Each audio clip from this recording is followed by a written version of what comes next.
నిజంగా ఎంత ఖర్చు అయిందో కావాలంటే మేము చూపించడానికి రుజువు చేయడానికి సిద్ధంగా ఉన్నాం. అంటే మీరేంటంటే అది 41.68% ఉమ్మడి ఆంధ్రప్రదేశ్లో ఖర్చు అయింది, అది ఏదో మెరుగ్గా ఉందని చెప్పి చూపించేటువంటి ఒక ప్రయత్నం చేసినారు, which is totally false and wrong అధ్యక్ష.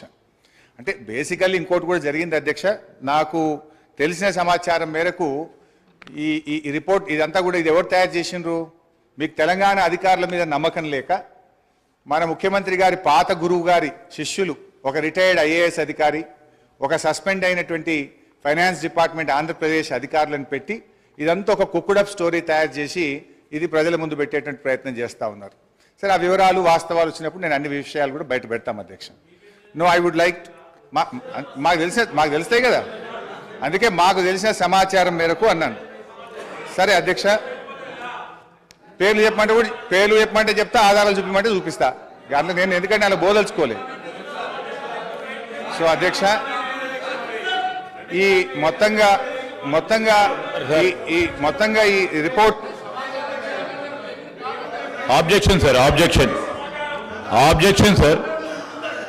సార్ సమాచారం పూర్తి స్థాయిలో నిర్ధారణ చేసుకున్న తర్వాత ఫ్లోర్ మీద మాట్లాడితే బాగుంటుంది సార్. వారు సీనియర్ శాసనసభ్యులు నిరాధారమైన అంటే సత్యదూరమైన మాటలు చెప్పి సభను ప్రక్కదారి పట్టించే కార్యక్రమం చేస్తా ఉన్నారు అధ్యక్ష. I would like to request use అధ్యక్ష, ఈరోజు లెక్కల తప్పు ఉంటే తప్పకుండా తప్పో ఒప్పో మా ఫైనాన్స్ మినిస్టర్ గారు తప్పకుండా చెప్తారు. కానీ ఎవరో ప్రిపేర్ చేశారు, ఎవరో ముందు పెట్టారు, ఏదో అపోగలరు. I request honourable member to withdraw the word sir, otherwise expunge from the records. Speaker sir, పేర్లు చెప్పమంటారా? మరి పేర్లు కూడా చెప్పమంటారా అధ్యక్ష? నేను మాకున్నటువంటి సమాచారం మేరకు అని చెప్పానే తప్ప నేను పేర్లు చెప్పలేదు. సో అది ఒకవేళ తప్పైతే మీ సమాధానంలో తప్పని చెప్పండి. నేను I stand on my word అధ్యక్ష. అయితే ఈ రిపోర్ట్లో అధ్యక్ష, ముఖ్యంగా ఈ మొత్తం రిపోర్ట్ చూస్తే అధ్యక్ష, అంటే వాళ్ళు బేసికల్లీ ఏ అంశాల్లో అయితే ప్రభుత్వాన్ని తప్పుపట్టచ్చో లేదా గత ప్రభుత్వాన్ని తప్పుపట్టచ్చో, ఏ అంశాల్లోనైతే మనము మెరుగ్గా ఉన్నామని చెప్పే ప్రయత్నం చేసినారో ఒక కన్వీనియంట్గా దీన్ని తయారు చేసినారు. చాలా రంగాల్లో తెలంగాణ రాష్ట్రం అద్భుతమైనటువంటి గత 10 సంవత్సరాల్లో ప్రగతిని సాధించింది. అనేక విషయాల్లో కూడా మనం చాలా మెరుగ్గా ఉన్నాం అధ్యక్ష. కానీ వీళ్ళు తయారు చేసినటువంటి పట్టికలు చూస్తూ ఉంటే అధ్యక్ష, ఏవైతే వాళ్ళకి కన్వీనియంట్గా ఉంటాయో వాటిని చూపించేటువంటి ప్రయత్నం చేసినారు. నార్మల్గా అప్పులను ఎట్లా చూస్తామంటే డెట్ టు జిఎస్డిపి రేషియో చూస్తుంటాం. కానీ ఇక్కడ డెట్ టు జిఎస్డిపి రేషియో టేబుల్ను ఇందులో పెట్టకుండా డెట్ టు రెవెన్యూ రిసిప్ట్ చూపించే ప్రయత్నం చేసినారు. ఇప్పుడు అంతర్జాతీయంగా అయినా జాతీయంగా అయినా అప్పులను కొలిచే విధానము డెట్ టు జిఎస్డిపి రేషియో. కానీ ఇందులో ఆ టేబుల్ని ఎక్కడ కూడా చూపించకుండా డెట్ టు రెవెన్యూ రిసిప్ట్స్, అది కూడా ఒక కరోనా ఇయర్ 2021-22 కరోనా సంవత్సరాన్ని తీసుకొని దాని ప్రకారంగా ఇక్కడ చూపించేటువంటి ప్రయత్నం చేసినారు. వాస్తవానికి అధ్యక్ష, డెట్ టు జిఎస్డిపి రేషియో చూస్తే ఇది నా లెక్క కాదు అధ్యక్ష, రిజర్వ్ బ్యాంక్ ఆఫ్ ఇండియా ప్రకటించినటువంటి లెక్కలు. డెట్ టు జిఎస్డిపిలో చూస్తే అధ్యక్ష, అప్పులు తక్కువ తీసుకున్నటువంటి రాష్ట్రాల్లో కింది నుంచి మనం 5వ స్థానంలో ఉన్నాం. అంటే మనకంటే 22 రాష్ట్రాలు తెలంగాణ కంటే అప్పు ఎక్కువ తీసుకున్నటువంటి రాష్ట్రాలు ఈ దేశంలో ఉన్నాయి అధ్యక్ష. అందులో చూస్తే అధ్యక్ష, ఆ వివరాల్లోకి మళ్ళీ పోతే కావాలంటే ఈ టేబుల్ మీ ద్వారా గౌరవ ఫైనాన్స్ మినిస్టర్ గారికి, ప్రభుత్వానికి కూడా నేను ఇవ్వడానికి నాకేం అభ్యంతరం లేదు అధ్యక్ష. అదేవిధంగా అధ్యక్ష, ఇట్లా అనేక విషయాల్లో అప్పుల విషయంలో కూడా వాస్తవానికి మనకంటే ఎక్కువ అప్పులు తీసుకున్న రాష్ట్రాలు కూడా ఉన్నాయి అధ్యక్ష. మొన్నటిదాకా మరి కాంగ్రెస్ పార్టీ అధికారంలో ఉన్నటువంటి రాష్ట్రాలు, రాజస్థాన్ చూస్తే 2022-23 నాటికి 5,37,013 కోట్ల రూపాయల అప్పు. మరి అదేవిధంగా కర్ణాటక కూడా 5,35,157 కోట్ల రూపాయలు. కానీ ఇవన్నీ ఏంటంటే వాళ్ళు ఆ డెట్ టు జిఎస్డిపి రేషియోలో కానీ ఆ సంఖ్య పరిమాణం కానీ చూపించకుండా ఒక కన్వీనియంట్గా ప్రజల్ని తప్పుదో పట్టించే విధంగా ఒక కుక్డప్ స్టోరీ తయారు చేసే ప్రయత్నం చేసినారు అధ్యక్ష. అదేవిధంగా క్యాపిటల్ ఎక్స్పెండిచర్లో సరే వాళ్ళు చూపించిన లెక్క ప్రకారమే 54,000 కోట్లు గత 10 ఏళ్లలో క్యాపిటల్ ఎక్స్పెండిచర్ చేసినట్టుగా చూపించారు. కానీ తెలంగాణ రాష్ట్ర ప్రభుత్వం వచ్చిన తర్వాత గత 9 ఏళ్లలో 3,36,916 కోట్ల రూపాయల క్యాపిటల్ ఎక్స్పెండిచర్ జరిగింది. కానీ దీన్ని చూపించే ప్రయత్నం చేయరు. అంటే ఇలా ఎంత క్యాపిటల్ ఎక్స్పెండిచర్ జరిగింది, ఎటుపోయింది డబ్బంతా కూడా అంటే రేపు రాష్ట్ర అవసరాల కోసం, రేపటి భవిష్యత్ తరాల కోసం మేము ఆస్తుల కల్పన చేసేటువంటి ప్రయత్నం చేసినాం. కానీ వాళ్ళ దాంట్లో మరి ఇంత పెద్ద ఎత్తున క్యాపిటల్ ఎక్స్పెండిచర్ జరిగింది అని ఆ నివేదికలో చూపెట్టకుండా ఒక పక్షపాతమైనటువంటి నివేదికను చూపెట్టే ప్రయత్నం చేసినారు. ఈ పేపర్ కూడా కావాలంటే మీ ద్వారా వారికి పంపిస్తాను అధ్యక్ష. అదేవిధంగా అధ్యక్ష, ఎస్ఓటిఆర్ రాష్ట్ర ప్రభుత్వ సొంత ఆదాయ వనరుల అభివృద్ధిలో ఇవాళ దేశానికే తలమానికంగా తెలంగాణ రాష్ట్రాన్ని నిలిపినాం అధ్యక్ష.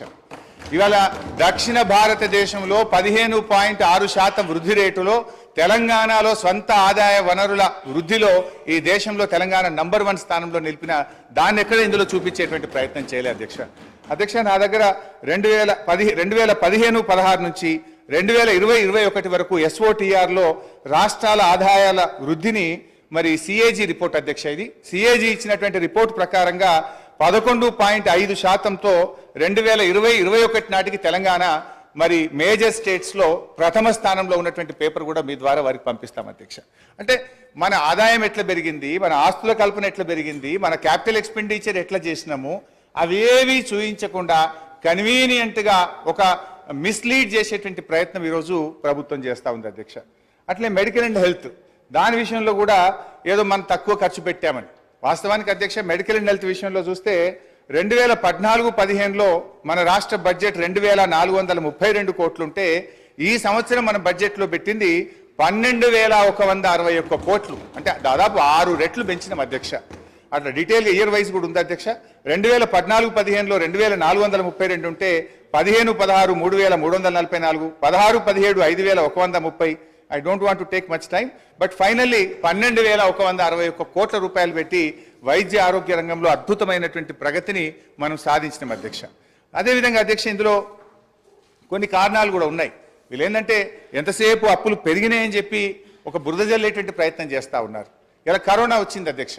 కేంద్ర ప్రభుత్వమే కొన్ని ప్రత్యేక పరిస్థితుల్లో కరోనా వచ్చిన 2 ఆర్థిక సంవత్సరాల్లో అన్ని రాష్ట్రాలని, ఈ దేశంలోని అన్ని రాష్ట్రాల్లో కూడా మీరు మరి మీ ఆదాయం తగ్గింది కనుక మీ రుణ పరిమితికి మించి మరి డబ్బు తీసుకొని రాష్ట్రంలో క్యాపిటల్ ఎక్స్పెండిచర్ చేయండి అని చెప్పి కేంద్ర ప్రభుత్వం వెసులుబాటు కల్పించింది అధ్యక్ష. దాంట్లో చూస్తే అధ్యక్ష డిస్కామ్ లోన్స్, ఈ డిస్కామ్ లోన్స్ కేంద్ర ప్రభుత్వం తీసుకోవడం ద్వారా అవి 8,923 కోట్ల రూపాయలు మన అప్పుల్లో జమ చేయడం జరిగింది. అదేవిధంగా ట్యాక్స్ డెవల్యూషన్లో 2019-20 సంవత్సరంలో ట్యాక్స్ డెవల్యూషన్ మీకు ఒక హక్కుగా రాష్ట్రాలకు వచ్చేటువంటి డబ్బు ఈ సంవత్సరం ఇవ్వలేకపోతున్నాం కనుక 1,435 కోట్ల రూపాయల్ని మీరు ఎఫ్ఆర్బిఎంలో భాగంగా తీసుకోమని చెప్పారు అధ్యక్ష. అదేవిధంగా 2019-20లో ఫైనాన్స్ కమిషన్ కూడా 0.25% ఎఫ్ఆర్బిఎంలో అదనంగా తీసుకోవడానికి అనుమతి ఇచ్చింది అధ్యక్ష. అదేవిధంగా 2020-21లో కరోనా సంవత్సరంలో 1.75% ఎఫ్ఆర్బిఎంలో అదనంగా తీసుకోవడానికి, అంటే 17,558 కోట్లు మరి కరోనా వచ్చి దేశంలో ఆర్థిక మాంద్యం ఏర్పడింది. మరి మళ్ళీ ఆర్థిక వ్యవస్థ మెరుగుపడాలంటే దేశంలోని అన్ని రాష్ట్రాలు కూడా మీరు ఎఫ్ఆర్బిఎంలో అదనంగా రుణాలు సేకరించి క్యాపిటల్ ఎక్స్పెండిచర్ మీద ఖర్చు పెట్టమని చెప్పి కేంద్ర ప్రభుత్వం వెసులుబాటు కల్పిస్తే ఇది ఒక 17,558 కోట్లు అదనంగా వచ్చింది అధ్యక్ష. అదేవిధంగా అడిషనల్ లోన్స్ ఆన్ 1%, ఇది 2021-22లో కూడా కరోనా సందర్భంగా మరో 10,784 కోట్లు. మొత్తంగా కేంద్ర ప్రభుత్వమే రాష్ట్రాలను కరోనా సందర్భంగా కానీ, ట్యాక్స్ డెవల్యూషన్లో భాగంగా కానీ, ఫైనాన్స్ కమిషన్ కానీ, డిస్కామ్ల ఉదయ్ లోన్స్ కానీ ఒక 41,159 కోట్ల రూపాయలు కేంద్ర ప్రభుత్వ నిర్ణయాల వల్ల ఇది రాష్ట్రాల మీద అదనంగా వచ్చినటువంటి భారంగా మనం చెప్తా ఉన్నాం అధ్యక్ష. అధ్యక్ష, ఇలా మేము మా హయాంలో జాగ్రత్తగా చేసినాం. ఒకవైపు కరోనా, మరొక వైపు కేంద్ర ప్రభుత్వం యొక్క వివక్ష, ఈ రెండిటి మధ్య కూడా మేము ఎక్కడ కూడా రాష్ట్రంలో సంక్షేమ కార్యక్రమాలు కానీ, అభివృద్ధి కార్యక్రమాలు కానీ ఎక్కడ కూడా ఆగకుండా మేము ముందుకు పోయినటువంటి పరిస్థితి. ఒకవైపు కేంద్ర ప్రభుత్వం నుంచి అధ్యక్ష మన రాష్ట్రానికి హక్కుగా రావాల్సినటువంటి డబ్బులు ఇవ్వకుండా కేంద్రం వివక్ష చూపుతూ వచ్చింది. మేము అసెంబ్లీలో ఇక్కడ పోరాడినాం, కేంద్రంలో మా ఎంపీలు పోరాడినారు, కానీ ఇదే కాంగ్రెస్ పార్టీ నాయకులు కానీ ఢిల్లీలో ఏ రోజు కూడా ఈ రాష్ట్రానికి రావాల్సిన హక్కుల గురించి, నిధుల గురించి మాట్లాడినటువంటి పరిస్థితి లేదు అధ్యక్ష. అధ్యక్ష, ఈరోజు 1,00,000 కోట్ల రూపాయలు పైగా, ఉదాహరణకు అధ్యక్ష ఈరోజు ముఖ్యంగా 15th ఫైనాన్స్ కమిషన్ నుంచి మన రాష్ట్రానికి రావాల్సిన 894 కోట్లు ఇవ్వలేదు అధ్యక్ష. 14th ఫైనాన్స్ కమిషన్ నుంచి 817 కోట్లు, 15వ ఆర్థిక సంఘం నుంచి మనకు, ఇది దేశంలో మొదటిసారి జరిగింది అధ్యక్ష, ఆర్థిక సంఘం ఎప్పుడైనా ఒక రిపోర్ట్ ఇస్తే దాన్ని తూచా తప్పకుండా గత ప్రభుత్వాలు అమలు చేస్తే ప్రస్తుతం కేంద్రంలో అధికారంలో ఉన్నటువంటి మరి బీజేపీ ప్రభుత్వం 15th ఫైనాన్స్ కమిషన్ 5,374 కోట్ల రూపాయలు సెక్టర్ స్పెసిఫిక్ గా స్టేట్ స్పెసిఫిక్ గా మన రాష్ట్రానికి ఇవ్వమంటే ఈ డబ్బు ఇవ్వకుండా ఈరోజు కేంద్ర ప్రభుత్వం మన రాష్ట్రానికి అన్యాయం చేసింది అధ్యక్ష. పన్నుల్లో నిజంగా 41% వాటా ఇస్తామని చెప్పారు. కానీ ఎక్కడ కూడా సెస్ల రూపంలో వాళ్ళు కలెక్ట్ చేసుకొని 41% వాటా నిజాయితీగా ఇవ్వకపోవడం వల్ల ఈ రాష్ట్రానికి 44,052 కోట్ల రూపాయలు తక్కువ వచ్చినాయి అధ్యక్ష. ఆంధ్రప్రదేశ్ నుంచి రావాల్సిన విద్యుత్ బకాయిల్లో కేంద్ర ప్రభుత్వం నిర్ణయం తీసుకోక 17,828 కోట్ల రూపాయలు తగ్గినాయి అధ్యక్ష. సిఎస్ఎస్ లో మనకు రావాల్సిన డబ్బు ఆంధ్రప్రదేశ్కి ఇచ్చి తిరిగి దాన్ని అడ్జస్ట్ చేయకపోవడం వల్ల 495 కోట్లు, వెనుకబడిన జిల్లాలకు ఇవ్వాల్సిన 1,800 కోట్ల రూపాయలు, నీతి ఆయోగ్ రికమెండ్ చేసినటువంటి మిషన్ కాకతీయ మిషన్ భగీరథకి ఇవ్వాల్సిన 24,205 కోట్లు వెరసి 1,00,000 కోట్లకు పైగా ఈ రాష్ట్రానికి రావాల్సినటువంటి డబ్బు ఇలా కేంద్ర ప్రభుత్వం నుంచి రాకపోవడం వల్ల కూడా ఆర్థికంగా మనకు ఇబ్బంది కలిగింది. నిజంగా ఈ 1,00,000 కోట్ల రూపాయలు రాష్ట్రానికి వచ్చుంటే ఈ రోజు మనకు ఇంకొక 1,00,000 కోట్ల రూపాయలు అప్పు తక్కువ తీసుకునేటువంటి అవకాశం ఉండేది అధ్యక్ష. ఈరోజు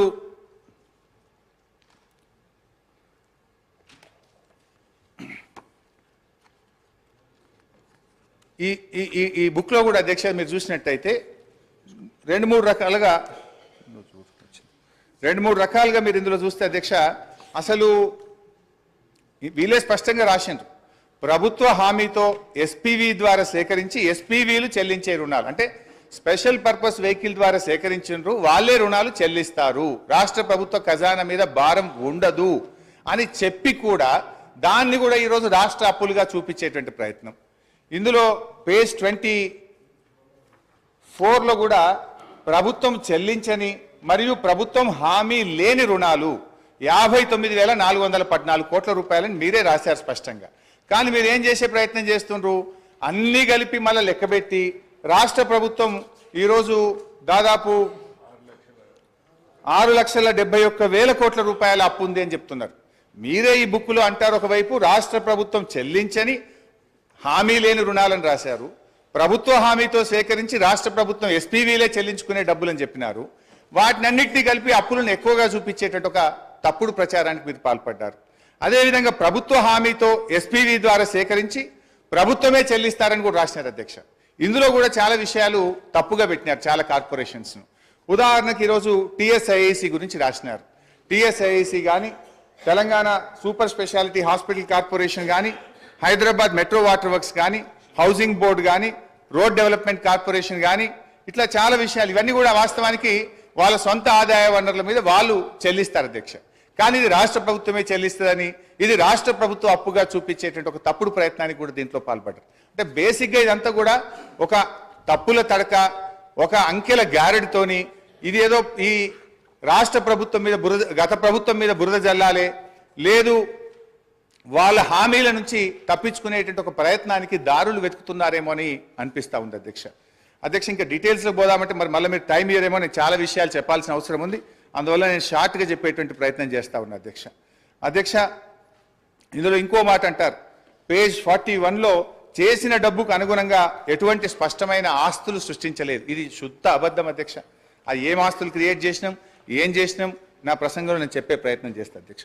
మొత్తంగా అధ్యక్ష వాళ్ళు చేసిన ప్రయత్నం ఏంటంటే గత ప్రభుత్వాన్ని తప్పుబట్టాలని, గత ప్రభుత్వం మరి ఏదో చేయలేదనేటువంటి చూపించే ప్రయత్నానికి వాళ్ళు ఒక కుక్డప్ స్టోరీ తయారు చేసి కన్వీనియంట్గా కొన్ని విషయాలను మాత్రం పెట్టి ఎక్కడైతే రాష్ట్రం అద్భుతమైన ప్రగతిని సాధించిందో, ఎక్కడైతే ఇవాళ డెట్ టు జిఎస్డిపి రేషియో చూపించాలి, ఎస్ఓఆర్ చూపించాలి, అదేవిధంగా క్యాపిటల్ ఎక్స్పెండిచర్ చూపించాలి, ఇవన్నీ కన్వీనియంట్గా తప్పించేటువంటి ప్రయత్నం చేసినారు అధ్యక్ష. ఈరోజు రాష్ట్ర ఆర్థిక పరిస్థితి పటిష్టంగా ఆరోగ్యకరంగా ఉందని అనేక రాజ్యాంగబద్ధ సంస్థలు నివేదికలు తేల్చి చెప్తా ఉంటే ఈరోజు కాంగ్రెస్ ప్రభుత్వం మాత్రం ఆర్థిక పరిస్థితిపై అవాస్తవాలను ప్రచారం చేస్తూ ఉంది. తద్వారా రాష్ట్ర ప్రతిష్టను, పరపతిని, ప్రతిపత్తిని, భవిష్యత్ ప్రయోజనాలను దెబ్బతీస్తా ఉన్నారు అధ్యక్ష. అల్పమైన రాజకీయ ప్రయోజనాల కోసం చేసే ఈ పని తెలంగాణ రాష్ట్ర భవిష్యత్తుకు గొడ్డలి పెట్టుగా మారుతుందని గ్రహించాలని నేను విజ్ఞప్తి చేస్తా ఉన్నాను. ఆర్థికంగా పటిష్టంగా ఉన్న రాష్ట్రాన్ని దివాలా తీసిన రాష్ట్రంగా దుష్ప్రచారాన్ని చేస్తే దాని పర్యవసానాలు చాలా ప్రమాదకరంగా ఉంటాయి. ఇది కూర్చున్న కొమ్మను నరుక్కునేటువంటి అవివేకమైనటువంటి చర్య. ఈ వైఖరి ఇలాగే కొనసాగితే మార్కెట్లో తెలంగాణకు ఏర్పడ్డ విశ్వసనీయత దెబ్బతింటుంది, పెట్టుబడులు రాకుండా పోతాయి, రాష్ట్రాలకు ఎఫ్ఆర్బిఎం కింద ఇచ్చే 3% రుణాలకు వడ్డీ రేట్లు పెరుగుతాయి, మన తెలంగాణ రాష్ట్ర ప్రభుత్వ బాండ్లకు డిమాండ్ తగ్గుతుంది. దివాలా దివాలా అనే ప్రభుత్వమే దిక్కుమాలిన ప్రచారం చేస్తే రాష్ట్రంలో జాతీయ అంతర్జాతీయ సంస్థలు పెట్టుబడులు పెడతాయా? దివాలా తీసిన రాష్ట్రం నీళ్ళు ఇవ్వగలుగుతుందా, కరెంట్ ఇవ్వగలుగుతుందా అనే అపోహలు అనుమానాలు తలెత్తుతాయి. పర్యవసానంగా పెట్టుబడులు ఆగి ఉపాధి ఉద్యోగ అవకాశాలు దెబ్బతింటాయి. ఎన్నికల ప్రచారంలో ఇదే గోబల్స్ ప్రచారం చేశారు. సరే, ప్రతిపక్షంగా ఉన్నప్పుడు అధికారం కోసమో మా మీద బుర్ర జల్లారని మేము అర్థం చేసుకుంటాం. కానీ ఇవాళ మీరే ప్రభుత్వంలోకి వచ్చి రాష్ట్ర భవిష్యత్తును దెబ్బతీయడం అవివేకం, అన్యాయం, మూర్ఖత్వం, ఇది మూఢత్వం. నూతనంగా ఏర్పడినటువంటి రాష్ట్రం బాలారిష్టాలను అధిగమించింది. పెద్ద నోట్ల రద్దు, ఆర్థిక మాంద్యం, కరోనా వంటి సంక్షోభాలను తట్టుకొని బలీయమైన ఆర్థిక శక్తిగా తెలంగాణ నిలిచింది. కేంద్ర వివక్షను తట్టుకొని సొంత వనరులను సమీకరించుకొని అద్భుతమైన ప్రగతిని, సంక్షేమాన్ని ప్రజలకు అందించింది. కరోనా మహమ్మారి దెబ్బకు యావత్ ప్రపంచ ఆర్థిక వ్యవస్థ తలకిందులైనటువంటి తరుణంలో రాష్ట్రంలో ఆదాయం తగ్గి ఖర్చులు పెరిగిన సమయంలో కూడా ఆ సంవత్సరం వానాకాలం పంట కోసం రైతు బంధు సహాయాన్ని సీజన్ కంటే ఆ రోజు మేము అందించినామని చెప్పి మీకు గుర్తు చేస్తా ఉన్నాను అధ్యక్ష. ఆ ఒక్క సంవత్సరమే కాదు అధ్యక్ష, ఇప్పటి వరకు ఈ రాష్ట్రంలో 11 విడతల దాదాపు 72,000 కోట్ల రూపాయల రైతు బంధు సహాయాన్ని ఎప్పుడు కూడా పంట కాలానికి ముందే రైతులకు ఉపయోగపడే విధంగా అందించినామనేటువంటి విషయాన్ని గుర్తు చేస్తున్నాం. 1 రూపాయి 2 రూపాయలు కాదు, 72,000 కోట్ల రూపాయలు రైతు బంధు కింద ఈ రాష్ట్ర ప్రజలకు నేరుగా సకాలంలో నగదు బదిలీ చేసి ఇలా రైతుల పట్ల మాకుండే ప్రేమను మేము చూపించాం అధ్యక్ష. తెలంగాణ రాష్ట్ర కీర్తిని పెంచినాం, పరపతిని పెంచినాం. ఇప్పుడున్న కాంగ్రెస్ ప్రభుత్వానికి తెలంగాణ హృదయం లోపించడం వల్లనే ఆర్థికంగా ఆరోగ్యంగా ఉన్నటువంటి రాష్ట్రాన్ని కేవలం రాజకీయ లబ్ధి కోసం అప్పుల రాష్ట్రంగా, దివాలా రాష్ట్రంగా, ఒక బీమారు రాష్ట్రంగా సృష్టించేటువంటి ప్రయత్నం చేస్తా ఉంది. అధ్యక్ష, మీరు విడుదల చేస్తున్నటువంటిది శ్వేతపత్రాల లేక మీరు ఇచ్చినటువంటి హామీలను ఎగవేయడానికి దారులు వెతుకుతున్న పత్రాల అని మాకు అనుమానం కలుగుతా ఉంది అధ్యక్ష. మేనిఫెస్టోలో చెప్పిన 6 గ్యారంటీలు ఇంకా అనేక హామీలు నెరవేర్చలేమనే భయంతో ఎగవేతలకు, కోతలకు రంగం సిద్ధం చేసుకోవడమే ఈ శ్వేతపత్రాల అంతర్యమని మీరు చెప్పకనే చెప్తున్నారనిపిస్తా ఉంది అధ్యక్ష. అధ్యక్ష, అయినా ఈ శ్వేతపత్రాల్లో కొత్తగా ఏం చెప్పింది అధ్యక్ష? ఈ వివరాలు ఏవి కొత్త వివరాలు కావు. మీరేదో కొండందవి ఎల్కన్ పెట్టినట్టు కొత్తగా ఏదో చెప్తున్నారు. ఇదే శాసనసభలో అనేక సార్లు చర్చించాము. గౌరవనీయులు నేటి ఉప ముఖ్యమంత్రి గారు ఇక్కడ ఉండి వారు మాట్లాడినారు. ఇవాళ మీ మేనిఫెస్టో కమిటీ చైర్మన్ ప్రస్తుత మంత్రివర్యులు శ్రీధర్ బాబు గారు కూడా ఇక్కడ నుంచి ఈ వివరాలన్నీ సభలో చర్చించినటువంటివే. ఇందులో కొత్త విషయాలేం లేవు. ఇవాళ మీరేంటంటే మా మీద బురద జల్లాలనేటువంటి ఒక ప్రయత్నం అంతే తప్ప ఇందులో కొత్త విషయాలు ఏం కనబట్టలేవు అధ్యక్ష. ఎందుకంటే ఆధారాలు కూడా ఉన్నాయి అధ్యక్ష. గౌరవనీయులు బట్టి విక్రమార్క గారు, ఇది శాసనసభ రికార్డు అధ్యక్ష, వారు ఇవాళ ఈ రిపోర్ట్లో ఉన్నటువంటి విషయాలను ఫిబ్రవరి 8, 2023 ఇదే సంవత్సరంలో బడ్జెట్ మీద చర్చ జరిగినప్పుడు ఇవే అంశాలు చెప్పారు అధ్యక్ష. నేను I can read out the details also అధ్యక్ష. అంటే బట్టి గారు ఆ రోజు ఇక్కడి నుంచి ఏం మాట్లాడినరో ఇవాళ ఆర్థిక మంత్రిగా అక్కడ నిలబడి కూడా అవే విషయాలు చెప్పినారు తప్ప ఇందులో పెద్ద కొత్త విషయాలు బయట పెట్టిందో, కొత్త ముచ్చట్లు చెప్పిందో ఏమి లేదు. కాకపోతే కొంత కన్వీనియంట్గా కొన్ని విషయాలను దాచిపెట్టి కేవలం గత ప్రభుత్వం మీద బుర్ర జల్లే విధంగా కొన్ని టేబుల్స్ మీరు తయారు చేసినారు అధ్యక్ష. అధ్యక్ష, ఒక సీనియర్ శాసనసభ్యుడిగా నాకున్న రాష్ట్ర ఆర్థిక మంత్రిగా పనిచేసిన అనుభవంతో చెప్తా ఉన్నా అధ్యక్ష, ఈ దేశంలో కానీ ఏ రాష్ట్రంలోనైనా డబ్బులు బీరువాల్లో, అల్మారాల్లో కట్టల రూపంలో ఏ ప్రభుత్వం దగ్గర కూడా నిల్వ ఉండదు అధ్యక్ష. రూపాయి అనేటువంటిది ఖజానాకు రావడం, పోవడం అనేటువంటిది ఒక నిరంతర ప్రక్రియ అధ్యక్ష. ఇది ఆర్థిక సూత్రం. ఈ చక్రం కదిలితేనే ఆర్థిక వ్యవస్థ ఆరోగ్యంగా ఉంటుంది. భారతదేశం ఏర్పడినప్పటి నుంచి ఇప్పటి వరకు ఏ రాష్ట్రంలోనైనా ఇలా ప్రభుత్వాలకు పన్నులు, పన్నేతర మార్గంలో ఆదాయం సమకూరుతుంది. ఇలా చిప్ప చేతికి ఇవ్వడం మనము దివాలా తీయడం అనేటువంటిది శుద్ధ తప్పు. అంటే 2014లో మేము అధికారంలోకి వచ్చినప్పుడు కూడా మేమేమో మాట్లాడలేదే. ఆ రోజు ఖజానా ఖాళీ అని మేమెక్కడ మాట్లాడలేదే. తెలంగాణని అగ్రగామి రాష్ట్రంగా నిలబెట్టాలనే తపనతో మేము పనిచేసినాం. పగతనాన్ని పక్కన పెట్టి అధ్యక్ష ప్రతిసారి ఇప్పుడు నేను గౌరవ సభ్యుని అడుగుతాను. రాష్ట్రం అంటే ప్రభుత్వం అంటే సార్ వారు అడిగిన దాంట్లో ఒక ప్రశ్న చిన్న అంశం కూడా చెప్తాను. రాష్ట్రం అంటే ప్రభుత్వం అంటే డబ్బులు అలమారులో ఉంటాయి అంటలేను, కానీ జీతాలు 1వ తారీఖు ఇయ్యలేనటువంటి ఆర్థిక పరిస్థితి ఉంది. రాష్ట్రంలో ఆర్థిక పరిస్థితి గురించి చెప్తే ఎందుకు ఆర్పాడతారు తెలియదు. ఆర్పాటానికి అట్టహాసానికి ఏం ఇబ్బంది లేదు, కానీ వాస్తవంగా ఉన్నటువంటి లెక్కలు తీసుకుంటే మనం ఇవాళ మేము ప్రగతి భవన్ చూపెడతా ఉన్నారు, లేకపోతే డాక్టర్ అంబేద్కర్ భవన్ చూపెడతా ఉన్నారు. పేదల కంటే డబల్ బెడ్రూమ్ బిల్లు గురించి మాట్లాడతలేరు అధ్యక్ష. ఈ రోజు మా దగ్గర హుస్నాబాద్ సంబంధించి పోతే మున్సిపాలిటీకి సంబంధించినటువంటి అధికారులు ఈ ఇంట్లో ఉంటే చనిపోతామని బోర్డు పెట్టారు, అయినా కూడా ఆ ఇంట్లో నివసించి ఇచ్చుకొని ఇటువంటి వాళ్ళు కూడా డబుల్ బెడ్రూమ్ ఇవ్వలేదు అధ్యక్ష. ఇది వాళ్ళ ప్రభుత్వం యొక్క. అంతేకాదు ఇలా దాని లెక్క చెప్తా ఉన్నారు. ఇవాళ 1,25,000 రూపాయలు బలహీన వర్గాల శాఖకు సంబంధించిన మంత్రిని ఇవాళ అధికారికంగా లెక్కతో చెప్తా ఉన్నా. 1,25,000 రూపాయలు గురుకులంలో ఉన్నటువంటి చదువులకు ఇస్తా ఉన్నారు.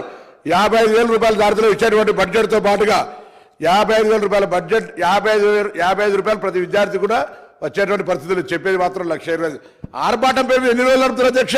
ప్రచారానికి సంబంధించిన దాని మీద నడుపుకుంటూ అవుతున్నాయి. గ్లోబల్ ప్రచారం చేసి మేము బాగున్నాం, బంగారు తెలంగాణ బాగున్నాం అంటే అందరూ బాగున్నాడు చెప్తాను. నేను నాకు సంబంధించిన అంశం చెప్తా, మీరెందుకు సార్ నేను చెప్తాను. నేను పార్టీ మినిస్టర్ గారు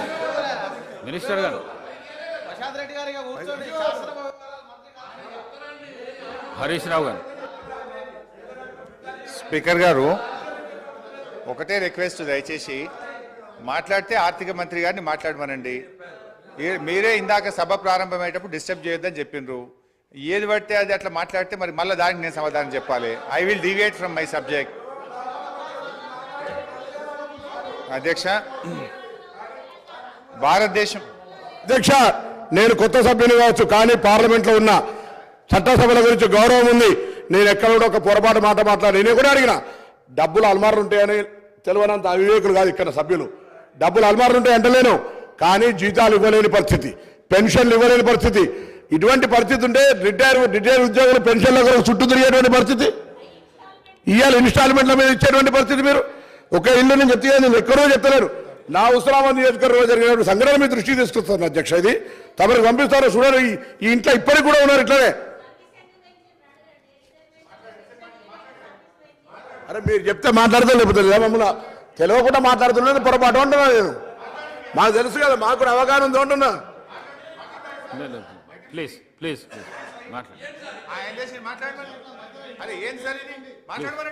ప్లీజ్ మాట్లాడండి హరీష్ రావు, ప్లీజ్ మాట్లాడండి. ఇది పద్ధతి కాదు అధ్యక్ష. మీరు కూడా ఇట్లా మీరు ఇంటరప్ట్ చేయడం ఇది సభకు మంచిది కాదు అధ్యక్ష.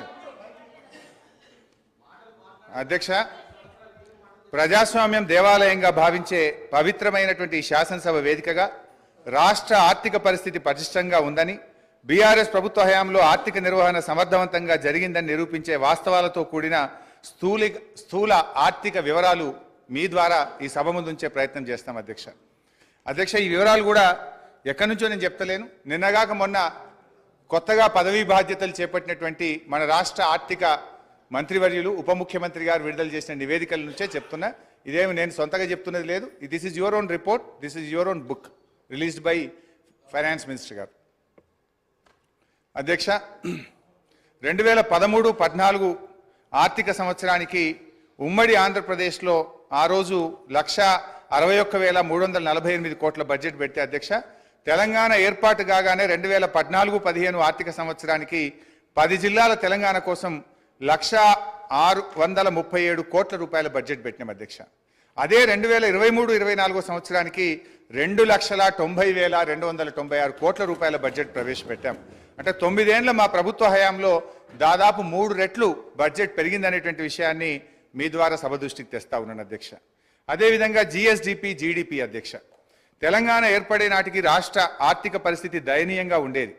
రాష్ట్ర ఏర్పాటుకు ముందు 2 ఏళ్లలో జిఎస్డిపి వార్షిక వృద్ధి రేటు 12% మాత్రమే. ఇది జాతీయ వృద్ధి రేటు అయినటువంటి 13.4% కంటే తక్కువ. రాష్ట్రం ఆవిర్భవించిన తర్వాత మా ప్రభుత్వం అనుసరించిన పటిష్టమైన ఆర్థిక విధానాల వల్ల జిఎస్డిపి క్రమేణా పెరుగుతూ వచ్చింది. 2013-14లో జిఎస్డిపి 4,51,580 కోట్లు, వృద్ధి శాతం 12.4%. 2022-23లో మన రాష్ట్ర జిఎస్డిపి 13,13,391 కోట్లు, వృద్ధి శాతం 16.3గా నమోదైంది. గత 9 ఏళ్లలో తెలంగాణ రాష్ట్ర జీఎస్డిపి 159.6% వృద్ధి రేటును సాధించింది. 4 కోట్ల ప్రజానికం కలిగిన తెలంగాణ చిన్న రాష్ట్రమైన ఆర్థికంగా మిన్న రాష్ట్రంగా నిలిచింది. దేశంలో ఎక్కువ జీఎస్డిపి కలిగిన 8వ రాష్ట్రంగా నిలిచింది. ఇదే సమయానికి దేశ జీడిపి 1,12,33,522 కోట్ల నుంచి 2,72,40,712 కోట్లకు పెరిగింది. అంటే 118% వృద్ధి రేటుకు పరిమితమైంది. 9 ఏళ్ల దేశ జీడిపి 118% వృద్ధి రేటు సాధిస్తే మన రాష్ట్ర జీడిపి మాత్రం 159.6% వృద్ధి రేటును సాధించింది. అంటే 41.6% అధిక వృద్ధి రేటును తెలంగాణ నమోదు చేసి మన మెరుగైనటువంటి ప్రగతిని ఇవాళ నమోదు చేసింది అధ్యక్ష. ఇది ఎక్కడా వాళ్ళ నివేదికలో కనబడదు అధ్యక్ష. దేశ జనాభాలో 2.9% ఉన్న తెలంగాణ దేశ జీడిపికి 4.9% వాటా కాంట్రిబ్యూట్ చేయడం మన రాష్ట్ర ఆర్థిక పటిష్టతకు ఇది తిరుగులేని నిదర్శనం. దేశ ఆర్థిక వ్యవస్థకు ఎక్కువ కాంట్రిబ్యూట్ చేస్తున్న టాప్ 5 రాష్ట్రాల్లో తెలంగాణ ఒకటి. దయచేసి ఈ కీర్తి మసకబారేటట్లు ప్రచారం చేయకండి. అది విజ్ఞత కాదు. ఏ రాష్ట్ర ముఖ్యమంత్రి అయినా తన రాష్ట్ర కీర్తిని ఉన్నదానికంటే పెంచుకోవాలే కానీ ఉన్నదానికంటే తగ్గించుకోవడం ఇది మంచిది కాదు అని చెప్పి మీ ద్వారా తెలియజేస్తా ఉన్నాను అధ్యక్ష. అధ్యక్ష, తలసరి ఆదాయం రాష్ట్ర అభివృద్ధిని సూచించే ప్రజల సూచిక తలసరి ఆదాయం. 2013-14లో తలసరి ఆదాయం 1,12,162 రూపాయలు, వృద్ధి రేటు 11%. 2022-23 సంవత్సరంలో తెలంగాణ తలసరి ఆదాయం 3,12,398, వృద్ధి రేటు 15.3%. దేశ తలసరి ఆదాయం 1,72,276 రూపాయల కంటే తెలంగాణ తలసరి ఆదాయం 1,40,122 రూపాయలు ఎక్కువ. అంటే దాదాపు డబుల్ అధ్యక్ష. చిన్న రాష్ట్రాలు సిక్కిం, ఢిల్లీ మినహా తలసరి ఆదాయంలో తెలంగాణ దేశంలో నంబర్ 1 స్థానంలో ఉంది. ఇది శ్వేతపత్రాలతోనో రాతపత్రాలతోనో చెరిపేయలేనటువంటి సత్యం, ఇది నిజం. కానీ ఇది ఎక్కడ మీ శ్వేతపత్రంలో కనబడదు. రాష్ట్రం యొక్క ప్రతిష్టను తగ్గించే ప్రయత్నం చేసింది తప్ప రాష్ట్రం సాధించిన విజయాలను శ్వేతపత్రంలో జాగ్రత్తగా దాచిపెట్టినారు అధ్యక్ష. 2014లో 10వ స్థానంలో ఉన్న తెలంగాణ ఇప్పుడు మొదటి స్థానానికి ఎగబాకింది అధ్యక్ష. స్వంత పన్నుల రాబడి అధ్యక్ష, నిన్నగాక మొన్న మరి ఆర్బీఐ విడుదల చేసిన తాజా report A state finances A study of budgets మొన్ననే ఈ మధ్యనే రిలీజ్ అయింది. కావాలంటే మీ ద్వారా గౌరవ మంత్రి గారికి కూడా పంపిస్తాను అధ్యక్ష. ఇవాళ సొంత పన్నుల రాబడి నుండి ఇవాళ 84.2% రెవెన్యూ ఎక్స్పెండిచర్ చేస్తున్నటువంటి రాష్ట్రాల్లో ఇవాళ దేశంలోనే ద్వితీయ స్థానంలో నిలిచిన అధ్యక్ష. మొదటి స్థానంలో హర్యానా 86.9%తో ఉండగా 84.2%తో తెలంగాణ దేశంలో 2వ స్థానంలో నిలిచిందని ఈ నెల 11న ఆర్బీఐ ఇచ్చినటువంటి రిపోర్ట్లో స్పష్టంగా చెప్పినారు అధ్యక్ష. అదేవిధంగా అధ్యక్ష, అప్పుల విషయంలో కూడా ఇవాళ వాళ్ళు తప్పుదో పట్టించే ప్రయత్నం చేస్తూ ఉన్నారు అధ్యక్ష. ఇవాళ 25% దాటిందని కూడా ఒక దగ్గర నివేదికలు చెప్పినారు అధ్యక్ష. యాక్చువల్లీ అది ఎందుకు దాటిందో కూడా ఆ రోజు ఇదే ఆర్థిక శాఖ అధికారులు ఉన్నారు, ఇవాళ ఇదే ఆర్థిక శాఖ అధికారులు ఉన్నారు. కాకపోతే మీరు చెప్పినట్టుగా వాళ్ళు కన్వీనియంట్గా చేసి ఉండొచ్చు. ఈరోజు కరోనా వల్ల, కేంద్ర ప్రభుత్వ నిర్ణయాల వల్ల, ఉదయ్ స్కీమ్స్ కేంద్ర ప్రభుత్వం తీసుకోవడం వల్ల ఇవి కొంత మనం ఆ 25% దాటినటువంటి విషయం ఇది ప్రభుత్వానికి తెలుసు, అధికారులకు దృష్టిలో కూడా ఉంది అధ్యక్ష. అయినా అప్పులు అనేటువంటివి ఏ రాష్ట్రమైనా ఇష్టారీతిన చేసేటువంటి అవకాశం ఉండదు అధ్యక్ష. భారత రాజ్యాంగంలో ఆర్టికల్ 293 ప్రకారం కేంద్ర అనుమతి లేకుండా రాష్ట్రాలు అప్పులు తీసుకోజాలవు. Fiscal responsibility and budget management అనే యాక్ట్ ఉంది. దీన్నే మనం ఎఫ్ఆర్బిఎం అని పిలుస్తూ ఉంటాం. ఈ చట్టానికి లోబడి ఫైనాన్స్ కమిషన్ నిబంధనలకు లోబడి మాత్రమే రాష్ట్రాలు అప్పులు తీసుకోవడం సాధ్యమవుతుంది. తెలంగాణ రాష్ట్రం ఎఫ్ఆర్బిఎం చట్ట పరిధిలో దాటకుండా ఆర్థిక క్రమశిక్షణ పాటించింది. పరిమితి మేరకు మాత్రమే రుణాలు తీసుకుంది.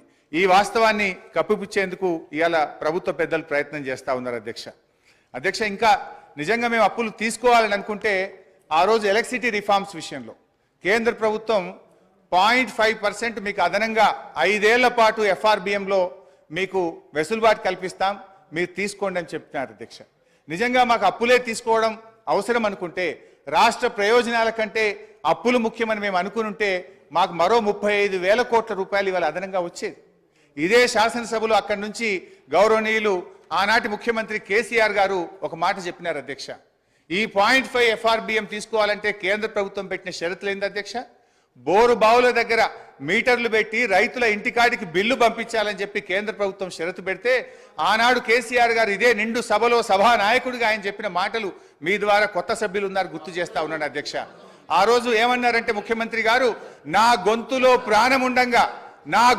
ప్రాణముండంగా రైతుల బోరు బావుల దగ్గర మీటర్లు పెట్టమని చెప్పింది మా నాయకుడు కేసీఆర్ గారు అధ్యక్ష. నిజంగా ఒకవేళ 0.5% FRBM మేము తీసుకుని ఉంటే మాకు మరో 35,000 కోట్లు ఈ రాష్ట్రానికి వచ్చేటి అధ్యక్ష.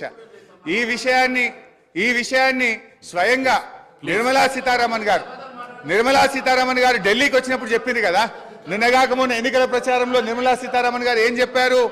ఎస్, మిగతా రాష్ట్రాలు బోరు బావుల దగ్గర మీటర్లు పెట్టమన్నారు కనుక వాళ్ళకి డబ్బులు ఇచ్చినాం, తెలంగాణ మీటర్లు పెట్టలేదు కనుక తెలంగాణ రాష్ట్రానికి డబ్బులు ఇవ్వలేదని చెప్పి గౌరవనీయులు నిర్మలా సీతారామన్ గారే స్పష్టంగా చెప్పారు అధ్యక్ష.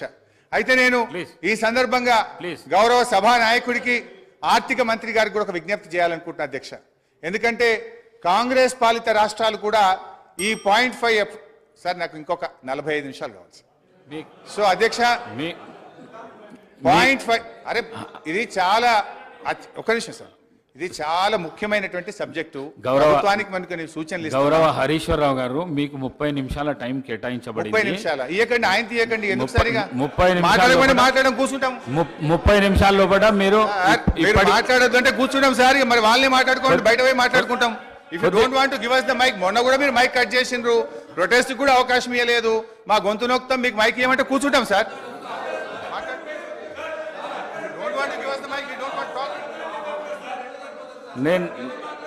నా మాట కొద్దిగా వినండి. 30 నిమిషాల టైం కేటాయించబడింది, 45 నిమిషాలు అయింది. 45 నిమిషాల తర్వాత బెల్లు కొడితే కూడా మీరు ఈ విధంగా చేసుడు మంచిది కాదు. మాట్లాడండి హరీశ్వరరావు గారు, మాట్లాడండి సార్. మీరు ఇట్లా బెల్లు కొట్టడం ఇది కరెక్ట్ కాదు సార్. ఇంత మంచి ఇంపార్టెంట్ సబ్జెక్ట్ మీద 39 మంది సభ్యులు ఉన్నాం మేము ఇక్కడ. మీరు ఏది బట్టి అది వాళ్ళు మాట్లాడితే దానికి మేము సమాధానం చెప్పకపోతే ఎట్లా సార్?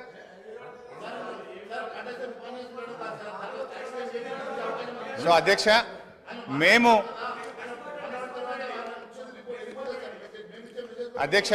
ఈరోజు మీ ద్వారా ప్రభుత్వాన్ని నేను కోరుతా ఉన్నా అధ్యక్ష. ఇవాళ కాంగ్రెస్ పాలిత రాష్ట్రాలు రాజస్థాన్, హిమాచల్ ప్రదేశ్లు కూడా ఈ బోరుబావుల దగ్గర మీటర్లు పెట్టమని ఈ 0.5% FRBM ను వారు 0.5% FRBM ను వాళ్ళు యూటిలైజ్ చేసుకున్నారు అధ్యక్ష. నిన్నగాక మొన్న కొత్తగా అధికారంలోకి వచ్చిన కర్ణాటక రాష్ట్రంలో కూడా మేము ఈ 0.5% FRBM వాడుకుంటామని వాళ్ళ బడ్జెట్లో పొందుపరిచారు అధ్యక్ష. నేను దయచేసి ప్రభుత్వాన్ని కోరుతా ఉన్నాను, మీరు ఎట్టి పరిస్థితుల్లో కూడా మరి బోరు బావుల దగ్గర మీటర్లు పెట్టడానికి అంగీకరించొద్దని, ఈ 0.5 FRBM ను తీసుకోవద్దని కూడా మీ ద్వారా నేను ప్రభుత్వాన్ని కోరుతా ఉన్నాను అధ్యక్ష. ఎందుకంటే అధ్యక్ష, ఆనాడు కేసీఆర్ గారు ఆలోచించింది ఒక్కటే, 35,000 కోట్లు ముఖ్యమా, 70 లక్షల మంది రాష్ట్ర రైతుల ప్రయోజనాలు ముఖ్యమా అని ఆలోచించినాం అధ్యక్ష.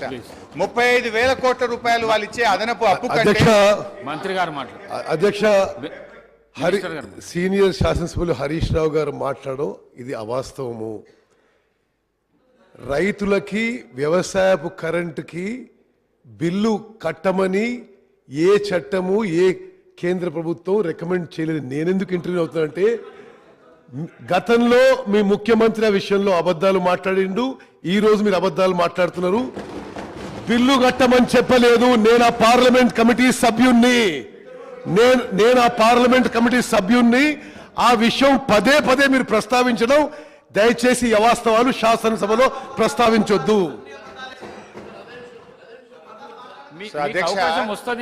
మహేశ్వర్ రెడ్డి గారు అవకాశం వస్తుంది.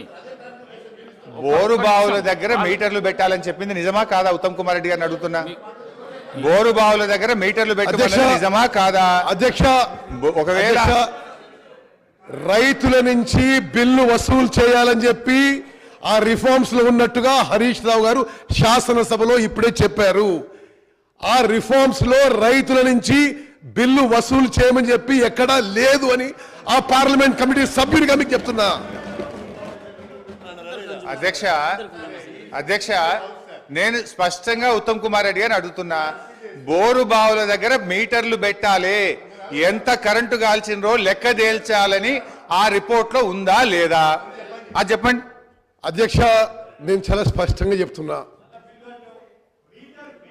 ఉచిత వ్యవసాయానికి ఉచిత విద్యుత్తులో వాళ్ళు ఏమన్నారు, రైతులు బిల్లు కట్టాలని చెప్పి రిఫార్మ్స్ లో ఉందని.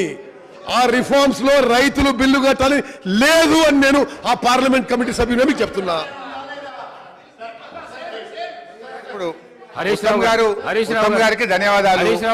మీటర్లు పెట్టాలని మాత్రం వారు అంగీకరించారు, దాని మీద వాళ్ళు క్లారిటీ ఇవ్వలేదంటే వారు అంగీకరించారు, వారికి ధన్యవాదాలు. ఒకటి, రేపు సరే విద్యుత్ మీద డిస్కషన్ ఉంది, మా జగదీష్ రెడ్డి గారు డీటెయిల్ గా చెప్తారు. అధ్యక్ష ఎందుకంటే అధ్యక్ష ఈ కేంద్రంలో ఉన్న బీజేపీ వైఖరి ఎట్లా ఉందంటే, గతంలో గ్యాస్ సిలిండర్ల విషయంలో ఏం చేసింది అధ్యక్ష, డబ్బులు మీరు కట్టి ఫుల్ సిలిండర్ తీసుకోండి, సబ్సిడీ మీ అకౌంట్లో వేస్తామని వాళ్ళకి దించిండ్రు. దించినాక ఏం చేసిండ్రు అధ్యక్ష, సబ్సిడీ సిలిండర్ ధర 1000 రూపాయలు అయింది, సబ్సిడీ మాత్రం ఎత్తేసిండ్రు అధ్యక్ష. ఇది కూడా అట్లనే ఉంటుంది అధ్యక్ష. రేపు మీటర్లు పెడతారు, ఎల్లుండి బిల్లులు పంపించి కడితేనే చేస్తామని చెప్పి మెలిక పెట్టేటువంటి ప్రభుత్వం ఉన్నది అధ్యక్ష. ఈరోజు జాతీయ అంతర్జాతీయంగా చూస్తే జిఎస్డిపి వర్సెస్ డెట్ రేషియోలోనే అప్పులు చూస్తారు అధ్యక్ష. ఇందాకనే నేను చెప్పినట్టు ఆర్బీఐ స్టేట్ ఫైనాన్సెస్ బడ్జెట్ ప్రకారంగా అప్పులు తక్కువగా తీసుకున్న రాష్ట్రాల్లో తెలంగాణ దేశంలో 22 రాష్ట్రాలు తెలంగాణ కంటే ఎక్కువగా ఉన్నాయి. ఒకసారి జిఎస్డిపి టు డెట్ రేషియో ప్రకారం కొన్ని రాష్ట్రాల రుణాలు చూస్తే పంజాబ్ 48.7%, రాజస్థాన్ 40.6%, కేరళ 38.9%, ఉత్తరప్రదేశ్ 36.4%, తమిళనాడు 31.5%, మధ్యప్రదేశ్ 29.8%, ఛత్తీస్గఢ్ 28.6%. కానీ తెలంగాణ తీసుకున్న రుణం కేవలం 28.2%. ఇది ఆర్బీఐ తేల్చినటువంటి లెక్క అధ్యక్ష. ఈ పట్టిక కావాలంటే గౌరవ సభ్యులందరికీ కూడా నేను పంపిస్తాను అధ్యక్ష. ఈ అత్యధిక రుణాలు తీసుకున్న పంజాబ్, రాజస్థాన్ రెండు కూడా నిన్న మొన్నటి దాకా కాంగ్రెస్ పార్టీ అధికారంలో ఉన్న రాష్ట్రాలే అధ్యక్ష. అదేవిధంగా అధ్యక్ష, దేశంలో ఎప్పటి నుంచో ఉండి స్థిరపడ్డ రాష్ట్రాలు, ఆర్థికంగా బలపడ్డ రాష్ట్రాలు తెలంగాణ కంటే ఎక్కువ అప్పులు తీసుకున్నాయి. వివక్షతో, విద్రోహంతో విధ్వంసమైన తెలంగాణ పునర్నిర్మాణం కోసం, ప్రజల ఆకాంక్షల్ని వేగవంతంగా తీర్చడం కోసం తెలంగాణ అప్పు వాటికన్నా చాలా తక్కువగా ఉన్నది అధ్యక్ష. తెలంగాణ రాష్ట్రానికి ఎక్కువ శాతం రుణాలు దీర్ఘకాలిక రుణాలు. ఈ రుణాలు 58% 10 ఏళ్ల తర్వాత చెల్లించాల్సినవి. రీపేమెంట్ ఒత్తిడి కూడా తక్కువగా ఉన్న రాష్ట్రం మనది. ఇది ఆర్బీఐ చెప్పిన లెక్క. ఆర్థిక పరిపుష్టి ఉన్న రాష్ట్రం కావడం వల్లనే రీపేమెంట్ కెపాసిటీని దృష్టిలో ఉంచుకొని అప్పు ఇచ్చిన సంస్థలు కూడా తక్కువ వడ్డీకే రుణాలు చెల్లించేందుకు ముందుకు వచ్చాయి. వడ్డీ చెల్లింపుల విషయంలో తెలంగాణపై ఉన్న ఒత్తిడి కూడా తక్కువనే అధ్యక్ష. అవి చూస్తే ఒకసారి పంజాబ్ 24.4%, హర్యానా 23.5%, బెంగాల్ 20.6%, తమిళనాడు 20%, గుజరాత్ 15.1%, తెలంగాణ కేవలం 15% మాత్రమే అధ్యక్ష. అదేవిధంగా అధ్యక్ష, ఇవాళ వాళ్ళు నేను ఇందాక చెప్పే ప్రయత్నం చేసిన అప్పుల పరిమాణాన్ని ఎక్కువగా చూపించేందుకు కార్పొరేషన్ లోన్లను కలిపి ఇదంతా ఎక్కువగా తీసుకున్నారని చూపేటువంటి ప్రయత్నం చేస్తున్నారు. ఉదాహరణకు సివిల్ సప్లైస్ కార్పొరేషన్ ఉంటుంది అధ్యక్ష. సివిల్ సప్లైస్ కార్పొరేషన్ ద్వారా మనం అప్పు ఎందుకు తీసుకుంటాం అధ్యక్ష? It is a temporary arrangement. రైతులకు మనము 2 రోజుల్లోగా డబ్బు చెల్లించాలని, తీసుకున్న వడ్లకు వెంటనే డబ్బులు ఇవ్వాలని మనము లోన్ తీసుకొని రైతులకు పేమెంట్ చేస్తాం అధ్యక్ష. మనకు ఎఫ్సిఐ నుంచి డబ్బులు వచ్చిన తర్వాత ఆ డబ్బు తిరిగి బ్యాంకులకు మనం కట్టడం జరుగుతుంది అధ్యక్ష. అదేవిధంగా కేంద్ర ప్రభుత్వం నుంచి కూడా డబ్బులు రావడానికి కొంత టైం పడుతుంటుంది. అది మనం ఆ టైం పీరియడ్లో మనము అప్పు తీసుకొని అటు రైతులకు ఇబ్బంది కాకుండా మనం ముందుకు పోతూ ఉంటాం. కానీ ఏంటంటే వీళ్ళు ఇదంతా కూడా ఇదేదో రాష్ట్ర ప్రభుత్వ అప్పుల కుప్పైందని చెప్పి చూపించేటువంటి ప్రయత్నం. అట్లే విద్యుత్ కార్పొరేషన్ల విషయంలో కూడా రేపు మంత్రి గారు డీటెయిల్గా చెప్తారు, నేను వాళ్ళకి ఫోన్ కానీ అధ్యక్ష. మనము విద్యుత్ కార్పొరేషన్ల విషయంలో కూడా మా మాజీ మంత్రి గారు జగదీష్ రెడ్డి గారు సభ్యులు డీటెయిల్గా చెప్తారు అధ్యక్ష రేపు. అయితే అధ్యక్ష, విద్యుత్ సంస్థలు కూడా వాళ్ళు ఎంతసేపు అప్పుల గురించి చెప్తున్నారు తప్ప ఆస్తుల కల్పన గురించి చెప్తలేదు. అది నేను నెక్స్ట్ లాస్ట్లో in my conclusion I will tell sir. అయితే ఇవాళ విద్యుత్ సంస్థల విషయంలో కూడా విద్యుత్ సంస్థలు కొత్త విద్యుత్ ఉత్పత్తి కేంద్రాల నిర్మాణం కోసం, డిస్ట్రిబ్యూషన్ కంపెనీలను డిస్ట్రిబ్యూషన్ నెట్వర్క్ మెరుగు చేయడం కోసం అప్పులు తీసుకుంటారు. ఎప్పుడైతే విద్యుత్ ఉత్పత్తి ప్రారంభం అవుతుందో దాన్ని ఏం చేస్తారు అధ్యక్ష? ఆ ఉత్పత్తి ప్రారంభమైనప్పుడు వచ్చిన ఆదాయం నుంచి వాళ్ళు అప్పులు చెల్లించుతూ ఉంటారు అధ్యక్ష.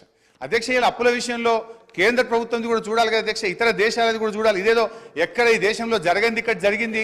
ఇలా మనకంటే ఇతర రాష్ట్రాలు ఎక్కువ తీసుకున్నాయి. మన కేంద్ర ప్రభుత్వం కూడా మీరు చూస్తే అధ్యక్ష 2014-15లో భారతదేశపు అప్పు 62,42,521 కోట్లు. 2023-24 నాటికి 1,69,46,46,667 కోట్లు. అంటే జీడిపిలో డెట్ రేషియో 56.2%. సగటున రోజుకు 4,618 కోట్లు కేంద్రం అప్పు చేస్తుంటే ఇలా రోజుకు 2,959 కోట్ల వడ్డీ చెల్లిస్తా ఉన్నారు. IFM నివేదిక ప్రకారం జీడిపిలో జపాన్ అప్పు 221%, గ్రీస్ 212, సింగపూర్ 163, అమెరికా 115, UK 113%. అంటే ఇవన్నీ అప్పులైన దేశాలు అవుతాయి అధ్యక్ష. హరీష్ రావు గారు దయచేసి ప్లీజ్ తొందరగా ముగించండి. హాఫ్ అన్ అవర్ మంత్రి గారికి హాఫ్ అన్ అవర్ సార్. అప్పులు ఎందుకు చేశారు, దేనికోసం? అధ్యక్ష హరీష్ రావు గారు, అధ్యక్ష ఫైనాన్స్ మినిస్టర్ హరీష్ రావు గారు మాట్లాడుతూ సారీ మాజీ మాజీ మాజీ మాజీ మాజీ మాజీ భవిష్యత్తులో ఉండరు కూడా. ఓకే అధ్యక్ష, వారు మాట్లాడుతూ కార్పొరేషన్ తీసుకున్న అప్పులు ప్రభుత్వానికి ఏం సంబంధం, ప్రభుత్వ సంబంధం మాట్లాడుతారు. నేను ఒకటి సూటిగా ప్రశ్నిస్తా ఉన్నాను హరీష్ రావు గారిని. ఏదైతే ఇరిగేషన్ కార్పొరేషన్ ద్వారా ప్రాజెక్టుల గురించి అయితే లోన్ తీసుకున్నారో, అట్లాగే మిషన్ భగీరథ ద్వారా అయితే కార్పొరేట్ లోన్ తీసుకున్నారో, మీరు అంటే నీళ్లు తాగే ప్రజల నుంచి డబ్బులు వసూలు చేసి కార్పొరేషన్ దగ్గర కడతారా, ప్రభుత్వ డబ్బుల దగ్గర కడతారా? రైతాంగానికి అయితే మీరు ఇరిగేషన్ పార్టీలో నీళ్ళు ఇస్తా ఉన్నారో, రైతుల దగ్గర పన్నులు వసూలు చేసి కడదాం అనుకున్నారా? అంటే directly or indirectly is it not the responsibility of the government? Definitely it is part and parcel of the government responsibility, not the corporation. ఒకసారి చెప్పండి. ఇదే వేదిక ద్వారా ఒక మాట చెప్పండి. మేము మిషన్ భాగ్యాల ద్వారా నీళ్ళు ఇస్తా ఉన్నాము, ఆ యొక్క ప్రజలు నీళ్లు తాగే ప్రజల దగ్గర నుంచి డబ్బులు వసూలు చేసి కడతారా? చెప్పండి, ఒప్పుకోమని చెప్పండి. రైతుల ప్రాజెక్టుల ద్వారా నీళ్ళు ఇస్తా ఉన్నారు, రైతుల దగ్గర పన్ను సెస్ వసూలు చేసి కడతారా, తిరిగి కడతారా? గవర్నమెంట్ కాదు కట్టేది. Is it not fact? అంటే రాష్ట్ర ప్రధాని గారు మిస్లీడ్ చేయట్లేదా? డెఫినెట్లీ ఇది మిస్లీడింగ్ టోటల్ స్టేట్. ఇదే ఫ్యాక్ట్, ఒప్పుకోమని చెప్పండి. మేము ప్రాజెక్టు కట్టించిన దానిపైన రైతాంగం నుంచి పన్నులు వసూలు చేసి కార్పొరేషన్ ద్వారా ఈ రుణాలు చెల్లిస్తామని చెప్పండి. మిషన్ భగీరథ ద్వారా నీళ్ళు అయితే ప్రజలు నీళ్లు తాగుతా ఉన్నారో ఆ డబ్బులు ప్రజల నుంచి వసూలు చేసి కడతామని చెప్పండి. ఫ్రీ ఇస్తామన్నారు కదా. మీరు సాంకేతికంగా మీరు మీ యొక్క టోటల్గా మీకు ఉన్నటువంటి మేధాశక్తిని ఉపయోగించి, సాంకేతిక పరిజ్ఞానం ఉపయోగించి టెక్నికల్ మాట్లాడుతూ ఉంటే వాస్తవాలే ఉంటాయి. హరీష్ రావు గారు తొందరగా ముగించండి, ఇతర పార్టీలకు కూడా సమయం ఇవ్వాలి. స్పీకర్ సార్ దయచేసి ఒక 30 నిమిషాలు కల్పించండి, మీ దయ ఉండాలి సార్. 10 నిమిషాల లోపల ముగించండి దయచేసి ప్లీజ్. ఇది రాష్ట్ర ప్రయోజనాల కోసం సార్, నా కోసం కాదు సార్. అధ్యక్ష గౌరవనీయులు మంత్రి గారు జూపల్లి గారు ఒక విషయం అడిగారు అధ్యక్ష. మీ హయాంలో అధ్యక్ష, ఇక నేను మళ్ళీ చెప్తేనేమో నా సబ్జెక్ట్ డీవియేట్ అయితే మళ్ళీ టైం కట్ అవుతుంది. That's my problem. సో అధ్యక్ష, మేము మీ హయాంలో వచ్చిరాని నీళ్ల కోసం నీటి తీరువా వసూలు చేసిన చరిత్ర కాంగ్రెస్ పార్టీది అయితే, నీటి తీరువాను రద్దు చేసి ఉచితంగా నీళ్లు ఇచ్చిన చరిత్ర బీఆర్ఎస్ పార్టీది. పాత నీటి తీరువా బకాయిలను రద్దు చేసినాం. ఈ రాష్ట్రంలో రైతులకు ఉచితంగా సాగునీరిస్తూ నిర్ణయం తీసుకున్న ప్రభుత్వం మా బీఆర్ఎస్ ప్రభుత్వం అధ్యక్ష. ఇకపోతే అధ్యక్ష, మంచినీళ్ల విషయంలో గత 3 సంవత్సరాల నుంచి కూడా ఈ రాష్ట్రంలో ఎక్కడా ప్రజల నుంచి ₹1 కూడా వసూలు చేయలేదు. ఈ రాష్ట్ర ప్రజలకు ఉచితంగా త్రాగునీరు గత 3 సంవత్సరాల నుంచి ఇస్తున్న విషయం రాష్ట్ర ప్రజలందరికీ కూడా తెలుసు అధ్యక్ష. ఇకపోతే అధ్యక్ష, ఈరోజు అప్పులు ఎందుకోసం చేశారు, దేనికోసం వినియోగించారు, దానివల్ల కలిగిన ఫలితం ఏమిటి అనేటువంటిది ముఖ్యం అధ్యక్ష. తెచ్చిన అప్పులను ఎలా వినియోగించామనే దానిపై ఈ రాష్ట్ర ఆర్థిక క్రమశిక్షణ ఉంటుంది అధ్యక్ష. ఈ విషయం సగటు ఆర్థిక పరిజ్ఞానం కలిగిన వారిని ఎవరిని అడిగినా కూడా చెప్తారు. తెలంగాణ ప్రభుత్వ పరిమితికి లోబడి తెచ్చిన అప్పులను క్యాపిటల్ ఎక్స్పెండిచర్గా ఉపయోగించి తద్వారా సంపద సృష్టించింది, రాష్ట్రానికి ఆస్తులను సమకూర్చింది అధ్యక్ష.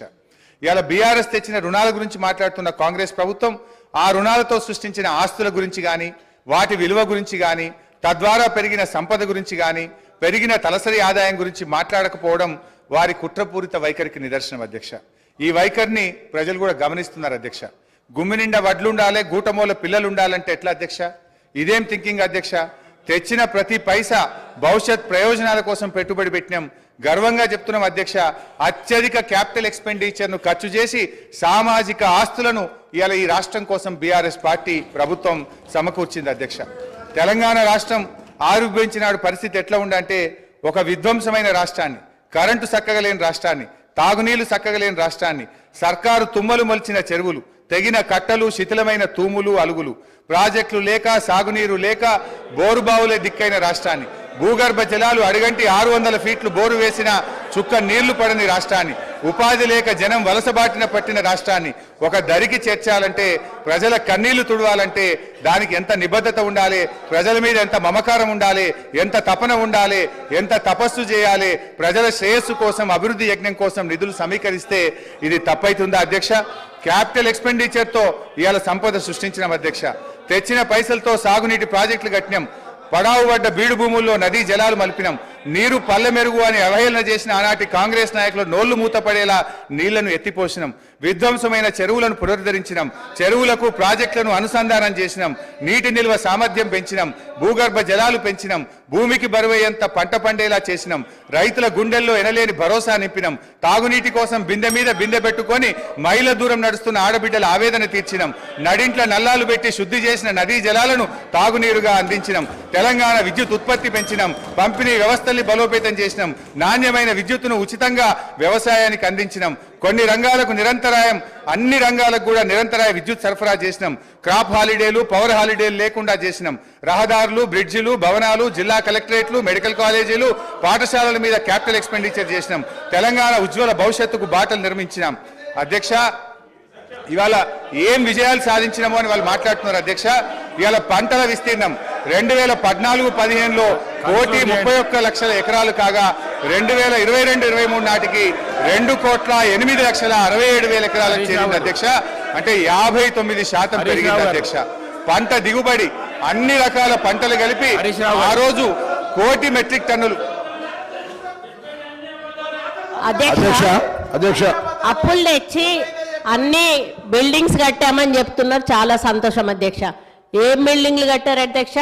సెంట్రల్ జైలు కూలగొట్టిండ్రు, పురాతనమైనది నిజాం నవాబ్ కాలం నాటిది, అక్కడ హాస్పిటల్ కట్టిండ్రు అధ్యక్ష. అదే హాస్పిటల్ ఊరవతల కట్టుంటే పేషెంట్లకు కూడా మంచిగా ఉంటుంది అధ్యక్ష. పురాతనమైన జైలు కూడా అక్కడ ఉండేది అధ్యక్ష. అక్కడ ఎంజిఎం ఉంది, ఎంజిఎంలో సరిగ్గా స్టాఫ్ లేరు అధ్యక్ష. దాన్ని డెవలప్మెంట్ చేయకుండా కొత్త బిల్డింగ్ ఎందుకు కట్టారు, ఆ ప్లేస్లో ఎందుకు కట్టారంటే వీళ్ళకు పర్సంటేజ్ల కోసం కట్టారు అధ్యక్ష. ఈరోజు సెక్రటేరియట్ పాత భవనాన్ని కూలగొట్టారు అధ్యక్ష. అంత పెద్ద భవనాన్ని, అన్ని కోట్ల విలువైన భవనాన్ని కూలగొట్టాల్సిన అవసరం ఏముంది అధ్యక్ష? దాన్ని ఇంకొక గాంధీ హాస్పిటల్లో, ఇంకొక నిమ్స్ హాస్పిటల్లో చేసి పేదవాళ్లకు హాస్పిటల్ని కేటాయించి ఈ సెక్రటేరియట్ బిల్డింగ్ ఇంకా ఎక్కడైనా కట్టుంటే అదే ఆస్తి కూడగట్టినట్టు. ఉన్న ఆస్తులను ధ్వంసం చేసి కొత్త ఆస్తులు కట్టుకున్నది ఎవరి కోసం? మీకోసం కట్టుకున్నారు, మీ పర్సంటేజ్ల కోసం కట్టుకున్నారు. ఈరోజు డబుల్ బెడ్రూమ్ ఇల్లు ఎక్కడా కూడా నిరుపేదలకు కట్టలేదు అధ్యక్ష. 100 సార్లు నేను సీఎం గారిని, గత సీఎం గారిని అడిగాను అధ్యక్ష. స్థలాలున్న వాళ్ళకి ఒక 3 లక్షలు 4 లక్షలు ఇవ్వండి, వాళ్ళు ఒక్క షెడ్ అన్న వేసుకుంటారు అంటే మేకెక్కడ ఉండాలి, కోడెక్కడ ఉండాలి, అల్లుడెక్కడ ఉండాలి, బిడ్డ ఎక్కడ ఉండాలి, డబుల్ బెడ్రూమ్ ఇల్లు కట్టిస్తా అని కనీసం ఒక 100 బెడ్రూమ్ హౌజులు కూడా ఒక్కొక్క నియోజకవర్గానికి ఇవ్వలేదు అధ్యక్ష. ఆ ఇచ్చిన బెడ్రూమ్ ఇల్లు కూడా ఈరోజు ఎలక్షన్ల ముందు వాళ్ళ కార్యకర్తలకు మాత్రమే ఇచ్చుకున్నారు అధ్యక్ష. నిరుపేదలకు ఎవరికి ఇవ్వలేదు అధ్యక్ష. ఈరోజు బోర్బండ పోదాం అధ్యక్ష, ఇక్కడి నుంచి బోర్బండకి వెళ్దాము. అక్కడ వాళ్ళు టైల్స్ వేసుకొని, వాళ్ళు షెల్ఫ్లు కట్టుకొని 10-10 వేలకు కిరాయిలకు ఇచ్చుకుంటున్నారు అధ్యక్ష డబుల్ బెడ్రూమ్ ఇల్లు. వీళ్ళు చేసిన పనులన్నీ కూడా దుర్వినియోగం చేశారు అధ్యక్ష. అప్పులు తెచ్చి నిరుపేదలకు ఉపయోగపడి పని ఒక్కటి కూడా చేయలేదు అధ్యక్ష. స్కూళ్ళు డెవలప్ చేయలేదు, ఉన్న హాస్పిటల్ డెవలప్ చేయలేదు, హాస్పిటళ్లలో స్టాఫ్ను రిక్రూట్ చేయలేదు, విద్యా వైద్యాన్ని పూర్తిగా నిర్లక్ష్యం చేసిన ప్రభుత్వం ఏదైనా ఉందంటే తెలంగాణ ప్రభుత్వం అధ్యక్ష. మనం తెలంగాణ తెచ్చుకున్నది నీళ్లు, నిధులు, నియామకాలు. ఈరోజు నీళ్లు కృష్ణా జలాలను ఆంధ్రాకు అమ్ముకుంటున్నారు అధ్యక్ష. ఒక్కటి నేను అడుగుతా అధ్యక్ష, పక్క రాష్ట్రాలు అన్నప్పుడు ఫ్రెండ్షిప్ గా ఉండాలి అధ్యక్ష. సీఎం కేసీఆర్ కుటుంబం అయ్యో జగన్మోహన్ రెడ్డి ఇంట్లో భోజనం చేస్తారు అధ్యక్ష, జగన్మోహన్ రెడ్డి కుటుంబం వచ్చో సీఎం కేసీఆర్ ఇంట్లో భోజనం చేస్తారు అధ్యక్ష. వాళ్ళ వెనకాలనేమో కేటీఆర్ గారు వెళ్తారు అధ్యక్ష. మామూలుగా 2 సీఎంలు కూర్చున్నప్పుడు తప్పకుండా వాళ్ళ చీఫ్ సెక్రటరీ వీళ్ళ చీఫ్ సెక్రటరీ ఉండాలి. ఇద్దరి సీఎంల మధ్యలో ఏం సంభాషణ జరిగిందన్నది ప్రజలకు తెలియదు అధ్యక్ష. ఇన్నిసార్లు వీళ్ళు కలిసినా కూడా వీళ్ళు ఏం మాట్లాడుకున్నారు అనేది ప్రజలకు తెలియదు అధ్యక్ష. మళ్ళీ వచ్చినాక ఆంధ్ర మీద బయట తిడతారు అధ్యక్ష, లోపల మాత్రం భోజనాలు చేసుకుంటారు. కేటీఆర్ గారు ఏం మాట్లాడుకున్నారంటే వాళ్ళు ఏదో అభివృద్ధి గురించి మాట్లాడుకుంటున్నారు, నాకు సంబంధం లేదని వచ్చి ఈయన ప్రెస్ ముందర చెప్తాడు అధ్యక్ష. ఈ రోజు సెంట్రల్లో నీటి వనరుల గురించి మీటింగ్ పెట్టినప్పుడు ఎంతమంది ఇక్కడ నుంచి పోయారు, ఎవరెవరు పోయారు, ఎప్పుడు సీఎం పోయారు, అది ఒకసారి చెప్పమన్నాను అధ్యక్ష. ఈరోజు కేంద్రాన్ని ఎందుకు బద్నాం చేస్తున్నారు అధ్యక్ష? ఈ రోజు మోడీ గారితో మీరు సత్సంబంధాలు ఎందుకు పెట్టుకోలేదు? ఈ రోజు యాదాద్రి విషయంలో చిన్నజీయర్ స్వామిని ఎంకరేజ్ చేశారు. ఈ రోజు ఆయన ఎక్కడో ఒకటి కట్టుకుంటే అక్కడ మోడీని పిలిచిండని ఈ రోజు మోడీని పక్కకు పెట్టేసి మోడీతో సంబంధాలు లేకుండా సెంట్రల్ ఫండ్స్ తెచ్చుకోకుండా ఈ రోజు కేంద్రం ఇవ్వడం లేదని బద్నాం చేయడం తప్ప అధ్యక్ష. ఈ రోజు కేంద్రాన్ని దూరం పెట్టింది వీళ్ళు, కేంద్రం ఫండ్స్ ఉపయోగించుకోండి వీళ్ళు. చాలా ఫండ్స్ ఈ రోజు రిటర్న్ పోయినాయి అధ్యక్ష, కేంద్ర ప్రభుత్వ నిధులు. దాని వైఫల్యం పూర్తిగా గత ప్రభుత్వాన్ని నేను చెప్తా ఉన్నాను అధ్యక్ష. దయచేసి ప్రగల్భాలు పలగకండి. ఈరోజు తెలంగాణ లాభాల బాటలో ఉన్న తెలంగాణను కాంగ్రెస్ పార్టీ మీకు అప్పచెప్పింది. నష్టాల బాటలోకి వెళ్ళి నిరుపేదల జీవితాలు మీరు బాగు చేయలేదు, కేవలం పెద్దవాళ్ళని బాగు చేశారు, పేదోళ్ళని ఎక్కడున్న వాళ్ళని అక్కడ ఉంచారు. ఈ వాస్తవాలను ఒప్పుకోవాల్సిన బాధ్యత మీ మీద ఉందని ఈ సందర్భంగా గుర్తు చేస్తా ఉన్నాను అధ్యక్ష. ఏంది అధ్యక్ష ఇట్లా ఇంతమంది మంత్రులు మధ్య మధ్యలో వేస్తే మేము ఎట్లా మాట్లాడగలుగుతాం అధ్యక్ష? వాట్ ఈస్ దిస్ అధ్యక్ష? సరే ఎనీహౌ ఏం చేస్తాం అధ్యక్ష? ప్లీజ్ హరీష్ రావు గారు ప్లీజ్. అధ్యక్ష కానీ మీరు ఈసారి ఇప్పుడు 5 మంత్రులకు అవకాశం ఇస్తారు సార్. మీరు శ్రీధర్ బాబు గారు, ఉత్తమ్ కుమార్ రెడ్డి గారు, పొన్నం ప్రభాకర్ గారు, సీతక్క మన కొండా సురేఖ గారు, జూపల్లి గారు, ఇంతమంది మంత్రులకు ఇచ్చి నన్ను మధ్యలో ఇన్నిసార్లు డిస్టర్బ్ చేసి నా ఫ్లో డిస్టర్బ్ చేసే ఇది ఒక కుట్ర సార్. ఇది కూడా అన్యాయం సార్ ఇది అధ్యక్ష. మా సోదరిమణి సరే ఒక విషయంలో ప్రజలు కూడా చూస్తున్నారు అధ్యక్ష. మా సోదరిమణి సురేఖ గారు ఒక మాట అన్నారు, హాస్పిటల్ ఊరవతలు ఉండాలన్నట, జైలేమో నడి ఊర్లు ఉండాలన్నట. ఇది ఏం ప్రేమ అధ్యక్ష? ప్రజలు ఇబ్బంది పడొద్దు, వరంగల్ నడిబొడ్డున ప్రభుత్వ ఆసుపత్రి ఉంటే ప్రజలకు మేలవుతుందని ప్రజల కోసం నడిబొడ్డున మేము ఆసుపత్రి కడితే దాన్ని కూడా మా సోదరిమణి తప్పుపడితే నేను అది వారి విజ్ఞత వదిలేస్తా అధ్యక్ష. ఇకపోతే వైద్యం కూడా నిర్లక్ష్యమైందని సోదరిమణి చెప్పారు అధ్యక్ష. బయట ఉంటే ఆరోగ్యకరంగా ఉంటారు పేషెంట్స్. పురాతనమైన జైలు భవనాన్ని పడగొట్టాల్సిన అవసరం ఏమొచ్చింది? ఎందుకు పడగొట్టాల్సి వచ్చింది? ఈ రోజు చెట్టుకొక్కరు పుట్టకొక్కరు అయిన అధ్యక్ష. వాళ్ళ భార్యలకు వాళ్ళు ఎక్కడున్నారో కూడా తెలియనటువంటి పరిస్థితి ఉన్నది. హరీష్ రావు గారు సార్ ఏం సార్ ఇది? వారు మాట్లాడితే నేను సమాధానం చెప్పాలి కదా అధ్యక్ష. ముగించండి. ఎట్లా ముగించాలి సార్? మీరు 8 మంది 1/2 మంది మంత్రులకు మధ్యలో ఇంటరప్ట్ చేస్తే నేను ఎట్లా మాట్లాడాలి సార్? అధ్యక్ష మా సోదరిమణి వైద్యం నిర్లక్ష్యమైందన్నారు. ఆనాడు కాంగ్రెస్ ప్రభుత్వ హయాములో నేను రాను బిడ్డో సర్కారు దవాఖానకనే పాటలు వస్తే మా హయాములో పోదాం పద బిడ్డ సర్కారు దవాఖానకనంత గొప్పగా ప్రభుత్వ ఆసుపత్రులు చేశాం. ఆ రోజు ప్రభుత్వ ఆసుపత్రుల్లో డెలివరీలు 30% అయితే ఈ రోజు 78% ప్రభుత్వ ఆసుపత్రుల్లో డెలివరీలు జరుగుతూ ఉన్నాయి. ఇది మా ప్రభుత్వ పనితీరు నిదర్శనం. సో నేను మాటకు చెప్పగలుగుతాను కానీ I don't want to deviate. అధ్యక్ష కన్క్లూడ్ చేయండి ప్లీజ్. అధ్యక్ష ఈ రాష్ట్రం అనేక గొప్ప విజయాలను కూడా సాధించింది అధ్యక్ష. 2014-15లో 1,30,00,000 ఎకరాలు సాగైతే అధ్యక్ష ఈ సంవత్సరం 2,08,67,000 ఎకరాలు అంటే 59% అదనంగా సాగు సాధించాం అధ్యక్ష. వానకాలంతో పోటీ పడేలా యాసంగి సాగు జరుగుతూ ఉంది. పక్క రాష్ట్ర కూలీలు వచ్చి ఇవాళ తెలంగాణలో ఉపాధి పొందుతున్నటువంటి పరిస్థితి అధ్యక్ష. గత సంవత్సరం వరి ఉత్పత్తి 2,58,16,487 మెట్రిక్ టన్నులకు పెరిగింది అధ్యక్ష. పౌర సరఫరాల సంస్థ ద్వారా 2014-15లో 24 లక్షల మెట్రిక్ టన్నుల ధాన్యం సేకరిస్తే 2020-21లో 1,41,00,000 మెట్రిక్ టన్నుల ధాన్యం సేకరించాం అధ్యక్ష. 2014-15లో 3,392 కోట్ల విలువైన ధాన్యం మాత్రమే కొనుగోలు చేస్తే ఇప్పుడు అదే సంస్థ గత సంవత్సరం 27,037 కోట్ల విలువైనటువంటి ధాన్యాన్ని కొన్నది అధ్యక్ష. అంటే 483% వడ్ల కొనుగోలులో వృద్ధి సాధించిన అధ్యక్ష. 9 ఏళ్లలో రైతుల నుంచి 1,34,768 కోట్ల విలువైన ధాన్యాన్ని కొనుగోలు చేసిన అధ్యక్ష. ఇది నిజం కాదా అధ్యక్ష? అధ్యక్ష, అన్ని రకాల పంటలు కలిపి మేము అధికారంలోకి వచ్చినాడు కోటి మెట్రిక్ టన్నుల పంట దిగుబడి వస్తే ఇవాళ 4 రెట్ల అధ్యక్ష 4 కోట్ల మెట్రిక్ టన్నుల పంట దిగుబడి వచ్చింది అధ్యక్ష. అధ్యక్ష, ఇరిగేషన్లో దాదాపు వాళ్ళ విజ్ఞత లేకపోతే వాళ్ళకు వదిలేద్దాం. మీరు కొద్దిగా నిశ్శబ్దంగా పీపుల్ ఆర్ అబ్జర్వింగ్. వాళ్ళ విజ్ఞతకు వదిలేద్దాం. స్పీకర్ గారు, సభానాయకుడు చూసుకుంటారు. ఎల్ఏ మినిస్టర్ గారు కంట్రోల్ చేసుకోవాలి. అధ్యక్ష, నిజాలు చెప్తుంటే వినే ఓపిక లేకపోతే ఎట్లా అధ్యక్ష? వాళ్ళకు మీరు కన్క్లూడ్ చేయండి ప్లీజ్. అధ్యక్ష, 15 నిమిషాలు అధ్యక్ష, 15 minutes. అధ్యక్ష, ఇరిగేషన్లో దాదాపు అధ్యక్ష 200 టీఎంసీల కొత్త రిజర్వాయర్ల సామర్థ్యాన్ని ఇలా మేము రాష్ట్రంలో ఏర్పాటు చేసినాం అధ్యక్ష. 200 టీఎంసీలు అంటే టీఎంసీల రిజర్వాయర్లు కొత్తగా ఈ రాష్ట్రంలో రావాలంటే దానికి డబ్బు ఖర్చు కాదా అధ్యక్ష? అధ్యక్ష, ఒక కాళేశ్వరం కానీ, పాలమూరు ఎత్తిపోతల పథకం కానీ, మిడ్మానేర్ కానీ, గౌరవెల్లి కానీ, కల్వకుర్తి, నెట్టంపాడు, భీమా, తుమ్మిళ్ళ ఈ పెండింగ్ ప్రాజెక్టులను పూర్తి చేయడం దాదాపు 200 టీఎంసీల కొత్త రిజర్వాయర్ల సామర్థ్యం తెచ్చినాం అధ్యక్ష. అదేవిధంగా విద్యుత్ స్థాపిత సామర్థ్యం 7,778 మెగావాట్ల నుంచి 18,567 మెగావాట్లకు పెంచినాం అధ్యక్ష. కొత్తగా 33 జిల్లా కలెక్టరేట్లను 1,649 కోట్ల రూపాయలతో చేపట్టి 25 కలెక్టరేట్లు పూర్తి చేసినాం అధ్యక్ష. రోడ్లు అధ్యక్ష, కొత్తగా 8,218 కిలోమీటర్ల డబుల్ లైన్ రోడ్లు, 321 కిలోమీటర్ల 4 లైన్ రోడ్లు, 39 కిలోమీటర్ల 6 లైన్ రోడ్లు, 382 బ్రిడ్జిలు పూర్తి చేసి ఈ రాష్ట్రానికి ఆస్తిని క్రియేట్ చేసినాం అధ్యక్ష. గురుకులాల అధ్యక్ష, ఆ రోజు కాంగ్రెస్ పాలనలో 293 గురుకులాలుంటే 1,022 గురుకులాలకు పెంచినాం అధ్యక్ష. అంగరంగ వైభవంగా 1,200 కోట్లతో యాదాద్రి దేవాలయం కట్టినాం. ఈ రాష్ట్రంలో దేవాలయాల అభివృద్ధికి 2,800 కోట్లు ఖర్చు పెట్టాం.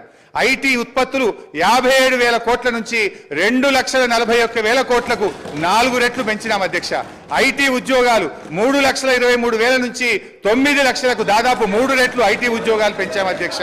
మెడికల్ హెల్త్ డిపార్ట్మెంట్ లో నీతి ఆయోగ్ ఆ రోజు 11వ ర్యాంక్ ఇస్తే ఇవాళ 3వ ర్యాంక్ వచ్చింది అధ్యక్ష. మాతృ మరణాలు 92 నుంచి 43కు తగ్గించాం. శిశు మరణాలు 39 నుంచి 21కి తగ్గించాం. ఐసీయూలు 5 నుంచి 80కి పెంచాం. డయాలసిస్ సెంటర్లు 3 నుంచి 82కి పెంచాం. 500 బస్తీ దవాఖానాలు పెట్టాం. ఇలా బ్రహ్మాండంగా వరంగల్ హెల్త్ సిటీ, టిమ్స్ ఆసుపత్రులు కట్టాం. మిషన్ భగీరథ, ప్రతి ఇంటికి స్వచ్ఛమైన శుద్ధి చేసిన త్రాగునీరు అందించి ఫ్లోరైడ్ రహితంగా ఈ రాష్ట్రాన్ని మార్చాం. వర్షాకాలంలో అంటు రోగాలు లేకుండా ప్రజల జీవన ప్రమాణాలు పెంచాం. మిషన్ కాకతీయ ద్వారా చెరువులు బాగా చేసి ఇవాళ నీటి సామర్థ్యాన్ని పెంచాం. ఆయకట్టును పెంచాం. పోలీస్ కమాండ్ కంట్రోల్ ను మన జిల్లాల్లో పోలీస్ కేంద్రాలు కట్టాం.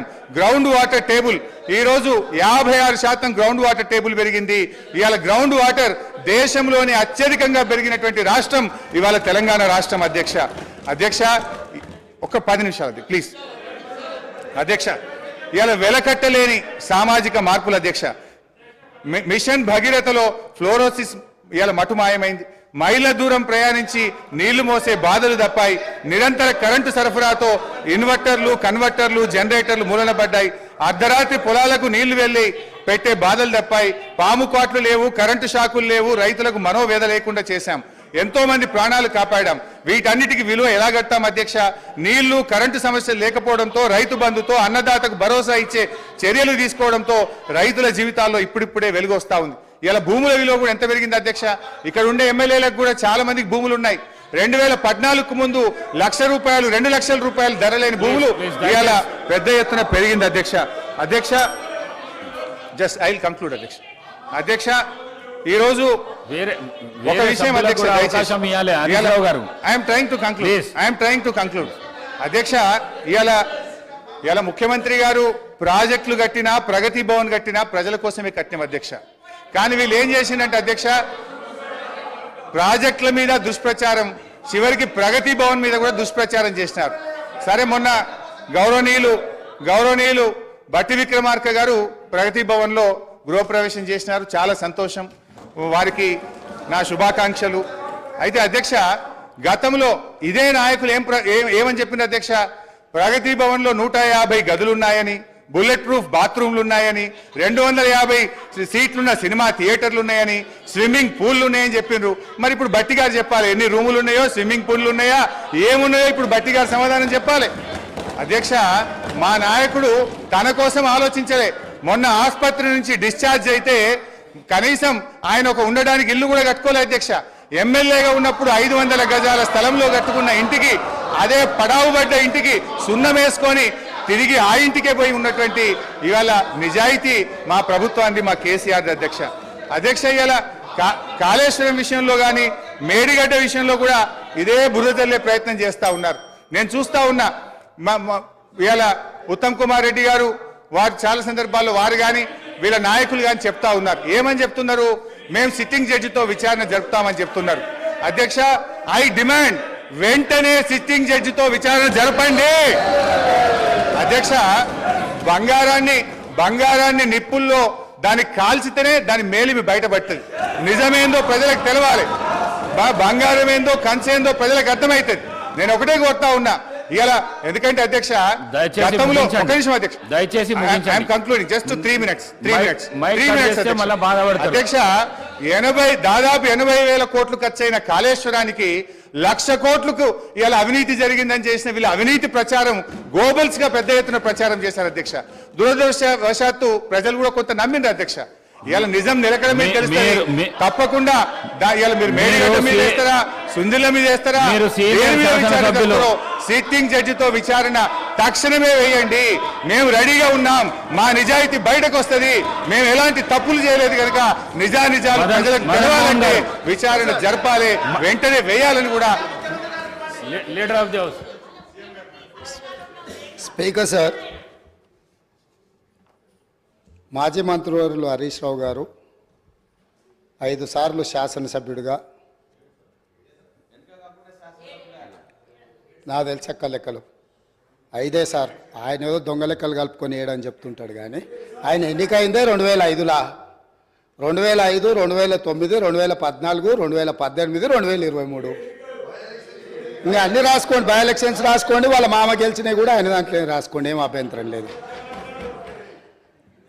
వారు వివిధ హోదాలలో వారు పనిచేయడం జరిగింది. 2014 నుంచి 2018 వరకు వారే సాగునీటి పారుదల శాఖ మంత్రిగా పనిచేసిండ్రు. వారి తర్వాత మాజీ ముఖ్యమంత్రి గారు చంద్రశేఖరరావు గారు సాగునీటి పారుదల శాఖ మంత్రిగా పనిచేసిండ్రు. అంటే ఈ 9.5 సంవత్సరాలు వాళ్ళ కుటుంబం తప్ప ఇతరులు ఎవ్వరు సాగునీటి పారుదల శాఖ మంత్రిగా పనిచేయలేదు. వారు ఆర్థిక మంత్రి తర్వాత ఈ రాష్ట్రం మీద ఉన్న అప్పులు కానీ, వివిధ కార్పొరేషన్ల పేరు మీద చేసిన అప్పులు కానీ సంపూర్ణంగా వారి దగ్గర సమాచారం ఉంటుంది. ఎందుకంటే ప్రతిరోజు రిజర్వ్ బ్యాంకు వాళ్ళ దగ్గర ఉన్న నిల్వలన్నీ మన అవసరం ఎంత అనే రిపోర్ట్ ఫైనాన్స్ సెక్రటరీ గారికి ఇస్తారు. ఫైనాన్స్ సెక్రటరీ గారికి ఇచ్చినట్టే అది ఫైనాన్స్ మినిస్టర్ ఇచ్చినట్టే. ఇప్పుడు నేను వారు పదే ఎన్నికల సందర్భంలో కాళేశ్వరం ప్రాజెక్టు అంచనాలే 80,000 కోట్లు, 1,00,000 కోట్ల అవినీతి జరిగిందని ఎట్లా అంటారు? వీళ్ళు లీడర్లు కాదు, వీళ్ళు రీడర్లు, రాసిచ్చింది మాత్రమే చదువుతారని చెప్పి ప్రజల్ని మభ్యపెట్టడానికి శాయశక్తుల్లో వాళ్ళ కుటుంబం అంతా ప్రయత్నం చేసిండ్రు. సరే, మేమేం చెప్పినాం, వాళ్ళు ఏం చెప్పినారు, ప్రజలు అనేది పక్కన పెడితే వాస్తవాలు అనేటివి కొన్ని ఉంటాయి. ఆర్థిక శాఖ ఉన్నది. ఈరోజు ఆర్థిక శాఖకు మొన్నటి వరకు పనిచేసిన మంత్రి గారు పేజీ నెంబర్ 21 వారు చూసుకోవాలి తమరి ద్వారా, మిగతా సభ్యులు కూడా.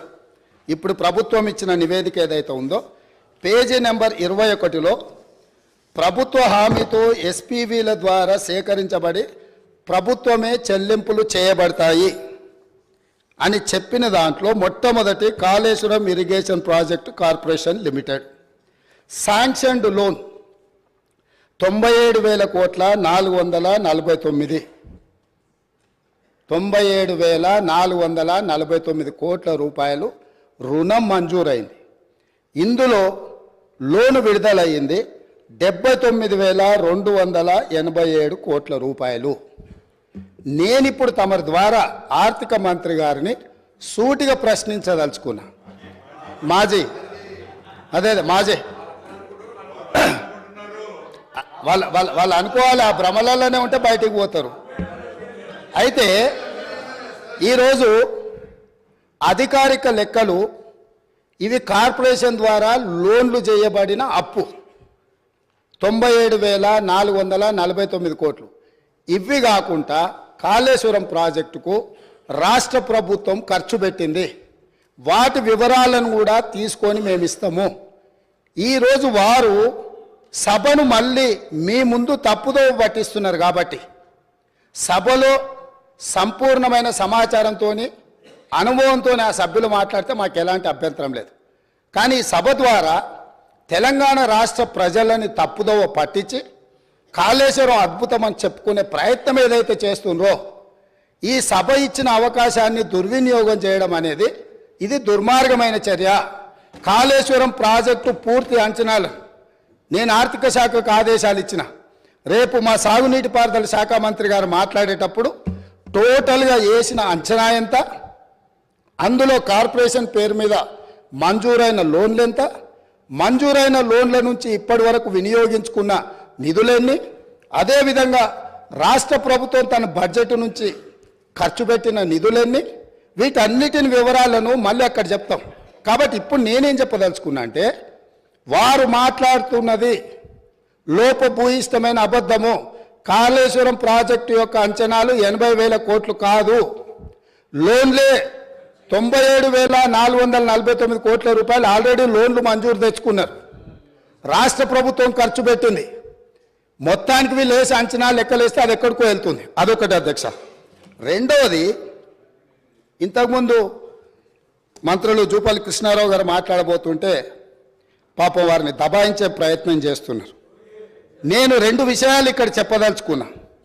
ఆర్థిక మంత్రి గారే కాళేశ్వరం మీద పెట్టిన నివేదికలో, రాష్ట్ర ప్రభుత్వం ఇచ్చిన నివేదికల వీళ్ళు చెప్పింది కాళేశ్వరం ప్రాజెక్టు కట్టడం ద్వారా ఆ నీళ్లు రైతులకు అమ్ముతాము, ఆ నీళ్లు ఇండస్ట్రీస్కి అమ్ముకుంటాము, ఇట్లా ఈ ప్రాజెక్టు ద్వారా నీళ్ళన్నీ పైసలకే అమ్ముతాం, ఉచితంగా ఎవరికి ఇయ్యము. వ్యవసాయంతో సహా ఏం చూపించిండ్రు? ఒక్క సంవత్సరానికి ఆదాయం 5,199 కోట్ల రూపాయల ఆదాయం వస్తుంది. కాళేశ్వరం ప్రాజెక్టు కట్టి వ్యవసాయానికి నీళ్ళు అమ్ముతాం, పరిశ్రమలకు నీళ్ళు అమ్ముతాం, తాగడానికి నీళ్ళు అమ్ముతాం, మొత్తం వ్యాపారమే చేస్తాం. మా ప్రభుత్వం ఉన్నదే వ్యాపారం చేయడానికి. మా ప్రభుత్వం సేవ చేయదు, మా ప్రభుత్వం ప్రజలకు సహాయం చేయదు, వ్యాపారం చేస్తాము. ఆ వ్యాపారం ద్వారా 5,199 కోట్ల రూపాయల ఆదాయం వస్తుందని చూపించి వీళ్ళు ఈ అప్పులు చేసింది. ఈ సంతకాలు పెట్టింది ఎవరు? ఈరోజు అక్కడ కూర్చొని మాట్లాడుతున్న మాజీ ఆర్థిక మంత్రి గారు. ఇది మొదటి విషయం. రెండవది, మిషన్ భగీరథ. మిషన్ భగీరథ మీద కూడా ఈరోజు మేము ఇంటింటికి నల్లాలు ఇచ్చినాం. అసలు మీరు పుట్టినప్పుడు ఇటు ఉన్నోళ్ళని అందరిని అడుగుతున్నా, వారిని కూడా అడుగుతున్నా. 2014 కంటే ముందు మన మంచినీళ్ళు తాగలేదా అధ్యక్ష? మన గ్రామాలలో నల్లాలు లేవా? మన గ్రామాలలో నీళ్ళ ట్యాంకులు లేవా? వీరొచ్చినాకనే శివుడి తల మీద ఉన్న గంగను భూమి మీదకి తెచ్చి, భూమి మీద ఉన్న గంగను కాళేశ్వరంలోకి పారించి, కాళేశ్వరం ఉన్న గోదావరి జలాలను మన ఇంట్లల్లో నల్ల ద్వారా ఇచ్చి మన జీవితాలు ధన్యమైనట్టు, అదేదో వీళ్ళు అద్భుతం చేసినట్టు, అదేదో ఉచితంగా ఇస్తున్నట్టు, ఈ ఉచితంగా ఇవ్వడం ద్వారా తెలంగాణనే దేశానికి నెంబర్ 1గా ఆదర్శంగా ఉన్నట్టు ఈ సభలో నించొని, బయట రాజకీయ ఉపన్యాసాలు ఏమి ఇచ్చుకున్నా మనకేం అభ్యంతరం లేదు అధ్యక్ష, కానీ సభను మిస్లీడ్ చేసే విధంగా శాసనసభ వ్యవహారాల శాఖ మంత్రిగా గతంలో పనిచేసి ఆ అనుభవాన్నంతా ఉపయోగించి సత్యదూరమైన వార్తల్ని ఇక్కడ చెప్పడానికి ప్రయత్నం చేస్తున్నాడు. అందుకే మిషన్ భగీరథ మీద కూడా నేను చెప్పదలుచుకున్నా అధ్యక్ష. ఇది 2019-2020 సంవత్సరంలో వీళ్ళు రూరల్ హౌస్ హోల్డ్కి అమ్మడం ద్వారా 1,030 కోట్లు సంపాదిస్తామని, మున్సిపల్ కార్పొరేషన్లో ఉండే ప్రజలకు నీళ్ళు అమ్మడం ద్వారా 169 కోట్లు సంపాదిస్తామని, అదేవిధంగా మున్సిపల్ రిక్వైర్మెంట్ ఇతర అవసరాలకు 360 కోట్లు సంపాదిస్తామని, అదేవిధంగా ఇండస్ట్రియల్ అవసరాలకు అంటే పరిశ్రమల అవసరాలకు అమ్మి 4,147 కోట్ల రూపాయలు మొత్తం కలిపి 5,706 కోట్ల రూపాయలు ప్రతి సంవత్సరం మిషన్ భగీరథ మీద మాకు ఆదాయం వస్తుంది, మేము ఈ ఆదాయం ద్వారా మీకు అప్పులు తిరిగి చెల్లిస్తామని చెప్పి ఈరోజు బ్యాంకులను మభ్యపెట్టి తప్పుడు నివేదికలు ఇచ్చి లోన్లు తెచ్చిండ్రా? మాజీ ఆర్థిక మంత్రి గారు చెప్పాలి. లేదు, నిజంగానే ప్రజల దగ్గర వసూళ్లు చేసి తాగునీళ్లను సాగునీళ్లను వ్యాపారంగా మార్చి వ్యాపార ఆట వస్తువుగా నీళ్లను మార్చి ప్రజల సెంటిమెంటును, తెలంగాణ ఉద్యమంలో వాళ్ళ పార్టీ చెప్పింది నీళ్లు నిధులు నియామకాలు, నీళ్లే మొదటి సింహభాగం వాళ్ళ ఉద్యమం, వాళ్ళ నాడు వాళ్ళ పార్టీ చెప్పుకున్నది.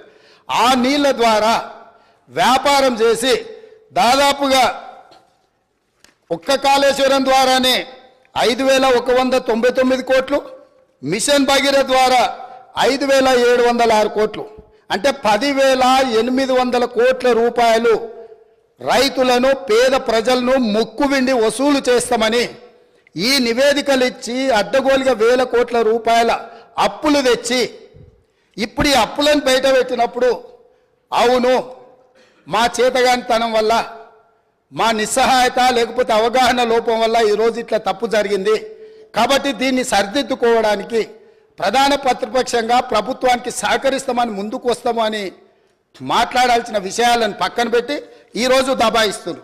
ఇంకొకటి అధ్యక్ష, ఇంతకుముందే వారు మాట్లాడుతూ తెలంగాణ టీఎస్ఐఐసి ద్వారా ఏవైతే లోన్లు ఉన్నాయో వాళ్ళే కట్టుకుంటారు, మాకేం సంబంధం లేదు అని, అసలు మేము కట్టాల్సిన పనే లేదని మాజీ ఆర్థిక మంత్రి గారు ఇదే సభలో అక్కడి నుంచొని చెప్పారు. వారు ప్రవేశపెట్టిన నివేదిక అధ్యక్ష, ఇది నేను ఎక్కడి నుంచి తీసుకురాలే, మా 31 జనవరి 2023 టీఎస్ఐఐసి హడ్కో లోన్లకు వీటన్నిటికీ మేము గ్యారంటీ ఇచ్చి మేము కడతామని చెప్పి వాళ్ళు ఇచ్చిన నివేదిక. అంటే ఈరోజు ఏ కార్పొరేషన్ల ద్వారా లోన్లు తెచ్చినా పర్టికులర్గా వారు టీఎస్ఐఐసికి సంబంధించిన నిధులు మేము చెల్లించాల్సిన అవసరం లేదు, ప్రభుత్వానికి సంబంధం లేదు, వాళ్ళే చెల్లిస్తారని ఏదైతే చెప్పిండో వారు సత్యదూరమైన అంశాలను ఇక్కడ ప్రస్తావించారు. కాబట్టి ఈరోజు వారు ఇచ్చిన నివేదికనే ఇతరులు ఎవరో ప్రవేశపెట్టిండ్రు, వారికి సంబంధం లేదు, వారు చూడలేదు, వారికి అవగాహన లేదు అని అంటే మనకెవరికి అభ్యంతరం లేదు. కానీ వారు ఇచ్చిన నివేదికనే తప్పుదోవ పట్టించి ఈరోజు వారు లేదు లేదు నేను మాట్లాడిందంతా గతంలో చెప్పింది ఒక రకము, ఇప్పుడు చెప్తున్నది ఇంకొక రకం అని చెప్పి వారు మాట్లాడే ప్రయత్నం చేస్తారు. అదేవిధంగా వారు చాలా అద్భుతమైన బడ్జెట్ను ప్రవేశపెట్టినాం, మా అద్భుతమంతా చూసి దేశమంతా మమ్మల్ని ఏమంటారు మమ్మల్ని అనుకరించాలి, అంత అద్భుతమని 2015-16 క్యాగ్ నివేదిక ఏమన్నది అధ్యక్ష? వారి దగ్గర, వారి ఆర్థిక మంత్రిగా పనిచేసిన వారి దగ్గర వివరాలు లేవా? దాంట్లో ఏం చెప్పిండ్రు? వీళ్ళు క్యాగ్ నివేదిక ప్రకారం ఆఫ్ బడ్జెట్ అంటే బడ్జెట్లో రాని అప్పులను తీసుకొచ్చి ఆదాయంగా చూపించి మొత్తం బ్యాంకులను ప్రభుత్వ వ్యవస్థలను తప్పుపట్టిండ్రు అని చెప్పి క్యాగ్ నివేదిక స్పష్టంగా ఈ రాష్ట్ర ప్రభుత్వాన్ని తప్పుపట్టింది. ఈ ప్రభుత్వం ఉద్దేశపూర్వకంగా ఆర్థిక సంస్థలన్నిటిని కూడా తప్పుదోవ పట్టించి అత్యధిక వడ్డీతో రుణాలు తీసుకొచ్చి ఈ రాష్ట్రాన్ని అప్పుల కూపంగా తయారు చేసిందని క్యాగ్ నివేదిక 2015-16లో ఇచ్చిన లేఖ అధ్యక్ష ఇది. అదేవిధంగా బడ్జెట్ తయారీలోనే లోపాలు ఉన్నాయని 2018-19లో అసలు మీరు తయారు చేస్తున్న బడ్జెట్లోనే లోపభూయిష్టంగా ఉన్నది, మీ విధానాన్ని మార్చుకోండి, మీ విధానాన్ని మార్చుకోవడం ద్వారా రాష్ట్రానికి మేలు జరుగుతుందని చెప్పి స్పష్టంగా క్యాగ్ మొట్టకాయలు వేసింది ఆనాటి ప్రభుత్వాన్ని. ఇన్ని రకాల వాస్తవాలు ఉన్నా వారికి ఉన్న అనుభవాన్ని అంతా కూడా వినియోగించి అబద్ధాలు చెప్పి ఈ సభను, ఈ రాష్ట్ర ప్రజల్ని తప్పుదోవ పట్టించాలనే ప్రయత్నం చేస్తుండ్రో ఇది శాసనసభ వ్యవహారాలు నిర్వహించే మా శ్రీధర్ బాబు గారికి సూచన చేస్తున్నా. సభను తప్పుదోవ పట్టించే విధంగా సభ్యులు ఎవరైనా మాట్లాడితే ఆధారాలు లేని వివరాలను అన్నిటిగా ఆధారాలుగా ఉన్నట్టుగా చిత్రీకరించి సభలో తప్పుడు సమాచారాన్ని ఒకవేళ ప్రవేశపెడితే శాసనసభ వ్యవహారాలలో ఏ రకమైన చర్యలు తీసుకోవాలనో వాటిని ఒక్కసారి పరిశీలించాల్సిందిగా తమరి ద్వారా వారికి నేను విజ్ఞప్తి చేస్తున్నా అధ్యక్ష. మదన్ మోహన్ గారు.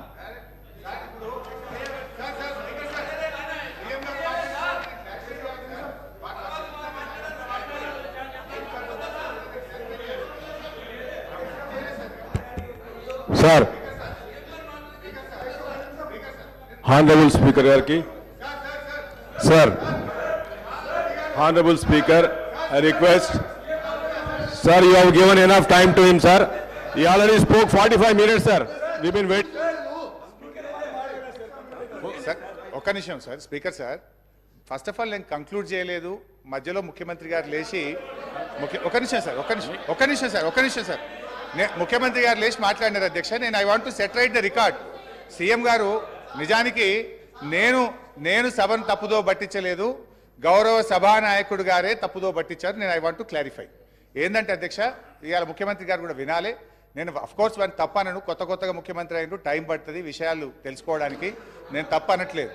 అయితే అధ్యక్ష ముఖ్యమంత్రి గారు మీ ద్వారా గౌరవ సభానాయకుడి దృష్టికి తీసుకుపోతున్న ఏంటంటే అధ్యక్ష కాళేశ్వరం కార్పొరేషన్లో కేవలం కాళేశ్వరం ప్రాజెక్టుకే రుణాలు తీసుకోలేదు అధ్యక్ష, పాలమూరు లిఫ్ట్ ఇరిగేషన్కు కూడా కాళేశ్వరం కార్పొరేషన్ ద్వారా తీసుకున్న రుణాలను ఖర్చు పెట్టాము. It's not that Kaleshwaram corporation తీసుకున్న అప్పంతా కాళేశ్వరంకే ఖర్చు పెట్టారని ముఖ్యమంత్రి గారు చెప్పారు. ఇది సత్యదూరమైంది నంబర్ 1. నంబర్ 2, నేను అంచనాలు అనలేదు. ఖర్చు పెట్టిందే 83 వేల కోట్లు దాటకపోతే ₹1,00,000 అవినీతి జరిగిందని 1,00,000 కోట్ల రూపాయల అవినీతి జరిగిందని మా మీద బురద జల్లారు అని నేను చెప్పాను. ఖర్చు పెట్టింది అన్నారు, దాని ముఖ్యమంత్రి గారు అంచనాలు అన్నారు. సో నీళ్ల విషయంలో మా పాలసీ ఏందో 3 ఏళ్ళు ప్రభుత్వం ప్రజలు చూశారు. మేము మంచినీళ్లు రాష్ట్ర ప్రజలకు ఉచితంగా ఈ రాష్ట్ర ప్రజలకు గత 3.5-4 సంవత్సరాలుగా మిషన్ భగీరథ పూర్తి చేసిన తర్వాత త్రాగునీరు ఇచ్చాం. గత ప్రభుత్వం నీటి తీరువ నాగార్జున సాగర్ ప్రాజెక్ట్ కింద ఎస్ఆర్ఎస్పి కింద నీటి తీరువ వసూలు చేస్తే మేము ₹1 కూడా తీసుకోకుండా ఉచితంగా సాగునీళ్లు అందించిన మా విధానం రాష్ట్ర ప్రజలకు తెలుసు అధ్యక్ష.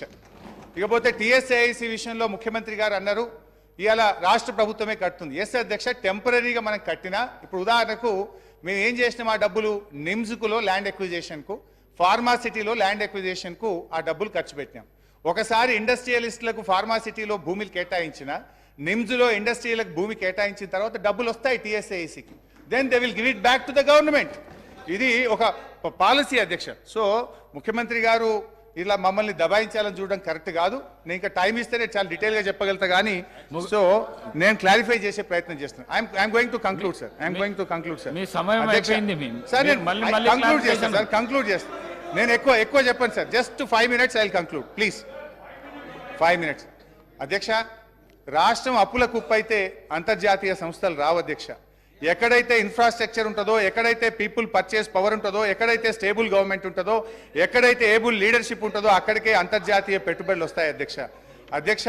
ఇవాళ చిన్నప్పుడు కూడా మనం సుమతి శతకంలో చదువుకున్నాం అధ్యక్ష, ఎప్పుడు సంపద కలిగినా అప్పుడే బంధువులు వత్తురది ఎట్లన్నన్, దెప్పలుగా చెరువు నిండిన కప్పలు 10,000 జేరుగదరా సుమతి. సంపద వసతులున్న చోటికే కంపెనీలు వస్తాయి, ఉద్యోగ ఉపాధి అవకాశాలు వస్తాయి అధ్యక్ష. నేను ఐ వాంట్ టు కంక్లూడ్ అధ్యక్ష.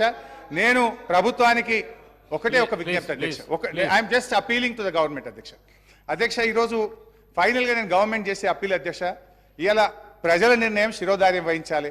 ప్రజలకు వాళ్ళకి అవకాశం ఇచ్చిండ్రు, మమ్మల్ని ఇక్కడ కూర్చోబెట్టినారు, వి యాక్సెప్ట్ దట్ అధ్యక్ష. నేను ఒకటే అంటే సంపూర్ణ మెజార్టీతో ప్రజలు మీకు అవకాశం ఇచ్చినప్పుడు మీ తెలివితేటల్ని, మీ విజ్ఞతను ప్రదర్శించి నిధులు సమకూర్చుకోండి, రాష్ట్రాన్ని ముందుకు నడపండి. అంతేగాని మమ్మల్ని బదనాం చేయాలని, మమ్మల్ని తిట్టుకుంటూ బతికే ప్రయత్నం చేయొద్దు. ఏమర్థమైతే మేమంటే మీకు అంత భయమా? మమ్మల్ని అప్రతిష్ట పాలు చేస్తేనే మీకు రాజకీయ భవిష్యత్తు ఉంటుంది అన్నట్టుగా మీరు భావిస్తున్నట్టుగా ఇలా ప్రజలు అనుకుంటా ఉన్నారు అధ్యక్ష. మేము మంచినీళ్ళ సమస్య ఇచ్చినాం, ప్రతి బస్తీకి నీళ్ళు ఇచ్చినాం, ప్రతి గ్రామానికి ఇచ్చినాం. మీరు 24 గంటలు మంచినీళ్ళు ఇచ్చి మాకంటే మంచి పేరు తెచ్చుకోండి, శబాష్ అనిపించుకోండి, మేము వద్దంటామా? వి అప్రిషియేట్ అధ్యక్ష. మేము కరెంట్ సరఫరా చేసినాం, నాణ్యమైన కరెంట్ ఇచ్చినాం అధ్యక్ష. మీరు ఇలా ప్రజలకు ఉచిత విద్యుత్ ఇస్తామన్నారు. 90 లక్షల తెల్ల రేషన్ కార్డుదారులకు 200 యూనిట్ల ఉచిత విద్యుత్ కోతలు లేకుండా అందించి ప్రజలకు ఇచ్చిన మాట నిలబెట్టుకునే ప్రయత్నం చేయండి. ఇలా గ్యాస్ సిలిండర్ ఇస్తామన్నారు. ప్రతి తెల్ల రేషన్ కార్డు ద్వారాకి సంవత్సరానికి 12 గ్యాస్ సిలిండర్లు ఇచ్చి మీరు ఇచ్చిన మాట నిలుపుకొని ప్రజల్ని ఒప్పించే ప్రయత్నం చేయండి అధ్యక్ష. లాస్ట్ క్లోజ్ చేస్తాం అధ్యక్ష. వ్యక్తులుగా మనం ఉంటాం పోతాం, ప్రజల ప్రయోజనాలు ముఖ్యం. రాష్ట్ర భవిష్యత్తును దెబ్బతీసే పద్ధతి వద్దు. రాష్ట్ర పరపతిని దిగజార్చే దుష్ప్రయత్నాలను మానుకోండి. ఒక చిన్న పుకార్తో స్టాక్ మార్కెట్ కుప్పకూలిన సంఘటనలు చూశాం. మీరు మన రాష్ట్ర ఆర్థిక పరిస్థితి మీద అధికారికంగా పుకార్లు సృష్టించి రాష్ట్ర భవిష్యత్తును ప్రశ్నార్థకం చేయకండి.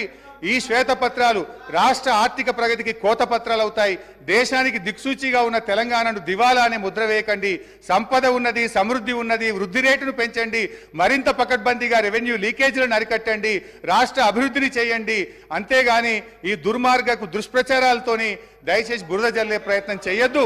This is my sincere and honest appeal to the government. Thank you.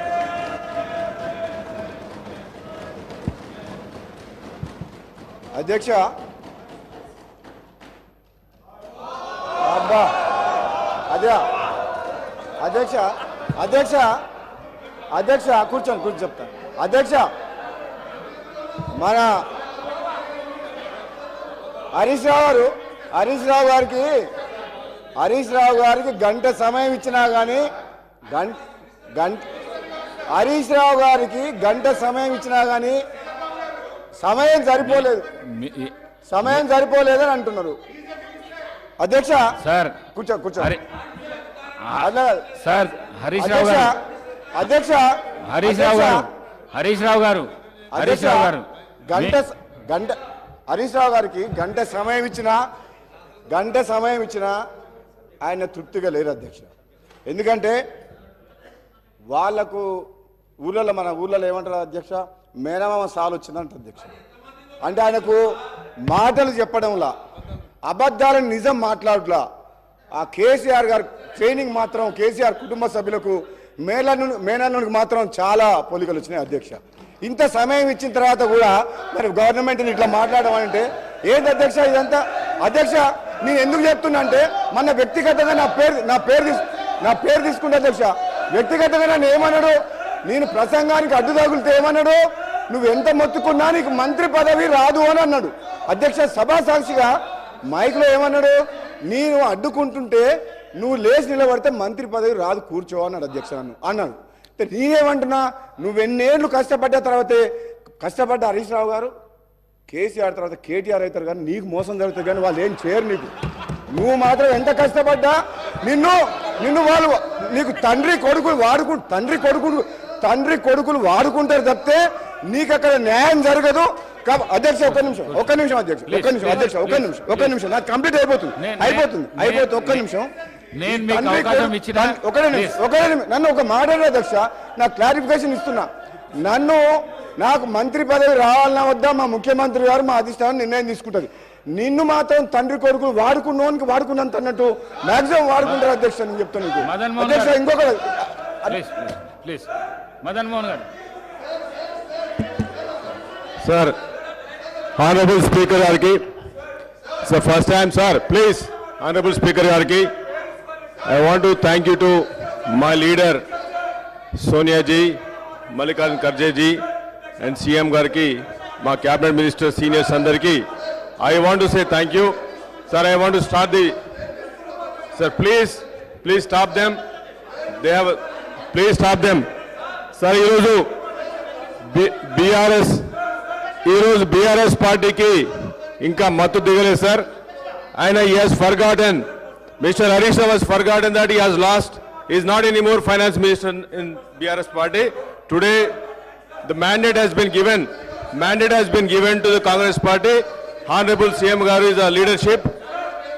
వాళ్ళకి ఇంకా అర్థం కావట్లేదు సార్ ఏం మాట్లాడుతా ఉన్నారు. ప్లీజ్ దయచేసి 2014లో నేను ఇస్తా అవకాశం, 2014లో హరీష్ రావు గారికి ఇస్తా, నేను అవకాశం ఇస్తా సార్. Please stop. 2014లో వాళ్ళు మాట్లాడుతున్నారు దయమైన పరిస్థితి ఉందని చెప్తున్నారు. ఇది మంచి ప్రాక్టీస్ కాదు, వెళ్ళక రావద్దు. నేను అవకాశం ఇస్తా హరీష్ రావు గారికి 45 మినిట్స్ ఇస్తా, 45 మినిట్స్ చేసుకో, అవకాశం ఇస్తా హరీష్ రావు గారికి అవకాశం ఇస్తా. రావద్దు దయచేసి మీ సీట్లకు వెళ్ళండి సార్. మీ సీట్లకు వెళ్ళండి. The people have given a mandate, sir. Honorable CM గారి లీడర్షిప్ లో the Congress party has been given mandate. వాళ్ళకి అర్థం కావట్లేదు సార్. వాళ్ళకి వాళ్ళ స్టోరీస్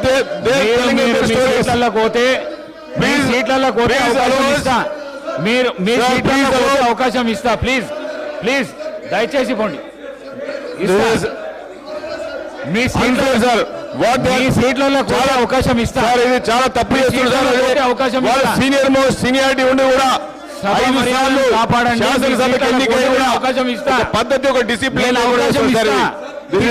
వెళ్ళండి సార్. మాట్లాడమని సార్ కొత్త వచ్చిన వాళ్ళని నేను అవకాశం ఇస్తా. మీ రైట్ దయచేసి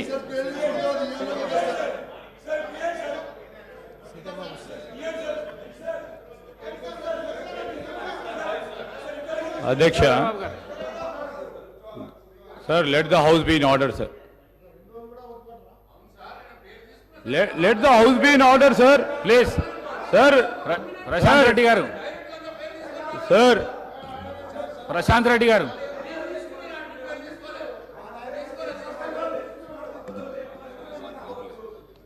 సార్ అనేక సందర్భాల్లో వారి ప్రభుత్వంలో ఉన్నప్పుడు పేర్లు తీసుకున్నారు సార్.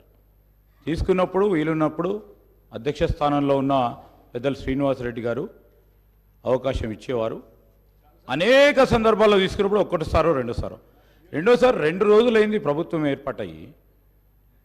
ఈరోజు ప్రభుత్వంపై ఈ విధంగా ఎదురు దాడి చేయడం, స్పీకర్ చైర్పై అస్పర్షన్ క్రియేట్ చేయడం, స్పీకర్ చైర్ దగ్గరకు వచ్చి స్పీకర్ని ఇబ్బంది పెట్టడం, స్పీకర్ గారి చైర్కు సంబంధించి కొత్తగా ఎంపికైన శాసనసభ్యులు వచ్చి బెదిరించడం, ఇది సరికాదు సార్. ఇది సరికాదు sir. This is against legislative rules procedure sir. మేము కోరుతా ఉన్నాం అధ్యక్ష, హరీష్ రావు గారికి అవకాశం ఇవ్వండి క్లారిఫికేషన్ అప్పుడు. ఎట్లయినా వారు మాట్లాడతారు కదా సార్. క్లారిఫికేషన్ అప్పుడు వారు మాట్లాడతారు sir. Let him speak sir. Already sir record చూడండి, 1 hour 50 minutes మాట్లాడారు sir. 1 hour 50 minutes he spoke sir.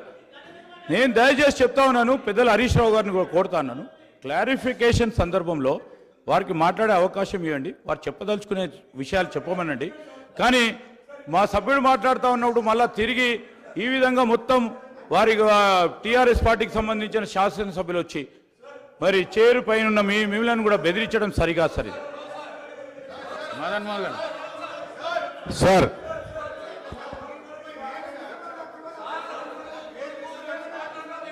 Sir honourable speaker గారికి దయచేసి ఒక్కసారి సార్ ఈరోజు బీఆర్ఎస్ పార్టీ ఒక్క నిమిషం హరీష్ రావు గారు మాట్లాడండి. స్పీకర్ సార్, ఒకటే మాట సార్. కానీ హరీష్ రావు గారు, మీరు చాలా సీనియర్ శాసనసభ్యులు, కొత్తగా గెలిచిన వాళ్ళు వెళ్ళకు పంపించడం ఇది మంచి పద్ధతి కాదు. ఇది సభా సాంప్రదాయాలను మా దిక్కు చూడకపోతే దయచేసి ఈ విధంగా మాత్రం చేయకండి. మాట్లాడండి సార్. ఒక్క నిమిషం సార్. సార్ ఇప్పుడు ఎల్ఏ మినిస్టర్ గారు కూడా చెప్పాలి. నేను మాట్లాడినప్పుడు 8 మంది మంత్రులు అధ్యక్ష, మేము 10 ఏళ్ళు కూర్చున్నాం అక్కడ. ఒకరోజు కాదు, 2 రోజులు కాదు. అరే పట్టుమని 2 రోజులు కూడా ఓపే పట్టకపోతే ఎట్లా అంటే వెళ్ళకు రావటేంది? ఇది ఎక్కడ న్యాయం? ఏమైనా తప్పు మాట్లాడారా? మీరు మాట్లాడిన దాని మీద ఆయన ఏదో మాట్లాడాడు. మీరు మొన్న మాట్లాడారు కదా ఒక్క నిమిషం రాజగోపాల్ గారు కూర్చోండి. రాజగోపాల్ రెడ్డి గారు మొన్న రాజగోపాల్ గారి పేరు తీసుకొని మాట్లాడిండు. మైక్ అడిగాడా? మీరు ఇచ్చారా? ఇవ్వలేదు కదా మొన్న. ఉన్నాడు, ఇవ్వలేదు కదా మొన్న మైకు. ఇవ్వలేదు ఆయనకి, మొన్న ఇవ్వలేదు మైక్ ఆయనకి. అంటే పేరు తీసుకున్నారు కాబట్టి మైక్ అంటే 10 ఏళ్ళు బస్సు కొన్ని 100 సార్లు మా పేర్లు అన్నీ తీసుకొని ఉంటారు. ఎప్పుడే మైకేమి ఇవ్వలేదు. ఇది బుల్డోజ్ చేసే విధానం, ఇది కరెక్ట్ కాదు. పట్టుమని 2 రోజులు కూడా మీకు ఓపిక లేకుండా వెళ్ళలోకి వచ్చి సభాపతి గారిని బెదిరిస్తూ అడ్డగోలుగా మాట్లాడేది ఇది పద్ధతి కాదు సార్. మీరు దయచేసి వీఆర్ నాట్ హీల్డింగ్. ఈ ప్రెజర్స్కి, ఈ ప్రెజర్ టాక్టిక్స్కి మేమేమో హీల్డ్ కావటానికి సిద్ధంగా లేవు. గౌరవ సభ్యులు మాట్లాడేది ఉంది, మాట్లాడించండి. వాళ్ళు ఏమైనా సమాధానం చెప్పాలంటే క్లారిఫికేషన్లో చెప్పాలి. No no no let us not yield,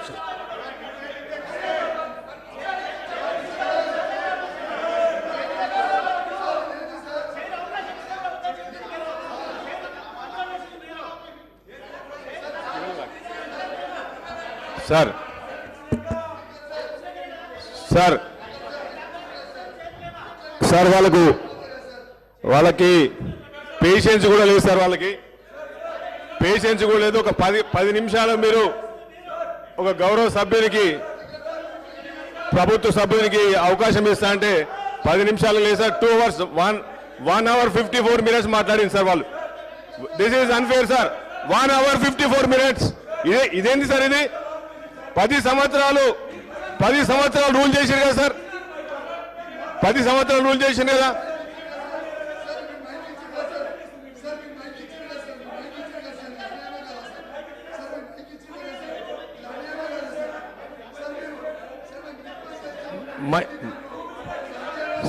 sir ఈరోజు హరీష్ రావు గారు మాట్లాడుతూ శ్రీధర్ బాబు గారు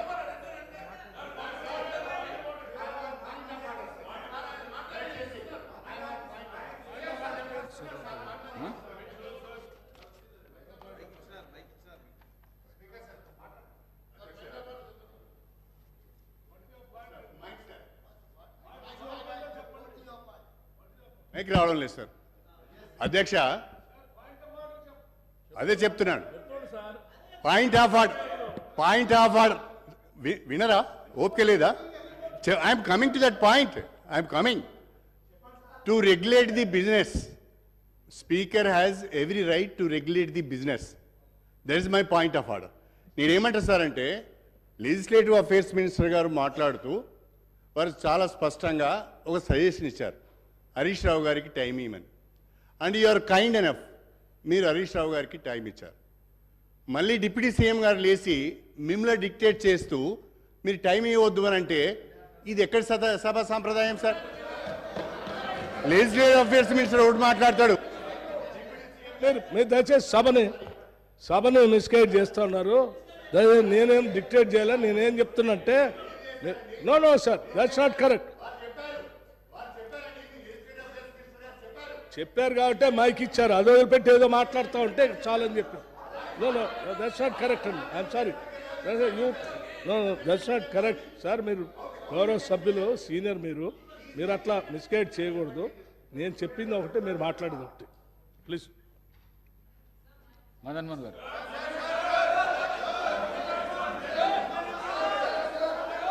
ఇదేంటి సార్, ఇదేంటి సార్?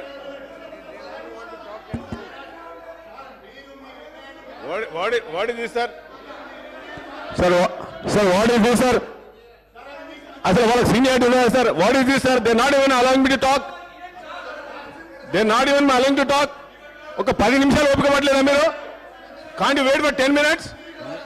మీరు 1 hour 54 minutes మాట్లాడారు. 10 years you been ruling. మీరు కూర్చోండి, మీ సీట్లలో మీరు కూర్చోండి. ఆయనకంత ఓపిక లేకపోతే ఎట్లా సార్? ఒక గౌరవ సభ్యులుగా ఉండే 5 సార్లు శాసనసభకి ఎన్నికై ఒక 10 నిమిషాలు ఓపిక లేకపోతే ఎట్లా సార్ ఆయనకి? అంటే కాంప్రహెండ్ చేసుకోలేకపోతున్నారు sir. They are not able to digest. They have lost election. They want rule for ever. It will never happen. You will stay for ever.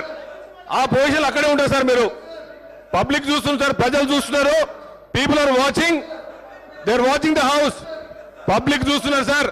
ఇది ఎంత అన్యాయం అంటే, ఒక గౌరవ సభ్యునికి, తొలిసారి ఎన్నికైన గౌరవ సభ్యునికి, ప్రభుత్వంలో ఉన్న సభ్యునికి 5 నిమిషాలు కూడా మాట్లాడలేకపోతుంది సార్. సార్ ఈరోజు కాంట్రాడిక్టరీ స్టేట్మెంట్ ఇస్తున్నారు. హరీష్ రావు గారు కూర్చోండి, దయచేసి కూర్చోండి. మీరు కూర్చోండి. మీరు అరే కూర్చో 5 నిమిషాలు కూర్చో. 5 నిమిషాలు లేకపోతే మీరేం ప్రభుత్వంలో వచ్చినారు? మదన్ మోహన్ గారు, మీరు ఒక 5 minutes ప్లీజ్. సార్ ఈరోజు 2014లో ఈరోజు తెలంగాణ వచ్చినప్పుడు ఇంత రిఫార్మ్ వాళ్ళు ఏమన్నారు సార్?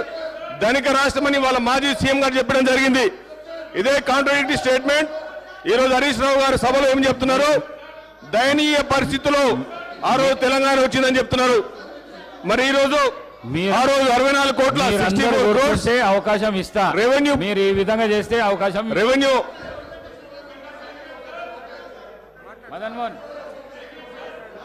మదన్ మోహన్ గారు మాట్లాడండి సార్. వాళ్ళకి వాళ్ళు ఎట్లా ఐఎమ్ వెరీ సర్ప్రైజ్ సార్. అవకాశం ఇస్తా. I'm astonished, I'm surprise sir. 10 years ఎట్లా రూల్ చేసింది సార్?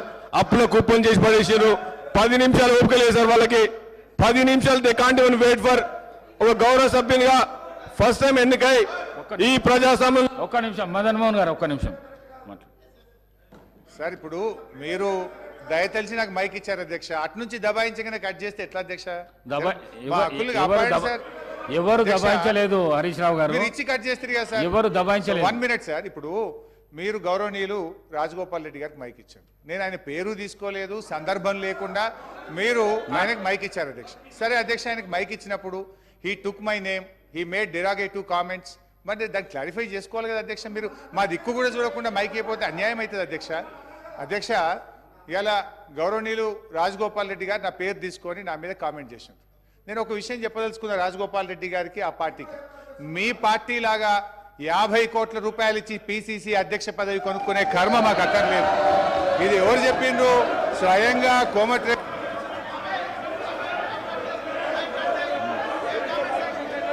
శ్రీధర్ బాబు గారు.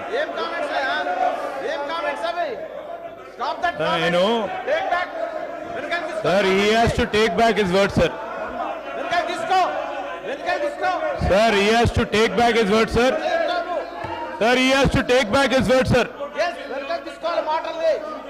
Hey, Srinivas. Hey, Srino.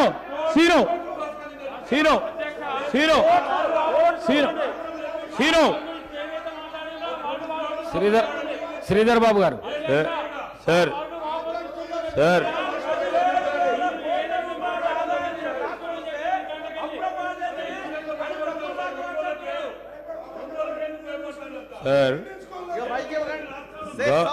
గౌరవ సీనియర్ శాసనసభ్యులు హరీష్ రావు గారికి అవకాశం ఇచ్చారు, వారి పేరు తీశారని.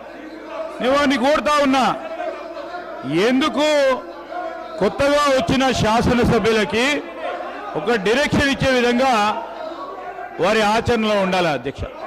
కానీ వారు మాట్లాడిన తీరు, వారు మాట్లాడిన మాటలు వెంటనే మేము వారిని కోరుతా ఉన్నాం, మీ ద్వారా వారిని కోరుతా ఉన్నాం, వెంటనే వారు మాట్లాడిన మాటలు విత్డ్రా చేసుకోవాలని కోరుతా ఉన్నది. ఎందుకంటే అధ్యక్ష, వారు సభా మర్యాదలను పాటించి కొత్తగా వచ్చిన శాసనసభ్యులకు ఆదర్శంగా ఉండాలి. ఈరోజు నేను కోరుతా ఉన్నది ఒకటే అధ్యక్ష, మీరు అవకాశం ఇస్తా అన్నారు, మీ ప్రెరోగేటివ్ మీరు ఇచ్చారు అధ్యక్ష. సరైన విధానంలో వారికి ఉపయోగించుకోవాలి. ఈరోజు వారు మళ్ళా మా పార్టీపై, మా సభ్యులపై, మా అధ్యక్షులపై మాట్లాడటం సరికాదు. ఇది మేము ఖచ్చితంగా దీనికి ఖండిస్తూ ఉన్నాం. ఖచ్చితంగా వారు వాపసు తీసుకోవాల్సిందే, లేకుంటే ఎక్స్ప్లెయిన్ చేయండి అధ్యక్ష. ఇవన్నీ కూడా సరికాదు. Let's stand as an example. Now let's stand as an example. No, let's stand as an example, sir. Why are you Rajagopal Reddy withdraw చేసుకోండి హరీష్ రావు గారు, విత్డ్రా చేసుకోండి, దయచేసి విత్డ్రా చేసుకోండి. అధ్యక్ష, ఇప్పుడు శ్రీధర్ బాబు గారు మాకు సలహా ఇచ్చారు, సంతోషం. మరి వారి సభ్యులు కూడా మా మీద నోటికొచ్చినట్టు మాట్లాడినరు, వారిని విత్డ్రా చేసుకోమని చెప్పండి. I'm ready to withdraw. ఇంకోటి, ఈ కామెంట్స్ నేను చేసినవి కావు, వాళ్ళ కోమటిరెడ్డి బ్రదర్సే వీడియో ఫుటేజ్ ఉంది. వారి నాయకుడి మీద ఈ రాష్ట్ర కాంగ్రెస్ పార్టీ ఇన్ఛార్జ్ కు 50 కోట్లు ఇచ్చి పిసిసి అధ్యక్షుడు కొనుక్కున్నారని వారు కామెంట్ చేశారు. నేను చేయలే. I'm ready to withdraw my words provided గౌరవనీయులు రాజగోపాల్ రెడ్డి గారు తన వ్యాఖ్యలను ఉపసంహరించుకుంటే నేను ఉపసంహరించుకోవడానికి సిద్ధంగా ఉన్నాను.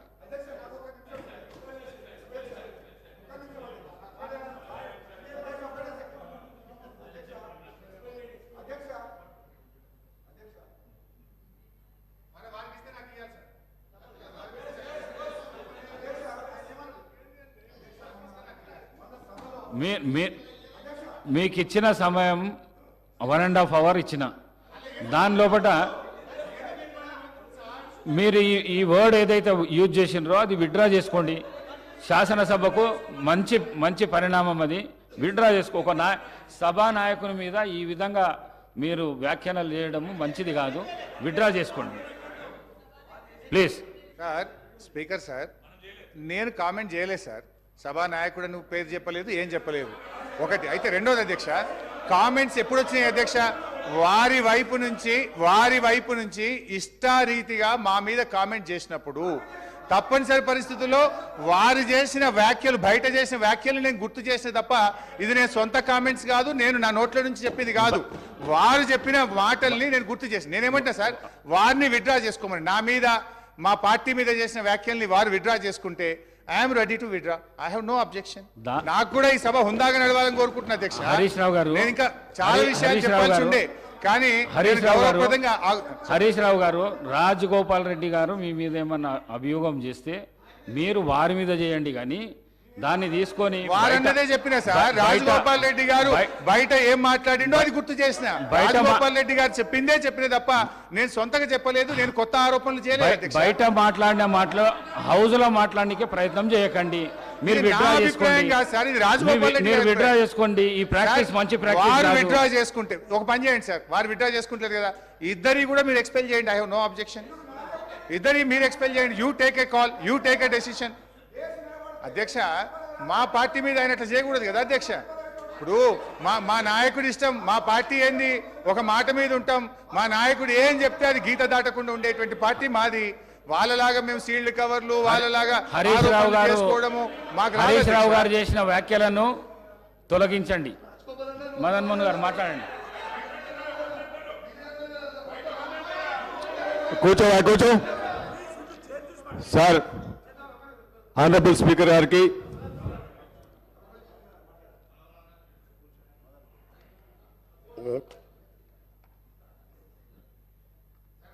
సార్ ఎవరో సార్ నేను మన కేటీఆర్ గారు అన్నాను. మన కేటీఆర్ గారు కూడా ఇదే వాడు చేసిన ఒకసారి గౌరవ సభ్యుడు హరీష్ రావు గారికి, మీరు మొన్న కేటీఆర్ గారు కూడా మాట్లాడిన ఆ రోజు నేను హాస్పిటల్ రాలేదు, మీకు మా ఇంటర్నల్ పార్టీ విషయంలో మాట అయిపోయింది ఎప్పుడో పట్టుకొని, అదే అది కాదు ఆయన గురించి మాట్లాడలేదు. అదే మీరు ఆల్రెడీ ఒకటి చూడండి, ఇప్పుడు మా కాంగ్రెస్ పార్టీ నేషనల్ పార్టీ ఒక సిద్ధాంతం, నాయకుని ఎన్నుకున్నాం. ముఖ్యమంత్రి గారు రేవంత్ రెడ్డి గారు ఉన్నారు, ఆయన నాయకత్వంలో ఇలా మంత్రివర్గం ఏర్పడి గవర్నమెంట్ ఏర్పడింది. మీకేం పని లేదా? మీరు ఏం చేసిన 10 ఏళ్లలో ఏం ఎగబెట్టిను, ఎట్లా దోసుకున్నారో ఇలా ప్రజల ముందు బయట పెడుతుంటే మీరు పాటు పట్టుకుంటా. నీకేమైనా ఉంటే 10 ఏళ్లలో నువ్వు ఏం చేసినావు, ఒక ఉద్యోగం ఇచ్చినా, ఒక ఇల్లు కట్టావా, అది చెప్పకుండా ఎంతసేపు మాట్లాడు. మేము చెప్పాలా మీ బావబాబు ఎట్లా కొట్లాడుకుంటూ చెప్పాలా? ఆ విషయం ఉన్నప్పుడు అది క్లోజ్ అయిన మ్యాటర్. అది దాన్ని పట్టుకొని ప్రతిరోజు ఈ విధంగా మాట్లాడు. సార్ ఇది సీరియస్ కామెంట్, సీరియస్ గా వార్నింగ్ ఇస్తున్నాను.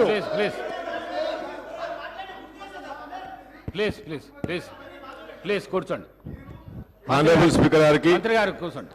సార్, ఈరోజు I want to thank you my senior leader madam గారికి, ఖర్గే గారికి, హానరబుల్ సీఎం గారికి, and my senior ministry, and then all my colleagues, నా ఎల్లారెడ్డి ప్రజలకి అందరికీ I want to thank you.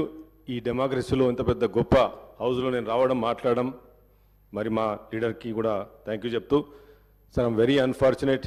నేను ఎప్పుడు ఇట్లా అనుకోలేదు సార్, ఇంత సబ్జెక్ట్ మాట్లాడుతున్నాం అనుకుంటే, మరి ఆయన 5 సార్లు శాసనసభకు ఎన్నికై మీ గురించి మాట్లాడుతున్నారు సార్. మీ గురించి వినండి sir.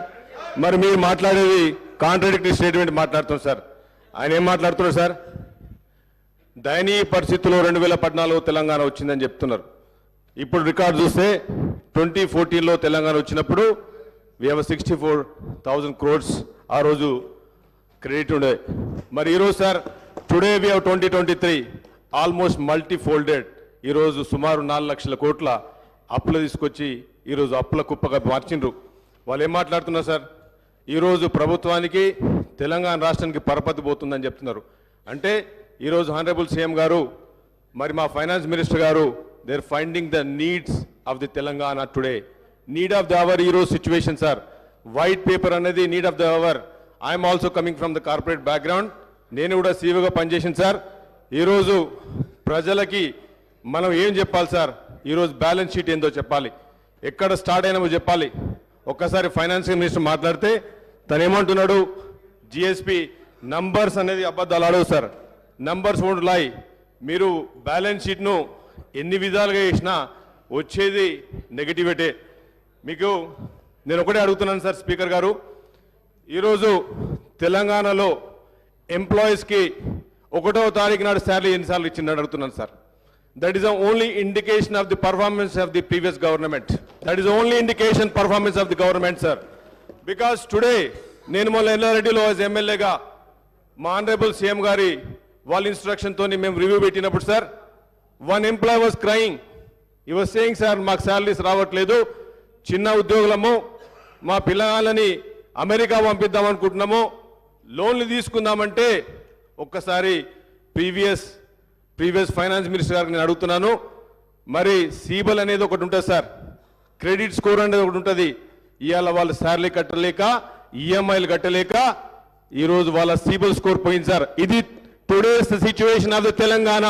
They talking about the best Telangana, మేము #1 తెలంగాణ, మోడల్ తెలంగాణగా మాట్లాడుతున్నారు కదా sir. This is the situation sir. ఉండడానికి ఇల్లు కావాలి, తాగడానికి నీళ్లు కావాలి, తినడానికి 3 పూట తిండి కావాలి సార్. అభివృద్ధి అనేది ఈరోజు మీరు మాట్లాడేది లాజిస్టిక్స్ కాదు కదా సార్. మీరు మాట్లాడేది 4 కార్పొరేట్ కంపెనీలు తీసుకొచ్చినంత మాత్రాన అభివృద్ధి కాదు సార్ అది. ఇలా మీరు రండి, ఎల్లారెడ్డి నియోజకవర్గం రండి సార్, తినడానికి తిండి లేదు, ఉండడానికి ఇల్లు లేదు. ఇట్లాంటి పరిస్థితి. They were talking about mission Bhagiratha. How many loans they have taken sir. ఈరోజు మాట్లాడుతున్నారు, మా జూపల్లి కృష్ణ గారు మాట్లాడారు. He made a very good point sir.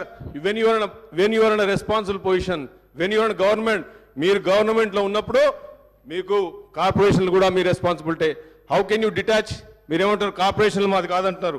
ఈరోజు సార్ మరి మనం బ్యాక్ వెళ్తే మీరు 2014 చూస్తే ఈ శ్వేతపత్రం తప్పంటున్నారు సార్, తప్పల నడక అని చెప్తున్నారు కదా సార్. మరి ఈ శ్వేతపత్రాన్ని ఇదే revenue minister, previous revenue minister గారు అదే ఐఏఎస్ ఆఫీస్తో చేసినారు. ఈరోజు ఏమంటారంటే వాళ్ళే తప్పు చెప్పినట్టు చెప్తున్నారు సార్.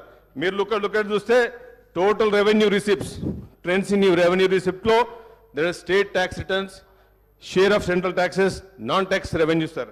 ఇప్పుడు మీరు ఒక ట్రెండ్ చూస్తే, గ్రాఫ్ చూస్తే ఫ్రమ్ 2014 నుంచి sir, if you look at today budget year 2023 తీసుకుంటే 15.3% యాజ్ పర్ దిస్ బుక్.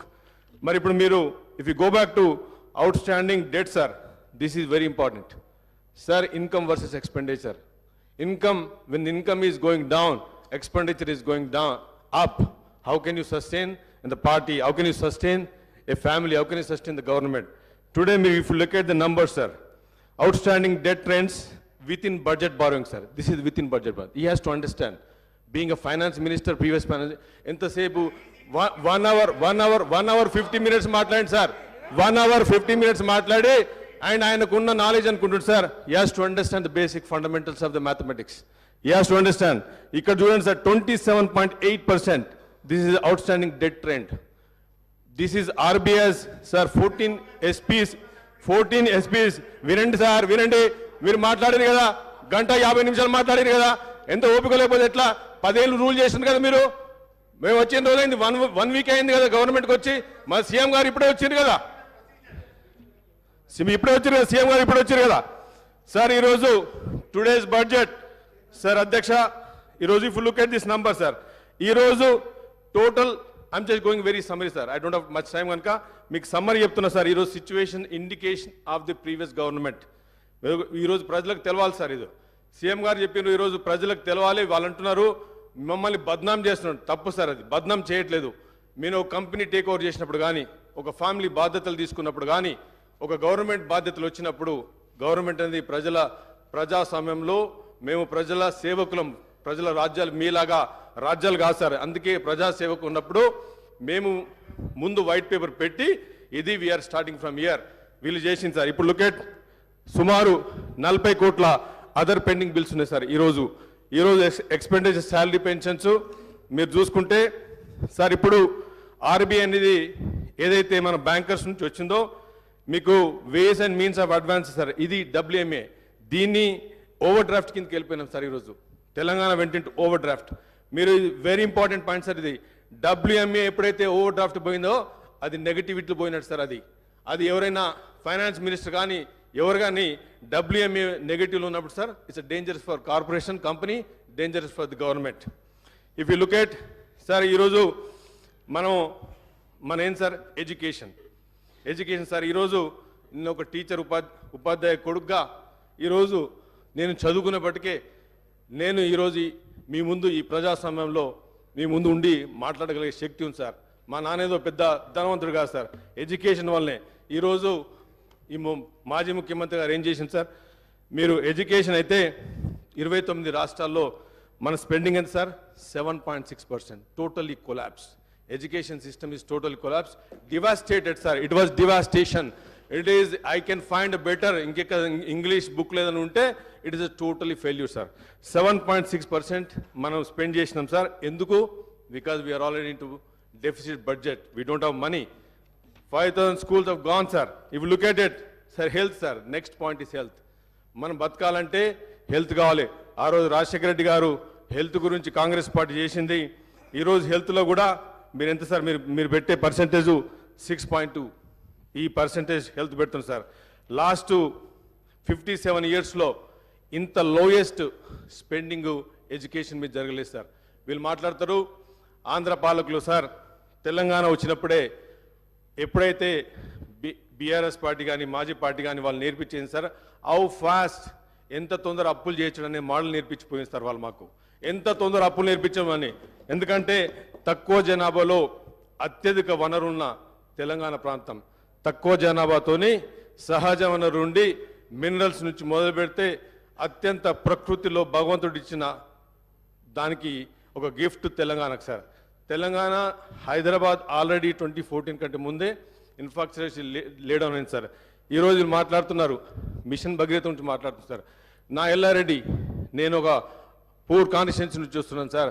ఎల్లారెడ్డిలో తాగడానికి మిషన్ భగీరథ నీళ్ళు లేవు. మిషన్ భగీరథది కొన్ని thousands of crores, subject to correction my numbers, thousands of crores they have taken credit. ఈరోజు ఏ సామాన్యుడు బాగుపడ్డాడు sir indication చేస్తే. మీరు మాట్లాడుతున్నారు, if I go in to detail into numbers, మరి ఆ రోజు సార్ ఇప్పుడు ధనిక రాష్ట్రం అని చెప్తుంది సార్. ధనిక రాష్ట్రం ఎప్పుడు అంటాం sir? When there is no BPL లేనప్పుడు, బిలో ప్రావర్టీ లైన్ లేనప్పుడు మనం ధనిక రాష్ట్రాన్ని మాట్లాడతాం సార్. ఎప్పుడు చూసినా వాళ్ళ ప్రీవియస్ మంత్రి గారు, మా ముఖ్యమంత్రి గారు 2 కాంట్రాక్టరీ స్టేట్మెంట్ సార్.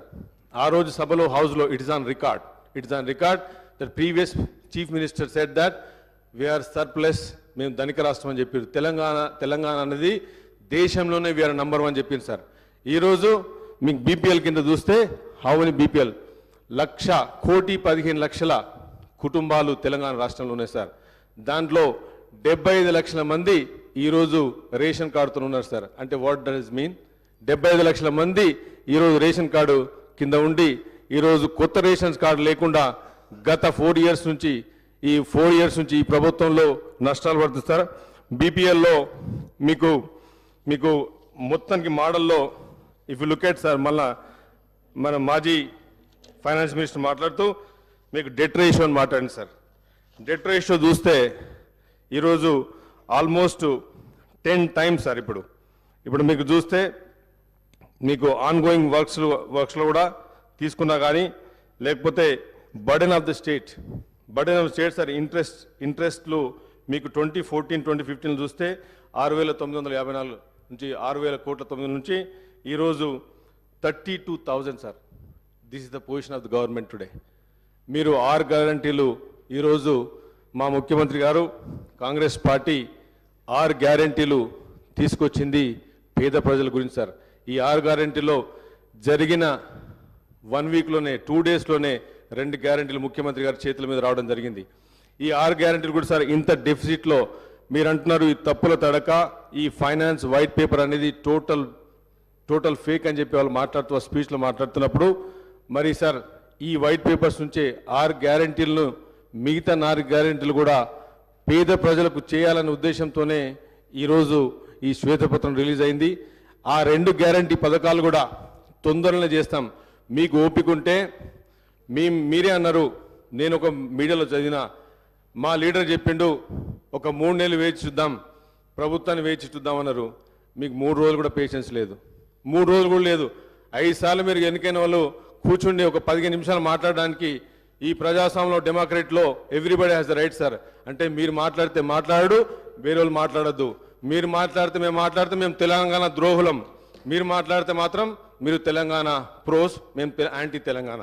ఈరోజు సార్ ధనిక రాష్ట్రం అని చెప్పి ఒక మిత్ క్రియేట్ చేసింది సార్. ఇదంతా టోటల్ మిత్. ఈరోజు ధనిక రాష్ట్రం కాదు సార్ ఇది. వాళ్ళ కుటుంబం ఎవరైతే ధనిక రాష్ట్రం వజ్రాలు వచ్చినాయి సార్, మా కుటుంబంలో రాలేదు. సామాన్యుడిగా మిగిలిపోయింది sir. This is a very unbalance situation, very pathetic situation of Telangana today. 4 బిల్డింగులు చూసి, ఫైనాన్షియల్ డిస్ట్రిక్ట్ చూసి తెలంగాణ నంబర్ 1 అని చెప్పుకుంటే మాత్రం it is absolutely ruthless, it's absolutely wrong sir. ఎందుకంటే సామాన్యుడు ఈరోజు నీళ్లు తాగలేకపోతున్నాడు, రోడ్లు లేవు, ఉండడానికి ఇల్లు లేవు సార్. ఈరోజు మీరు మాట్లాడుతుంటే పర్ క్యాపిటా మాట్లాడుతుంది sir. What is GST sir, what is GDP, ఇవన్నీ నంబర్ సార్ పేపర్ మీద. ఇలా సామాన్యునికి రియల్ జీడిపి రానప్పుడు పర్ క్యాపిటా అన్నప్పుడు మాట్లాడుతున్నాం, తెలంగాణ నంబర్ 1 మాట్లాడుతున్నాం. ఇవాళ గ్రామాల్లో ఇవాళ సర్పంచులు ఆత్మహత్య చేసుకుని చచ్చిపోయింది సార్. ఇది వాస్తవం కాదా? Is it on record? Sarpanch ఒక ఫైనాన్షియల్ స్ట్రగుల్తోని, ఫైనాన్షియల్ డిఫికల్ట్తోని ఒక మనిషి చచ్చిపోతున్నాడు అంటే ఆ రోజు పంచాయతీల బిల్లులు లేకుండా, ఈరోజు మీరు టర్న్ చేసిన ఇరిగేషన్ ప్రాజెక్టులు కానీ ఇవన్నీ డిపార్ట్మెంట్లు కానీ డెఫిసిట్లో ఉండి మీకు ఈరోజు ఫైనాన్సెస్ నుంచి ఇంట్రెస్ట్ రేట్స్, ప్రిన్సిపల్స్ అన్ని బర్డెన్ అయిపోయింది సార్. ఈరోజు ఈ పొజిషన్లో కాంగ్రెస్ పార్టీ తీసుకోవడం, హానరబుల్ సీఎం గారు ఈరోజు తీసుకోవడం, మరి ఈ పార్టీ మేము వచ్చింది ప్రజల గురించి 10 సంవత్సరాలు మేము వెయిట్ చేసినాం సార్. 10 సంవత్సరాలు వెయిట్ చేసిన తర్వాత కూడా మమ్మల్ని పెసులుబాటు లేనియకుండా హౌస్లో కానీ మేము చెప్పలేకుండా సార్, ఈరోజు ఈ సభను ప్రజలు వినాలి సార్, ప్రజలు చూడాలి, ప్రజలకు అర్థం కావాలి.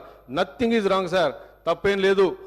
ఏ గవర్నమెంట్ మీద ఫాల్స్ అలిగేషన్ చెప్పినప్పుడు ఎవ్రీ రైట్ మాకుంది సార్ ప్రజెంటేషన్ ఇచ్చి. ఈరోజు మీరు అనుకుంటున్నారు కార్పొరేట్స్ కంపెనీస్ రావు, వాళ్ళ స్పీచ్లో మాట్లాడుతున్నారు, మీరు తప్పుడు చేస్తున్నారు, కావాలని అలిగేషన్ చేస్తున్నారు, మమ్మల్ని పక్క పెట్టడానికి ట్రై చేస్తున్నారు, మీకు చాలా ఇబ్బంది, చాలా కార్పొరేట్స్ కంపెనీస్ రావు, ఐటీ ఎక్స్పోస్ రావు. సార్ 2014లో I'm also coming from IT background. I have done IT sir, 25 years of IT experience. 54,000 crores నుంచి ఈరోజు మీరు అంటున్నారు 2.5 crores, 2.5 lakhs crores ఎక్స్పోర్ట్స్ అంటున్నారు sir. It is like overall expansion sir. Overall world has increase their exports sir, not only Hyderabad definitely has done. But మీరు చెప్పేది 2.5 lakhs crores అనేది ఈరోజు పేదవాడికి అంతలేదు సార్. ఈరోజు పేదవాడికి లేదు. సర్పంచ్ ఆత్మహత్యలు చేసుకుంటున్నాడు. ఇలా 80%, 75% నుంచి 80% వరకు గ్రామాల్లో ఉంటున్నారు సార్. మీరు చూస్తుంటే ఈ డెఫిసిట్లో, ఇంత డెఫిసిట్లో 32,000 crores sir. How you can survive with 32,000 crores? మీ principal income versus expenditure is behind the expansion sir. You are not in a negative, you're in red, you're in negative. ఈరోజు మేము 6 guarantee తీసుకొచ్చాం సార్, పేద ప్రజల గురించి తీసుకొచ్చినాం sir. ఈరోజు మేము రైతులు ఆత్మహత్య చేసుకుంటారని కాంగ్రెస్ పార్టీ ఆలోచించి 2 లక్షల రుణాల మాఫీ తీసుకొచ్చింది సార్. ఈరోజు మహిళలకు గ్రామాల్లో రెవెన్యూ సిస్టమే లేదు సార్. పంట వండుతూనే నీళ్ళు ఇచ్చినాము, ఇరిగేషన్ ఇచ్చినాము అంటే మా ఎల్లారెడ్డిలో సార్ పోయిన సీఎం గారు 1,00,000 ఎకరాలకు నీళ్ళు ఇస్తా అని చెప్పి 22 ఇంతవరకు ఒక 30 మట్టి కూడా జరగలేదు సార్. అక్కడ రెవెన్యూ సిస్టమే లేదు సార్. ఊర్లలో మహిళలకు వేరే దిక్కు దివానా లేదు సార్. ఎక్కడ డెవలప్ అయినాం సార్? ఎక్కడ అభివృద్ధి జరిగింది సార్? ఎక్కడ నంబర్ 1 తెలంగాణ అయింది సార్? మీరు మనిషికి ఉండడానికి, తినడానికి ఒక రెవెన్యూ సిస్టమ్ క్రియేట్ కాలేదు సార్. మీరు నీళ్ళు ఇచ్చినామంటున్నారు సార్, నీళ్ళు ఇచ్చినామని చెప్తున్నారు. ఎక్కడ నీళ్ళు వచ్చిన మిషన్ భగీరథ వాళ్ళు అగ్రిమెంట్లో నేను అగ్రిమెంట్ చూసినాను sir. I have seen SPV bank agreements నేను ఇంటర్నెట్లో చూశాను. They have clearly return commercialise projects అని చెప్పారు సార్. It's absolutely wrong. ఈరోజు హౌస్లో ఆన్ రికార్డ్ చెప్తున్నాను, వాళ్ళు అబద్ధం ఆడి ఇట్స్ నాట్ వాళ్ళు మేము డబ్బులు తీసుకొచ్చి పెడతామని చెప్పి ఇంట్రెస్ట్ పే చేస్తాము అని బ్యాంక్స్కు ప్రూవ్ చేసింది సార్. మరి మిషన్ భగీరథ నుంచి ఎన్ని డబ్బులు ఈరోజు వాళ్ళు కలెక్ట్ చేసింది సార్. బ్యాంక్స్ కూడా వాళ్ళు ఈరోజు వచ్చిన గవర్నమెంట్కి మాకున్న సార్. ఇప్పుడు మీకు చూస్తే సార్ టోటల్ రెవెన్యూస్లో ఇప్పుడు మీరు నంబర్ ఇక్కడ sir 2021-22 shortfall in the state's revenue in comparison with its expenditure was nearly 5 times the shortfall in fiscal year 2014-2015 sir. Very dangerous sign. ఒక 5 times shortfall ఉంది సార్ ఈరోజు బడ్జెట్. మీరు మాట్లాడితే వాళ్ళు మాట్లాడుతున్నారు, మీరు డెట్ రేషియో మాట్లాడలేదు, FD2 GSDP మాట్లాడుతున్నారు, ఇది తప్పంటున్నారు సార్. సార్ నంబర్స్ను ఏ విధంగా వేసినా కానీ మీరు లెఫ్ట్కి వేసినా, రైట్కి వేసినా, GSDP వేసినా, OST వేసినా, డెట్ రేషియో వేసినా చేసినా కానీ it's basically the shortfall is 5 times, which is dangerous. If it's not negative, sir, ఇది ఇప్పుడు మీరు చూస్తే accounting irregularities-లో the state understand its fiscal deficit is 7,636 crores, sir, in 2015-21. మరి ఈరోజు మీరు ఏ పర్సెంటేజ్లో మనం ఇంక్రీజ్ చేసినాం? ఈరోజు మీరు చూసే sir, if you go back to ఈ వైట్ పేపర్లో సార్ గవర్నమెంట్ గ్యారంటీ లోన్స్ తీసుకున్నారు సార్. 14 SPVC తయారు చేసింది సార్ ఇన్స్టిట్యూషన్స్. ఈ 14 SPVలో they have raised around 1,18,000 crores, 557 crores sir. Off budget, ఇది కూడా off budget borrowing sir. As of today total outstanding debt in this category is 95,000 crores sir. This is 97 crores. This is the non-guaranteed loans which are raised and serviced by SPVC corporation institutions. ఇదే ఇంతకుముందు మా మంత్రి గారు మాట్లాడుతున్నారు sir. దీని గురించి మాట్లాడుతున్నప్పుడు మరి అప్పుడు వాళ్ళు క్వశ్చన్ చేసిండ్రు. ఈరోజు సార్ ఈ టోటల్ 17 SPVsలో దే హ్యావ్ రేస్డ్ మళ్ళీ 1,85 lakhs. Sir, outstanding debt trend, sir. Rising expenditure in Telangana, not matched by a proportionate increase in revenues, have led to increasing fiscal deficit. Sir, ఇప్పుడు మీకు చూస్తే ఇంతకంటే ఇంకా మీరు ఎంత ఆర్గ్యూ చేసినా సార్, ఎంత ఆర్గ్యూ చేసినా కానీ మీకు రెవెన్యూ కంటే మీ ఫిజికల్ డెఫిసిట్ ఇక్కడ కనిపిస్తుంది సార్. ఈరోజు మాట్లాడుతూ ఉంటే మరి sir debt to GSDP ratio state was one of the lowest in the country. ఎప్పుడు సార్? 2015లో మన రేషియో సార్ 15.7%. టుడే మీ ఇప్పటికే 27%కి వెళ్ళిపోయింది సార్. సో ఇది టుడేస్ ది సిచ్యువేషన్. అండ్ ఈరోజు మరి కాంగ్రెస్ పార్టీ ఆనరబుల్ సీఎం గారి ఆధ్వర్యంలో మరి మినిస్టర్ గారు మరి ప్రతి డిపార్ట్మెంట్లో కూడా ఏం జరుగుతుంది, ఏం జరిగింది అనేది కూడా మేము దీన్ని ఒక శ్వేతపత్రంగా పెట్టి మరి రాబోయే ఈ 3 నెలల్లో కూడా మరి సమ్మరీగా మరి పేద ప్రజలకి. ఇంకోటి సార్, ఈరోజు unemployment how many times sir? ఎన్నిసార్లు నోటిఫికేషన్ వచ్చింది, నోటిఫికేషన్ పోయింది సార్. ఎన్నిసార్లు కోర్టులో పోయి స్టే తెచ్చుకున్నారు. వాళ్ళ పిల్లల జీవితాల మీద స్టే ఇచ్చారు సార్. వీళ్ళు 10 సంవత్సరాల పిల్లల జీవితాల మీద స్టే ఇచ్చింది సార్. ఏది ఈరోజు కాంగ్రెస్ పార్టీ ఈ స్టేను రిలీజ్ చేయబోతున్నారు సార్. అన్ఎంప్లాయ్మెంట్ రిలీజ్ చేయబోతున్నాం. We're going to release the unemployment. The Congress party is going to release the stay. Sir 16 సార్లు 16 క్వశ్చన్ పేపర్స్ లీక్ అయిపోయినాయి సార్. ఈరోజు తెలంగాణ ఎందుకు వచ్చిందిరా బాబు అన్న పొజిషన్కి వచ్చింది సార్. ఈరోజు పరిస్థితి గ్రామాల్లో మేము ఎందుకు తెచ్చుకున్నాం? నిధులు అని చెప్పిండ్రు, నియామకాలు అని చెప్పిండ్రు. మరి నిధులు ఎక్కడ పోయినాయి, నియామకాలు ఎక్కడ పోయినాయి, నీళ్ళు ఎక్కడ పోయినాయి? ఎప్పుడు మాట్లాడితే సస్యశాలం అని చెప్తున్నారు సార్. మరి పిల్లల ఉద్యోగాలు ఎక్కడైనా సార్? ఈరోజు ఇదే హరీష్ రావు గారిని, కేటీఆర్ గారు నేను అడుగుతున్నాను, నాతో మీరు ఉస్మాన్ యూనివర్సిటీకి వస్తారా అని అడుగుతున్నాను. మేము కాంగ్రెస్ పార్టీ అందరం తీసుకెళ్తాం సార్, మేమందరం తీసుకెళ్తాం సార్. సార్ ఈరోజు మరి మాట్లాడుతుంటే సార్ మనం అప్పుడు మాట్లాడిన ఏవైతే 6 గ్యారంటీస్ ఉన్నాయి సార్, తప్పకుండా 6 గ్యారంటీస్లో మేము తీసుకున్నది. ఇప్పుడు మళ్ళీ హెల్త్ గురించి మాట్లాడితే ప్రైమరీ హెల్త్ సెంటర్స్ గురించి నా కాన్స్టిట్యున్సీలో అయితే ఇట్స్ కంప్లీట్లీ డిస్ఫంక్షన్ సార్. అక్కడ స్టాఫ్ లేదు, నర్సెస్ లేరు. మరి నాకైతే తెలియదు sir. I'm the new MLA, I will just joint the house. నాకైతే తెలుసు సార్. పిహెచ్సి సార్ మరి ఇంతకుముందు మాజీ మంత్రి గారు మాట్లాడుతూ ఉన్నారు. మరి ఆ మాట్లాడంలో పిహెచ్సి సెంటరు బస్తీ దవాఖానలు అని చెప్తున్నారు. మరి మా ఎల్లారెడ్డిలో మాత్రం PHC completely collapse sir. Pregnancy delivery కూడా సరిగ్గా చేస్తలేరు. మరి వాళ్ళు చెప్తా ఉన్నారు, అంత రికార్డ్స్ ఏం చేస్తలేదు సార్. తప్పకుండా రాబోయే మేము ఒకటే కోరుకుతున్నాం సార్. కాంగ్రెస్ పార్టీ వచ్చింది, మాకు సమయం ఇవ్వండి. మరి మా ఆనరబుల్ సీఎం గారు, ఆనరబుల్ గారు క్యాబినెట్ మాట్లాడుతూ ఉన్నది. మేము తప్పకుండా చేస్తామని చెప్పి ఇంత సమయం ఇచ్చినందుకు సార్, తప్పకుండా నాకు ఇంత టైం ఇచ్చినందుకు కూడా మరి అందరు కూడా, హౌస్ కూడా, స్పీకర్ గారు కూడా ధన్యవాదాలు చెప్తూ ముగిస్తున్నాను సార్. ఎల్లేటి మహేశ్వర్ రెడ్డి గారు.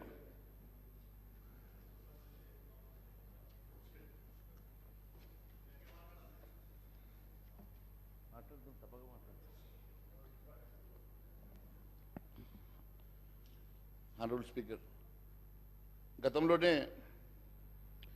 మేము ముందే చెప్పడం జరిగింది, ఈ రాష్ట్రం పూర్తిగా అప్పుల కుప్పగా మారి ఈ రాష్ట్రం అంతా కూడా పూర్తిగా దివాలా దిశగా నడుస్తున్న సంగతి నేను గతంలో చెప్పాం.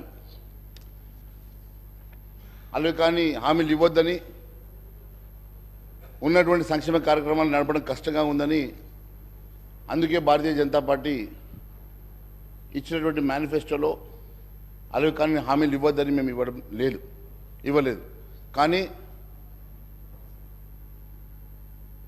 ఏదో ఒక రకంగా ప్రజల్ని మభ్యపెట్టాలని చెప్పేసి కొంతమంది హామీలు ఇచ్చిన మాట మనం చూసాం. ఎన్నికలు అయిపోయినాయి, ఇప్పుడు మ్యాండేట్ ఇచ్చారు. సరే, ఇప్పుడు ఏ రకంగా వాళ్ళు ముందుకు తీసుకెళ్తారో రేపు కాలమే చెప్తుంది. ముందుగా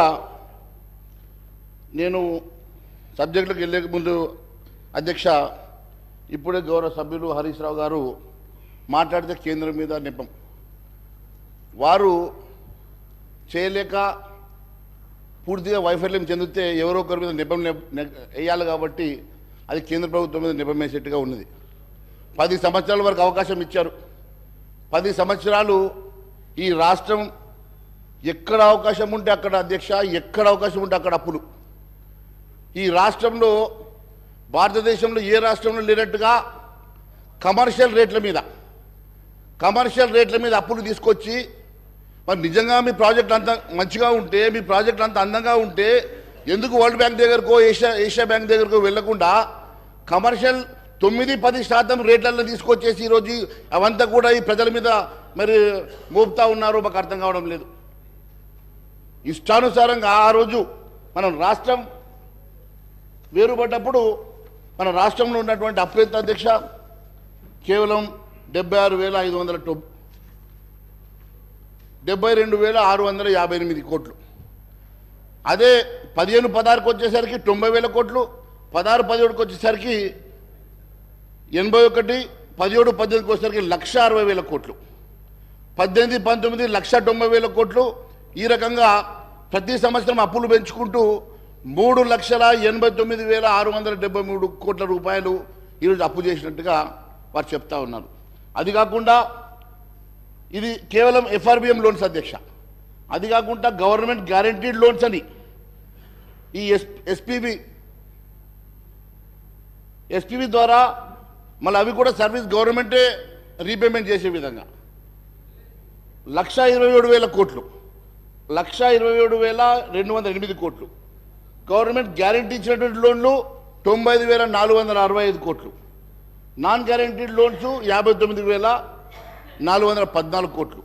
మొత్తం కలిపితే 6,71,757 కోట్ల రూపాయల అప్పు తీసుకొచ్చి, అది కూడా అధ్యక్ష ఇష్టానుసారంగా 9-10% కమర్షియల్ లోన్లు తీసుకొచ్చి ఈరోజు ఈ రాష్ట్రం మీద ఒక పెద్ద భారాన్ని మోపి ఈరోజు మరి కేంద్ర ప్రభుత్వాన్ని మాట్లాడుతున్నారు కదా అధ్యక్ష. కేంద్ర ప్రభుత్వం ఏం చేసిందో ఆర్థిక మంత్రిగా ఉన్నటువంటి వారికి గతంలో తెలియదా అధ్యక్ష? కేంద్రం ఇప్పటివరకు ఎన్ని రకాలుగా ఆర్థికంగా ఆదుకున్నదో వారికి తెలిసినా కూడా కేవలం ఏదో ఒక నెపంతో మా మీద అబండం వేసే ప్రయత్నం చేస్తూ ఉన్నారు కదా. నేను వారికి ఒకసారి గుర్తు చేయాలనుకుంటున్నాను అధ్యక్ష. కేంద్ర రాష్ట్ర అభివృద్ధి కోసం అందించినటువంటి సహకారాన్ని అధ్యక్ష, పన్నుల వాటా పంపిణీలో తెలంగాణకు కేంద్రం అందించింది 1,78,000 కోట్ల అధ్యక్ష. అదే మాదిరిగా రాష్ట్ర అభివృద్ధి ప్రజా సంక్షేమం కోసం నిధులు ఇచ్చింది 4,99,000 కోట్ల అధ్యక్ష. వివిధ వర్గాల ద్వారా ప్రజలకు అందించినటువంటి వ్యక్తిగత రుణాల అధ్యక్ష 9,80,904 కోట్ల అధ్యక్ష. ఎంపీ లాడ్స్ ద్వారా తెలంగాణ ఎంపీలకు కేటాయించిన నిధుల అధ్యక్ష 983 కోట్ల అధ్యక్ష. 2014 రాష్ట్ర పునర్వ్యవస్థీకరణ చట్టం ప్రకారం అందించినటువంటి సాయం అధ్యక్ష 2,250 కోట్ల అధ్యక్ష. రామగుండంలో కొత్త పవర్ ప్లాంట్ నిర్మాణం కోసం అందించిన సాయం అధ్యక్ష 10,998 కోట్ల అధ్యక్ష. మన రాష్ట్రంలో ప్రధానమైనటువంటి వ్యవసాయ రంగం కోసం కేంద్రం ఇచ్చినటువంటి నిధుల అధ్యక్ష 1,58,000 కోట్ల అధ్యక్ష. 11 సాగునీటి ప్రాజెక్టుల కోసం 2,302 కోట్లు ఇచ్చింది అధ్యక్ష. రైతులకు ఇప్పటిదాకా ఎరువుల సబ్సిడీ కింద 33,000 కోట్ల రూపాయల అందించింది అధ్యక్ష. అదే మాదిరిగా మోడీ గారి ప్రభుత్వం ప్రతి యూరియా బస్తాకు 2,236 రూపాయల చొప్పున, డిఏపి బస్తాకు 2,422 చొప్పున సబ్సిడీ కూడా ఇస్తుంది అధ్యక్ష. ప్రతి రైతుకు ఏటా ఒక పంట పండించడానికి ఒక ఎకరానికి అవసరమైనటువంటి బస్తాకి సబ్సిడీ రూపంలో 9,316 రూపాయలు. ఒక ఏడాదిలో ఒక రైతు 2 పంటలు పండిస్తే ఆ లెక్కన 18,632 రూపాయలు కిసాన్ సమ్మాన్ యోజన నగదు బదిలీ కింద 6,000 రూపాయలు. ఈ రకంగా ఆర్థిక సాయం మొత్తం కలిపితే అధ్యక్ష ఒక్కొక్క రైతుకు ఒక ఎకరానికి 24,632 రూపాయలు అందిస్తుంది అధ్యక్ష. ఈ రకంగా రాష్ట్రంలో 39,50,000 మంది రైతులు లబ్ధి పొందిన సంగతి నేను తెలియజేస్తా ఉన్నా అధ్యక్ష. అలాగే వరి సేకరణ గతంలో కేంద్రం గతంలో కన్నా 6 రెట్లు పెంచి 1,24,000 కోట్లు ఖర్చు పెట్టి 2014 నుంచి జాతీయ సహకార అభివృద్ధి సంస్థ ద్వారా తెలంగాణకు 23,948 కోట్లు పంపిణీ చేసింది అధ్యక్ష. బీఆర్ఎస్ ప్రభుత్వం గొప్పగా ప్రచారం చేసుకున్నట్టు గొర్రెల పథకం కూడా అధ్యక్ష అప్పట్లో దానికి కావాల్సినటువంటి 4,533 కోట్లు కూడా కేంద్రం నుంచి వచ్చిన సంగతి వారికి నేను గుర్తు చేస్తా ఉన్నాను అధ్యక్ష. లోనే కదా చెప్తా ఉన్నాను అధ్యక్ష, లోనే చెప్తా ఉన్నాను, అన్ని చెప్తా ఉన్నాను, లోన్ చెప్తా ఉన్నాను, మీకు ఇచ్చిన సహకారం చెప్తా ఉన్నాను, మీకు ఇచ్చిన నిధులు చెప్తా ఉన్నాను, అన్ని చెప్తా ఉన్నాం. ఆత్మనిర్భర్ భారత్ భాగంగా రామగుండంలో 5,338 కోట్లతో రామగుండం ఎరువుల కర్మాగారాన్ని పునరుద్ధరించింది కూడా కేంద్ర ప్రభుత్వం అధ్యక్ష. కరోనా మహమ్మారి నుంచి తెలంగాణ ప్రజలను కాపాడడానికి 7.8 కోట్ల కరోనా టీకా డోసులు కూడా ఉచితంగా ఇవ్వడం కోసం 1,800 కోట్లు కేంద్ర సాయం చేసిన సంగతి గుర్తు చేస్తున్నాను అధ్యక్ష. రాష్ట్రానికి ఆక్సిజన్ ప్లాంట్లు కేంద్రం ముందే మంజూరు చేసి రాష్ట్ర ప్రభుత్వం నిర్లక్ష్యం వ్యవహరిస్తే ఆ రోజు కేంద్రం శ్రద్ధ తీసుకొని గాంధీ తదితర ఆసుపత్రుల్లో యుద్ధ ప్రతిపాదిక మీద 50కి పైగా ప్లాంట్లు ఏర్పాటు చేసిన మాటను గుర్తు చేస్తా ఉన్నాను అధ్యక్ష. కేంద్ర ఆయుష్మాన్ భారత్ పేరుతో ఒక్క కుటుంబానికి 5 లక్షల దాకా వైద్య సేవల కోసం అందిస్తోంది. ఈ పథకం కింద రాష్ట్రంలో ఇప్పటికే 5.88 లక్షల మంది దాదాపు 2,342 కోట్ల విలువైన వైద్య సాయాన్ని కూడా అందజేసిన సంగతి. ఈ రకంగా అధ్యక్ష ఇన్ని రకాలుగా సహాయ పొంది కూడా వారికి ఏమీ తోయక కేంద్రం మీద ఏదో ఒక రకంగా మరి అపవాద చేసే ప్రయత్నం చేస్తూ ఉన్నారు అధ్యక్ష. కేంద్రం ఎప్పుడు కూడా తెలంగాణ మీద ప్రేమతోటి, తెలంగాణ మీద అభిమానంతో ఎప్పుడు కూడా అభివృద్ధి చేయాలని చెప్పి అత్యధిక నిధులు ఇచ్చే సంగతి కూడా నేను గుర్తు చేస్తా ఉన్నాను అధ్యక్ష. ఎన్ని రకాలుగా నిధులు ఇచ్చినా, ఎన్ని రకాలుగా వారికి లోన్ల కోసం అవకాశాలు ఇచ్చిన, పర్మిషన్స్ ఇచ్చినా కూడా ఎప్పుడు కూడా వాటిని ప్రాపర్గా యూటిలైజ్ చేయలేక, ప్రాపర్గా వాళ్ళు ఇన్వెస్ట్ చేయలేక ఈరోజు ఏదో ఒక రకంగా కేంద్రాన్ని నిందించేటువంటి ప్రయత్నం చేస్తున్నందుకు నేను వారికి ఇవన్నీ చెప్పాల్సి వస్తుంది అధ్యక్ష. ఇంకా ఇలాంటి ఎన్నో సంక్షేమ కార్యక్రమాలు అధ్యక్ష చదువుతూ పోతే స్వచ్ఛ భారత్ కానీ, నిరుపేదలకు PM గరీబీ కళ్యాణ్ కింద ఇచ్చేటువంటి 18.52 లక్షల కోట్ల ఆహార సబ్సిడీ కానీ, ఈ రకంగా కొన్ని లక్షల కోట్ల రూపాయలు కేంద్ర ప్రభుత్వం సహకారం చేసినప్పటికీ కూడా వారు మర్చిపోవడం అనేది చాలా బాధాకరంగా ఉంది అధ్యక్ష. ఎక్కడ తక్కువ చేయలేదు, అన్ని ఇచ్చినారు. మీకు ఇంకా కావాలంటే ఇప్పిస్తాం, డోంట్ వరీ. మీకు కావాలంటే చెప్పండి, ఎన్ని కావాలంటే ఇప్పిస్తాం మేము. రైల్వే వ్యాగన్ ఫ్యాక్టరీ కోసం మీకు తెలుసు, దానికోసం కూడా దాదాపు 3,000 మందికి ఉపాధి కలిగే విధంగా మరి అక్కడ మన రాష్ట్రంలో ఏర్పాటు చేసుకున్న సంగతి కానీ, ఈ రకంగా గ్రామీణ అభివృద్ధి భాగంగా 12,769 గ్రామ పంచాయతీలకు 14 ఆర్థిక సంఘం సిఫార్సు ప్రకారం 5,380 కోట్లు కానీ, ఈ రకంగా వేల కోట్లు, లక్షల కోట్ల రూపాయలు ఈ ప్రభుత్వానికి మరి కేంద్రం సాయం చేసిన సంగతి నేను గుర్తు చేస్తూ, ఇంకా చాలా ఉంది అధ్యక్ష. కానీ నాకు ఇచ్చిన సమయంలో మరి ఇవన్నీ చదవడం కన్నా నేను ముఖ్యంగా వారు చెప్పినటువంటి పవర్ దాని మీద నేను చెప్పాలనుకుంటున్నాను అధ్యక్ష. ఇప్పుడే గౌరవ సభ్యులు హరీష్ రావు గారు మాట్లాడుతూ ఇందాక మీటర్లు పెట్టాలని చెప్పి కేంద్ర ప్రభుత్వం చెప్పిందని. ఇంత శుద్ధ అబద్ధం అధ్యక్ష, ఇంత అబద్ధం ఒక సీనియర్ లెజిస్లేటరు, 5 సార్లు గెలిచిన లెజిస్లేటర్ ఈ రకంగా అబద్ధాలు చెప్పడము, సభలో అబద్ధాలు చెప్పడం ఎంతవరకు సమంజసం అధ్యక్ష? ఈ రకంగా కేంద్రం ఎక్కడన్నా మీటర్లు పెట్టమని అంటే దాన్ని ఒకసారి చూపించమనండి అధ్యక్ష. ఎక్కడన్నా అలాంటి నోట్ ఇచ్చినా జీవో ఇచ్చినా సర్క్యులేషన్ ఇచ్చినా కూడా ఒకసారి చూపించమనండి అధ్యక్ష. కేవలం బూటక మాటలు అబద్ధ మాటలతోటి ఇంతకాలం 10 సంవత్సరాలు పబ్బం గడిపినటువంటి వీళ్ళు మళ్ళీ ఈరోజు హౌస్ను కూడా మిస్లీడ్ చేయడం చాలా బాధాకరంగా ఉంది అధ్యక్ష. సెప్టెంబర్ 15వ తారీఖు రోజు కేంద్ర మంత్రివర్యులు ఆర్కే సింగ్ గారు హైదరాబాద్లో ప్రెస్ మీట్ పెట్టారు అధ్యక్ష. దాంట్లో కిషన్ రెడ్డి గారితో నేను కూడా ప్రెస్ మీట్లో పార్టిసిపేట్ చేశాను అధ్యక్ష. ఆ రోజు ఇచ్చినటువంటి ప్రెస్ మీట్లో వారు చెప్పిన మాట చెప్తా ఉన్నాను అధ్యక్ష. కేంద్ర ప్రభుత్వం రైతుల వ్యవసాయ మోటార్లు మీటర్లు పెడుతుందని చెప్పి దుష్ప్రచారం చేస్తూ ఉన్నారు. విద్యుత్తును ప్రైవేట్ పరం చేస్తున్నదని చెప్పి బీఆర్ఎస్ ప్రభుత్వం దుష్ప్రచారం చేస్తూ ఉన్నది.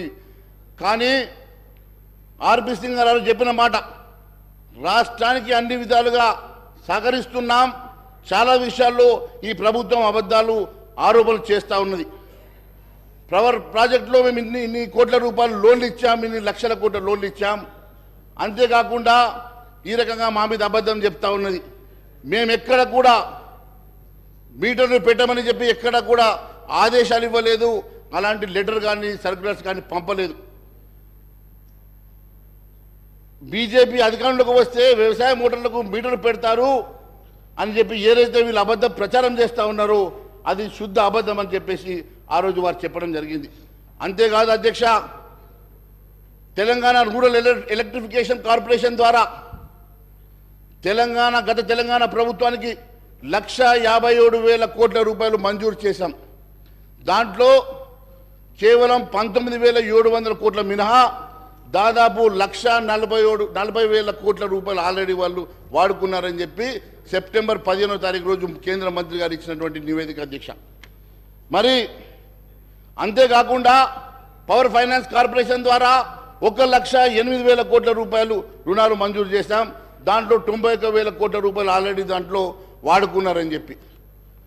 మరి ఇన్ని లక్షల కోట్ల రూపాయలు కేంద్ర ప్రభుత్వం ద్వారా సహాయ పొంది కూడా కేంద్ర ప్రభుత్వం మీద ఈ రకంగా నెపం పెట్టడం, కేంద్ర ప్రభుత్వం మీద అబద్ధాలు చెప్పడం, ఇది ఎంతవరకు మరి సమంజసమని చెప్పి అడుగుతా ఉన్నాను. కేంద్ర ప్రభుత్వం ఎక్కడ కూడా మీటర్ల విషయం చెప్పలేదు, కేంద్ర ప్రభుత్వం ఎక్కడ మీటర్ బిగిస్తామని చెప్పలేదు. కానీ కేంద్ర ప్రభుత్వం మీద భారతీయ జనతా పార్టీ మీద ఈ రకమైనటువంటి అబద్ధ ప్రచారాలు చేయడం మానుకోవాల్సిందిగా నేను మీ ద్వారా వారిని సూచిస్తూ ఉన్నాను. అంతేకాకుండా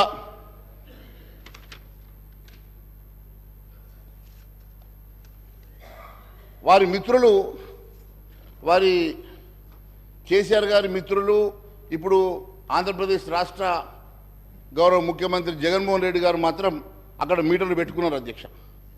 మీటర్లు పెట్టుకొని ఆ మీటర్లకు కూడా ఒక సంజాయిషి ఇచ్చుకున్నాడు అధ్యక్ష. ఆయన ఇచ్చిన స్టేట్మెంట్ చెప్తా ఉన్నాను. వారికి జీవో ఇచ్చారు అధ్యక్ష. జీవో MS 22 తేదీ 1 సెప్టెంబర్ 2020 రోజు. ఆ ప్రభుత్వ ఉత్తర్వుల ప్రకారం చెప్తున్నాం అధ్యక్ష, అంటే మీటర్ల ఏర్పాటు రైతుకు ₹1 కూడా చెల్లించాల్సిన అవసరం లేదు. రైతులు ఎన్ని యూనిట్లు వినియోగిస్తారో దానికి అయ్యే ఖర్చు మొత్తం ప్రభుత్వమే భరిస్తుంది.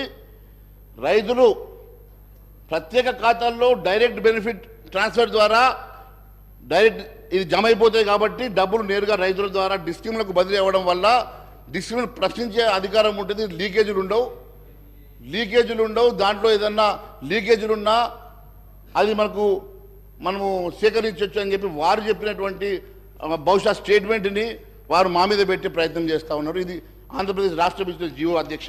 కానీ ఎక్కడ కూడా కేంద్ర ప్రభుత్వం కానీ భారతీయ జనతా పార్టీ కానీ ఎక్కడ కూడా చెప్పినటువంటి దాఖలాలు లేవు అధ్యక్ష. అంతేకాదు అధ్యక్ష, తెలంగాణ రాష్ట్రం ఈరోజు 6,71,757 కోట్ల రూపాయల అప్పు చేసి దాదాపుగా మనకొచ్చే రెవెన్యూలో 35% జీతాలకు శాలరీస్కి ఖర్చు అవుతా ఉంది అధ్యక్ష. రికరింగ్ ఎక్స్పెండిచర్ 34% రీపేమెంటు ఇంట్రెస్ట్లకు పోతుంది అధ్యక్ష. మరి 69% ఈ రకంగా ఖర్చు అవుతూ ఉంటే కేవలం మనకు మిగిలింది 31% అధ్యక్ష. మరి 31% రెవెన్యూ తోటి ఈ ప్రభుత్వం ఇవ్వాల్సినటువంటి సంక్షేమ కార్యక్రమం ఏ రకంగా ఇస్తుంది? ఎగ్జిస్టింగ్ ఉన్నటువంటి సంక్షేమ కార్యక్రమాలతో పాటు మీరు కొత్తగా ఇస్తామన్నటువంటి 6 గ్యారెంటీలు కూడా ఏ రకంగా ముందుకు తీసుకెళ్తారు అనేది పెద్ద ప్రశ్నార్థకంగా మారింది అధ్యక్ష. మరి ఏ రాష్ట్రంలోనైనా దాదాపు 69% మరి ఈ రకంగా ఖర్చు అయితే మనకు మిగిలే 31% మరి డెవలప్మెంట్ యాక్టివిటీస్ దాంట్లోనే సంక్షేమ కార్యక్రమాలు వాటిలోనే ఈ రకంగా సంక్షేమ కార్యక్రమాలు డెవలప్మెంట్ యాక్టివిటీస్ 31% రెవెన్యూ తోటి ఏ రకంగా ముందుకు తీసుకెళ్తారో మరి గౌరవ ముఖ్యమంత్రి గారు కూడా చెప్పాల్సిందిగా మేము కోరుతా ఉన్నాం. 6 గ్యారెంటీ స్కీమ్లకు దాదాపు 70,000 ఖర్చు అయితే నిపుణులు చెప్తా ఉన్నారు. మరి 412 హామీల సంగతి మరి ఇంకా మర్చిపోయారు. రుణమాఫీ ఉన్నది, నిరుద్యోగ భృతి ఉన్నది. ఈ రకంగా ఇన్ని రకాలుగా ఖర్చులున్నా మన దగ్గర ఉన్నటువంటి రెవెన్యూ మాత్రం అయ్యగారి ఆదాయం అంట భార్య పసుపు కుంకుమ సరిపోయేటట్టు ఈరోజు మనకు ఉన్నటువంటి ఆర్థిక పరిస్థితి కేవలం మనకు వీటికే సరిపోని పక్షంలో కొత్తగా మీరు తీసుకొచ్చేటువంటి సంక్షేమ కార్యక్రమాలు ఏ రకంగా ముందుకు తీసుకెళ్తారు? కొత్తగా మీరు కేవలం అధికారం రావడం కోసమే మీరు ఈ రకమైన హామీలు ఇచ్చారా, లేక నిజంగా ఇది ఎప్పుడన్నా కూడా స్టడీ చేసి మన ఆర్థిక పరిస్థితులు స్టడీ చేసి ఎప్పుడన్నా మరి ఆలోచించి మరి చేశారా? ఒకసారి ప్రజలకు చెప్పాల్సిన అవసరం ఉంది అధ్యక్ష. కేవలం అధికారం రావాలని ఏదో ఒక రకంగా అధికారంలోకి వస్తే మేము కుర్చీలో కూర్చున్న తర్వాత ఆలోచిస్తామన్న ఆలోచనలతో మాత్రమే ప్రజల్ని మభ్యపెట్టడానికి మాత్రమే మరి మీరు ఇచ్చినటువంటి హామీలు కనబడతా ఉన్నాయి అధ్యక్ష. మరి ఈ రకంగా మన దగ్గర ఉన్నటువంటి వనరుల్లో 30% శాలరీలకు పోవడంతో పాటు ఇప్పటి వరకు ఇంకా 3 డిఎల్ ఇవ్వలేదు అధ్యక్ష. ఈ ప్రభుత్వ ఉద్యోగులకు ఇంకా 3 డిఎల్ పెండింగ్ ఉన్నాయి. కొత్తగా పిఆర్సీ కూడా ఇవ్వాల్సినటువంటి అవసరం ఉన్నది అధ్యక్ష. మరి కొత్తగా పిఆర్సీ వేసి కొత్తగా డిఎల్ ఇస్తే మరి మీకున్నటువంటి రెవెన్యూలో మనకి కొంత శాతం కూడా తగ్గుతుంది అధ్యక్ష. మన 30% మనకు మిగులు బడ్జెట్ తోటి ఏ రకంగా మీరు ఈ సంక్షేమ కార్యక్రమాన్ని ముందుకు తీసుకెళ్తారు ప్రజలకు చెప్పాల్సినటువంటి అవసరం ఉంది అధ్యక్ష. అంతేకాదు అధ్యక్ష, ఈ 6,71,757 కోట్ల అప్పుతో పాటు పెండింగ్ బిల్స్ గురించి ఎక్కడ ప్రస్తావన లేదు అధ్యక్ష. పెండింగ్ బిల్స్ కాంట్రాక్టర్లకు కానీ వేరే ఏజెన్సీస్ కానీ ఎంత ఉందో కూడా దాంట్లో ఇంకా మెన్షన్ చేయలేదు అధ్యక్ష. అవి కూడా ఒక కుదిబండగానే మారబోతున్నాయి అధ్యక్ష. దాదాపు మరి 20,000 కోట్లను కొందరు అంటున్నారు. ఎంత ఉన్నాయో అది ఒకసారి మరి దాని మీద కూడా చర్చ చేస్తే బాగుంటుందని చెప్పి నేను అడుగుతా ఉన్నాను అధ్యక్ష. అంతేకాకుండా కాళేశ్వరం మీద గొప్పగా చెప్పారండి హరీష్ రావు గారు. కాళేశ్వరం మీద మేము ఒకటే అడుగుతా ఉన్నాం అధ్యక్ష. కాళేశ్వరం మీద మీరు తీసుకున్నటువంటి ఎస్పీవి ద్వారా తీసుకున్నటువంటి అప్పులు 9.69% వడ్డీ కమర్షియల్ వడ్డీకి తీసుకున్నారు. 9.69% కమర్షియల్ వడ్డీకి మీరు వడ్డీ తీసుకొని కాళేశ్వరం కడితే ఏ రెవెన్యూ దాంట్లో వస్తుంది కాబట్టి మీరు దాని నుంచి రీపేమెంట్ చేస్తారు. ఈ ఎస్పీవి అనేది ఒక బోగస్ ఎస్పీవా లేక నిజంగా ప్రభుత్వం దేనికోసం ఎస్పీవిని క్రియేట్ చేసింది? ఆ ఎస్పీవి క్రియేట్ చేస్తే మరి 9.69% తోటి వడ్డీతోటి కమర్షియల్ వడ్డీతోటి ఏ రకంగా మీరు రీపేమెంట్ చేయబోతున్నారో అవేమి చెప్పకుండా కేవలం బ్రహ్మాండంగా చేశాం. ఏం బ్రహ్మాండంగా చేశారు? బ్రహ్మాండంగా ఏం చేశారు? ఈ రాష్ట్రాన్ని కేవలం అప్పుల పాలు చేశారు. ఈ రాష్ట్రాన్ని పూర్తిగా ధ్వంసం చేశారు తప్ప ఈ రాష్ట్రానికి మీరు ఏం అభివృద్ధి పథంలో నడిపించారో చెప్పాల్సిన అవసరం ఉన్నది. కేవలం అంతేకాదు అధ్యక్ష, ఇంత గొప్ప ప్రాజెక్ట్ అయి ఉంటే నిజంగానే మరి కమర్షియల్ లోన్ పోవాల్సిన అవసరం లేకుండే కదా అధ్యక్ష. మరి వరల్డ్ బ్యాంక్ వెళ్ళి తీసుకురా వస్తుండే కదా. దానికంటూ ప్రాజెక్ట్ రిపోర్ట్ తయారు చేయరు. అప్పటికప్పుడు రాత్రి వాళ్ళకు ఆలోచన వస్తుందో కళ వస్తుందో తెల్లారికల్లా ప్రాజెక్ట్ ఒకటి కొత్త తయారు చేయాల్సిందే. ఇవన్నీ కాకుండా వాస్తవంగా ఒక ఆలోచనతో ప్రజలకు ఉపయోగపడేటువంటి కార్యక్రమాలు చేస్తే బాగుండేదని భావిస్తా ఉన్నాం అధ్యక్ష. అంతేకాకుండా ఈ ఎస్పీవికి క్రెడిట్ రేటింగ్ ఎంత ఉందో ఒకసారి మీ ద్వారా ముఖ్యమంత్రి గారిని కనుక్కోమంటున్నాను అధ్యక్ష. మరి కాళేశ్వరంకి ఇచ్చినటువంటి ఈ యూనిట్ మరి ఇంతకాలం లోన్ తీసుకున్నప్పుడు ఒక రేటింగ్ ఇస్తారు కదా అధ్యక్ష. మరి ఏ రేటింగ్ ఇచ్చారో కూడా అది ఒకసారి సభకు చెప్తే బాగుంటుంది అధ్యక్ష. మరి క్రెడిట్ రేటింగ్ అదే కాకుండా అధ్యక్ష, వీరు బ్రహ్మాండం అని చెప్తున్నటువంటి ఈ రాష్ట్రంలో దండనీయమైనటువంటి పరిస్థితి ఏంటంటే అధ్యక్ష, పూర్తిగా ప్రజలకు సంబంధించినటువంటి విద్యా వైద్యాన్ని విస్మరించారు అధ్యక్ష. పూర్తిగా విద్యా వైద్యాన్ని ఏ రకంగా విస్మరించారంటే అధ్యక్ష, భారతదేశంలోని అన్ని రాష్ట్రాల్లో చివరి స్థానంలో ఎడ్యుకేషన్ ఉందంటే ఇంతకన్నా సిగ్గుచెడు లేదని చెప్పి నేను తెలియజేస్తాను అధ్యక్ష. యావత్ భారతదేశంలో చిట్ట చివరి స్థానంలో ఈరోజు ఎడ్యుకేషన్ అలొకేషన్ ఉందంటే 7% అలొకేషన్ తోటి చిట్ట చివరిలో యావత్ భారతదేశంలో ఉందంటే ఇంతకన్నా ఘోరం ఇంకొకటి లేదు అధ్యక్ష. అదే మాదిరిగా హెల్త్ కూడా 29వ స్థానంలో హెల్త్ కూడా 29వ స్థానంలో చివరి నుంచి 4వ స్థానంలో ఉంది అధ్యక్ష. ఈ రకంగా పూర్తిగా మరి ప్రజలకు మరి సంబంధించినటువంటి విద్య వైద్యాన్ని పూర్తిగా విస్మరించిన సంగతి నేను గుర్తు చేస్తా ఉన్నాను అధ్యక్ష. మరి ఈ రకంగా అంతేకాదు అధ్యక్ష, వీళ్ళు గొప్పగా చెప్పుకుంటున్నారు. కాక్ గురించి చెప్పారు కదా అధ్యక్ష, అదే కాక్ చెప్పినటువంటి నేను విషయం మీకు తెలియజేస్తా ఉన్నాను అధ్యక్ష. CAG expresses concern over Telangana government utilising borrowed amounts for repayment of public debts. ఎంత ఘోరం అధ్యక్ష అంటే అప్పులు కట్టడానికి కూడా అప్పులు తీసుకొచ్చి అప్పులు చేసిన డబ్బుతోటి అప్పులు కట్టేటువంటి దుర్భరమైనటువంటి స్థితిలో గత ప్రభుత్వం నడిపించిందంటే ఇంతకన్నా ఘోరం ఇంకొకటి లేదు అధ్యక్ష. వాళ్ళు చెప్తా ఉన్నారు అధ్యక్ష, చాలా గొప్పగా బ్రహ్మాండంగా చేశాం, బ్రహ్మాండంగా నిర్మాణం చేశాం. ఏం నిర్మాణం చేశారు అధ్యక్ష? బ్రహ్మాండంగా ధ్వంసం చేశారని చెప్తే బాగుండేది, బ్రహ్మాండంగా ధ్వంసం చేశారని చెప్తే బాగుండేది అధ్యక్ష. పూర్తిగా ఈ రాష్ట్రాన్ని అప్పుల పాలు చేసి, ఒక పథకం ప్రకారం ఈ రాష్ట్రాన్ని అప్పుల పాలు చేసి వాళ్ళ కాంట్రాక్టర్ల జేబులు నింపుకున్నట్టు అవపడుతుంది అధ్యక్ష. ఇది తెలంగాణ రాష్ట్ర ప్రజానికం కోసం, తెలంగాణ ప్రజల కోసం మాత్రం ఇది ఏ ఉపయోగపడే కార్యక్రమమే చేయలేదు అధ్యక్ష. పూర్తిగా 10 సంవత్సరాలు ఈ రాష్ట్రాన్ని ధ్వంసం చేసి ఒక నియంత పాలనలో ఈ రాష్ట్రం నలిగిపోయిందన్న సంగతి నేను తెలియజేస్తా ఉన్నాను అధ్యక్ష. ఒక నియంత పాలనలో ఈ రాష్ట్రం పూర్తిగా అప్పుల పాలైపోయింది అధ్యక్ష. ఏ ఒక్క సంక్షేమ కార్యక్రమం కానీ అట్టడుగు బడుగు బలైన వర్గాలకు చెందినటువంటి వారికి ఏ ఒక్క ఉపాధి కల్పించలేదు ఈ ప్రభుత్వం అధ్యక్ష. గత ప్రభుత్వం కూడా ఈ రకంగానే నిరుద్యోగ భృతి ఇస్తామని చెప్పారు అధ్యక్ష. మరి ఇప్పుడు దాన్ని పెంచి 4,000 ఇస్తామని కొత్త ప్రభుత్వం చెప్తా ఉంది. మీరు పూర్తిగా ఇవ్వలేదు కాబట్టి మేము కూడా ఎగ్గొడితే బాగుంటుందని అనుకుంటే మాత్రం మేము భారతీయ జనతా పార్టీ ఊరుకునే సమస్య లేదు. మీ భారతీయ జనతా పార్టీ తరఫున గౌరవ ముఖ్యమంత్రి గారికి, మీ ద్వారా గౌరవ ముఖ్యమంత్రి గారికి కూడా నేను విన్నవిస్తా ఉన్నాను అధ్యక్ష. ఖచ్చితంగా మీరు కేవలం 6 గ్యారంటీ స్కీములే కాదు, 412 హామీలను కూడా నెరవేర్చాల్సిందే అధ్యక్ష. మరి మీకున్న నిధులు కేవలం యావత్ రెవెన్యూలో మీకున్న మిగులు కేవలం 31% అధ్యక్ష. 35% శాలరీస్కి పోగా 34% రీపేమెంట్స్ అండ్ ఇంట్రెస్ట్కి పోయిన తర్వాత మిగిలే 31%లో ఏ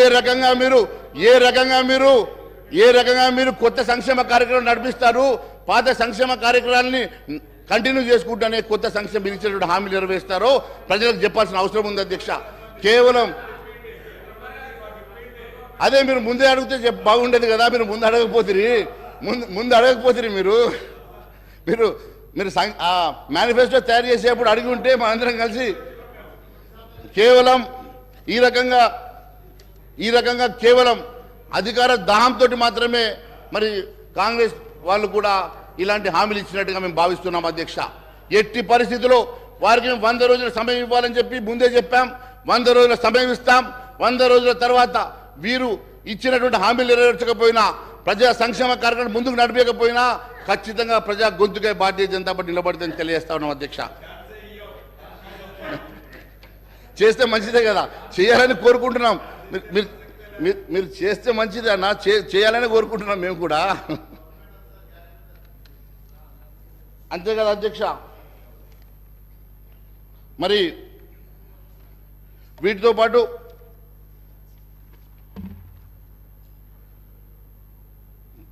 పాత పాలకుల వైఫల్యాలను ఎండగడుతూ ఎన్నికల్లో ప్రచారానికి వెళ్ళి అధికారానికి వచ్చినటువంటి ఈ ప్రభుత్వం మరి ఏ రకంగా ముందుకు వెళ్తుందో, ఏ రకంగా నిధులు సమకూర్చుకుంటుందో, ఏ రకంగా ఇవన్నీ సంక్షేమ కార్యక్రమాలు మరి తీసుకొని మరి ప్రజలకు అందిస్తుందో అనే సంగతి ఇప్పటి వరకు వాళ్ళు చెప్పలేకపోయిన అధ్యక్ష.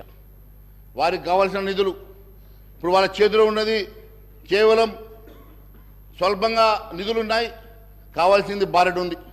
ఉన్నది మూరడు, కావాల్సింది బారెడు అన్నట్టు కేవలం వారి దగ్గర ఉన్నది తక్కువ నిధులు. వారి ఇవ్వాల్సినటువంటి సంక్షేమ కార్యక్రమం కానీ, ప్రజలకు ఇచ్చినటువంటి హామీలు కానీ మరి అవన్నీ నెరవేర్చాలంటే మరి ఏ రకంగా చేయగలుగుతారో మరి ప్రజలకు చెప్పాల్సిన అవసరం ఉంది, సభకు కూడా చెప్పాల్సిన అవసరం ఉంది అధ్యక్ష. ఎంతసేపు గతంలో చేసిన అప్పులు అని చెప్పి మనం చెప్తా ఉన్నాం అధ్యక్ష.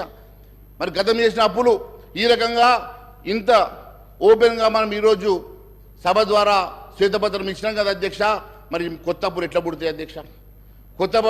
కొత్త అప్పుల కోసం రీపేమెంట్ షెడ్యూల్ ఎట్లా చూపిస్తాం అధ్యక్ష? మన దగ్గర రెవెన్యూ సర్ప్లస్ ఉంటేనే, రెవెన్యూ అనుకుంటేనే ఎదుటి వాళ్ళు మనకు నిధులు ఇస్తారు అధ్యక్ష, లోన్లు ఇస్తారు అధ్యక్ష.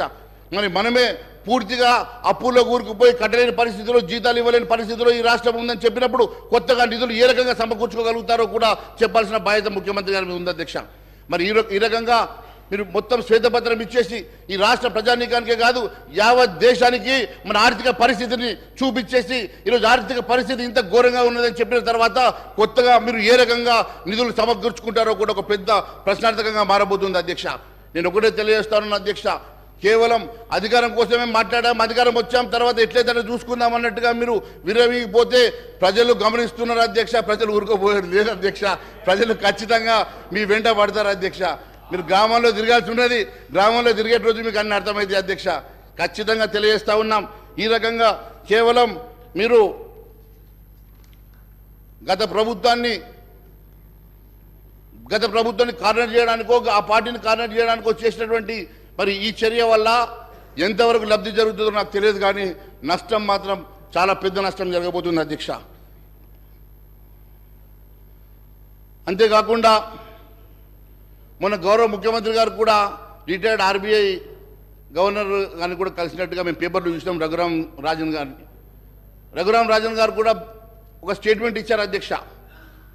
ఇంకా ఇప్పుడున్నటువంటి పరిస్థితుల వల్ల ఇంకా అప్పులు చేస్తే మన రాష్ట్ర ఆర్థిక పరిస్థితి మరింత క్షీణించిపోతుందని చెప్పేసి వారు చెప్పారు అధ్యక్ష. ఇప్పుడున్న పరిస్థితిలోనే బయటపడడం కష్టంగా ఉన్నటువంటి పరిస్థితి. ఇప్పుడు మళ్ళా కొత్తగా అప్పులు తీసుకుంటే ఈ రాష్ట్ర పరిస్థితి ఇంకా క్షీణిస్తుందని చెప్పేసి వారే చెప్పినట్టుగా పేపర్లు చూసాం అధ్యక్ష. మరి వారు అడ్వైజ్ తీసుకోవడానికి పిలిచినటువంటి వారే ఈ రకంగా మాట్లాడిందంటే మరి మీరు ఎక్కడ కూడా మీ మేనిఫెస్టోలో కొత్తగా అప్పులు తెస్తామని చెప్పలే, ఏ రకంగా సమకూర్చుకుంటామో చెప్పలే. కానీ ఈ సంక్షేమ కార్యక్రమాలని మాత్రం పూర్తిగా మేము నెరవేరుస్తామని మాత్రం చెప్పారు. ఎట్టి పరిస్థితుల్లో కొత్తగా అప్పు తీసుకురావడానికి వీల్లేదు. అన్నిటికన్నా ముఖ్యం ప్రజల మీద భారం మోపడానికి అసలే మేము ఒప్పుకోని లేదని చెప్పి తెలియజేస్తా ఉన్నాను.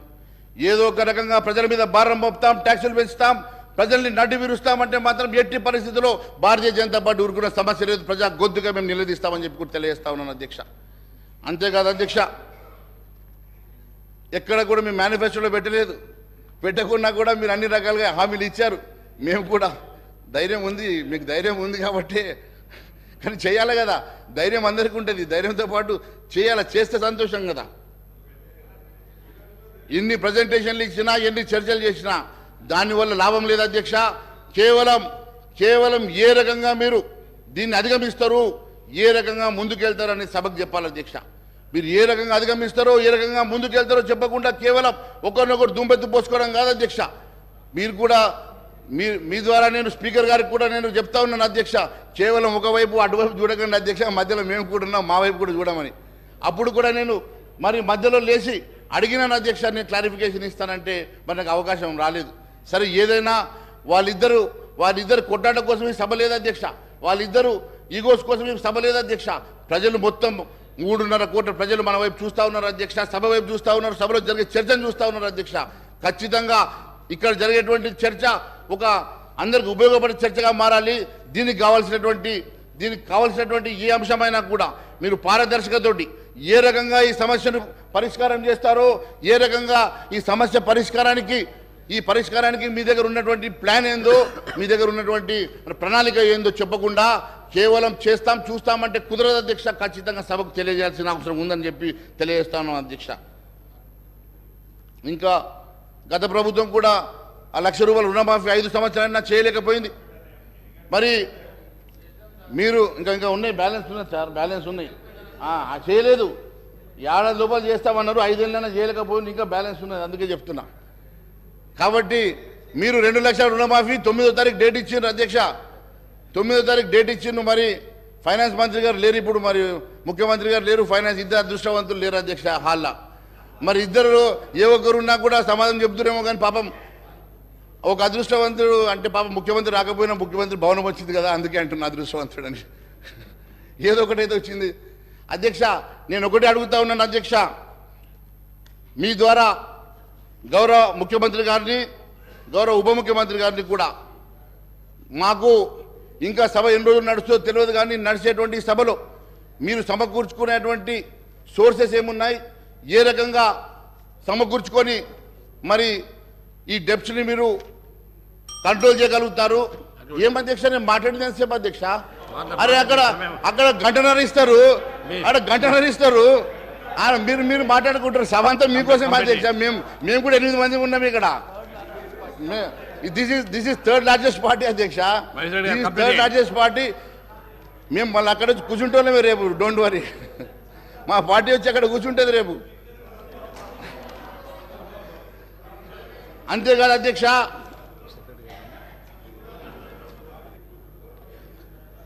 ప్రజెంటేషన్ల వల్లనో చర్చల వల్లనో కాదు అధ్యక్ష, ఖచ్చితంగా మరి మీరు ఇవ్వాల్సినటువంటి అన్ని హామీలు కూడా ఖచ్చితంగా నెరవేర్చే వరకు మేము ప్రజా గొంతుగా నిలబడతామని మరొకసారి తెలియజేసుకుంటూ,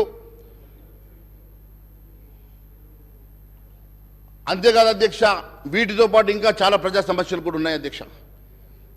ప్రజా సమస్యలు విస్మరించి ఒకవైపు రైతుల సమస్యలు ఉన్నాయి. రైతులది ప్యాడీ ప్రొక్యూర్మెంట్ జరుగుతూ ఉన్నది అధ్యక్ష. రైతుల ప్యాడీ ప్రొక్యూర్మెంట్ జరుగుతున్న దీంట్లో మీరు 500 రూపాయలు బోనస్ ఇస్తామని చెప్పి మర్చిపోయారు అధ్యక్ష. మరి 500 రూపాయలు బోనస్ గెలిచిన వెంటనే 500 రూపాయలు బోనస్ ఇస్తామని చెప్పండి, డైరెక్షన్స్ ఇవ్వండి అయ్యా మంత్రి గారు. నో ప్రాబ్లం, నేను ఇంకా 5 నిమిషాలు ఎక్కువ మాట్లాడాను. 5 నిమిషాలు ఇవ్వండి సమయం. ఇప్పుడు వారి డైరెక్షన్ ఇస్తా ఉన్నారు కదా. మరి నేను ఒకటి అడుగుతా ఉన్నాను అధ్యక్ష, 500 రూపాయలు బోనస్ గెలిచిన వెంటనే ఇస్తామన్నారు కదా. మరి ఇప్పుడు గెలిచి దాదాపు 2-3 వారాలు అవుతుంది. 3వ తారీఖే మీరు గెలిచారు. మరి ఈ రోజుకి 3 వారాలు అవుతున్నది. మరి 500 రూపాయలు బోనస్ ఎప్పటికల్లా ఇస్తారు? మరి ఇప్పటికీ దాని గురించి క్లారిటీ లేదని చెప్పి నేను తెలియజేస్తా ఉన్నాను. మరి ఆ 15,000 రూపాయలు కూడా కరెక్ట్ చెప్పామన్నా. అదే 15,000 సంగతి కూడా 15,000 రూపాయలు ఇస్తామని చెప్పి కేవలం 10,000 ఇచ్చారు. మిగిలిన 10,000 రూపాయలు, మిగిలిన 5,000 రూపాయలు. గౌరవ మంత్రి గారు, సార్ నేను గౌరవ సభ్యులు మహేశ్వర్ రెడ్డి గారు మాట్లాడుతూ ఉన్నారు అధ్యక్ష. 500 రూపాయల బోనస్ గురించి మాట్లాడుతున్నారు. వారు కూడా వాణిజ్యం వ్యాపారం చేసే వ్యక్తి. వారికి తెలుసు అధ్యక్ష, బిజినెస్ పెట్టిన తర్వాత కొద్ది సమయం పెడుతుంది. ఒక క్రమం మేము 100 రోజులు కాదు సార్, 100 రోజులు 100 రోజుల లోపల మేము అమలు చేస్తామని చెప్పాం. కానీ మేము అడుగుతా ఉన్నాం అధ్యక్ష, ప్రతి వ్యక్తికి, ఈ భారతదేశంలో ఉన్న ప్రతి వ్యక్తి అకౌంట్లో 15 లక్షల రూపాయలు వేస్తామన్న ఈ బీజేపీ పార్టీ ప్రభుత్వం కనీసం ఒక్క పైసన్న వేసిందా? దాని గురించి మాట్లాడమని చెప్పండి అధ్యక్ష. మహేశ్వర రెడ్డి గారు కంప్లీట్ చేయండి. చూడండి, టైం అయిపోతుంది. చూడండి మంత్రి గారు ఇక్కడ బిజినెస్ అంటే ఈ సభని ఒక బిజినెస్తో పోలుస్తున్నారు అధ్యక్ష. ఈ సభని ఒక కార్పొరేట్ కంపెనీతో పోలుస్తున్నారు అధ్యక్ష. ముందు ఆయన మీద చర్యలు తీసుకోండి అధ్యక్ష. మరి ఇలాంటి వాళ్ళు సార్, ఇలాంటి వాళ్ళు మంత్రి గారిని ఏంటంటే సార్, నిండు సభలో బిజినెస్ తోటి పోల్చి మీరు అపహాస్యం చేస్తా ఉన్నారు ఈ సభని. మీరు దయచేసి ఇంకోసారి ఇలాంటి మాట మంచిది కాదు అధ్యక్ష. అధ్యక్ష, రెండో విషయం, 15 లక్షల విషయం చెప్పారు కదా అధ్యక్ష. ఖచ్చితంగా ప్రతి వ్యక్తికి వినండి, అరే మా జీడిపి పెంచడానికి దాని ఉద్దేశం ఏంటంటే అందరి అకౌంట్లో 15 లక్షలు వేస్తామని కాదు. ప్రతి వ్యక్తికి 15 లక్షల వర్త్ మనిషిగా మారాలంటే రేపు జీడిపి పెరగాలంటే దానికి కావాల్సినటువంటి నల్లధనం బయటకు రావాలని చెప్పి ఆ రోజు 1000 రూపాయల నోట్లను, 2000 రూపాయల నోట్లను పూర్తిగా రద్దు చేసి నల్లధనాన్ని బయటకు తీసుకొచ్చి ఈరోజు యావత్ ప్రపంచంలోనే ఐదో రిచెస్ట్ కంట్రీగా, బలమైనటువంటి ఎకనామికల్ కంట్రీగా మేము ఎదిగినామంటే అది కేవలం నరేంద్ర మోడీ గారి ద్వారానే జరిగిందని చెప్పి నేను తెలియజేస్తా ఉన్నాను అధ్యక్ష. అంతేకాదు, మీరు ఇవ్వాల్సినటువంటి ముందు దయచేసి మీ ద్వారా అడుగుతా ఉన్నాను, మీరు ఇవ్వాల్సినటువంటి బోనస్ కానీ, మీరు ఇవ్వాల్సినటువంటి రుణమాఫీ కానీ, మొన్న అధ్యక్ష ఎన్నికలకు ముందు పాపం వాళ్ళు, ఈ ప్రభుత్వం వాళ్ళు ఉన్నప్పుడు 5,000 రూపాయలు వాళ్ళు వేస్తామని చెప్పి అకౌంట్లో వేస్తా ఉంటే ఎలక్షన్ కమిషన్ ఆపింది కదా. డబ్బన్నా ఇప్పటికి పూర్తి చేయలేకపోతున్నారు అధ్యక్ష. అవి ముందు వేయండి, తర్వాత మీరు వేస్తాన డబ్బులు వేద్దాం. ముందు ఆ డబ్బులు మహేశ్వర రెడ్డి గారు కంప్లీట్ చేయండి. ముందు జార్ఖండ్ ఎంపీ గారి దగ్గర ఉన్న 300 కోట్లు బయట తీయద్దా? అవి తీయండి. యాడికి దేనికోసం పెట్టారు అధ్యక్ష? అవి తెలంగాణ పంపుదాం అనుకుంటే అవి ఆగిపోయినట్టున్నాయి అధ్యక్ష. లేకుంటే వీళ్ళకి సర్ప్లస్ ఉన్నాయి కాబట్టి ఆగిపోయినట్టున్నాయి, కాబట్టి అవి దొరికినాయి అధ్యక్ష. కంక్లూడ్ చేయండి. మీరు కంక్లూడ్ చేస్తున్నా సార్. అరే ఇంతేం సార్ మా మీద ఏం సార్ మీరు మా మీద పడతారు? అరే మేము 8 మంది ఉన్నాం sir, third largest party in the house sir. You to look at us. వేరే వాళ్ళకి ఎంత నిన్న కూడా మాకు క్లారిఫికేషన్ టైం ఇవ్వలేదు అధ్యక్ష. నిన్న కూడా క్లారిఫికేషన్ టైం ఇవ్వలే. ఈ రోజు కూడా ఈ రకంగా మా గొంతులు నొక్కితే ఎట్లా అధ్యక్ష? ఇది కంప్లీట్ అంటే ఎట్లా అధ్యక్ష? చాలా సబ్జెక్ట్స్ ఉన్నాయి. హరీష్ రావు గారు మాట్లాడే హెల్త్ మాట్లాడాలా, హరీష్ రావు గారు మాట్లాడినటువంటి ఎడ్యుకేషన్ మాట్లాడాలా, గతంలో నేను ఇచ్చిన ఛార్జ్ షీట్లు అన్ని ఉన్నాయి అధ్యక్ష, తీసుకొచ్చిన చాలా సందర్భాలు మాట్లాడాలి. అన్ని కూడా క్లారిఫై చేయాలి కదా అధ్యక్ష. మీరు కంప్లీట్ చేయండి. అందుకనే ఏంది టీ బ్రేక్ ఇచ్చాక మళ్ళీ మాట్లాడదాం. మీకు ఆగలైతే చెప్పండి, టీ బ్రేక్ ఇద్దాం, మళ్ళీ మాట్లాడదాం. మాకేం పని లేదు అధ్యక్ష. రాత్రి 12 గంటల దాకా కూడా కూర్చోబట్టే మేము మాత్రం ఖచ్చితంగా మీరు మాట్లాడండి, మీరు కంక్లూడ్ చేయండి. సార్ నేను కంక్లూడ్ చేస్తున్నా సార్. టైం ఇవ్వాలి కదా సార్. వీళ్ళకి 1.5 hour ఇస్తారు, వీళ్ళకి 1 hour ఇస్తారు, వాళ్ళకి 2 గంటలు ఇస్తారు సార్. మాకు టైం ఇవ్వకుండా థర్డ్ లార్జెస్ట్ పార్టీ సార్. మీకు సరిపోని సమయం ఇచ్చిన కానివ్వండి, కంప్లీట్ అయిపోయింది. ఇప్పటికీ ఎక్కువైపోయింది కానివ్వండి. అదే సార్ మేము చెప్పేది ఏం చెప్తున్నాం సార్. మరి రుణమాఫీ 9వ తారీఖు మొన్న అంటారు, 100 రోజులు అంటారు. మంత్రి గారు అబద్ధం చెప్పడం కాదు సార్, హౌస్కి అబద్ధం చెప్పుడు తప్పు కాదు సార్. ఆయన మేనిఫెస్టోలో 9వ తారీఖు రాసిండా లేదా సార్? 9వ తారీఖు రాసినప్పుడు ఆయన 100 రోజులు టైం పెట్టి అడుగుతాడు సార్. అగో ఇట్లా అంటుండే సార్. ఇట్లా అంటే ఏమంటే ఇయ్యమనా, ఇయ్యకుండా ఇట్లా పెట్టామనా, ఇయ్యకుండా ఇట్లా పెట్టాం మేము, ఇట్లా అంటున్నాడు. సభను గౌరవ సభ్యులు పూర్తి స్థాయిలో ప్రకదారి పట్టిస్తా ఉన్నారు అధ్యక్ష. మేమేం చెప్పాము, మా 6 గ్యారెంటీలు ఇది కాంగ్రెస్ పార్టీ గ్యారెంటీ 100 రోజుల్లో అమలు చేస్తామని చెప్పాము.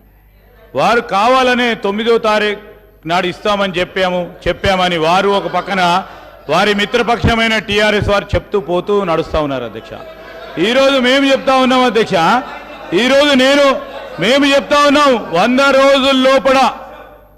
రోజుల లోపల మా మేము 6 గ్యారెంటీలను అమలు చేసే కార్యక్రమం చేయటం జరుగుతుంది. నేను గౌరవ మహేశ్వర్ రెడ్డి గారిని కోరుతా ఉన్నాను, సబ్జెక్ట్ పరంగా 2 నిమిషాలు మాట్లాడి చాలా సమయం ఇచ్చారు. 9 మంది సభ్యులు, 8 మంది సభ్యులు, మరి 7 సభ్యులు, మరి వీళ్ళందరూ ఉన్నట్టుగా అందరికీ కూడా అవకాశం ఇవ్వాలి. వారికి ప్రధాన ప్రతిపక్షం కనుక వారికి ఎక్కువ సమయం వస్తుంది. మరి వారంత సమయం రావాలని అనుకున్నప్పుడు మీరు ప్రధాన ప్రతిపక్షమై కూర్చునేందుకు ప్రయత్నం చేయండి. వారు మీ స్థానంలోకి వస్తారు, మరి అప్పుడు చూద్దాము. కానీ దయచేసి నేను గౌరవ శాసన సభాపతి గారిని కోరుతా ఉన్నాం అధ్యక్ష, గౌరవ శాసనం కంక్లూడ్ చేసి సార్ అధ్యక్ష, ఇంకా ఎంఐఎం వారు మాట్లాడేది ఉంది, సిపిఐ వారు మాట్లాడేది ఉంది, మళ్ళా మంత్రి గారు కూడా రిప్లై చేసేది ఉంది అధ్యక్ష. I would like to request honourable member to conclude. Mahesh Reddy garu మీరు కంప్లైంట్ చేయండి అధ్యక్ష. ఒక నిమిషం సార్, ఒక నిమిషం అధ్యక్ష. అధ్యక్ష ఆయన కంప్లైంట్ ఎందుకు అధ్యక్ష మంత్రి గారు ఉలికి పడుతున్నారు? నేను మాట్లాడితే లేస్తాడు ఎందుకు అధ్యక్ష? ఆయన గంటన్నర మాట్లాడితే లేవలే అధ్యక్ష, నేను మాట్లాడితే లేస్తాడు ఎందుకు అధ్యక్ష? ఎందుకు నన్ను టార్గెట్ చేస్తుండే అధ్యక్ష? ఇది పర్సనల్ గా నన్ను టార్గెట్ చేస్తుంటే అనిపిస్తుంది అధ్యక్ష. నాకు సమయం ఇవ్వద్దు అని నేను ఒకటే అడుగుతా ఉన్నాను అధ్యక్ష. వారు పాపం మాట్లాడలేరు అధ్యక్ష. 2 లక్షల రుణమాఫీ అని గట్టిగా మాట్లాడలేరు. ఎందుకంటే అధ్యక్ష వాళ్ళు కూడా ₹1,00,000 పూర్తిగా రుణమాఫీ చేయలేకపోయారు కాబట్టి మాట్లాడలేరు అధ్యక్ష. నిరుద్యోగ వృత్తి వాళ్ళు మాట్లాడలేరు అధ్యక్ష. నిరుద్యోగ వృత్తి వాళ్ళు మాట్లాడలేరు ఎందుకంటే వాళ్ళు నిరుద్యోగ వృత్తి ఇవ్వలేదు కదా, కాబట్టి మాట్లాడగలిగేది మేమే కదా అధ్యక్ష. మేము అక్కడ కూర్చుంటే అవసరం లేదు అధ్యక్ష. మొన్న 1కెళ్ళి 8 వచ్చాం, 8కెళ్ళి 80 అక్కడికే వస్తాం అధ్యక్ష నేరుగా. ఇది గుర్తుపెట్టుకోండి అధ్యక్ష. మేము ఇక్కడ కూర్చోవాల్సిన అవసరం లేదు అధ్యక్ష. మాకెవరు మిత్రపక్షాలు కారు అధ్యక్ష. ఏమైనా మిత్రపక్షాలు గతంలో పోటీ చేసుకున్న స్నేహం, పాత స్నేహం ఉంటే మీ మధ్యలో ఉంది అధ్యక్ష. పాతది ఇంకా ఫ్లేవర్ పోనట్టుంది, వాళ్ళ బంధుత్వం కానీ స్నేహం కానీ పాత స్నేహం అట్లే ఉండదు. నన్ను డిబేట్ చేస్తున్నా అధ్యక్ష. మీరు కంప్లీట్ చేయండి ఇప్పుడు. మీకు ఒక్క నిమిషంలో కంప్లీట్ చేయండి. ఒక్క నిమిషం సార్, మేము 8 మంది ఉన్నాం సార్, మాకు క్యాలిక్యులేట్ చేసి టైం ఇవ్వండి. మీరు నిన్న ఎంఐఎం చేత టైం ఇచ్చారు సార్, నిన్న మీరు ఎంఐఎం చేత టైం ఇచ్చారు. క్యాలిక్యులేషన్ కూడా రెడీ ఉంది సార్, క్యాలిక్యులేషన్ కూడా రెడీ ఉంది సార్, క్యాలిక్యులేషన్ కూడా రెడీ ఉంది, చెప్పమంటే చెప్తాము. ఈరోజు బీజేపీ పార్టీ వారికి 60 నిమిషాల్లో అధ్యక్ష, 8 మంది సభ్యులకు కేవలం 4 నిమిషాలే మీరు కేటాయింపు చేయడం జరిగింది. చాలా సమయం ఇచ్చాను ఇప్పటికీ. మహేష్ రెడ్డి వీరికి ఎంతసేపు ఇచ్చారు సార్? నిన్న మాకు క్లారిఫికేషన్ కూడా ఇవ్వలేదు. మహేష్ రెడ్డి గారు మీరు మాట్లాడుకొని మీరు లొల్లి పడి బయటపడుతుంది సార్. ఇది అన్యాయం సార్. ఇది మహేష్ రెడ్డి గారు మీరు కంప్లీట్ చేయకపోతే గౌరవ మంత్రి గారు మాట్లాడతారు. మీరు కంప్లీట్ అంటే ఒక్క నిమిషంలో మీరు కంక్లూడ్ చేసేయండి. ఒక్క సెకండ్ లో మీరు కంప్లీట్ చేయండి సార్. ఒక్క నిమిషంలో కంప్లీట్ ఎట్లయితే సార్? కంక్లూజన్ చాలా సమయం ఇచ్చిన మీ సమయం అంతా వృధా చేసుకుంటారు మీరు అక్కడ ఇక్కడ మాట్లాడి. సార్ నేను ఒకటే తెలియజేస్తాను అధ్యక్ష, మరి 9వ తారీఖు గురించి కూడా మిస్గైడ్ చేశారు అధ్యక్ష మంత్రి గారు. 9వ తారీఖు మీ మేనిఫెస్టోలో మీరు పెట్టారా లేదా? 9వ తారీఖు మేనిఫెస్టోలో 2 లక్షల రుణమాఫీ చేస్తామని చెప్పారా లేదా? గెలిచిన వెంటనే చెప్పలేదంటే ఎట్లా నువ్వు? 9వ తారీఖు రోజు మీరు చూడండి మీ మేనిఫెస్టో. నా కాడ కాపీ ఉన్నది 2 లక్షల రుణమాఫీ. అంతేకాదు అధ్యక్ష, అంతేకాదు అధ్యక్ష, మీరు గెలిచిన వెంటనే 500 రూపాయలు బోనస్ ఇస్తామని చెప్పారు కదా అధ్యక్ష. మరి 500 రూపాయల బోనస్ ఎందుకు ఇవ్వలేదు అధ్యక్ష? 500 రూపాయల బోనస్ ఎప్పుడు ఇస్తారు? కొనుగోలు గౌరవ మంత్రి గారు పొన్నం ప్రభాకర్ గారు. సార్ ఇప్పుడు మీరు ఇంతకుముందు వాళ్ళు మిమ్మల్ని విమర్శించినప్పుడల్లా మా వాళ్ళు కొద్దిగా కనీసం రిస్క్ వచ్చింది. ఎందుకంటే గవర్నమెంట్ మైండ్ సెట్ మారింది అధ్యక్ష. మీ ద్వారా సభ్యునికి తెలియజేస్తా ఉన్నాం. వాళ్ళేమో కేంద్ర ప్రభుత్వం నుంచి నిధులు తెచ్చుకోవద్దు, కేంద్ర గవర్నమెంట్ స్కీమ్స్ని ఇంప్లిమెంట్ చేసుకోవద్దని ఆలోచన ఉంది. కానీ ప్రస్తుత కాంగ్రెస్ ప్రభుత్వము కేంద్రంలో ఉన్న ఫెడరల్ సిస్టమ్ని దృష్టిలో పెట్టుకొని కేంద్రం నుంచి నిధులు తేవడానికి సానుకూలంగా ఉన్నాం.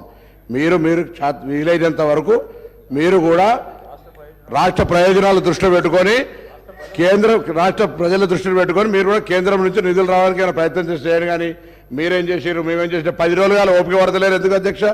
మీరు 10 సంవత్సరాల కింద 15,000 ఇస్తారే కాదు, గ్యాస్ దంచుతుంటే లేకపోతే అనేక రకాలుగా మొత్తం దేశాన్ని అమ్మేస్తుంటే మాట్లాడకుండా ఉగ్గునా కొద్ది మీరు ఇట్లా ఈ విధంగా చెప్పుకునే పోతే కాదు కదా అధ్యక్ష. ఇలా దేశాన్ని మొత్తం మేమిద్దరము మాకిద్దరు అన్నట్టు అమ్మేస్తూ ఉంటుంటే మీరు ఇలా మాట్లాడితే ఎట్లా అధ్యక్ష? మేము అధ్యక్ష ఇలా అడుగుతా ఉన్నాం. ఇలా దేశంకు సంబంధించి మొత్తం వ్యవస్థలో కనీసం పార్లమెంట్ మీద దాడి జరిగితే కూడా చట్టసభలో అంతమంది సస్పెండ్ చేసిన చరిత్ర ఎప్పుడైనా ఉందా అధ్యక్ష? వీళ్ళు మాట్లాడితే ఎట్లా ప్రజాస్వామ్యం గురించి, హామీల గురించి? ఓపిక ఉంటుంది వాళ్ళకు కూడా చెప్తున్నాం, గౌరవ సభ్యులకు మీకు కూడా చెప్తాం అధ్యక్ష. మా ప్రభుత్వం ఇప్పుడే మేము తప్పకుండా హామీలు అమలు చేసే బాధ్యత మాది. గత 10 సంవత్సరాలుగా ప్రభుత్వ ఆర్థిక పరిస్థితి ప్రజలకు చెప్పాలని ప్రయత్నం చేస్తా ఉన్నాం. పరపతి గురించి మాట్లాడే గతంలో సభ్యుడు కూడా కాంగ్రెస్కున్న పరపతి ఈ దేశంలో వేరే పార్టీకి లేదు అధ్యక్ష. ప్రభుత్వాన్ని నడపడము, పరపతి, గౌరవం కాపాడడం అనేటువంటిది కాంగ్రెస్ పార్టీకి సంబంధించిన ప్రతి నాయకుడికి వెన్నెరతో పెట్టే విద్య. కాబట్టి ఎక్కడ కూడా ఏ ఇబ్బంది లేదు.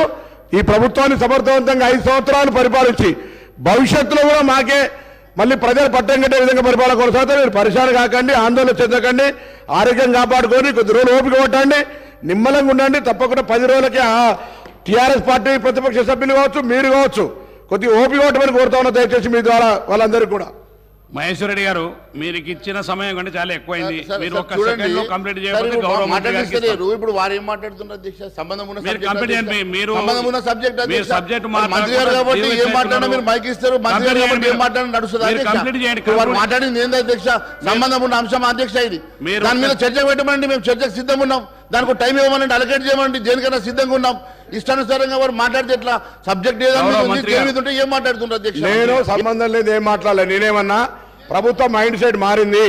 ప్రభుత్వము కేంద్రం నుంచి కూడా నిధులు తెచ్చుకోవడానికి సానుకూలంగా ఉంది తెలంగాణ ప్రజల ఆకాంక్షలకు అనుగుణంగా. మీరు అందుకేమో సహకరిస్తామంటే నేను తప్పు మాట్లాడినంటారేంది? నేనేం తప్పు మాట్లాడిన అధ్యక్ష? తెలంగాణ ప్రజలు సహకరించారా? మీరు సహకరించమని అడిగితే కూడా మీరు ఇట్లా మాట్లాడితే ఎట్లా? మీరు చెప్పండి సహకరించమని. మా ప్రభుత్వాన్ని విమర్శ చేయడానికి మీరు ప్రభుత్వం చెప్పండి. మేము ఇచ్చిన హామీలు అమలు చేయడానికి కేంద్రం ఏం సహకారం చేస్తూ చేయించు. గ్యాస్ సబ్సిడీ 500 కదా, మీరు 500 ఇచ్చే అవసరం లేదు, కేంద్రమే మేము బరువు మోస్తామని చెప్పండి. అట్లా చేతనవుతుందా? ఆ పార్టీని మీరు ఒప్పియగలుగుతారా కేంద్రంలో ఉన్నటువంటి వాళ్ళను? అసలు మీ దగ్గర మీ పార్టీలో మీకు సంబంధించిన మాటనే లేదు. వీళ్ళకి నిజంగా ఒక చిత్తశుద్ధి ఉంటే నిండు పార్లమెంటులా తెలంగాణ తెచ్చుకున్న విధానాన్ని అవమానపరిచిన వీళ్ళు ఇంకా బీజేపీలు ఉన్నారంటేనే ఈ తెలంగాణ ప్రజలకు అవమానకరం అధ్యక్ష. దేశానికి అవమానం. తెలంగాణను కిచ్చపరిచారు, తెలంగాణ అమరవీరులకు కిచ్చపరిచారు. వీళ్ళు మాట్లాడితే ఎట్లా అధ్యక్ష?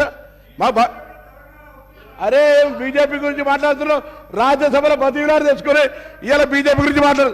నేను మళ్ళా ఆర్గ్యుమెంట్ అధ్యక్ష.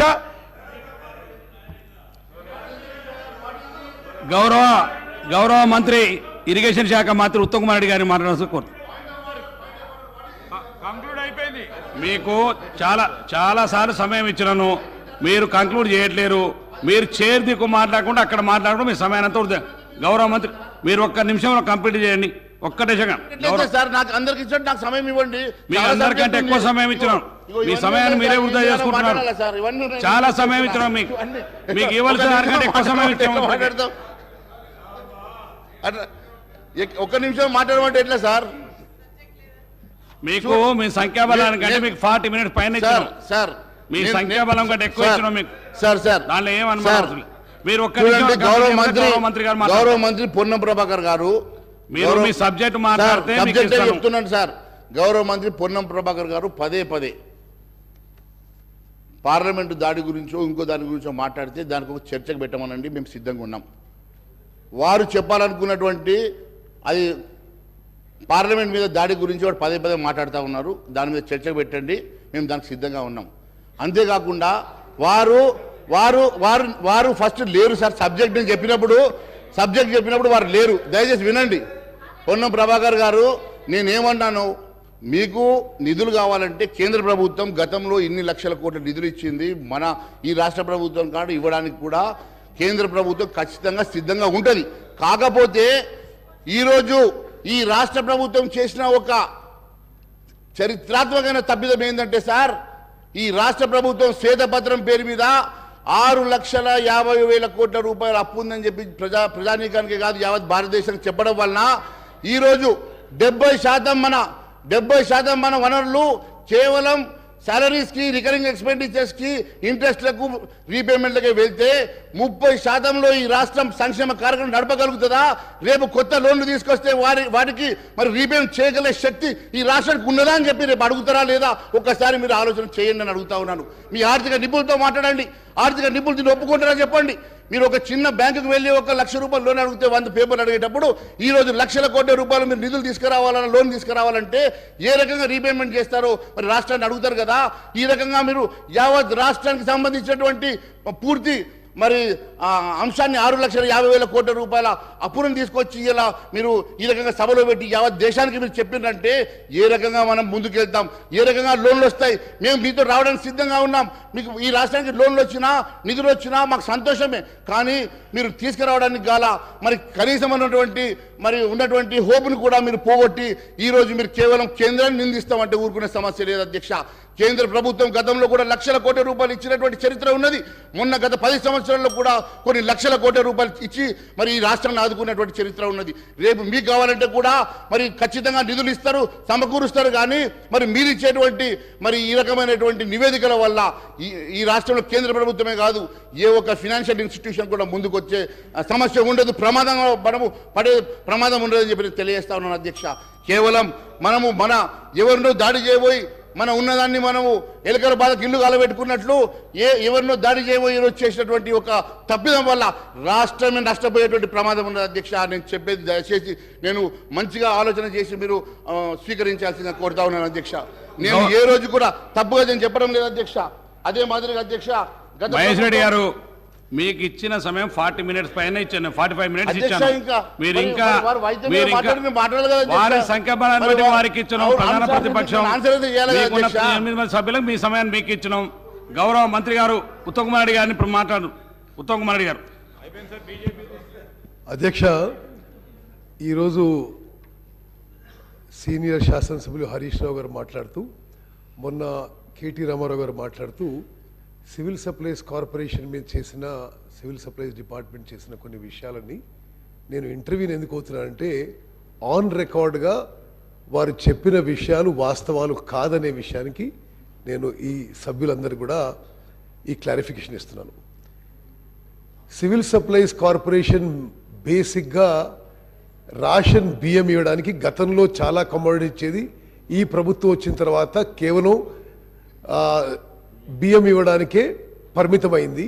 అదేవిధంగా ప్యాడీ ప్రొక్యూర్మెంట్కి ఇదివరకు కొంత ఎక్కువ క్వాంటిటీ ఇస్తుండే.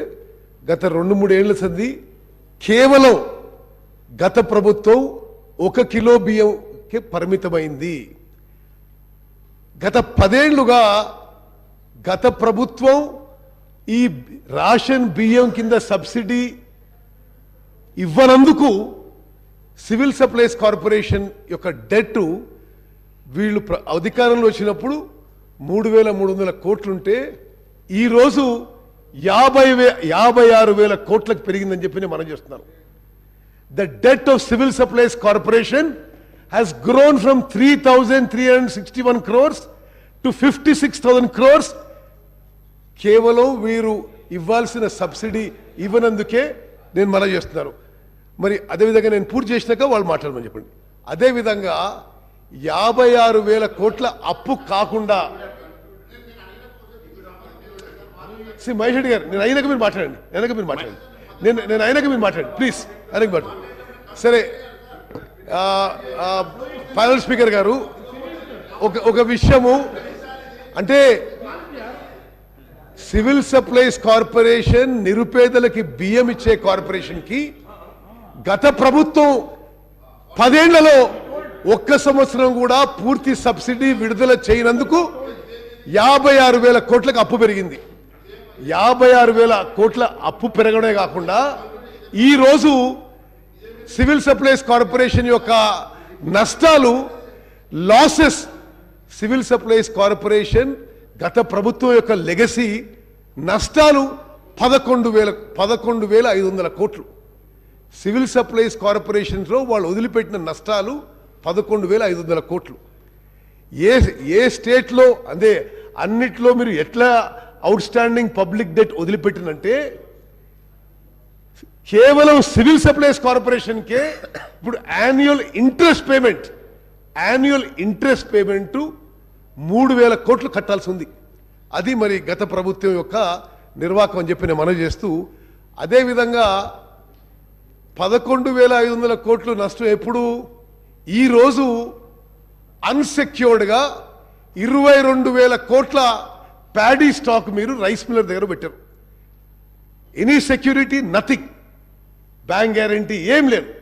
ఈరోజు 22,000 కోట్ల ప్యాడీ మీరు ఫాలో అయిన ప్రొసీజర్ మేరకు రైస్ మిల్లర్ దగ్గర ఉంది. అది ఎంత మేరకు రిట్రీవ్ అవుతుందో నోబడీ నోస్. ఆడిట్ అండి సివిల్ సప్లైస్ కార్పొరేషన్ది, ప్యానల్ స్పీకర్ గారు, లాస్ట్ ఆడిట్ ఇయర్ 2018-19 ఇప్పుడు పూర్తవుతుంది. అంటే గత 4 ఏళ్ల సంది ఆడిట్ కూడా లేదని చెప్పి నేను మనవి చేస్తున్నాను. ఇప్పుడు సప్లై చేస్తున్న బియ్యం గురించి 5 కిలోలు కేంద్ర ప్రభుత్వం, కేవలం 1 కిలో బియ్యం గత ప్రభుత్వం సప్లై చేసిన విషయం కూడా నేను యావత్ తెలంగాణ ప్రజానికాన్ని గుర్తు చేస్తున్నా. ఈ 6 కిలోలు కూడా ఈరోజు 70-75% రేషన్ బెనిఫిషరీస్ ఎవరూ తినడం లేదు.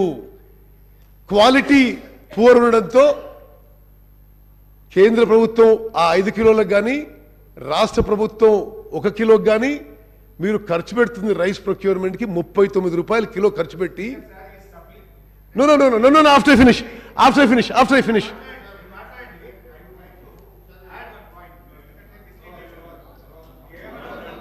నేను అయిపోయినా మాట్లాడేసాను కానీ మీరు గంటలు మాట్లాడుతూ సపడే కూర్చున్నాం. Let me complete. ఈ 6 కిలోల బియ్యం ఏది కేంద్ర మీకు ఇస్తాను. వారి మాట్లాడి మీరు కూర్చోండి. మీకు ఇస్తాను. వారు మాట్లాడి మీకు ఇస్తాను. కూర్చోండి. వారిని మాట్లాడండి, తర్వాత మీకు ఇస్తాను. ఇస్తాను మీకు మీకు ఇస్తారు. కూర్చోండి. మీకు ఇస్తాను హరీశ్రావు గారు, కూర్చోండి.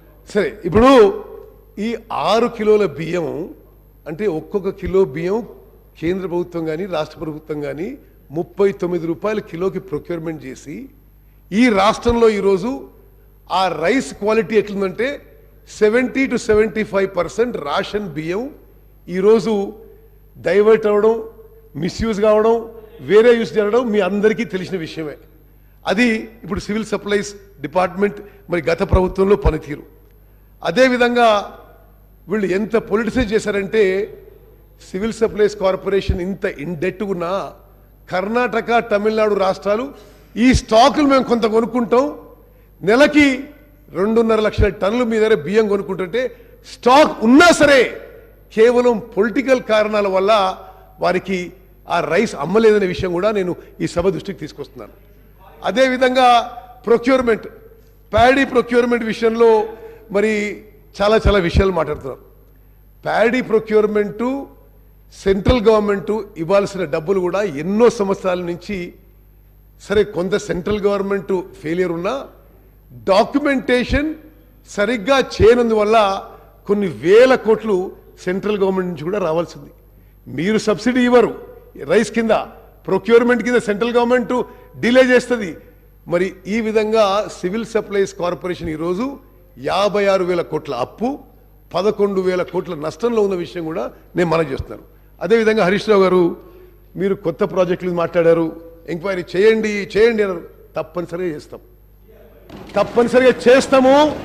చేసిన వాళ్ళకి శిక్ష పడుతుందని చెప్పి కూడా నేను మనవి చేస్తున్నా. మరి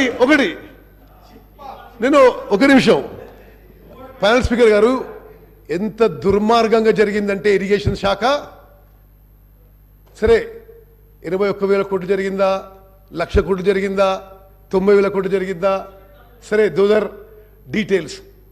90 to 95,000 crores ఖర్చు పెడితే మరి మీ సభ్యులకు కూడా తెలవాలి. 90 to 95,000 crores మీరు ఖర్చు పెట్టిన తర్వాత కాళేశ్వరం ప్రాజెక్ట్ మీద కొత్త ఆయకట్టు జనరేట్ ఎంత అయిందండి? న్యూ ఆయకట్టు ఎంత జనరేట్ అయింది? సిఏజీ రిపోర్ట్ ప్రకారము 40,000 ఎకరాలు. సరే ఇప్పుడు మన ఇంజనీరింగ్ డిపార్ట్మెంట్ చెప్పే లెక్కలు 1,00,000 ఎకరాల కంటే కొద్ది ఎక్కువ. అంటే ఆల్మోస్ట్ 1,00,000 crores ఖర్చు పెడితే ఓహో అని చెప్పుకున్నారు, ప్రపంచం చెప్పుకున్నారు, ప్రపంచంలోనే గొప్ప ప్రాజెక్ట్ చెప్పుకున్నారు. కొత్త ఆయకట్ created is only about 1,00,000 acres, 1,00,000 కోట్లు ఖర్చు పెడితే. మరి పాలమూరు రంగారెడ్డికి 25,000 కోట్లు ఖర్చు పెట్టారు. కొత్త ఆయకట్ క్రియేటెడ్ 0.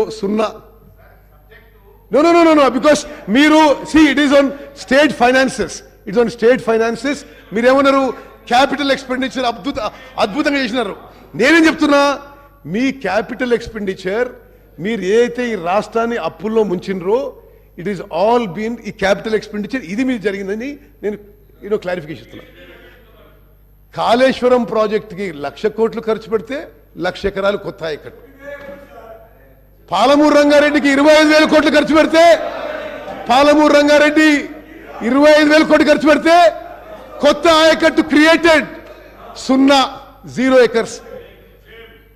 సీతారాం సాగర్ కి 7,500 కోట్లు ఖర్చు పెడితే కొత్త ఆయకట్టు క్రియేటెడ్ 0 acres. అంటే ఇన్ని లక్షల కోట్లు అప్పులు తీసుకొచ్చి మీరు కొత్త ఆయకట్టు క్రియేట్ చేయకుంటే ఈ రాష్ట్రాన్ని అప్పులో ముంచిన వాళ్ళు కాదా అని నేను అడుగుతున్నా. అదేవిధంగా స్పీకర్ గారు, ఇది మొత్తం శాసనసభకి తెలంగాణ ప్రజానికాన్ని తిరగాలి. మేడిగడ్డలో జరిగిన విషయం క్రిమినల్ నెగ్లిజెన్స్. వరుస సమీక్షల తర్వాత నేను చెప్తున్నా, Medigadda barrage purely design, purely built. స్వతంత్ర భారతదేశ చరిత్రలో ఎక్కడ కూడా ఇన్ని వేల కోట్లు ఖర్చు పెట్టి ఒక బ్యారేజ్ కొలాప్స్ కావడం, అసలు నేను ఏ డేట్ జరిగిందండి? October 21. వాళ్ళ ప్రభుత్వం ఉన్నది ఎప్పటి వరకు? బహుశా వారం 10 రోజుల కింద వరకు. ఆనాటి ముఖ్యమంత్రి ఒక్క మాట మాట్లాడలేదు. ఇప్పుడు చూస్తుంటే there are many alarming signals. ఎవరు రియాక్ట్ కాలేదు, ఎవరు దాని మీద ఏమి రెక్టిఫికేషన్ చర్యలు తీసుకోలేదు. నిన్న ఏదైతే ఏజెన్సీ కన్స్ట్రక్షన్ వచ్చిండ్రో వాళ్ళు ఏమంటారు? మీరు డిజైన్ ఇచ్చిండ్రు, మీరే స్పెసిఫికేషన్ ఇచ్చిండ్రు, మీరే మెటీరియల్ చెప్పిండ్రు, దాని ప్రకారం కట్టినాం. ఇంజనీర్లు అడిగితే ఇదేం డిజైన్ అంటే అప్పుడు ఎవరు సార్ మొత్తం డిజైన్ ఒక ఆయన కదా, ఆయన కట్టమని మేము కట్టినాం. ఇట్ ఈస్ అంటే I'm saying with great responsibility, nothing is great response చెప్తున్నది. మేడిగడ్డ బ్యారేజ్ పియర్, ఆ పియర్ ఉంటుంది కదా, బ్లాక్ నెంబర్ 7, వాళ్ళని ఐ విట్నెస్ అడిగితే పెద్ద శబ్దం వచ్చింది, కొలాప్స్ అయిపోయింది. ఒక్కసారి 5 feet కొలాప్స్ అయిపోయింది లోపలికి. సరే నేను అడిగిన what is the worst scenario, what is the best scenario. వాళ్ళ అదర్ ఏజెన్సీస్తో as a government is a continuous process. I have tried to protect interest of Telangana people and the government. How do we rectify situation? వాళ్ళు ఏమంటారంటే, సరే ఇప్పుడు ఏదో October 21 జరిగితే ఈరోజు ఏంది 15th or 16th 17th 18th, ఇప్పటి వరకు సరే ఆ 40 రోజుల్లో వాళ్ళు కంటిన్యూ 40 రోజుల్లో సీరియస్ ఇన్వెస్టిగేషన్ ఎంక్వైరీ కూడా జరగలేదు. ఇప్పుడు ఎల్ఎన్టీ ఎక్స్పర్ట్స్ ఏమంటారంటే, మాకు ఉన్న అభిప్రాయంలో జియాలజీ సరిగా చెక్ చేయలేదు, డిజైన్ సరిగా లేదు, కాబట్టి పియర్ యొక్క ఫౌండేషన్ కొలాప్స్ అయింది. మరి ఏం చేయాలి దానికి? మొత్తం బ్లాక్ 7 యొక్క లాంగవిటీ గురించి మరి ఏం చేయగలుగుతామో మరి వాళ్ళు ఇంకా ఇన్వెస్టిగేషన్ చేస్తున్నారు. But it is such a serious lab. మరి హరీష్ రావు గారు, మరి మీరు అందరూ ఇంత పెద్ద పెద్ద మాటలు మాట్లాడినరు, మేము అద్భుతంగా ప్రాజెక్ట్ కట్టినాం. మీరు కట్టిన మీ మాటల్లో అతి అద్భుతమైన ప్రాజెక్టు పరిస్థితి ఇది. అంటే అప్పు తీసుకొచ్చి కట్టినది ఇది మేడిగడ్డ బ్యారేజ్. అన్నారం సుందిల్లా రెండిటికి క్రాక్స్. దానికి ఇప్పుడు రిపేర్స్ చేపట్టాలి. ఆడ 2 TMC వాటర్ ఉంటే డీ వాటర్ చేయాలి. అంటే ఒకటి ఇది నిజంగా కూడా తెలంగాణలో ప్రతి పౌరుడు అలారం అయ్యే సిచ్యువేషన్. టోటలీ అడ్హాక్ డెసిషన్స్ గత ప్రభుత్వంలో. మరి అసలు నిజంగా సమీక్ష చేస్తుంటే ఎవరు నిర్ణయాలు తీసుకున్నారు? What is on record? It is really alarming situation. Panel speaker గారు, నేను ఎందుకు ఈ విషయం ఈ సబ్జెక్ట్ మీద చెప్తున్నా అంటే, ఇప్పుడు గత ప్రభుత్వం అప్పులు తీసుకొచ్చిండ్రు, మేము ప్రొడక్టివ్ చేసినాం, మేము ఏదో ఉపయోగించినాం అంటే ఉపయోగించింది ఈ విధంగా మన అందరినీ, మన పిల్లల్ని, వాళ్ళ పిల్లల్ని తాకట్టు పెట్టి హై కాస్ట్ లోన్స్ తీసుకొచ్చి ఈ విధంగా మరి ప్రజాధనాన్ని దుర్వినియోగం చేసిన విషయం తప్పనిసరిగా ఎంక్వైరీ చేస్తాం. తప్పనిసరి తప్పు చేసిన వాళ్ళకి శిక్ష పడుతుందని చెప్పి కూడా నేను మనవి చేస్తూ ముగిస్తున్నాను. మహేశ్వర రెడ్డి గారు మీకు ఇస్తాను సార్, వారికి మాట్లాడండి, కూర్చోండి. మీకు ఇస్తాను, కూర్చోండి. మీకు ఇస్తాను మహేశ్వర రెడ్డి గారు కంప్లీట్ చేయండి. కంక్లూడ్ చేస్తాను సార్. మహేశ్వర రెడ్డి గారు thank you sir. Thank you sir. మరి అధ్యక్ష, చివరిగా నేను కంక్లూడ్ చేసే ముందు మీరు ఇచ్చినటువంటి హామీల ప్రకారమే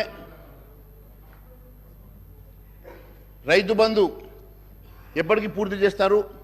రైతులకు ఇవ్వాల్సినటువంటి 500 రూపాయల బోనస్ మరి ఇప్పుడు ఇమీడియట్గా ఈ సీజన్లో స్టార్ట్ చేస్తారా? 9వ తారీఖు, ఈ నెల 9వ తారీఖు మీరు ఇస్తామన్నటువంటి 9వ తారీఖు ఇస్తామన్నటువంటి రుణమాఫీ ఎప్పటిలో గల చేస్తారు? మరి ప్రభుత్వం ప్రజలకు క్లారిఫికేషన్ ఇవ్వాల్సినటువంటి అవసరం ఉన్నది అధ్యక్ష.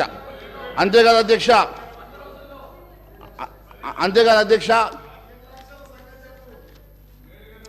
మహేశ్వర రెడ్డి గారు, మరి మీ ఒక్కొక్క ఎంపీ దగ్గర 300 కోట్లు ఉన్నాయి కదా, అవన్నీ తీసుకొచ్చి అన్ని వస్తాం మేము, ఫిగర్ పడకండి. మహేశ్వర రెడ్డి గారు, మరి అధ్యక్ష ఈ రకంగా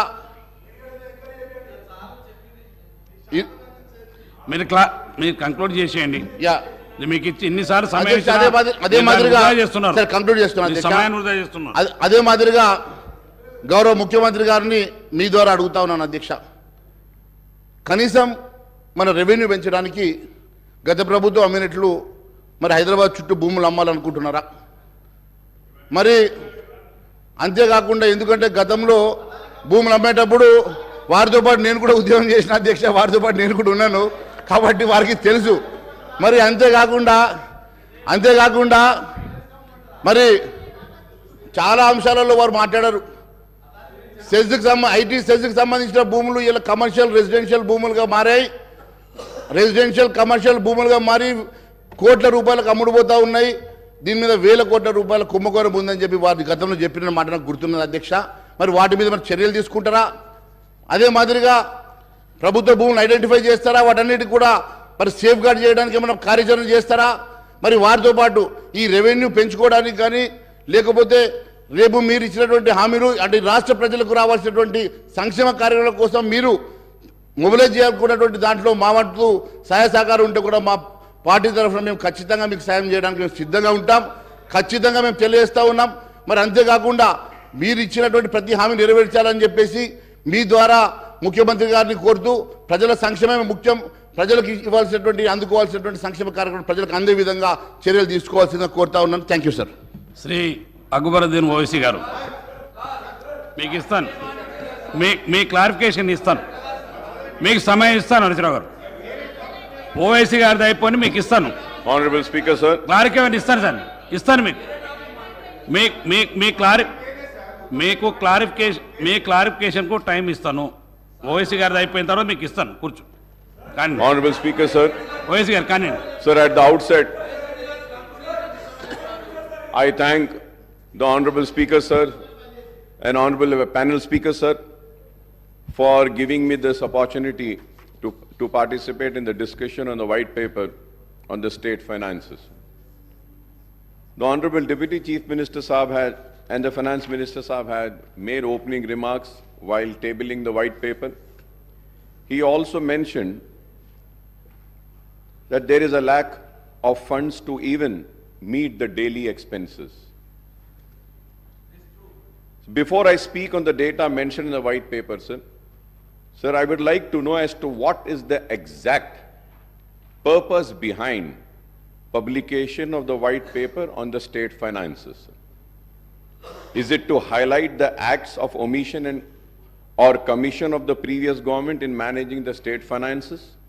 Or is it to lay the blame on the previous government for allegedly mismanaging the state finances and creating a grim situation where it is becoming difficult for the new government to implement its poll promises, including the 6 guarantees, the 5 declaration, and obtain other promises, sir?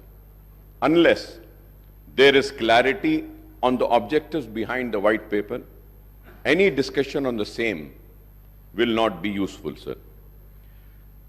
Sir, Honorable Panel Speaker, sir, whatever be the reasons or motive behind the release of white paper on the state finances, sir, I would request those on the treasury benches not to give out message that Telangana has become a bankrupt and a debt-ridden state with no finances left to carry on the day-to-day activities.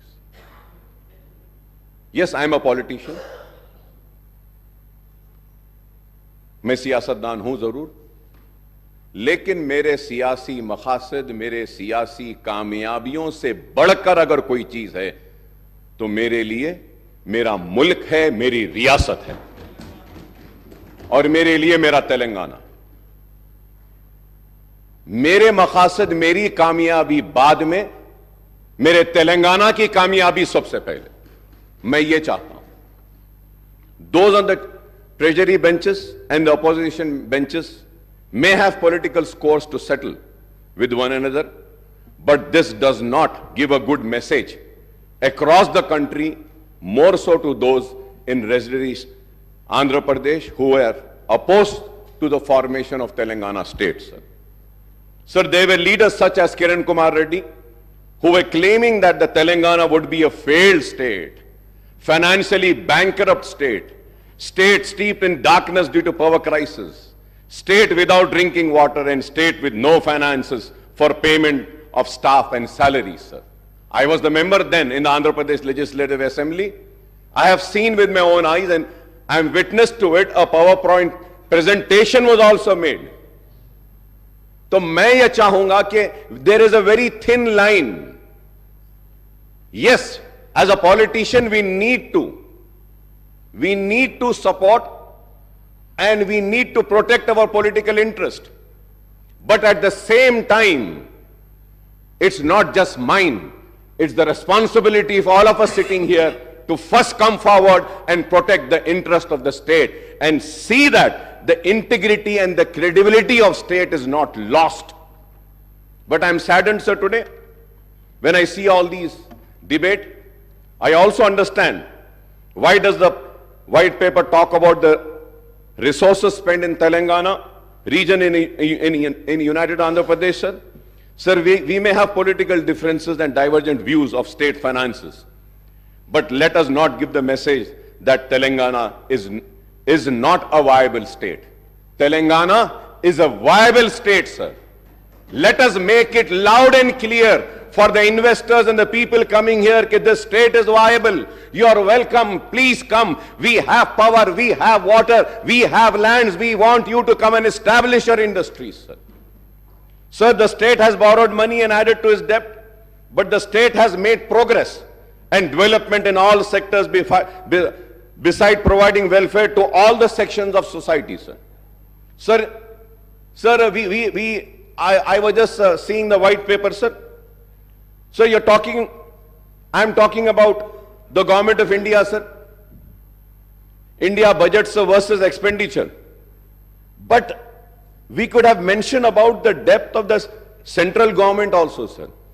Sir, which has increased. Honorable ex-MP is also here, and Honorable CM Saab also has been a member of parliament. If I am wrong, please correct me, sir.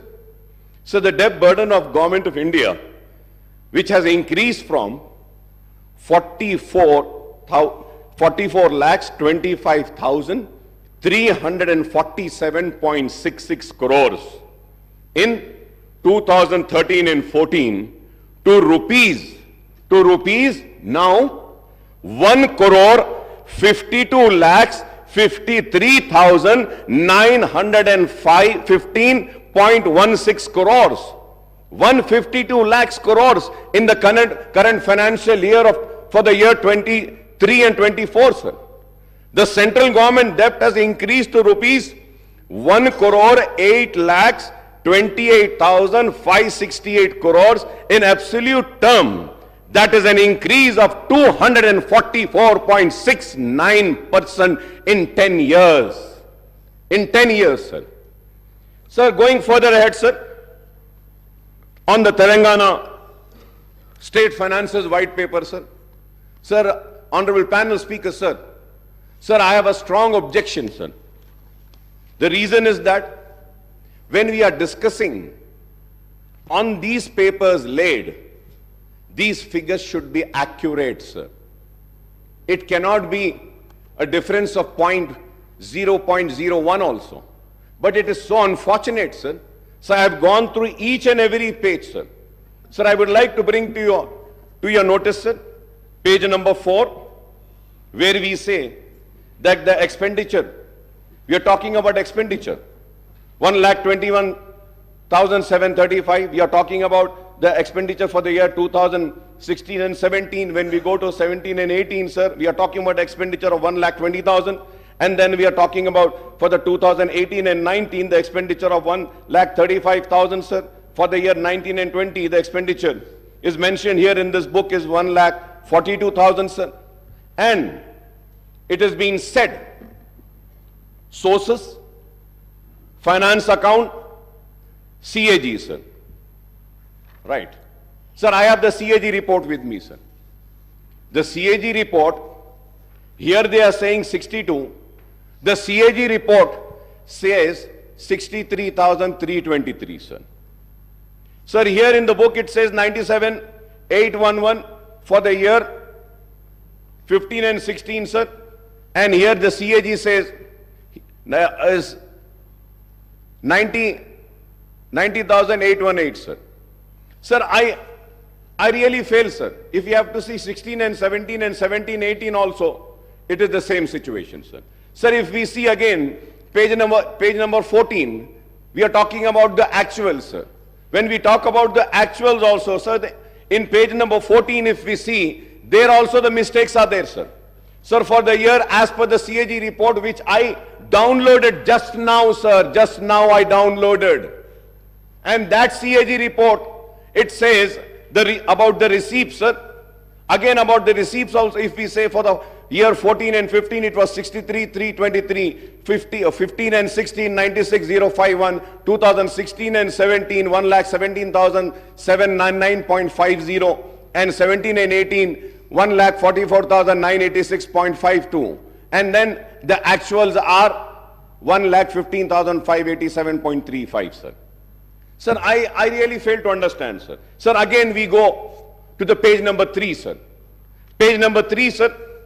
Sir, it is written about Karnataka, budget estimate, actual expenditure, and actual expenditure of budget, sir. So now I got the CAG report, sir, I just downloaded. It says the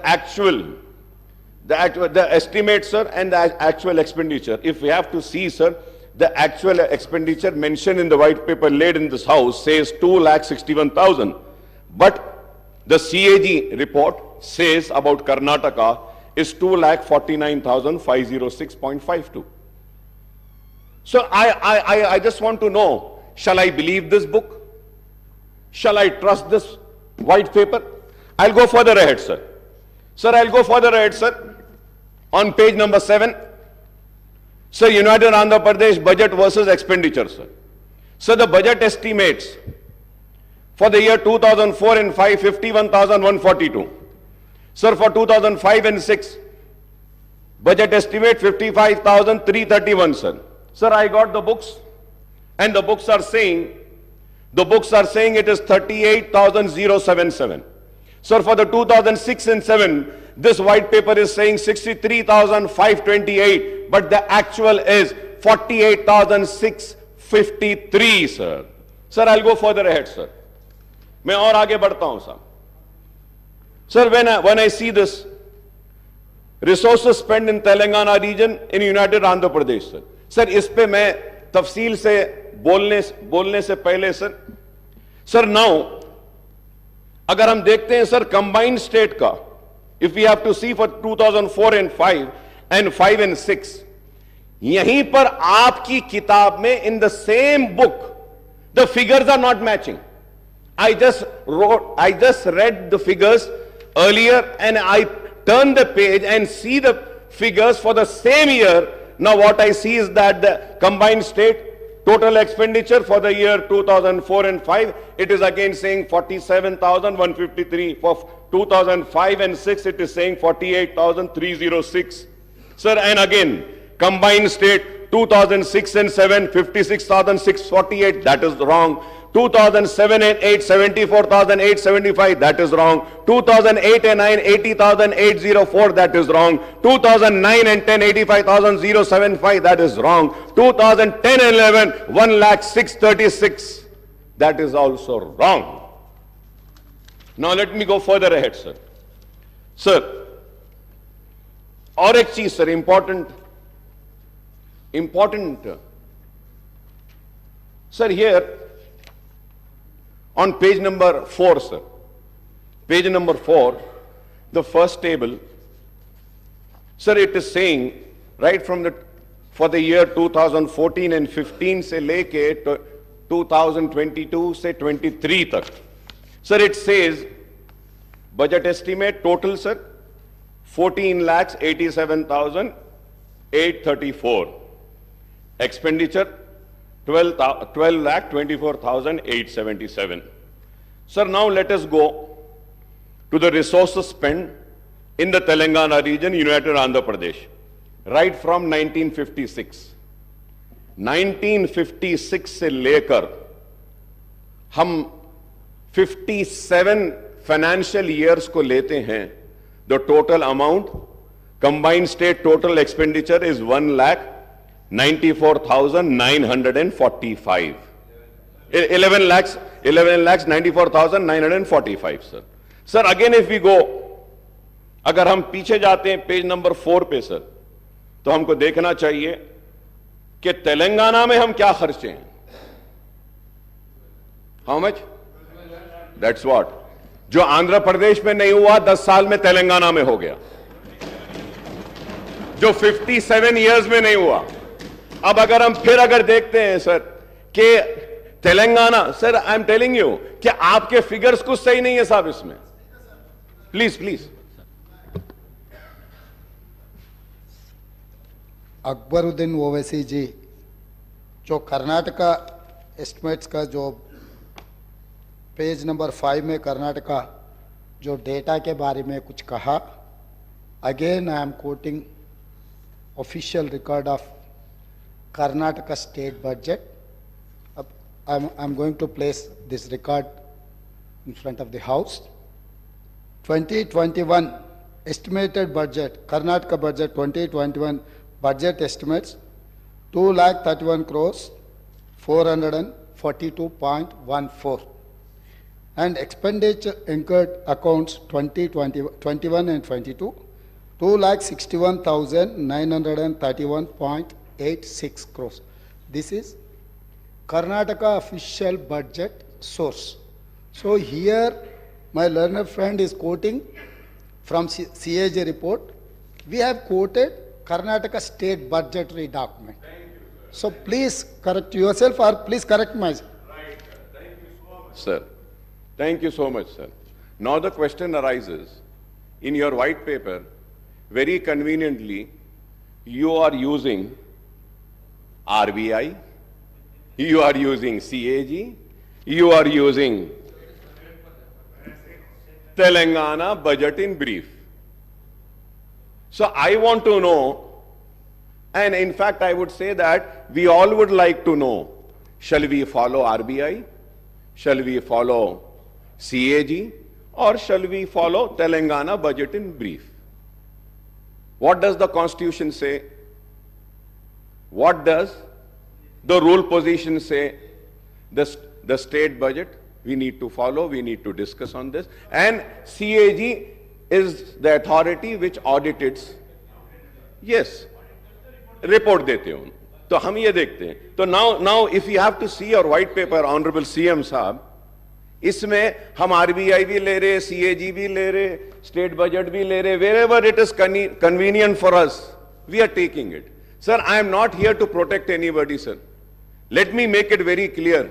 I am here to protect my state of Telangana, sir. I do not want a wrong message to be sent by this house that this state is in distress. ये state बीमारू हो गया, ये state तबाह हो गया, ये state में अब कुछ नहीं है, ये मैसेज हमको नहीं भेजना है sir. Let us criticize the wrongdoing, sir. Any wrongdoings, any inquiry, we are here to support. Yeah, sir. The point here, sir. The point here, sir. Sir, ఇక్కడ ఈరోజు వైట్ పేపర్ పెట్టడానికి కారణము స్టేట్ ఏదో డెఫిసిట్గా పోతుందని, స్టేట్ రేపొద్దున రాబోయే కాలంలో ఏం చేయలేని పరిస్థితిలో ఉందని, ఈరోజు స్టేట్ ఫినాన్సెస్ బాగాలేవని అని ఫోకస్ మొత్తం గ్లోబల్ లెవెల్లో చేయడానికి కాదు. ప్రోగ్రెస్ రిపోర్ట్ అధ్యక్ష, simple progress report of 10 years of their rule. Simple progress report. అప్పులు ఏంది సార్? అప్పులు చేయండి ఏ రాష్ట్రం ముందుకు పోలేదు. అప్పులు సరైన విధానంలో ఖర్చు పెట్టినరో లేదో చెప్పటానికే ఈ రాష్ట్ర జనాభాకి, ఈ రాష్ట్ర ప్రజలకు చెప్పటానికి ఉన్నాం. రేపొద్దుగాల కూడా, రేపొద్దున tomorrow we stand here not to showcase, here we're here to see our state and put forward state as a developed state tomorrow.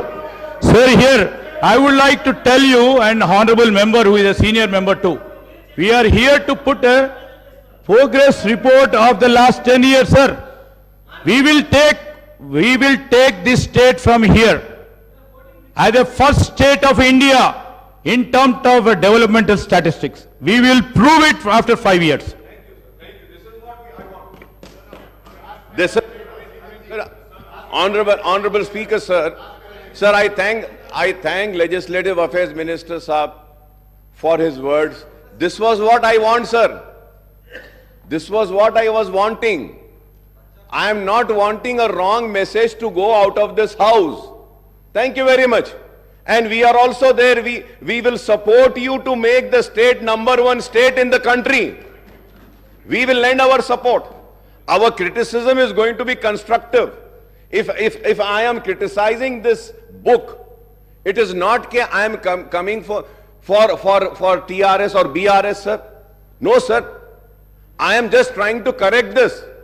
From last 25 years, sir, I stand and I scream and I shout and I say that, for God's sake, for heaven's sake, give us the right figures. But the bureaucrats sitting there, who are supposed to be very learned, very educated, they fail to give proper information. They fail to give us the right figures, and action should be initiated on those such bureaucrats who mislead this house. We are led by the information provided by the bureaucrats and the department. Let it be the Honorable Chief Minister, let it be the leader of the opposition, let it be any floor leaders, let it be any legislatures. We follow the book and what has been tabled in the house. So let us make sure that whatever is being tabled is accurate and right. And any time if it is found to be wrong, an action will be initiated against those officers. This is what I want, sir. This is what I want. But it is so sad, sir. When I go further ahead also, sir, again when I go on the outstanding debt trend, sir, page number 18, what is it saying, sir, from the year 2014, 15, 16 से लेकर 23, 24 तक, sir. Sir, this table is saying that okay, this source is RBI. The source is RBI. My source is this. My source is this. And my source is CAG. What does the CAG say, sir? Sir, for every year, here it is saying 2014 and 14-15, 72, 658. So 14-15, sir, it is 83,845, sir. Net increase of 22,135. This is 16.06%, sir. 14 and 15, sir, here it is saying 90,000, sir, but here with the information which I have is saying 93,115, sir. So the information which I gathered is not my information, sir. Sir, I just downloaded it from CAG site, sir. Kindly go through, sir. With all responsibility, I'm saying this, sir. Sir, if we have to see 16 and 17, sir, this book says 16 and 17, this book says 81,821, sir. But as per my information, sir, the actual is 1,27,828, sir. Sir, 17 and 18, 1,60,269 is in the book. And CAG says 1,27,000, sir. 17 and 18, sir. 17 and 18, 1,60,000. The CAG says 1,52,000 and change, sir. 18 and 19, the white paper says 190, sir. The CAG says 1.75 change, sir. And 19 and 20, if you have 20 and 21, sir, the outstanding debt in this white paper is saying 2,71,000, sir. 2021. The CAG is saying 2,44,019, sir. Sir, again, 21 and 22, 3,14,000 this book is saying. Well, the CAG is saying 2,83,000, sir. So now I just, sir, if I am wrong, I may be corrected, sir. I am a person who wants to be corrected. I want to be corrected, sir. Sir, I want to know which book should I follow, which figures should I see. I will see the same figures, sir. CAG देखना है, CAG देखूंगा. नहीं, ये book आपकी सही है, तो मैं इसको देखूंगा. Sir, again, if we have to go, sir, on the page number 29, sir, expenditures on salary and pension, sir. Salary and pension, sir. What is this book saying, sir, and what is the CAG saying? The CAG, आप देखते हैं, sir, for the year 18 and 19, the total salaries and pensions are 32,378.19. And what does the white paper says? 38,210. Sir, CAG says for the year 19 and 20, total salaries and pension 34,289. The white paper says 39,147. For the year 2021, salaries and pensions, the CAG says 36,161. This book says 41,819. Sir, the CAG says for 21-22, 44,403.08. The white paper says 48,809. Sir, 22-23, the CAG says 51,082. The white paper says 55,925. So I just want to know who's right. Please correct me, who's right. अब ये पूरे इसमें, sir, it took so much of time to go through, to study. और अब सवाल ये है, हम अगर बहस करें और हम अगर किसी की नाकामी का जिक्र करें तो कैसे करें, कौन से फिगर्स को लेके करें? So going. Sir, as far my knowledge goes, I also stand corrected. I was just talking to the secretary. Sir, here in the page number 18, if you see, sir, here we have to see what is important to note is that the debt figures stated above do not include the off-budget borrowings of the government. Off-budget borrowings include loans availed by the entities outside the government system but guaranteed by the state. The point here is, my learned friend was also a PSC committee chairman. We were both together. Sir. Audit accounts, until and unless the audit paras have been cleared, it is not final, sir. So most of the audit paras wouldn't have got finalized. So that may have the reason the RBI report and the audit report is differing. So we thought of taking the clarification. We'll get back to you.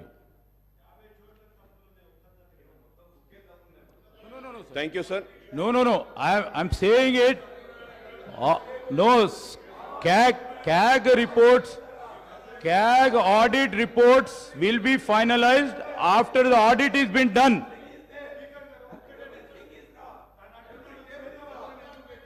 Honorable Speaker, sir.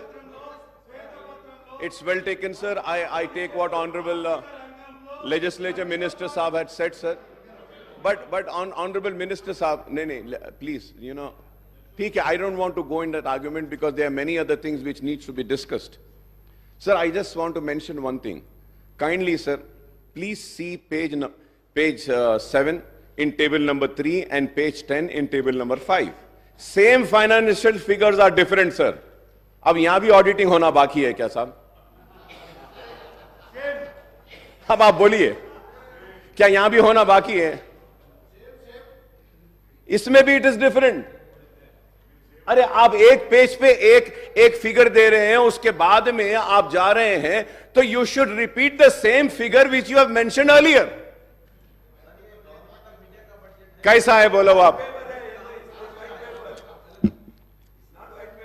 Sir, what has happened in the past is the fact. And you have inherited the state finances with a change of government in the state. Now it is the responsibility of the new government to take the state forward. As also, sir, about depth also, sir. Page 18, table 8, we are telling the figures which are accounted, sir. Honorable Speaker, sir, I want to correct. Sir, on page 18, table 8, we are talking about the figures which are already accounted, not estimated. Please see the budget brief book, sir. I will send it to you, sir. So, anyway, I don't want to go into that because there are many other issues. But this shows the seriousness.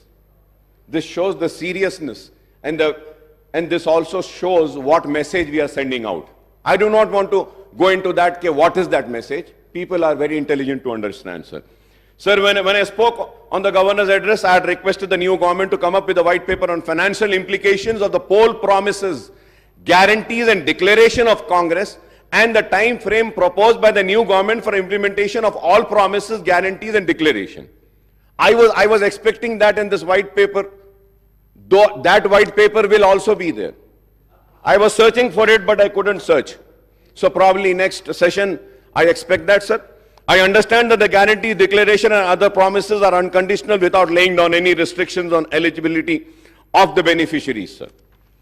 I am using this word once again, sir, for the record, sir. I understand that all the guarantees declared and other promises are unconditional, without laying down any restrictions on eligibility of the beneficiaries, sir. Sir, I would like to point out a strange coincidence that the Congress, which conceded the demand of separate Telangana state, lost power both at the center and in state when the United Andhra Pradesh was bifurcated and new Telangana state came into existence in June 2014, sir. The BJP-led government took office at the center, then TRS, now BRS, assumed power in the state at that time. What has been the fate of the various state governments led by the parties other than the BJP and its allies across the country since 2014 is known to everyone. So the Congress government is in different states have suffered equally along with government led by the regional parties in other states in the last 10 years due to discriminatory policies pursued by the central government. The Union Finance Ministry, the Reserve Bank of India and other regulatory bodies exercise tighter control over the state finances through the tight-fisted devolution of central taxes and grant in aid to the states on the one hand, and instance on strict adherence to the FRBM Act on borrowing by the states on the other, sir. The central government effectively reduced the state share and devolution of central taxes by keeping certain taxes and cesses and additional levies outside the purview of devolution, sir. Sir, I was expecting, Honorable Speaker, sir, when the white paper was laid, I was also expecting that there would be a table carrying the statement showing that what was the due share of the state of Telangana, which was needed to be given by the government of India, year-wise, which has not been released to the state of Telangana. But I am again and again searching the white paper, sir, it is not mentioning, sir. But I would like to mention it, sir. Because my learned friend of BJP are also here, they can pursue the government of India and get the amount released for our state, sir, which is our due share, sir. Sir, state share and central taxes, sir, right from the year 2014 and 15 and 16, 17, the total amount in budget estimate was 1,42,843.82, sir. Central taxes, sir. The actual releases were 1,31,790.70. That is 92.26, sir. Sir, I'm talking about the central taxes, sir. So now let us check in grant in aid, sir.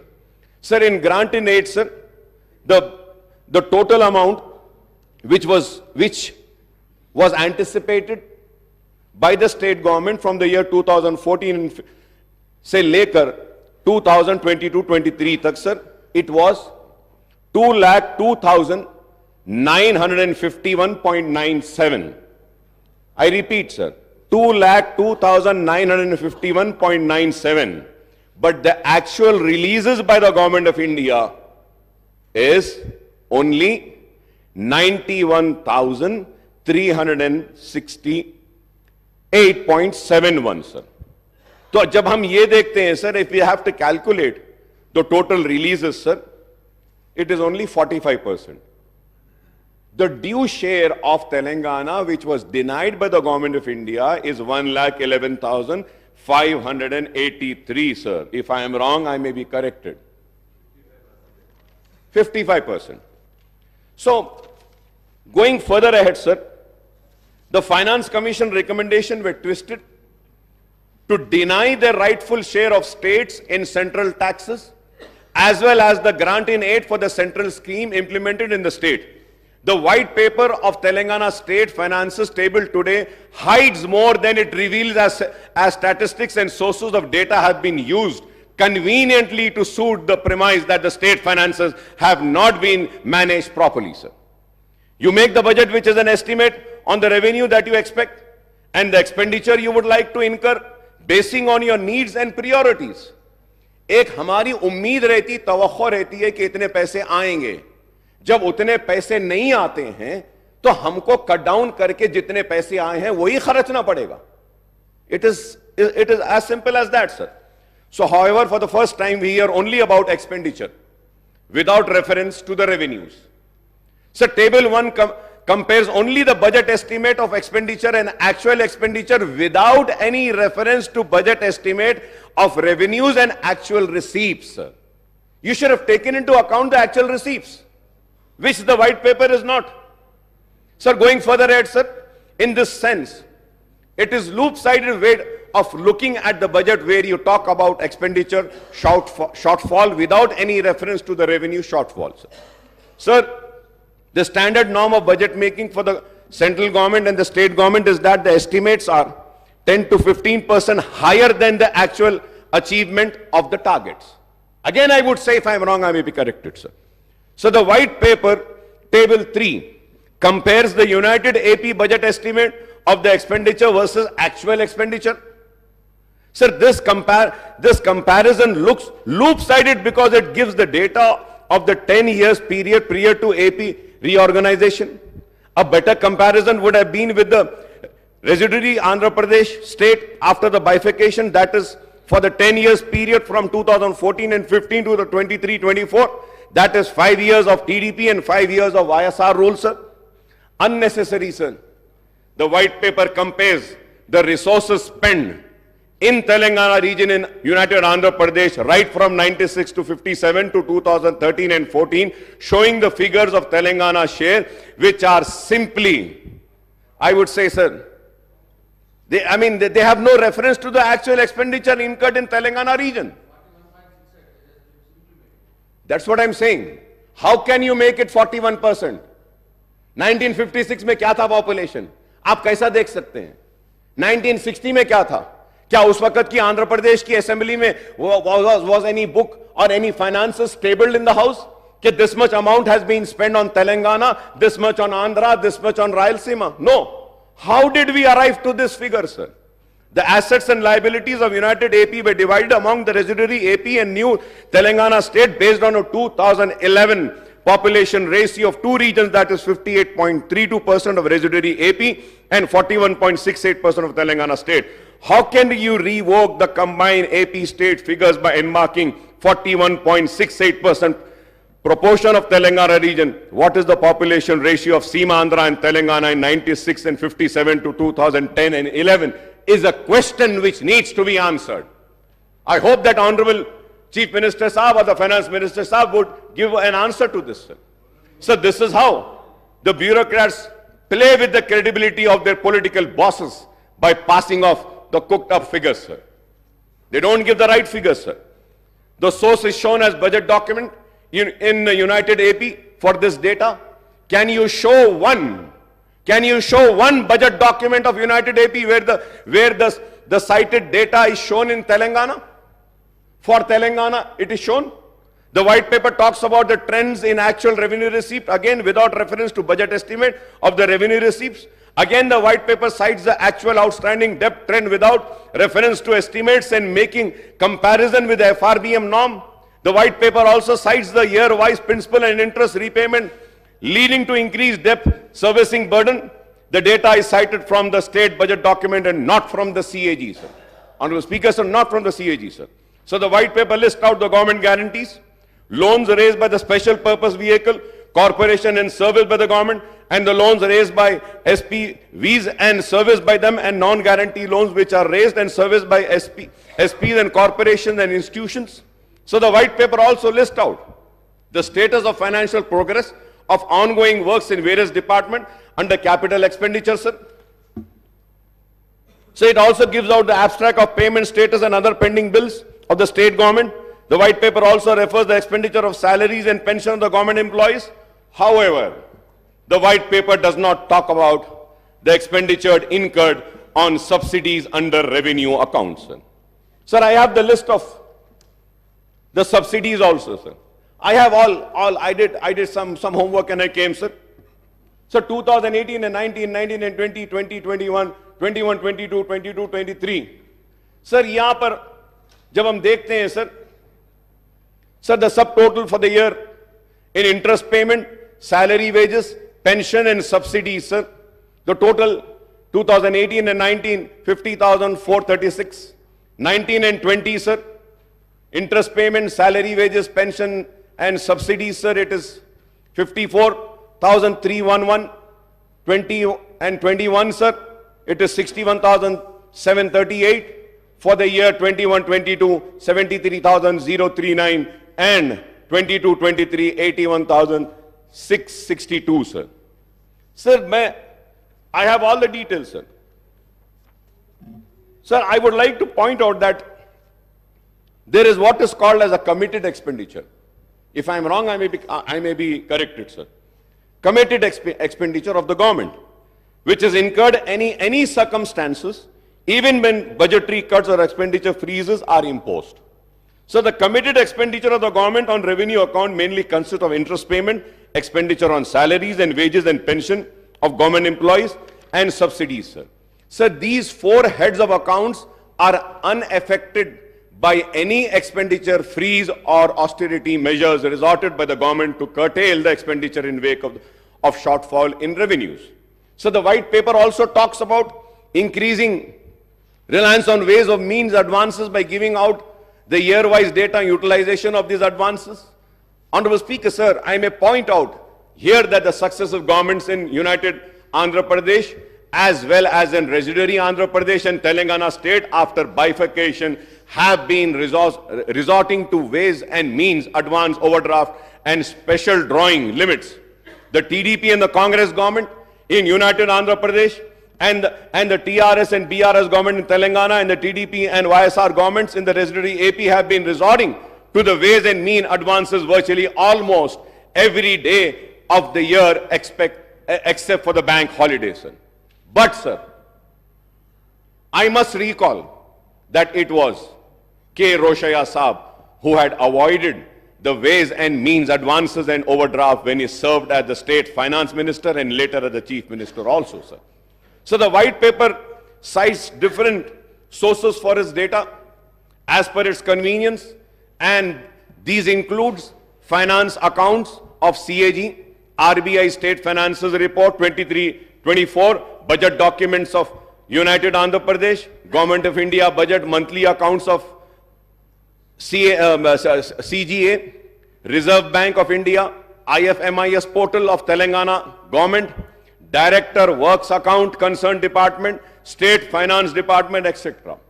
Sir, however, the figures cited in one table of white paper do not match with another table relating to the same financial year. Example is the table 3 and the table 5.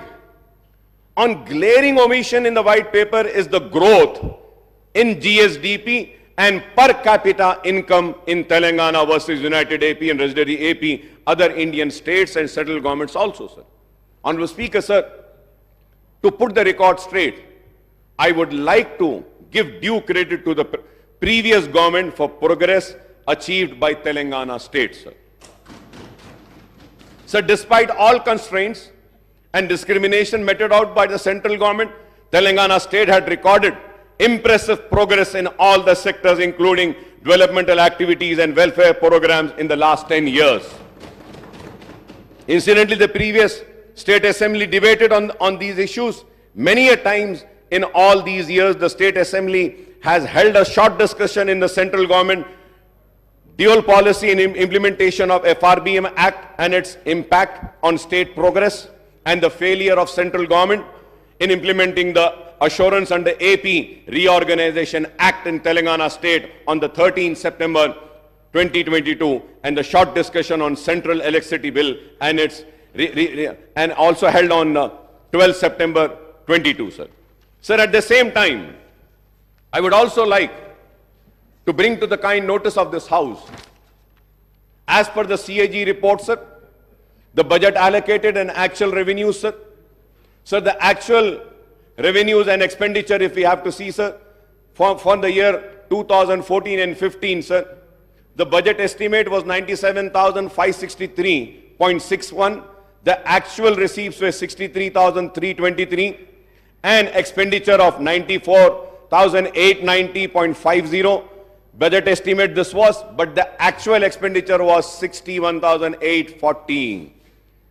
Let me also say that, sir, in the expenditure, the borrowings for that year was 13,467.46. You haven't spent what was mentioned in your budget estimate.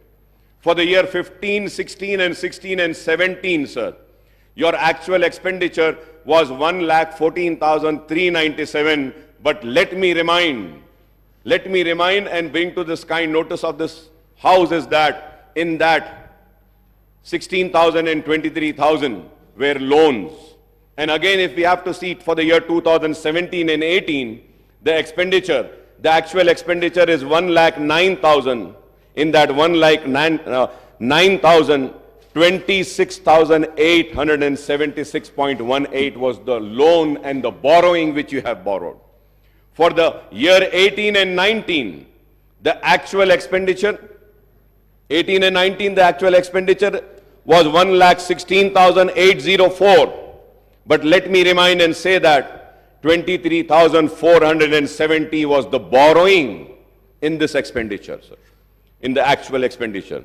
For the year 19 and 20, again, the actual expenditure was 1,23,809.09. But in this expenditure, the actual expenditure, the loan and the borrowing was 24,081.87. For the year 2021, again, the actual expenditure was 135,731. The borrowings were 33,191. Sir, again, if we have to see, Sir, again, sorry, sir, it is not 33. The borrowings was 45,638. Sir, if we have to see again for the year 21 and 22, the real actual expenditure is 1,66,747. But the borrowings was 47,690. And if we have to see for the year 22-23, the actual expenditure was 1,70,849.27. The borrowings were 32,119.05. So the actual borrowings from the year financial year 2014 and 15 as per the CAG report says 2,77,987, sir. So now if we have to again budget estimate agar dekh lete hain, the expected is that for the year for October 2023 it is 38 lakhs 234.94. तो अगर इसको भी मिला लेते हैं तो 3 लाख चिल्लर कुछ होता है. Sir, going further ahead, sir, during the last session of the Second Assembly on the 6th of August 23, short discussion was held on Telangana state formation, progress achieved in own states, sir, from the Congress side. My friend and Honorable Finance Minister and Deputy Chief Minister Batti Vikrama had participated in the debate and expressed his views on the progress registered in the states since 2014. Everyone knows that under what circumstances the state came into being, and there were apprehensions about its financial viability as it solely depends on economic activities and revenues generated in Hyderabad metropolitan region. And also let us not forget that we had COVID for 2 years continuous. The world was held, सारी दुनिया रुकी हुई थी, बंद हो गई थी, लेकिन उसके बाद भी हमारे स्टेट में काम हुआ और काम करने की कोशिश हुई. The new state faced many challenges, right from grave power electricity crisis, the distress in farm sector, to the specter of fall in revenues due to bifurcation of lack of resources for taking of welfare schemes on the large scale. I think the state has overcome all these obstacles and hurdles and emerged as a model young state in the country, overtaking the several other bigger states in social and economic indices, sir. Sir, incidentally, the new Finance Minister Saab has released 2 booklets on Telangana economy and Telangana state at a glance on 13th of December, which I have, sir. This book, sir. So this booklet gives the data on the progress achieved by the state since 2002 to 14. Sir, I don't know. अगर ये book गलत थी और white paper सही था, तो या तो इसको रिलीज नहीं करना था या उसको रिलीज नहीं करना था, रोक लेना था. दोनों को रिलीज कर दिए, sir. According to the provisional estimates of Telangana gross state domestic product GSDP at the current prices in 22-23 is rupees 13,13,391 crores with a growth rate of 16.3%, which is higher than the India's growth rate of 16.1%.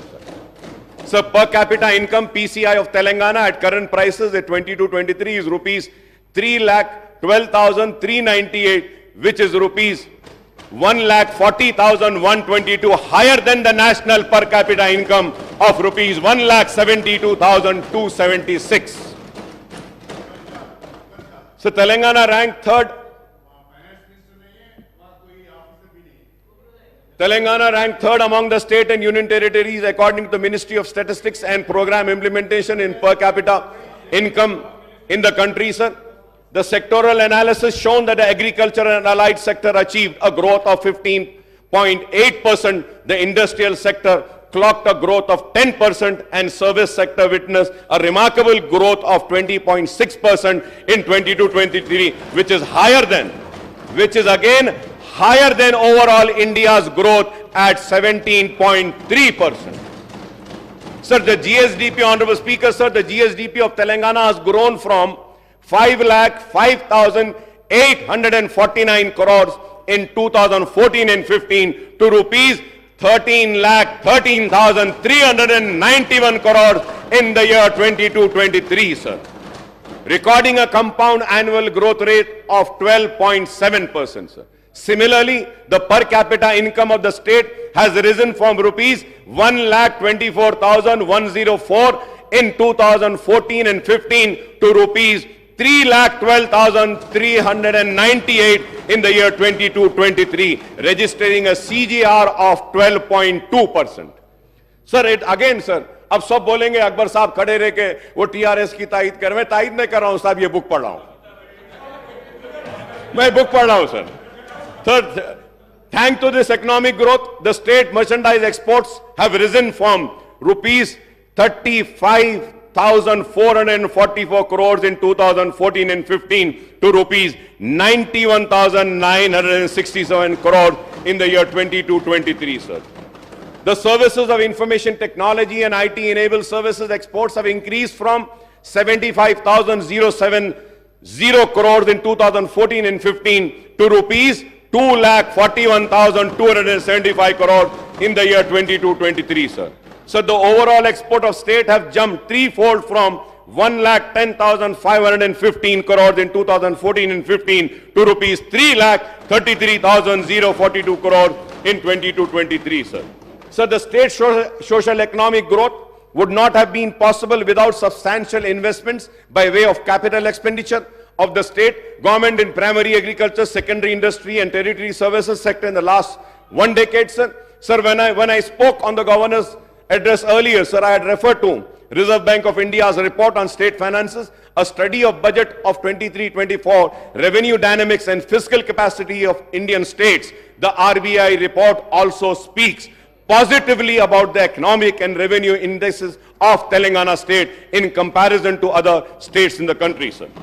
Telangana state initiated reforms, measures to augment the tax and non-tax revenues to meet the ever-rising expenditure of state government on development and non-development activities, including salaries and pensions of government employees, subsidies on power, RTC and other sectors, and the interest on the state debt, according to RBI report 23-24, page number 181, appendix 1, Telangana state own tax revenue SOTR accounts to rupees to 85.92% of the state's total revenue in the current financial year. 85.92, sir. Sir, as per the CAG report, the total actual receipts of Telangana government have increased from rupees 63,323.29 crores in the year 2014 and 15 to rupees 1,92,097.68 crores in 22-23. That is a net increase of 1,28,774.39 crores, a growth rate of 203.36%, sir, in 8 financial years, sir. So the actual expenditure of the state government rose from 61,860.48 crores in 2014 and 15 to rupees 1,70,849.27 crores in the year 22-23, sir.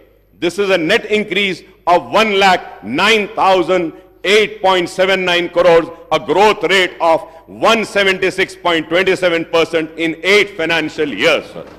So the actual borrowings of state have increased from rupees 13,467.46 crores in the year 2014 and 15 to rupees 32,119.05 crores in 22-23, and this figure excludes the guarantees given by the state government on the borrowing of the state-run corporation and cooperative bodies, sir.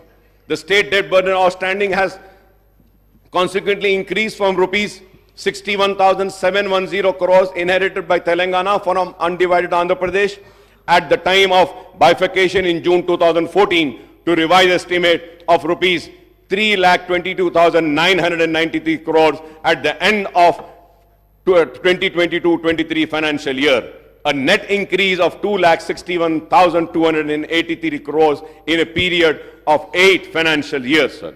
We hope and trust that the Congress government would take effective steps to implement all its guarantees, declaration and other promises in the short duration before the announcement of schedule of enforcement of Model Code of conduct for the Lok Sabha election, sir. मैं उम्मीद करता हूं कि Lok Sabha election से पहले आप अपने पूरे प्रोमिसेस को फुलफिल करेंगे। आपने कहा कि 2 प्रोमिसेस करें, लेकिन सिर्फ एक प्रॉमिस में ए बी सी था, उसमें से एक करें, और दूसरी प्रॉमिस में ए एंड बी था, उसमें से एक करें, अभी बी बाकी है। मैं उम्मीद करता हूं कि आप वो सारे प्रॉमिसेस को फुलफिल करेंगे, और वो प्रॉमिसेस को फुलफिल करने के लिए जो भी ताउन, जो भी सपोर्ट हमको देना है, हम जरूर आपको देंगे, क्योंकि हम चाहते हैं कि अवाम से किए गए वादे पूरे हों। हम चाहते हैं अवाम ने जिस उम्मीद के साथ वोट दिया है वो उम्मीद पूरी हो। हम चाहते हैं कि अवाम जिस तवक्को के साथ वोट दिया है वो पूरा हो। हम नहीं चाहते कि उनके ख्वाब चुकनाचूर हों। But sir, at the same time I would like to, मैं कांग्रेस की हुकूमत को आगाह करना चाहता हूं, आपकी नाकामी ऐसे ना हो कि बीजेपी की कामयाबी का सबब बन जाए। होशियार रहिए और बारीक नजर के साथ, दूरंदेशी के साथ, सब्र के साथ, इस्तिक़लाल के साथ काम करें। बीजेपी नहीं तो आगे बढ़ जाएगी, इख्तिदार पे आ जाएगी। आपने देखा है कि क्या नताइज हैं मध्य प्रदेश के, राजस्थान के और दूसरे रियासतों के। तो हमको इन नताइज से भी सबक सीखना है और बीजेपी के बढ़ते हुए कदम को रोकना है, और आपकी गलती उनका फायदा ना हो जाए। उम्मीद करते हैं कि पार्लियामेंट के इलेक्शन में सेक्युलर ताकतें, बीआरएस हो या कांग्रेस हो या मजलिस हो, ये कामयाब होंगी, और मुल्क को आज बेरोजगारी की तरफ ले जाने वाली वो ताकतें, मुल्क को नफरत की बुनियाद पर बांटने वाली ताकतें और मुल्क को कमजोर करने वाली वो ताकतों को शिकस्त होगी और सेक्युलर ताकतें कामयाब होगी। सर मैं इसके साथ ही साथ ये भी कहूंगा जरूर कि फाइनेंशियल स्टेटस में जैसा भी फाइनेंशियल स्टेटस था, लेकिन उस रियासत में व्हाइट पेपर में तो कहा गया कि कुछ भी नहीं था, बहुत ही तबाही है। लेकिन यह बात जरूर कहूंगा कि 9-9.5 बरस में पोस्ट मैट्रिक स्कॉलरशिप पर जो खर्च हुआ है वो 474 करोड़ हुआ है। बेनिफिशियरीज जो मुस्लिम थे, मुस्लिम बेनिफिशियरीज की बात कर रहा हूं, 14,27,714 था। रिएम्बर्समेंट ऑफ ट्यूशन फीस में जो एक्सपेंडिचर हुआ 9.5 साल में वो 1,748 करोड़ था। बेनिफिशियरीज थे 10,01,561। प्री मैट्रिक स्कॉलरशिप पर जो एक्सपेंडिचर हुआ उसमें 21 करोड़ हुआ। मुस्लिम बेनिफिशियरीज थे, मैं मुसलमानों की बात कर रहा हूं honourable speaker sir, 87,225 sir. CM overseas scholarship पर जो एक्सपेंडिचर हुआ 9.5 बरस में 492 करोड़, और टोटल बेनिफिशियरीज हुए 3,224 सर। टिमरी स्कूल में 97,000 आज करेंटली पढ़ रहे हैं स्कूल्स में। मैं उम्मीद करता हूं कि 97,000 बच्चों के मुस्तकबिल को सजाने संवारने का काम आप बीआरएस से ज्यादा अच्छा करेंगे, हम सब मिलकर उससे अच्छा करेंगे। मैं उम्मीद करता हूं कि टिमरीज में 32,640 स्टूडेंट जूनियर कॉलेजेस में पढ़ रहे हैं, उनके मुस्तकबिल को भी हम संवारेंगे। 80,000 बच्चे टिमरीज में पास आउट हो चुके हैं। 9.5 साल में 3,068 करोड़ स्पेंड हुए हैं। Centre for education development of minorities में का भी में एक्सपेंडिचर 14 करोड़ मुसलमानों पे हुआ। बेनिफिशियरीज 49,310 था। माइनॉरिटी स्टडी सर्कल पर 17 करोड़ हुए। बेनिफिशियरीज है 9,319 और 700 सर। तो मैं आपसे कहना चाहता हूं कि 9.5 साल में ये जितने भी मैंने कहे हैं, post matric reimbursement, pre matric, CM overseas, टिमरीज, CEDM, माइनॉरिटी स्टडी सर्कल, ये इस पर 5,834 करोड़ स्पेंड हुए हैं, और मुस्लिम बेनिफिटेड स्टूडेंट्स का नंबर है 27,08,693 sir. At the same time sir, I would also like to say that Shadi Mubarak में जो मुसलमानों पर जो खर्च हुआ है अब तक 9.5 साल में 2,338 करोड़ स्पेंड हुए हैं, और उसके बेनिफिशियरीज हैं 2,76,225। इमाम और मौजनों पर जो खर्च हुआ है 316 करोड़ खर्च हुआ है, और 17,000 मौजनों को माहाना पैसे दिए जा रहे हैं। मैं उम्मीद करता हूं कि हुकूमत जो ऐलान करी है कि उनके मंथली रिन्यूमरेशन को बढ़ाएगी और 1 lakh financial assistant 278 crore spend हुए हैं, 33,545 को मिला है। वक्फ ग्रांट इन एड में 531 करोड़ स्पेंड हुए हैं और उसके बाद दावत इफ्तार पर भी हुआ, तो टोटल मुस्लिम बेनिफिशियरी 9.5 साल में 31,50,000 थे। ये सारे चीजों से इसमें किसान 40,000 किसान है, रैतु बंधु नहीं है, रैतु बीमा नहीं है, पेंशन नहीं है। ये सब अगर हम ले लेते हैं तो सालाना रियासत तेलंगाना में मुसलमानों पर करीब 6,000 करोड़ रुपया खर्च हो रहा है। मैं उम्मीद करता हूं कि ये कांग्रेस की हुकूमत भी रेवंत रेड्डी साहब की क़यादत में और ये सारे मिनिस्टर्स जो हैं बैठे हुए कैबिनेट के, इनकी रहनुमाई में 6,000 से बढ़ाकर 10,000 करोड़ रुपया मुसलमानों पे खर्च होगा। मुसलमान पसमानदा है, मुसलमान कमजोर है, मुसलमान पिछड़ा हुआ है। अगर मैं यहां खड़े होकर मुसलमान की बात कर रहा हूं तो इसलिए कर रहा हूं कि हम चाहते हैं कि मुसलमान जो पीछे हैं उसको आगे लाएं, मुसलमान जो पिछड़ा हुआ है उसके पिछड़ेपन को दूर करें। हम चाहते हैं कि पुराने शहर में तरक्की आए, SRDP हो, SNDP हो, जो भी मंजूरियां हैं, बराए मेहरबानी चीफ मिनिस्टर साहब से दरखास्त करूंगा कि आप वो अमाउंट को रिलीज कर दीजिए। और उस दिन आपने क्लैरिफिकेशन नहीं दिया स्पीकर साहब। मैं एक बात पुरजोर अल्फाज में कहना चाहता हूं कि असेंबली के हर सेशन में अगर किसी मेंबर ने ड्रग्स के खिलाफ आवाज उठाई है, चाहे वो ड्रग्स हो, चाहे वो व्हाइटनर्स हो या कुछ भी हो, टैबलेट्स हो, तो वह MIM थी और मैं था, बार बार उठाता था। मैं वेलकम करता हूं और रियासती हुकूमत ने जो फैसला लिया है, जो इक़दामात उठा रहे हैं ये ड्रग्स के ये लानत को खत्म करने के लिए, इसके लिए हम हमारा मुकम्मल ताउन आपको देंगे। हम चाहते हैं कि हमारी आने वाली नस्ल इस लानत से दूर रहे। हम चाहते हैं कि हमारा आने वाले फ्यूचर जनरेशन को ये जो तबाह बर्बाद करने की एक साजिश है उसको हम रोकें। इसके लिए जो भी हमारे तरफ से ताउन होना है हम ताउन करेंगे। उस दिन मैं क्लैरिफिकेशन में यह भी पूछना चाहता था कि धरनी पोर्टल का क्या होगा। मैं उम्मीद करता हूं कि आपने जो वादा किया धरनी के ताल्लुक से उसको अमलावारी जल्द अज जल्द करेंगे। मैं ये भी कहना चाहूंगा कि राशन कार्ड बहुत से लोगों के पास नहीं है, उनके नामों का इंक्लूजन नहीं हो रहा है, तो आप मौका दीजिए ताकि उनके नामों का इंक्लूजन हो सके। और मजलिस इत्तेहादुल मुस्लिमीन की नुमाइंदगी पर हमने मंजूर करवाया था कि पेंशन की एज को कम करवाया था, वो भी पेंडिंग है एप्लीकेशन, बिलखुसूस वो सिंगल मदर और जो है उनकी पेंडिंग है। मैं उम्मीद करूंगा कि आप इस पे भी देखेंगे। मोहतरम स्पीकर साहब, मैं आखिर में यह कहते हुए रुखसत होता हूं और यह कहना चाहता हूं कि बार बार हम चीखते रहे, चिल्लाते रहे, मुतालबा करते रहे, औकाफ की जायदादों का तहफ्फुज कीजिए, औकाफ की जायदादों का तहफ्फुज कीजिए। आज पूरी जायदादें तबाह हो रही हैं, आज भी तबाह हो रही हैं। अगर मुसलमानों की औकाफी जायदादों को अगर बचा लिया जाए और जिस पर्पस के लिए वक्फ किया गया है, अगर वो पर्पस सर्व हो जाए तो मुसलमानों के किसी की मदद की जरूरत नहीं है, किसी की पैसे की जरूरत नहीं है।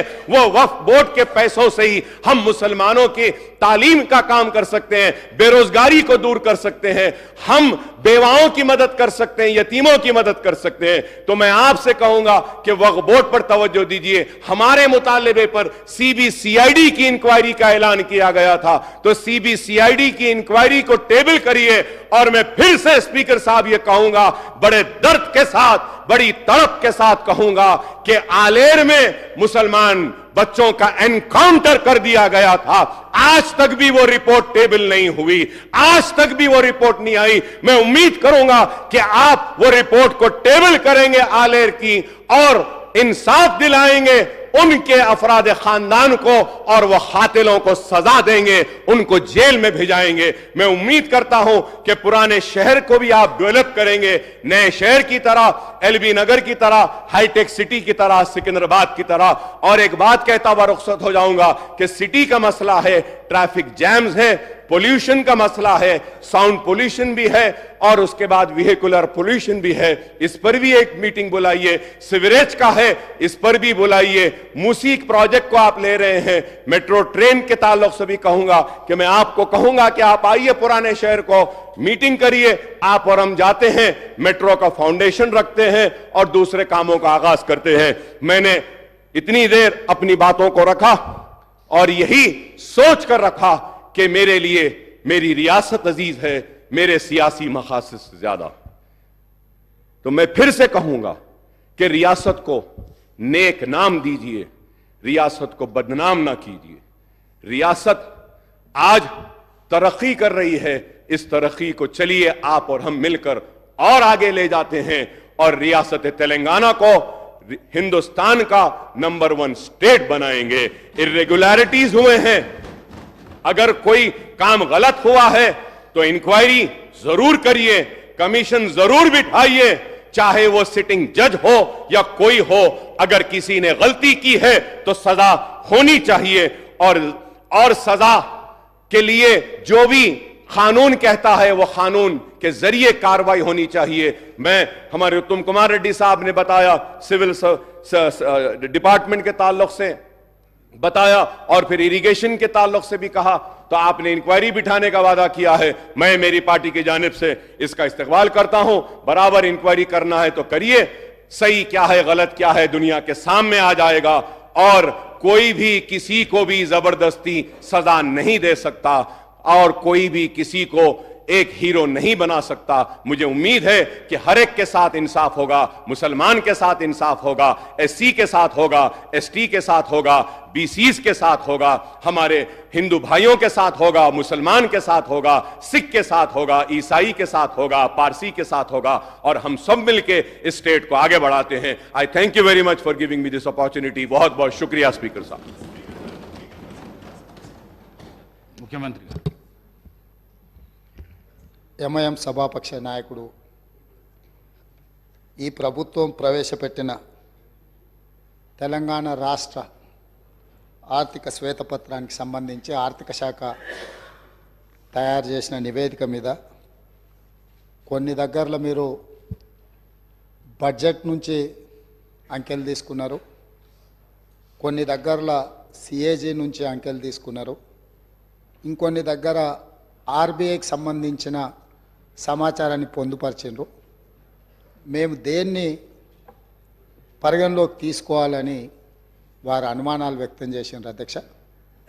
అధ్యక్ష ఈ ప్రభుత్వము వాస్తవ పరిస్థితులను ప్రజల ముందలు పెట్టి తెలంగాణ రాకంటే ముందు ఉన్న పరిస్థితులను, తెలంగాణ వచ్చిన తర్వాత 10 సంవత్సరాలలో ప్రజలు అనుకున్న గత ప్రభుత్వం తీసుకున్న నిర్ణయాలు, ఆ నిర్ణయాల వల్ల వచ్చిన ఫలితాలు, దుష్ఫలితాలను ప్రజల ముందు పెట్టి ప్రజాస్వామిక పద్ధతిలో ఈ చట్టసభలో చర్చించి వాస్తవాలను ప్రజలకు వివరించి భవిష్యత్ కార్యాచరణను తీసుకోవాలన్న ఆలోచనతోటే సమర్థవంతమైన ప్రతిపక్షంగా మీ సలహాలు సూచనలు తీసుకొని ప్రజలకు మంచి చేయాలన్న ఉద్దేశంతో నిస్సహాయులకు సహాయాన్ని అందించడమే కాకుండా నిజమైన అర్హులకు మాత్రమే సంక్షేమాన్ని అందించి అర్హులైన వాళ్లకు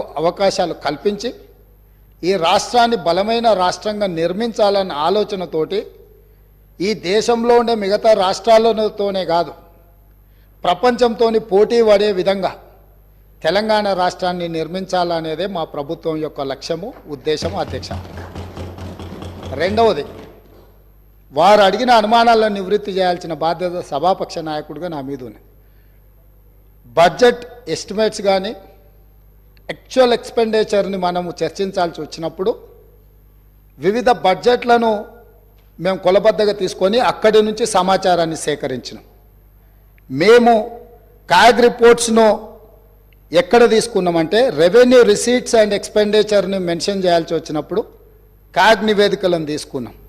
అదేవిధంగా అధ్యక్ష, ఎక్కడైనా అంటే ఆర్బీఐ ఫిగర్స్ను మేము ఎక్కడైతే పరిగణలోకి తీసుకున్నామో లోన్స్ అండ్ అడ్వాన్సెస్, ఎందుకంటే ఎందులో అయినా లోన్లు తీసుకున్నా అడ్వాన్సులు తీసుకున్నా ఏది తీసుకున్నా కొలబద్ద రిజర్వ్ బ్యాంక్. కాబట్టి ఆ సమాచారాన్ని రిజర్వ్ బ్యాంకు పొందుపరిచిన నివేదికల నుంచి తీసుకున్నాం. అదేవిధంగా శాలరీస్ అండ్ పెన్షన్స్ ఆ టేబుల్స్ను వాడినప్పుడు మేము రెగ్యులర్ అంటే క్యాగ్ నుంచి ఏదైతే నివేదిక తీసుకున్నామో రెగ్యులర్ ఎంప్లాయీస్కు సంబంధించిన వాటిని మాత్రమే క్యాగ్ నుంచి తీసుకున్నాం. కాబట్టి ఇక్కడ మీరు బడ్జెట్ ఎస్టిమేట్స్ యాక్చువల్ ఎక్స్పెండిచర్ని మనం చర్చించుకున్నప్పుడు గత బడ్జెట్లు ప్రభుత్వం ప్రవేశపెట్టినాయి, సంవత్సరం పూర్తయినప్పుడు ఖర్చు పెట్టిన వివరాలను అక్కడి నుంచి తీసుకున్నాం. వీటి మీద నివేదికలు అవి సరైన విధంగా ఖర్చు అయినాయా, ప్రభుత్వం సరైన ఉద్దేశంతోనే ఖర్చు పెట్టిందా, లేకపోతే ప్రభుత్వం అంచనాలు ప్రభుత్వం పెట్టిన ఖర్చు సహేతుకంగా ఉందా లేదా, ఒకవేళ లోపభూయిష్టంగా ఉంటే ప్రభుత్వం తప్పిదాలు ఏంటి అనేది కాగ్ నివేదిక ఇస్తుంది. అట్లాంటి నివేదికలను అట్లాంటి వాటిని మనము కాగ్ నుంచి తీసుకున్నాం. మనం చేసే అప్పులు ఇప్పుడు ఉదాహరణ ఒక విషయం నేను చెప్పదలుచుకున్నా అధ్యక్ష. రిజర్వ్ బ్యాంక్ దగ్గర ప్రతిరోజు ఒక నివేదిక మనకు వస్తుంది.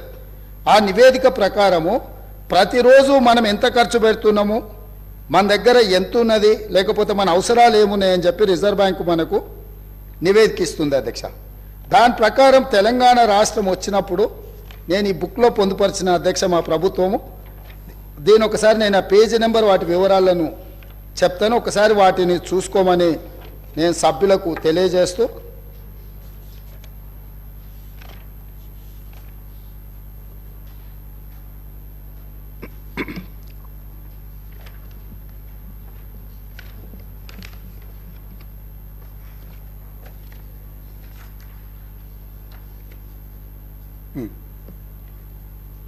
ప్రభుత్వం యొక్క ఆదాయము అవసరాలకు సంబంధించి రిజర్వ్ బ్యాంకు ప్రతిరోజు ప్రభుత్వానికి సమాచారం ఇస్తుంది, finance secretary through finance minister and state government. ఇందులో 2014 రాష్ట్రం ఏర్పడిన రోజు ప్రతిరోజు మనం ఏ రకంగా వాడుకున్నాం సంవత్సరం పూర్తి అయిన తర్వాత చెప్తారు. 2014-15 సంవత్సరంలో రిజర్వ్ బ్యాంకు దగ్గర మనకు మిగులు నిధులు ఉన్నది 303 రోజులు. ఆ ఫైనాన్షియల్ ఇయర్లో బీఆర్ఎస్ గత ప్రభుత్వము సమర్థవంతమైన ఆర్థిక మంత్రిగా హరీష్ రావు గారు ప్రస్తావన చేస్తూ వారు ఆర్థిక మంత్రిగా ఉన్నప్పుడు 2022-23లో 37 రోజులు మాత్రమే.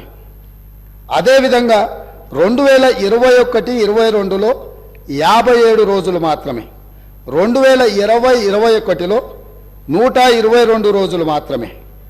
అదేవిధంగా 2023-24 ఇప్పటి వరకు నవంబర్ 23 వరకు కేవలం 30 రోజులు మాత్రమే.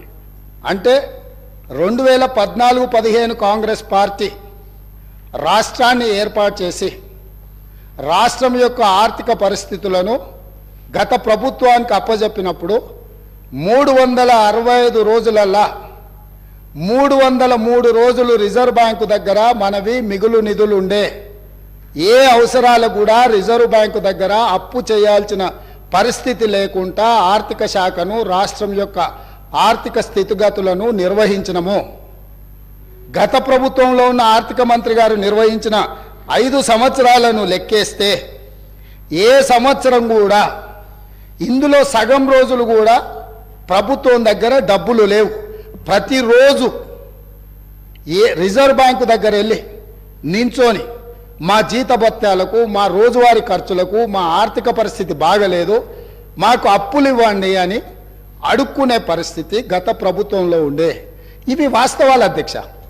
ఒకవేళ ఈ వాస్తవాలను కప్పిపుచ్చి మనం ఇంకా అద్భుతంగా ఉన్నాం, గొప్పగా ఉన్నాం అని ఆ గొప్పల కోసం దుబారా ఖర్చులు పెట్టుకుంటూ పోతే ఈరోజు జీతభత్యాలు ఇవ్వలేని పరిస్థితికి వచ్చింది. ఇది వాస్తవం. జీతాలు ఇవ్వడానికే అభివృద్ధి సంగతి దేవుడెరుగు, సంక్షేమం గురించి చర్చించాల్సిన అవసరం లేదు. ప్రభుత్వ ఉద్యోగులకు జీతాలు ఇవ్వలేకపోవడం వల్ల, ప్రభుత్వ ఉద్యోగస్తులు బ్యాంకులలో తెచ్చుకున్న లోన్లకు వాళ్ళు ఇచ్చిన పోస్ట్ డేటెడ్ చెక్కుల వల్ల, ఆ చెక్కులు బౌన్స్ అవ్వడం వల్ల వాళ్ళ సిబిల్ స్కోర్ పాడైపోయి ఈరోజు వాళ్ళకు కూడా, ప్రభుత్వ ఉద్యోగులకు కూడా బ్యాంకులలో అప్పు పుట్టని పరిస్థితి వచ్చి ఇవాళ ప్రభుత్వ ఉద్యోగులను కూడా బ్యాంకు లోన్లు ఎగవేతదారుల కింద ఈరోజు బ్యాంకులు చూడాల్సిన పరిస్థితి ఈ ప్రభుత్వం కల్పించింది. తద్వారా ప్రభుత్వ ఉద్యోగులను కూడా బ్యాంకులను మోసం చేసే మోసగాళ్ళ కింద ఈ ఆనాటి రాష్ట్ర ప్రభుత్వము చిత్రీకరించే ప్రయత్నం చేసింది. కొన్ని వాస్తవాలు కఠోరమైనవి. మన కుటుంబ సభ్యుడైనా తప్పు చేసినప్పుడు తప్పును తప్పు అనకపోతే కుటుంబ పెద్దగా మనం కూడా తప్పు చేసిన వాళ్ళమైతాం, ఆ తప్పులో భాగస్వాములమైతాం, ఆ తప్పుకు సహకరించిన వాళ్ళమైతాం. ఈ శ్వేతపత్రము ఎవరినో కించపరచడానికో, ఎవరినో తక్కువ చేసి చూపించడానికో, లేకపోతే మేమేదో రాజకీయంగా ప్రయోజనం పొందడానికో, లేదా మేమిచ్చిన ప్రజలకిచ్చిన గ్యారంటీలను ఎగవేయడానికో ఈరోజు ఇది పెట్టలే. ఇప్పటి వరకు అవాస్తవాలతో, అభూత కల్పనలతో, ఆర్భాటపు ప్రచారాలతో ఈ రాష్ట్రమంతా బాగుంది, మేము అద్భుతాలను ఆవిష్కరించినామని చెప్పుకుంటున్నప్పుడు వాస్తవ పరిస్థితులను ఇక్కడ పెట్టినాం. ఈ వాస్తవ పరిస్థితులు కొంతమందికి చేదుగా ఉండొచ్చు, కొంతమందికి కళ్ళు తెరిపించే విధంగా ఉండొచ్చు, ఇంకొంతమందికి ఉన్న పరిస్థితులను అర్థం చేసుకొని పకడ్బందీ భవిష్యత్తు ప్రణాళికలను మనం నిర్ణయించుకొని ముందుకు వెళ్ళడానికి ఉపయోగపడుతుందని ఇంకొంతమందికి ఉండొచ్చు. మా ఉద్దేశం, మా ప్రభుత్వం ఉద్దేశం, ప్రజలు అన్ని గుర్తించింది కాబట్టే 10 సంవత్సరాల తర్వాత వాళ్ళని అధికారంలో నుంచి ప్రతిపక్షానికి పంపించిండ్రు, మాకు అధికారాన్ని ఇచ్చారు. అధికారం ఇచ్చిన 10వ రోజే ఎందుకు ఈరోజు ప్రజల ముందు ఈ వాస్తవాలన్నీ పెడుతున్నాము? ప్రజలకు నిజాలు చెప్పి, మనకున్న పరిస్థితిని వివరించి, కష్టమైన ఈ ప్రభుత్వం నిస్సహాయులకు సహాయాన్ని అందిస్తుంది, అర్హులైన వాళ్ళకు అవకాశాలు ఇస్తుంది, మీకు అండగా నిలబడుతుంది అని చెప్పడానికి ప్రభుత్వం ప్రయత్నం చేస్తుంది అధ్యక్ష. ఇందులో ఎవరు వ్యక్తిగతంగా తీసుకోవాల్సిన అవసరం లేదు అధ్యక్ష. దీంట్లో ఏముంది? మేము ఈ మొత్తం నివేదికలో ఎక్కడైనా 42 పేజీల నివేదికలో ఎవరినైనా నిందించినట్టు కానీ, ఎవరినైనా వ్యక్తిగతంగా దూషించినట్టు కానీ ఇక్కడ నివేదికలు ఉన్నాయి అధ్యక్ష. మాజీ మంత్రి గారు మాట్లాడతారు, పక్క రాష్ట్రాల నుంచి, పక్క రాష్ట్రంలో పనిచేసిన నుంచి సమాచారం సేకరించిందని. ఇదేనా పద్ధతి అధ్యక్ష? 10 సంవత్సరాల నుంచి తెలంగాణ నిర్మాణం కోసం అహర్నిశలు కష్టపడి పనిచేసిన మన రాష్ట్ర అధికారులను ఈ రకంగా అవమానించడం కరెక్టా అధ్యక్ష? ప్రతి శాఖ యొక్క నివేదిక, ఆ శాఖ యొక్క ప్రిన్సిపల్ సెక్రటరీ ప్రాపర్ ఫార్మేట్లో ఫిలప్ చేసి సంతకాలు పెట్టి ఆర్థిక శాఖకు పంపించిన తర్వాత ఆర్థిక శాఖ కార్యదర్శి గారు, వారితో పనిచేసిన కార్యదర్శి గారు, అతనే మారలేదు అధ్యక్ష, వారు సంతకం పెట్టి ప్రభుత్వానికి ఇచ్చిన నివేదికనే ఈ నివేదిక. కాబట్టి వారికి ఏమైనా అనుమానాలు ఉండి వారిలాగానే మిగతా వాళ్ళు కూడా వ్యవహరిస్తారని ఏమైనా అపోహలు ఉంటే తొలగించుకోండి. కొత్త ప్రభుత్వం ఏర్పడ్డప్పుడు వేలాది మంది మమ్మల్ని వచ్చి కలుస్తారు అధ్యక్ష. మేము మీలాక కక్షాపూరితంగా కలవడానికి వచ్చిన వాళ్ళను అగౌరవపరిచే విధంగా, అదేవిధంగా వాళ్ళని తక్కువ చేసి చూపించే విధంగా ఇట్లా చేయము అధ్యక్ష. ఒకవేళ అట్లనే అనుకుంటా అధ్యక్ష, ఒక్క మాట అడగదలుచుకున్నా, మీరేదో వివరాలు బయట పెడతామని అంటారు, నేను ఒక ఫోటో మీకు చూపించదలుచుకున్నా అధ్యక్ష. ఈ ఫోటో చూడండి. వీరు ఇక్కడ పక్కన ఉన్నాయన డాక్టర్ వైఎస్ రాజశేఖర రెడ్డి గారు, కీర్తిశేషులు. ఈ పక్కన ఉన్నది ఎవరో మీకు తెలుసు కదా అధ్యక్ష. వీరు ఆ రోజు స్వయంగా వెళ్ళి ఆనాటి ముఖ్యమంత్రి గారిని వ్యక్తిగతంగా కలిసి వాళ్ళ మధ్యలో ఏం చర్చ జరిగిందని నేను వివరాలలో జోలికి వెళ్ళదలుచుకోలేదు అధ్యక్ష. ఈరోజు నన్ను ఎవరైనా ముఖ్యమంత్రిగా ఈ రాష్ట్రానికి బాధ్యత తీసుకున్న తర్వాత ఎన్నో రకాల సంస్థలు, వ్యవస్థలు, వ్యక్తులు వాళ్ళు మమ్మల్ని వచ్చి కలుస్తారు, అది మర్యాదపూర్వకంగా కలుస్తారు. మేము కూడా ప్రధానమంత్రి గారిని కలవాలని, ఈ దేశ ప్రధానమంత్రిని కలవడం ముఖ్యమంత్రిగా నా మంత్రివర్గ సహచరుల యొక్క బాధ్యత అని చెప్పి ఈ రాష్ట్రం నుంచి కేంద్రంలో మంత్రిగా వ్యవహరిస్తున్న కిషన్ రెడ్డి గారికి నేనే స్వయంగా ఫోన్ చేసిన. సిద్ధాంతపరంగా మేము భారతీయ జనతా పార్టీని విభేదిస్తాం, కానీ రాష్ట్ర ముఖ్యమంత్రిగా నా కర్తవ్యము నా రాష్ట్రానికి మన రాష్ట్రానికి కావాల్సిన నిధులను తెచ్చుకోవాలన్నప్పుడు రాష్ట్ర కేంద్ర ప్రభుత్వాల మధ్యన సత్సంబంధాలు ఉండాలి అని మేమే ఒక అడుగు ముందుకేసి కేంద్ర మంత్రి కిషన్ రెడ్డి గారికి నేను స్వయంగా ఫోన్ చేసిన, మీరు ఒకసారి ప్రధానమంత్రి గారితో మాట్లాడండి, మనం వెళ్ళి కలుద్దాము, మనకు రాష్ట్రానికి సంబంధించిన ఏమైనా నిధులు తెచ్చుకునేది ఉంటే డెఫినెట్గా చేద్దామని. ఎందుకు మేము బేసిజాలకు బోదలుచుకోలేదు, స్వార్థపరమైన రాజకీయ ప్రయోజనాలని ప్రభుత్వం ఆశించడం లేదు, తాత్కాలికమైన లాభాల కోసము మేము ఎలాంటి దుందుడుకు చర్యలకు మేము పాల్పడదలుచుకోలేదు అధ్యక్ష. అందుకే ఈరోజు మీరందరూ మనమందరం ఈ సభలో చర్చ ఇదే కాకుండా విద్యుత్ శాఖకు సంబంధించి మా సాగునీటి పారుదల శాఖ మంత్రి గారు కూడా ఈ సమావేశాలలోనే శ్వేతపత్రాలు విడుదల చేయదలుచుకున్నాం.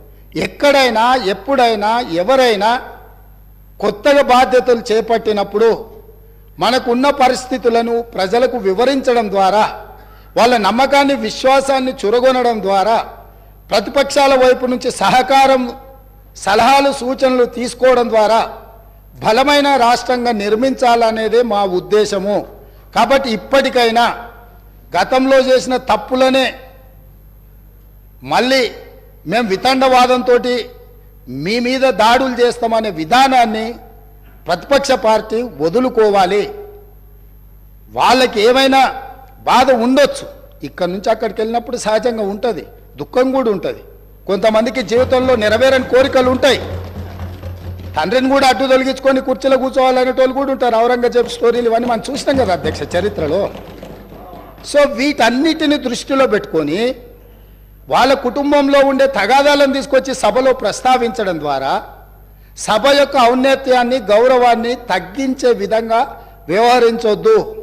ఈ ప్రభుత్వం జిమ్మెదారితో ఇక్కడ ఉన్నది, ఈ ప్రభుత్వం జిమ్మెదారితో ఇచ్చిన మాటను నిలబెట్టుకుంటుంది.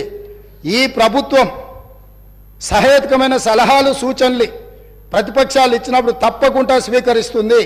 మిత్రుడు అక్బరుద్దీన్ ఓవైసీ గారు ఏవైతే అంశాలను లేవనెత్తిండో చాలా విషయాలు వాళ్ళు లేవనెత్తిండ్రు, మా అధికారులు నోట్ చేసుకున్నారు. తప్పకుండా ఆ అంశాలను అన్నిటిని కూడా మేము పరిగణలోకి తీసుకుంటాం, పరిష్కరిస్తాం. మేము ఓపెన్గా మేము సెక్రటేరియట్లోనే ప్రజలకు తెరిచినాం. ఈ రాష్ట్రాన్ని ప్రజలు, ఈ రాష్ట్రంలో ప్రభుత్వాన్ని ఎన్నుకున్నది సచివాలయం నుంచి ప్రజలకు సుపరిపాలన అందించడానికి.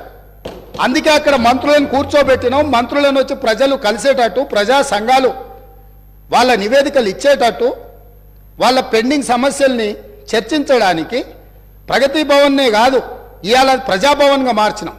సచివాలయాన్ని ప్రజలకు అందుబాటులోకి తీసుకొచ్చినాం.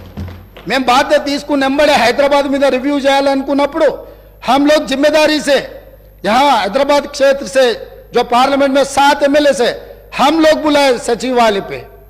हमारा पॉलिटिकल डिफरेंसेस में भी देर, मगर जब हम तरक्की करना है, आगे हैदराबाद शहर को हिंदुस्तान में सबसे बड़ा अच्छा शहर बनाने के लिए हमारे दोस्तों से हम गुजारिश किए, भाई आप साथ आ जाओ, जो चाहिए जो पेंडिंग है, जो हैदराबाद तरक्की के लिए हम जिम्मेदारी से जो करना है हम जिम्मेदारी उठाएंगे, आपके साथ लेंगे.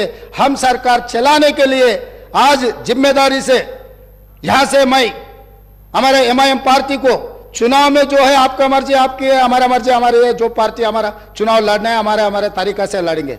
मैं जो हैदराबाद शहर ये देश का निशान है, वो हैदराबाद शहर का नाम पूरा दुनिया में रोशनी करने के लिए हम लोग कोशिश करेंगे. वहां पर आपके मदद जरूर लेंगे, कोई शक नहीं है. ड्रग्स के बारे में आप सामने आके 2 कदम आके हमारे मदद दी, हम धन्यवाद कर रहे हैं, क्योंकि ड्रग्स को इराडिकेट करना है हमारा जिम्मेदारी है. हमारे बच्चे हैं, हमारे परिवार है, जो पंजाब को देखने के बाद भी हम नहीं सुधरे तो दुनिया कोई भी अपने को माफ नहीं करने वाले. इसीलिए यहां से मैं जिम्मेदारी से यकीन से मैं वादा कर रहा हूं, ये सरकार को अच्छा चलाने के लिए ये पूरा तेलंगाना में जितना जनता है उनके भला के लिए, उनके वेलफेयर एंड डेवलपमेंट के लिए, खासकर माइनॉरिटी, वो may be Christian minority, Muslim minority, Sikh minority और any other minority. Minority majority में कोई अंतर नहीं है. माइनॉरिटी के जो फंडामेंटल राइट्स हम बचाए, हम सेक्युलर फैब्रिक है, ये सेक्युलर फैब्रिक बचाने के लिए ये देश में कुर्बानी किए महात्मा गांधी जी ने, इस देश में कुर्बानी किए शहीद हुए इंदिरा गांधी जी ने, इस देश में शहीद हुए राजीव गांधी जी ने, इस देश में सोनिया गांधी जी और राहुल गांधी जी ने पदवी त्याग किए। कभी प्रधानमंत्री राष्ट्रपति मौका मिले तो भी दूसरों को, जो जिम्मेदारी लोगों को, वो कुर्सी पे बिठाए। इसीलिए यकीन से मल्लिकार्जुन खड़गे जी के नेतृत्व में दलित, आदिवासी, गिरिजन, ओबीसी, माइनॉरिटी महिलाओं के भला के लिए कांग्रेस पार्टी आगे सरकार चलाएंगे। आप लोग कभी भी 24 घंटा कभी भी आपको कुछ सरकार को सुझाव देना है तो हम लोग वेलकम कर रहे हैं। धन्यवाद अध्यक्ष।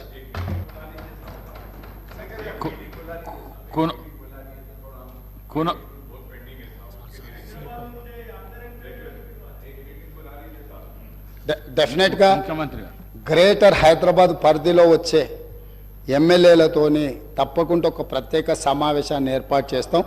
ఇప్పుడే ఎస్ డెఫినెట్గా అన్ని పార్టీలు ఇట్లేం లేదు. అంటే కొన్ని విషయాలలో అఖిల పక్షాలను పిలుస్తాం.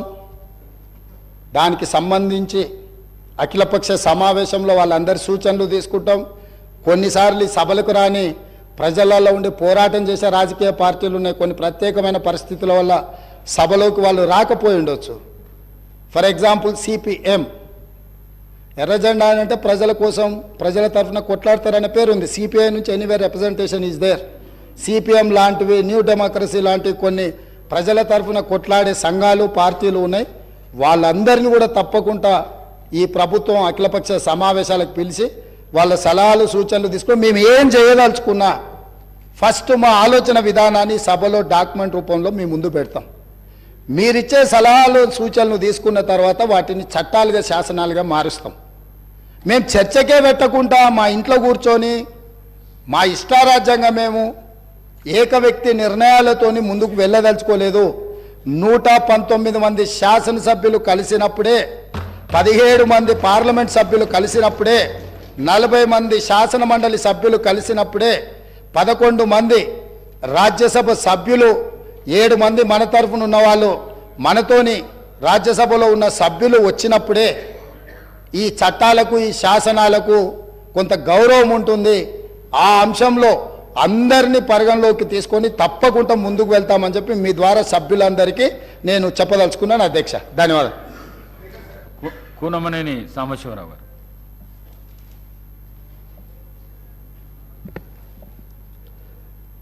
అధ్యక్ష ధన్యవాదాలు. రాష్ట్రంలో అంటే ఉమ్మడి రాష్ట్రం 1956 నుంచి 2014 వరకు దాదాపు 57 సంవత్సరాలు మొత్తం ఉమ్మడి రాష్ట్రంలో అప్పు, తర్వాత విడిపోయిన తర్వాత 72,658 కోట్లు. ఈ 10 ఏళ్ల కాలంలో 6 లక్షల, ఈ ఫిగరు అక్బర్ గారు చెప్పినట్లుగా ఒక పేజీలో ఒక రకంగా ఉంది, 13వ పేజీలో ఒక 612 కోట్ల 343 కోట్లని 6,12,343 కోట్లు ఉంది. చివరి పేజీలో 6,71,757 కోట్లుగా ఉంది.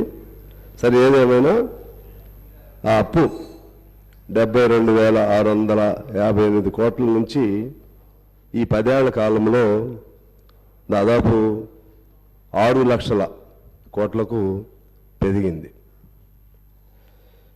ఈ అంశానికి సంబంధించి వైట్ పేపర్ రిలీజ్ చేయడానికి సంబంధించి అక్బర్ గారు ఇంకొంతమంది సరే వారి వారి అభిప్రాయాలు చెప్పారు. నా అభిప్రాయం ఏంటంటే, ముందుగా చాలా ఎనామలీస్ జరిగాయి. లెక్కలకు సంబంధించి ఒక్కో పేజీలో అది ఆర్బీఐయా లేకపోతే సిఏజీనా లేకుంటే ఇతర ఏజెన్సీ నుంచా, దేని నుంచి తీసుకున్నా సరే సెల్ఫ్ కాంట్రడిక్టరీగా కొన్ని లెక్కలు తేడాలు ఉన్నాయి. భవిష్యత్తులో ఇటువంటి ఇంపార్టెంట్ వైట్ పేపర్ని ఈ ఆగస్టు సభ ముందు పెట్టేటప్పుడు మరిన్ని జాగ్రత్తలు తీసుకోవాల్సిన అవసరం ఉంది. అధికారులు కూడా సరే మనం ఎంత దాన్ని సెల్ఫ్ సపోర్టివ్గా చెప్పుకున్నప్పటికి కూడా ఇటువంటి తప్పులు చేయటం వల్ల దాని ఇంపార్టెన్స్ ఈ శ్వేతపత్రం ప్రవేశపెట్టిన దాని వెనుకున్నటువంటి గొప్ప ప్రాముఖ్యతను కోల్పోయే ప్రమాదం ఉంటుంది. అందువల్ల దయచేసి భవిష్యత్తులో ఆ జాగ్రత్తలు తీసుకోవాలని కోరుతా ఉన్నాను. రెండో అభిప్రాయం ఏంటంటే ఇక్కడ ఈ శ్వేతపత్రం ప్రవేశపెట్టడం వలన మన రాష్ట్ర గౌరవం దెబ్బతింటుందని, రాష్ట్రంలో ఉన్నటువంటి లోపాలు లేకపోతే ఆర్థిక బలహీనతలు బయటకు వస్తాయని, తద్వారా దేశంలో ఇతర రాష్ట్రాల ముందు పలచన అవుతామని, లేకుంటే రిజర్వ్ బ్యాంక్ దగ్గర నుంచో లేకపోతే ఇంకా ఇతర వచ్చే రుణాలు తగ్గిపోతాయని, లేకపోతే కార్పొరేట్ మన పెద్ద పెద్ద ఇండస్ట్రియలిస్ట్స్ వాడు రాలేరేమోనని ఇటువంటి అనేక అభిప్రాయాలనండి అపోహలనండి వ్యక్తం చేశారు. నాకు తెలిసి అది ఎవరైనా సరే శ్వేతపత్రం అనేది ఈ ప్రభుత్వమే కాదు, అనేక సాంప్రదాయాలు ఉన్నాయి. మన రాష్ట్రంలో ఏం జరుగుతుందనేది స్పష్టంగా తెలంగాణ ప్రజలందరికీ కూడా తెలవటం మంచిది. ఎవరిది గత ప్రభుత్వం తప్పు లేదనుకోండి, వాళ్ళు కూడా సపోర్టివ్గా ఇది మా తప్పు లేదని రుజువు చేసుకోవచ్చు. ఒకవేళ తప్పున్నా సరే నిర్వహణలో లోపాలు జరిగినాయి అనుకోండి, నిర్వహణలో లోపాలు భవిష్యత్తులో జరగకుండా చేసుకోవచ్చు. అందువలన అది శ్వేతపత్రం ప్రవేశపెట్టడంలో పొరపాటు అనే అభిప్రాయాన్ని నేను అంగీకరించట్లేదు. ఆ విధంగా చూస్తే మరలా రేపు బడ్జెట్ పెడతాం. బడ్జెట్ ప్రవేశపెట్టినప్పుడు ఈ లెక్కలను చూపెట్టాల్సిందే కదా, మొత్తం చేసిన అప్పులెంతో చూపెట్టాలి కదా. అప్పులతో పాటు మనం గ్యారంటీ ఉన్నటువంటి అప్పులు చూపెట్టాలి కదా, అప్పుడు దాయలేం కదా. ఈ కార్పొరేట్ ఇప్పుడున్నటువంటి కంప్యూటరైజ్డ్ ఏజ్లో ఇంకేదో దాస్తాం ఎవరికో తెలియకుండా అనేది అటువంటి ఆలోచనలు ఉండవలసిన అవసరం లేదనేది నా అభిప్రాయం.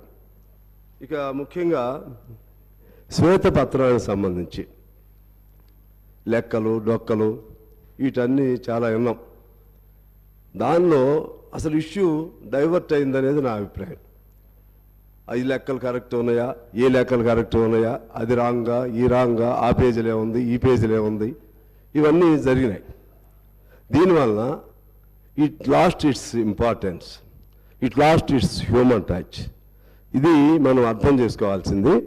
అసలు అప్పులు చేయటం తప్పనేది కాదు. సరే ఎంత పరిమాణంలో చేశారు, కేంద్రంలో దాదాపు చాలా 100 లక్షల కోట్లు ఈ బీజేపీ పాలనలో చేయటం జరిగింది. అంతకుముందు 50 లక్షల కోట్లు అంత ఉండేది అప్పులు. అంటే అది వాళ్ళు చేశారు కదా, మనం చేయకూడదు. ఎవరు చేసినా తప్పని నేను ఆర్జోలకి వెళ్ళట్లేదు. చేసిన అప్పులు దేనికి ఖర్చు పెట్టారు, చేసినటువంటి అప్పులు ఏ ప్రయోజనాలని సాధించడానికి ఉపయోగించారు. అది ఏ ప్రభుత్వం అయినా మనదో చట్టం ఒకటి, మన భారతదేశ వ్యవస్థ, మన రాష్ట్రాల్లో ఉన్నటువంటి పరిపాలన వ్యవస్థ ఎలా అయిందంటే ఒక మోసపోసిన పద్ధతుల్లో. ఇప్పుడు బీఆర్ఎస్ చేసిందే కాదు, రేపు కాంగ్రెస్ కూడా అదే పద్ధతిలో ఇదే అప్పులు చేస్తుంది, మళ్ళీ ఈ పద్ధతుల్లోనే ఖర్చు చేస్తుంది. కాకపోతే మేము ట్రాన్స్పరెంట్గా ఉన్నామని వాళ్ళు చెప్పుకోవచ్చాము, వాళ్ళు తప్పులు చేశారని చెప్పవచ్చు. కానీ నా పాయింట్ ఆఫ్ వ్యూ ఏంటంటే ఈ system it self is a wrong. So always any budget, any expenditure must be human centric. Human touch must be involved in any expenditure. ఇవాళ మనం తీసుకుంటే చాలా ఖర్చు పెట్టాం, చాలా ప్రాజెక్టులు కట్టాం. కానీ ఈ రాష్ట్రంలో దేశ లెక్కలు వేరే ఉన్నాయి. దానిలో భాగంగా తీస్తే మన హ్యూమన్ ఇండెక్స్ ఎక్కడున్నాం అంటే ఆకలి సూచికలో ఎక్కడున్నాం. దేశంగా చూస్తే 101వ స్థానంలో ఉన్నాం. Part of our country we to maybe stood at that level. ఉద్యోగాలు చూస్తే ఎన్ని ఉన్నాయి, తిండి లేని వాళ్ళు ఎంతమంది ఉన్నారు, పౌష్టికాహారం లేని వాళ్ళు ఎంతమంది ఉన్నారు, అదేవిధంగా చాలని జీతాలతో బతుకుతున్న వాళ్ళు ఎంతమంది ఉన్నారు, ఇవన్నీ చూడాలి కదా సార్. ఇవేమీ లేకుండా ఆ ఇరిగేషన్ ప్రాజెక్ట్ కట్టాం, లేకపోతే చార్మినార్ నిర్మించాం, తాజ్మహల్ నిర్మించాం, ఇంకేదో కట్టాం. తాజ్మహల్ నిర్మిస్తే తాజ్మహల్ కోసం రాళ్ళెత్తిన కూలీలు ఎవరని శ్రీశ్రీ అడిగాడు.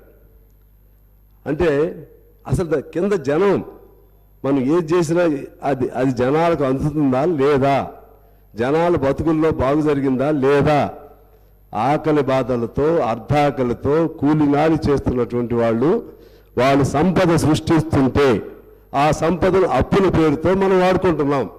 ఆ అప్పులు తిరిగి వెళ్తున్నాయా కిందకి? ఒకసారి మనం ఏ ప్రభుత్వం అయినా సరే, నేను ఆ ప్రభుత్వం ఈ ప్రభుత్వాన్ని కాదు, మనం చూసే ఆలోచన విధానం మారాలనేది నా అభిప్రాయం. ఆ విధంగా ఆలోచన చేయకపోతే ఇంకా నువ్వు ఎన్నేళ్ళు ఇటువంటి అప్పులు చేస్తున్నా సరే పైకి సూపర్ఫిషియల్గా అభివృద్ధి కనపడతా ఉంటుంది, కానీ కిందికి వెళితే మరలా ఎక్కడ వేసిన గోంగూర అక్కడే ఉంటుంది.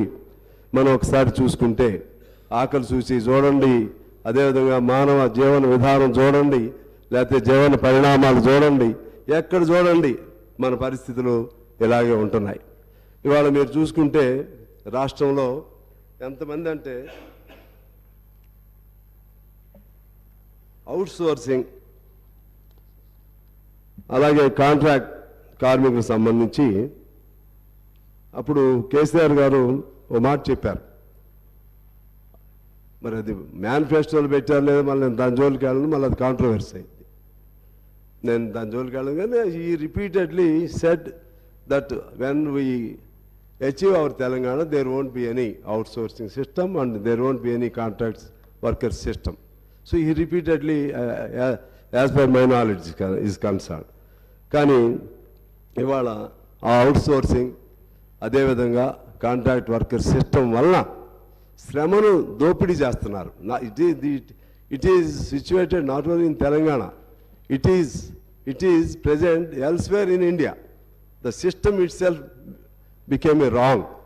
దాన్ని ఎట్లా ఎంతకాలం శ్రమ వాళ్ళది, సంపద ఇంకొకటిది, కష్టం ఒకటిది, ఫలితం ఒకటిది. ఒక్కడికి ఇచ్చే జీతంతో ముగ్గురికి నలుగురికి జీతాలు ఇస్తున్నారే, దాన్ని ఎలా మార్చాలి అది ఆలోచన చేయమని నేను కోరుతా ఉన్నాను. ఆ క్రమంలోనే మీరు తీసుకుంటే చాలామంది, కొన్ని లక్షల మంది ఆ విధంగా ఉన్నారు. అలాగే పిల్లలు పౌష్టికాహారం లోపంతో ఇప్పటికీ అనేక మంది మరణిస్తున్నారు. అర్ధాకలతో అనేక మంది ఉండటమే కాదు, నేను నిన్న మా కొత్తగూడెంలో చూశాను. పేమెంట్ల మీద పడుకున్న వాళ్ళు మొత్తం ఊరికి ఒక బస్ స్టాండ్ సెంటర్లో చూస్తే చలిలో దాదాపు 15-20 మంది వీడి దుప్పట్లు కూడా సరిగ్గా లేకుండా పడుకున్న వాళ్ళని చూశాను నేను. ఇలా లెక్క తీస్తే ఈ రాష్ట్రంలో తిండి లేక, లేకపోతే ఇంటి గూడు లేక, చలిలో వర్షంలో తడుస్తూ చలిలో వణుకుతూ ఎంతమంది ఉన్నారో ఒకసారి లెక్క తీయాలి. అదేవిధంగా గ్రామాల్లోకి వెళితే సొంత ఇల్లు లేని వాళ్ళు ఎంతమంది ఉన్నారో లెక్క తీయాలి. గ్రామాల్లోకి వెళితే చేసిన పనికి తగిన జీతం లేక, తగిన కూలీ లేక, పని చేయటానికి పని దొరక్క ఎంతమంది ఉన్నారో చూడాలి. ప్రాజెక్టులు కట్టాం, కాళేశ్వరం ప్రాజెక్టు కట్టొచ్చు, లేకపోతే ప్రాణహిత చెవెళ్ళు అనొచ్చు, లేకపోతే పాలమూరు రంగారెడ్డి అనొచ్చు, మా సీతారాం ప్రాజెక్టు అనొచ్చు. కానీ ఇన్ని ప్రాజెక్టులు కట్టితే డబ్బులన్నీ ఒక చోటకే మనం ఫోకస్ అవుతుంటే మరి మిగిలిన వాళ్ళకి ఎప్పుడు వాళ్ళ షేర్ వాళ్ళకి ఎప్పుడు వస్తుంది? మొత్తంగా చూస్తే యాజ్ ఏ హోల్ డెవలప్మెంట్ ఇండెక్స్లో పెరగొచ్చు మనం, పెర్ క్యాపిటల్ ఇన్కమ్ పెరగొచ్చు మనం, అలాగే ఎస్జిడిపిలో మనం రేటింగ్ బాగానే ఉండొచ్చు. కానీ అల్టిమేట్గా కిందకి ఎప్పుడు వెళ్తుంది? కిందకి వెళ్ళాల్సిన trickle down theory, a famous economist proposed that trickle down theory. It has been a total failure. That means ఎవడో అక్కడ పరిశ్రమ పెడితే కిందకి బొట్టుగా అందిద్ది. ఎప్పుడు బొట్టు అందిద్ది? ఇప్పుడు ఈ దేశానికి 75-76 ఏళ్ళు స్వతంత్రం వచ్చింది. ఇంకా నేను అనేది ఓవరాల్గా చెప్తున్నాను. ఇక్కడ మీరు దీనికి సంబంధించి చెప్పాలని అనొచ్చాము ఒకళ్ళిద్దరు. దీనికి సంబంధించి రిలేటెడే ఇన్ని అప్పులు అవుతున్నాయి, ఇన్ని లక్షల కోట్లు అప్పులు అవుతున్నాయి, ఈ లక్షల కోట్లు ఎటుపోతున్నాయి అనేది మా పాయింట్. ఈ డబ్బంతా ఎటుపోతుంది అంటే ఒకటి కష్టపడితే ఇంకోడు సుఖంగా ఉంటాడా? ఇవాళ చాలా లెక్కలు చెప్పిన తర్వాత చెప్తాను నేను దానికి సంబంధించి. ఆ విధంగా ఇవాళ అప్పు లేనటువంటి నేను అడుగుతున్నా, ఆ అప్పు ప్రభుత్వ అప్పే కాదు, అసలు అప్పు లేని వ్యవస్థ ఏముంది ఇప్పుడు మన తెలంగాణలో. సింగరేణి తీసుకోండి. సింగరేణి ఒకనాడు చాలా గొప్ప సంపన్నవంతమైనటువంటి సంస్థ సింగరేణి. అది ప్రభుత్వానికి సంబంధం లేదని అనొచ్చు, కార్పొరేషన్ కాబట్టి వాళ్ళ అప్పులు వాళ్ళు అనొచ్చు, కానీ సింగరేణిలో ఆదాయం అంతా ప్రభుత్వానికి వస్తున్నాయి. సింగరేణిలో సంపాదించిన డబ్బులన్నీ ఈ 10 ఏళ్ల కాలంలో అది సిఎస్ఆర్ పాలసీయా డిఎంఎఫ్టి పేరుతోనూ ప్రభుత్వమే తీసుకుంటుంది. కనకదుర్గమ్మ ముక్కుపూడకు కూడా ఈ డబ్బులే పోయినాయి, మా డబ్బులే, సింగరేణి డబ్బులు పోయినాయి.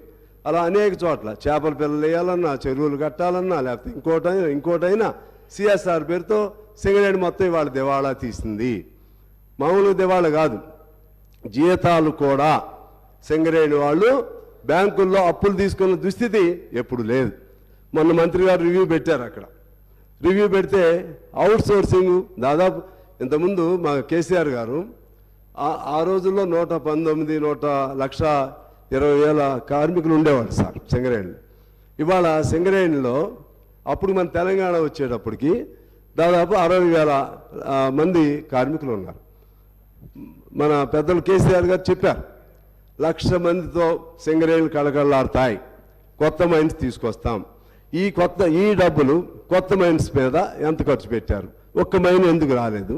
60,000 మంది సింగరేణి కార్మికులు ఇవాళ 39,000 మందికి ఎందుకు దిగిపోయారు అనేది ఒక కేసీఆర్ గారు లేకపోతే ఆ పాత ప్రభుత్వమే కాదు, మొత్తం వ్యవస్థ మన ప్రయారిటీస్లో తేడా రావటం వల్ల అది ఉపయోగం జరగట్లేదు అనేది నా పాయింట్. ఇవాళ దాదాపు పర్మనెంట్ కార్మికులు ఎంతమంది ఉన్నారు, సింగరేణి కార్మికులు అంతమంది ఉన్నారు. జీతాలు బ్యాంకుల్లో తీసుకొస్తున్నారు. అది సింగరేణి ఆ విధంగా పేపర్ మీద మాత్రం ఉంటుంది, డిపాజిట్స్ ఉన్నాయి, ఆస్తులు ఉన్నాయి, లెక్కలన్నీ ఉన్నాయి. మరి జీతాలు ఎందుకు అప్పులు తీసుకురావాలి బ్యాంకుల్లో? సింగరేణి అవుట్, ఆర్టీసీ అవుట్, మన పవర్ సెక్టార్ అవుట్. ఇట్లా ఇందాక ఉత్తమ్ గారు చెప్పారు, అది మన సివిల్ సప్లైస్ అది అవుట్. అన్ని అప్పులే, అన్ని కార్పొరేషన్లు అప్పులే. అది గవర్నమెంట్ సంబంధమా లేదన్న పాయింట్ అది కాదు. అవన్నీ కూడా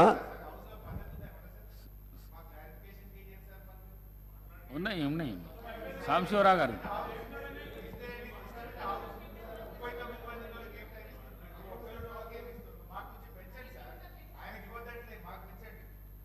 నేను మాట్లాడితే మీకు మంచిదే హరీష్ రావు గారు, మాట్లాడడానికి మాట్లాడిస్తే మీకు మంచిదే సార్. సాంబశివరావు గారు ఓకే, మీరు విడిగా మాట్లాడుకోండి సార్. నేను మాట్లాడేటప్పుడు ప్రతిసారి మీకు మీరు హరీష్ రావు గారు, సాంబశివరావు గారు ముగించండి దయచేసి ప్లీజ్. నేను మాట్లాడేటప్పుడు మీకు అభ్యంతరం ఎందుకు? నేనేమన్నాను మిమ్మల్ని? నేను I am in the interest of the state, I am in the interest of just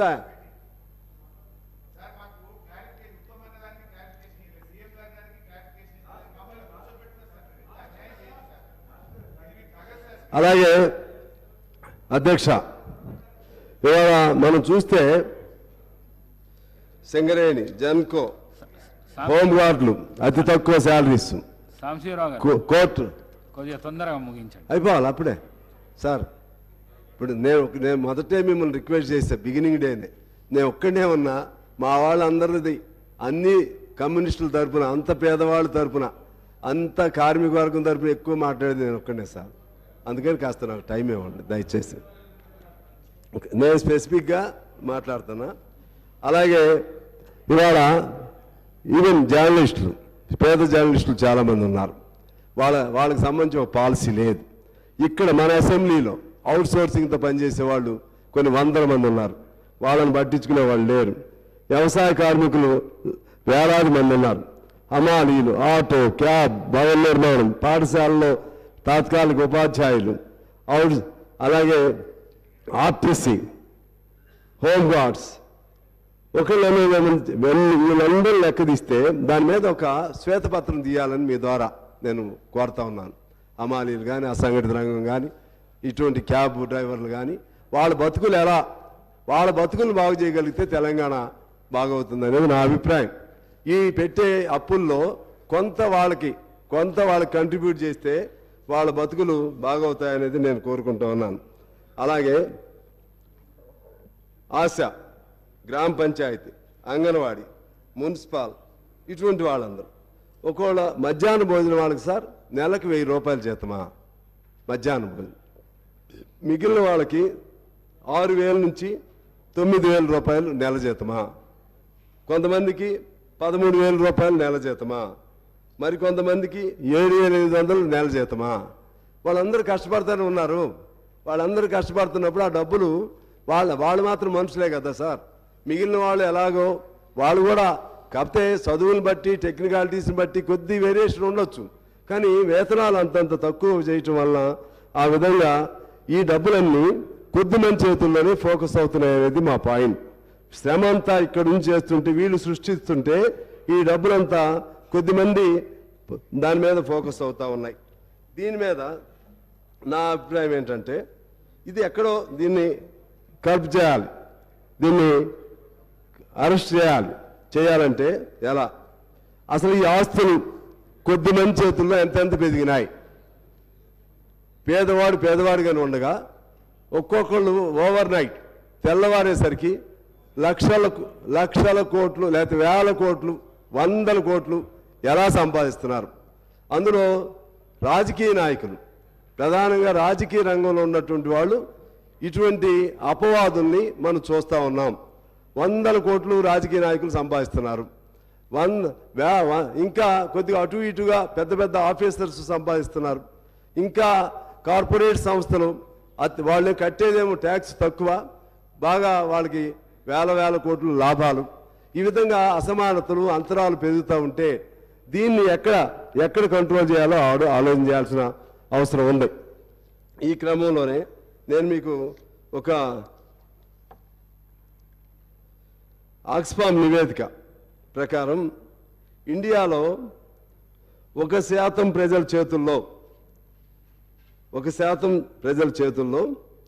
దాదాపు 50% సంపద ఉంది. 1% ప్రజల చేతుల్లో. మిగిలిన 10% మొత్తం ప్రజల చేతుల్లో 80% సంపద ఉంది. అంటే సంపద మొత్తం కేవలం కొద్ది మంది చేతుల్లోనే పేరుకుపోయి ఆ విధమైనటువంటి అసమానతలు పెరుగుతూ ఉన్నాయి అధ్యక్ష. దీన్ని ఎక్కడో చోట మన తెలంగాణలో అయినా సరే, మిగిలిన చోట ఏమో నాకు తెలియదు. ఇక్కడ నుంచి let us start from our Telangana. Let us start thinking of all those inequalities to eradicate such inequalities. ఎట్లా how to bring all those people at least some qualitative change to the qualitative change. ఆ విధంగా తీసుకురావడానికి మనం ఎలా ప్రయత్నం చేయాలో ఆలోచన చేయమని చెప్పి ఆగస్టు సభలో నేను కోరుతా ఉన్నాను అధ్యక్ష. అదేవిధంగా ఇంకొక మాట నేను చెప్తాను. ప్రఖ్యాత ఆర్థిక శాస్త్రవేత్త థామస్ పికెట్ ఆయన ఒక పుస్తకం రాశాడు, ఒక నివేదిక. That is from British Raj to billionaire Raj అనే పేరుతో ఒక నివేదిక రాశారు. బ్రిటిష్ రాజ్ కాలం నుంచి ఇప్పుడు వరకు ఎలా ట్రాన్స్ఫార్మ్ జరుగుతూ ఉన్నాయి, ఆస్తులు ఎలా పెరిగిపోతూ ఉన్నాయి. 1930 ప్రాంతంలో 1% ప్రజల చేతుల్లో కేవలం 21% సంపద ఉంటే నేటికి ఇంతకుముందు నేను చెప్పినట్టుగా 1% ప్రజల చేతుల్లో 50% సంపదకి వచ్చేసింది. అంటే ఇప్పటికి మనకు దేశానికి స్వాతంత్రం వచ్చిన తర్వాత, స్వాతంత్రానికి రాకముందు సమానత్వం ఉండేది కొద్దిగా. స్వాతంత్రం వచ్చినాక అధికారాల్లోకి వచ్చిన తర్వాత అధికార పార్టీ పెద్దలో లేకపోతే ప్రతిపక్షాల పెద్దలో లేకపోతే టోటల్గా రాజకీయ వ్యవస్థలో కరప్షన్ హై లెవెల్కి హై పీక్కి వెళ్ళిపోయింది. హై పీక్కి వెళ్ళిపోయి సంపద అది ఒకవైపు, దాంతో కొలాబరేట్ అయినటువంటి కార్పొరేట్ సంస్థలు, కొలాబరేట్ అయినటువంటి ఇండస్ట్రియల్ పర్సనాలిటీస్, ఇండస్ట్రియల్ హౌసెస్, వాళ్ళు కూడా సంపద పెరిగిపోతూ ఉంది. దీన్ని కంట్రోల్ చేయాల్సిన అవసరం ఉందని నేను మీకు విజ్ఞప్తి చేస్తూ ఆఖరిగా ఒక పాయింట్ చెప్పి నేను సెలవు తీసుకుంటాను అధ్యక్ష. ఒకటి, జిఎస్టీలో మనకు టోటల్గా 18 లక్షల కోట్లు ఇవాళ మనం కడుతున్నాం. దానిలో కట్టేది 3% మాత్రమే మొత్తం సంపన్న వర్గం కడుతుంది. 3% మాత్రమే. 18 లక్షల జిఎస్టీ, 18 లక్షల కోట్ల జిఎస్టీలో 3% సంపన్న వర్గం కడుతుంది. మిగిలినంత ఎవరు? మళ్ళీ ఇందాక మనం అనుకున్నట్లుగా పేదవాడు, రిక్షా దొక్కేవాడు, ఆటో నడిపేవాడు, మూటలు మోసేవాడు, ఇటువంటి వాళ్ళు కట్టే డబ్బులే అక్కడ జిఎస్టీ పోగవుతున్నాయి. మళ్ళీ ఆ జిఎస్టీ నుంచి మరలా మనకి వచ్చేసరికి ఎప్పుడన్నా పొరపాటు సబ్సిడీ ఇస్తే కొంతమంది మేధావులు సబ్సిడీలు ఇచ్చి సమాజాన్ని సోమరిపోతులా తయారు చేస్తున్నారు, పేదవాడిని సోమరిపోతులా. కానీ వాడికైతే మాత్రం కార్పొరేట్ సంస్థలకు మాత్రం అన్ని రాయితీలు ఇస్తున్నారు.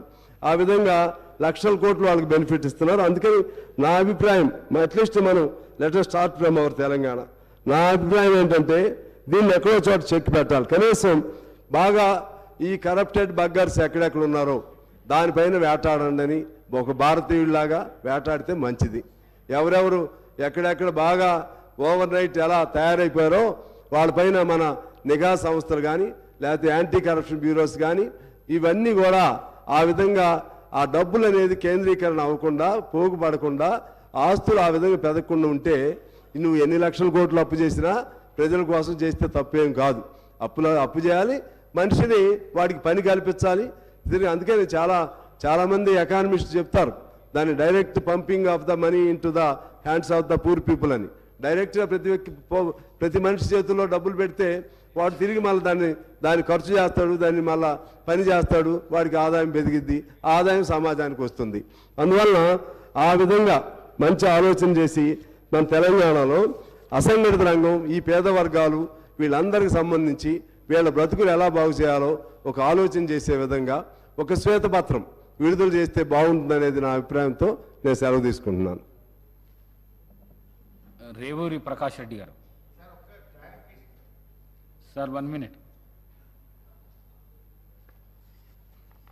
అధ్యక్ష గౌరవనీయులు ఉత్తమ్ గారు, గౌరవనీయులు ఉత్తమ్ కుమార్ రెడ్డి గారు ఇందాక ఒక 2 విషయాలు వారు నా పేరు ఉచ్చరించి వారు మాట్లాడినారు. Just I would like to clarify అధ్యక్ష. నేనేమి కామెంట్ చేయదలుచుకోలేదు, ఆరోపణలు చేయను. Just I would like to rectify the records. Uttam Kumar Reddy garu మాట్లాడుతూ ఏమన్నారంటే గత ప్రభుత్వం కేవలం 1 కిలో బియ్యం మాత్రమే ఇచ్చింది అని చెప్పి ఒక సత్యదూరమైనటువంటి విషయాన్ని చెప్పినారు అధ్యక్ష.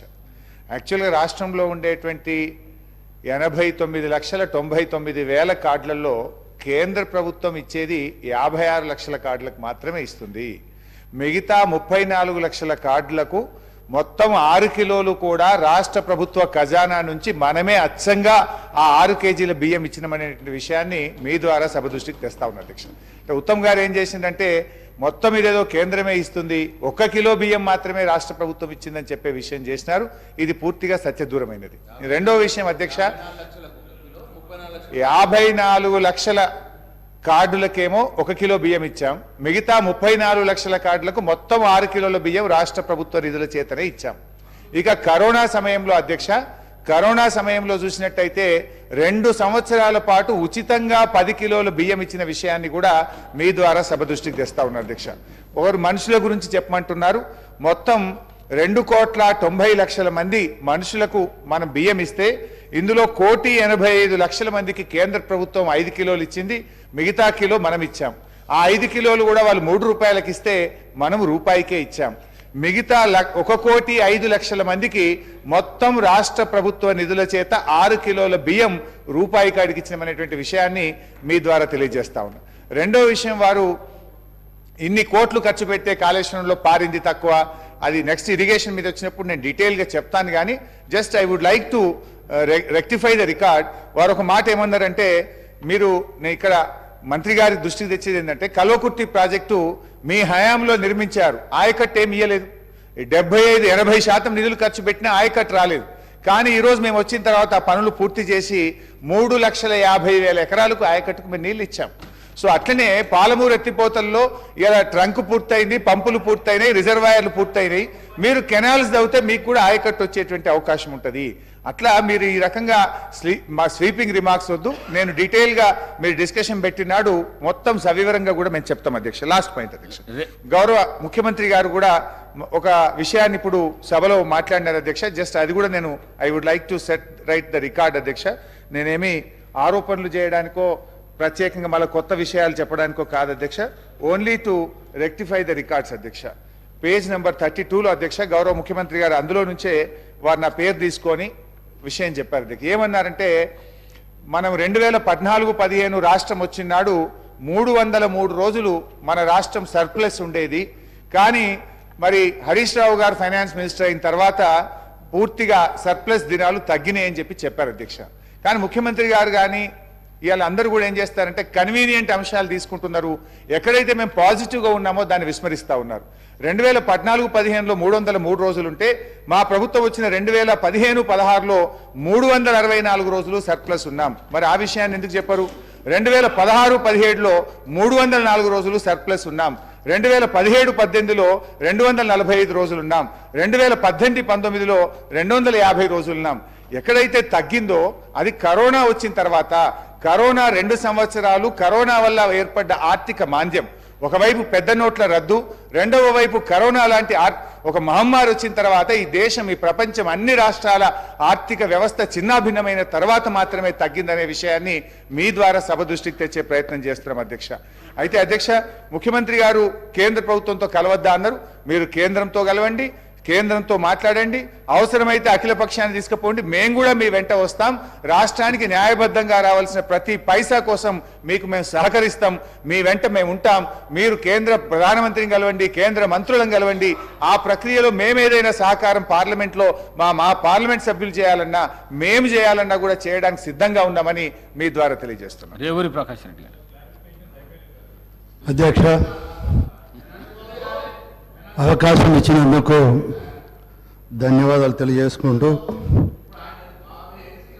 తెలంగాణ రాష్ట్రం అనేదే నిధులు, నియామకాలు, వనరులపై ఏర్పడ్డ ఈ రాష్ట్రము.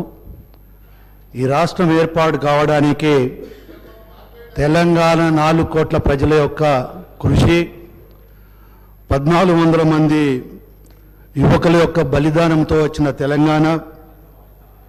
మరి తెలంగాణ రాష్ట్రం ఏర్పడ్డ తర్వాత టీఆర్ఎస్ ఈరోజు బీఆర్ఎస్ అధికారంలోకి వచ్చిన తర్వాత, అధికారం వచ్చే ముందు రాష్ట్ర ఆర్థిక పరిస్థితి, తెలంగాణ రాష్ట్రం ఏర్పడేటప్పుడు ఆర్థిక పరిస్థితులు ఏ విధంగా ఉన్నాయి, మరి 10 సంవత్సరాల తర్వాత ఈరోజు ఏ పరిస్థితి ఉన్నది అనేది ప్రజలకు వాస్తవాలు వివరించి, మరి రాబోయే రోజులలో ఇంతకుముందు గౌరవ ముఖ్యమంత్రి వారు చెప్పినట్టుగా ప్రతిపక్షాల యొక్క సూచనలు, మేధావుల సూచనలు తీసుకొని ఈ దేశంలోనే రాష్ట్రంను ఒక ఉన్నతమైన స్థానంలో నిలపాలనే ఒక ప్రయత్నంలో భాగమైన విషయాన్ని కూడా మనం అందరం కూడా గుర్తించవలసిన అవసరం ఉంది అని చెప్పి ఈ సందర్భంగా మనం చేస్తున్నాం. పెద్దలు కల్వకుంట్ల చంద్రశేఖరరావు గారు ఉద్యమం సందర్భంగా మాట్లాడుతూ కొన్ని విషయాలు చాలా స్పష్టంగా చెప్పడం జరిగింది అధ్యక్ష. ఒకటి, మనది మిగులు రాష్ట్రము, తెలంగాణ రాష్ట్రం ఏర్పాటు కావడం వల్ల ఒక బంగారు భవిష్యత్తును ప్రజలకు అందించగలుగుతాము అని చెప్పడమే కాకుండా, తెలంగాణ రాష్ట్రం ఏర్పడ్డ తర్వాత మరి ఒక దళిత ముఖ్యమంత్రిని చేస్తానని చెప్పి మరి మాట తప్పను మడవ తిప్పను అన్న పెద్ద మనిషి మరి ఏ విధంగా తాను ఎన్నికల సందర్భంలో కానీ గతంలో ఉద్యమం సందర్భంలో మాట్లాడిన మాటలను, ఇచ్చిన వాగ్దానాలకు విరుద్ధమైన పరిపాలన అందించడమే కాకుండా రాష్ట్ర ఆర్థిక పరిస్థితిని కూడా మరి ప్రజల భవిష్యత్తుకు ఉపయోగపడ్డదా, కొందరు వ్యక్తుల యొక్క ఆర్థిక పరిస్థితులు బాగుపడడానికి దోహదపడ్డదా అనేదే ఇక్కడ మనం పరిశీలించవలసిన అవసరం ఉంది అని చెప్పి ఈ సందర్భంగా మనం చేస్తున్నాను. అప్పు చేయడం తప్పని నేను అనడం లేదు, ఏ వ్యక్తి కూడా అప్పు చేయడం తప్పు అని చెప్పి ఎవరు కూడా అనరు అని చెప్పి ఈ సందర్భంగా మనం చేస్తున్నాం. కానీ చేసిన అప్పును మనము ప్రజల యొక్క ఆర్థిక పరిస్థితులు అభివృద్ధి చెందడానికి, రాష్ట్ర ఆర్థిక పరిస్థితులు అభివృద్ధి చెందడానికి, మరీ ముఖ్యంగా ఉత్పత్తి వ్యయాన్ని పెంపొందించడానికి, అదే కాకుండా సంక్షేమ కార్యక్రమాల ద్వారా ప్రజల జీవన ప్రమాణాన్ని పెంపొందించడానికి దోహదపడితే ఎవరు దీన్ని వ్యతిరేకించవలసిన అవసరం లేదు, దాన్ని మనము ఆమోదించవలసిన అవసరం ఉంది అని చెప్పి ఈ సందర్భంగా మనవి చేస్తున్నాను అధ్యక్ష. కానీ ఇవాళ మనం చూస్తున్నాం, పేరు ప్రతిష్టల గురించో లేకుంటే వాళ్ళ యొక్క వ్యక్తిగతమైన స్వార్థం గురించో చేసిన అప్పును ఖర్చు పెట్టినప్పుడే ఈ సమస్య ఉత్పన్నమవుతుందనే విషయాన్ని మీ దృష్టి తీసుకొస్తున్నా. ఒకసారి మనం చూస్తే రాష్ట్రం ఏర్పాటప్పుడు జరుగుతున్న ఏర్పాటులో ఆంధ్ర తెలంగాణ విడిపోయినప్పుడు మన అప్పులు చూస్తే 72,658 కోట్ల అప్పు ఉంటే, ఈరోజు సరే వివిధ రకాల యొక్క అప్పులను మనం పరిగణలోకి తీసుకున్నప్పుడు 6,12,343 కోట్ల అప్పు ఉన్నదనేది మనకు శ్వేతపత్రం ద్వారా మనకు వివరంగా మనకు తెలియజేస్తున్న విషయాన్ని మన దృష్టికి తీసుకొస్తున్నాం. ఒక మాటలో చెప్పాలి ఎవరంటే ఈరోజు ఈ రాష్ట్రంలో ఉన్న ప్రతి ఒక్క వ్యక్తి మీద, అదేవిధంగా పుట్టబోయే బిడ్డ మీద కూడా 1,58,000 అప్పు ఎత్తిన ఘనత గత ప్రభుత్వాన్ని నేను చెప్పక తప్పదు అనే విషయాన్ని మీ దృష్టికి తీసుకొస్తున్నా. అదే కాకుండా మనం చూస్తే మరి పెద్దలు గౌరవనీయులు హరీశ్వరరావు గారు మాట్లాడుతూ రాష్ట్ర ఆర్థిక పరిస్థితి అన్ని విధాలు అభివృద్ధి చేసినాం. అదే కాకుండా మనం చూస్తే రాష్ట్ర ఆర్థిక పరిస్థితి మరి పరిపుష్టిగా ఉన్న రాష్ట్రము, సంపద సృష్టించామని చెప్పి కూడా చాలా ఘనంగా చెప్పారు.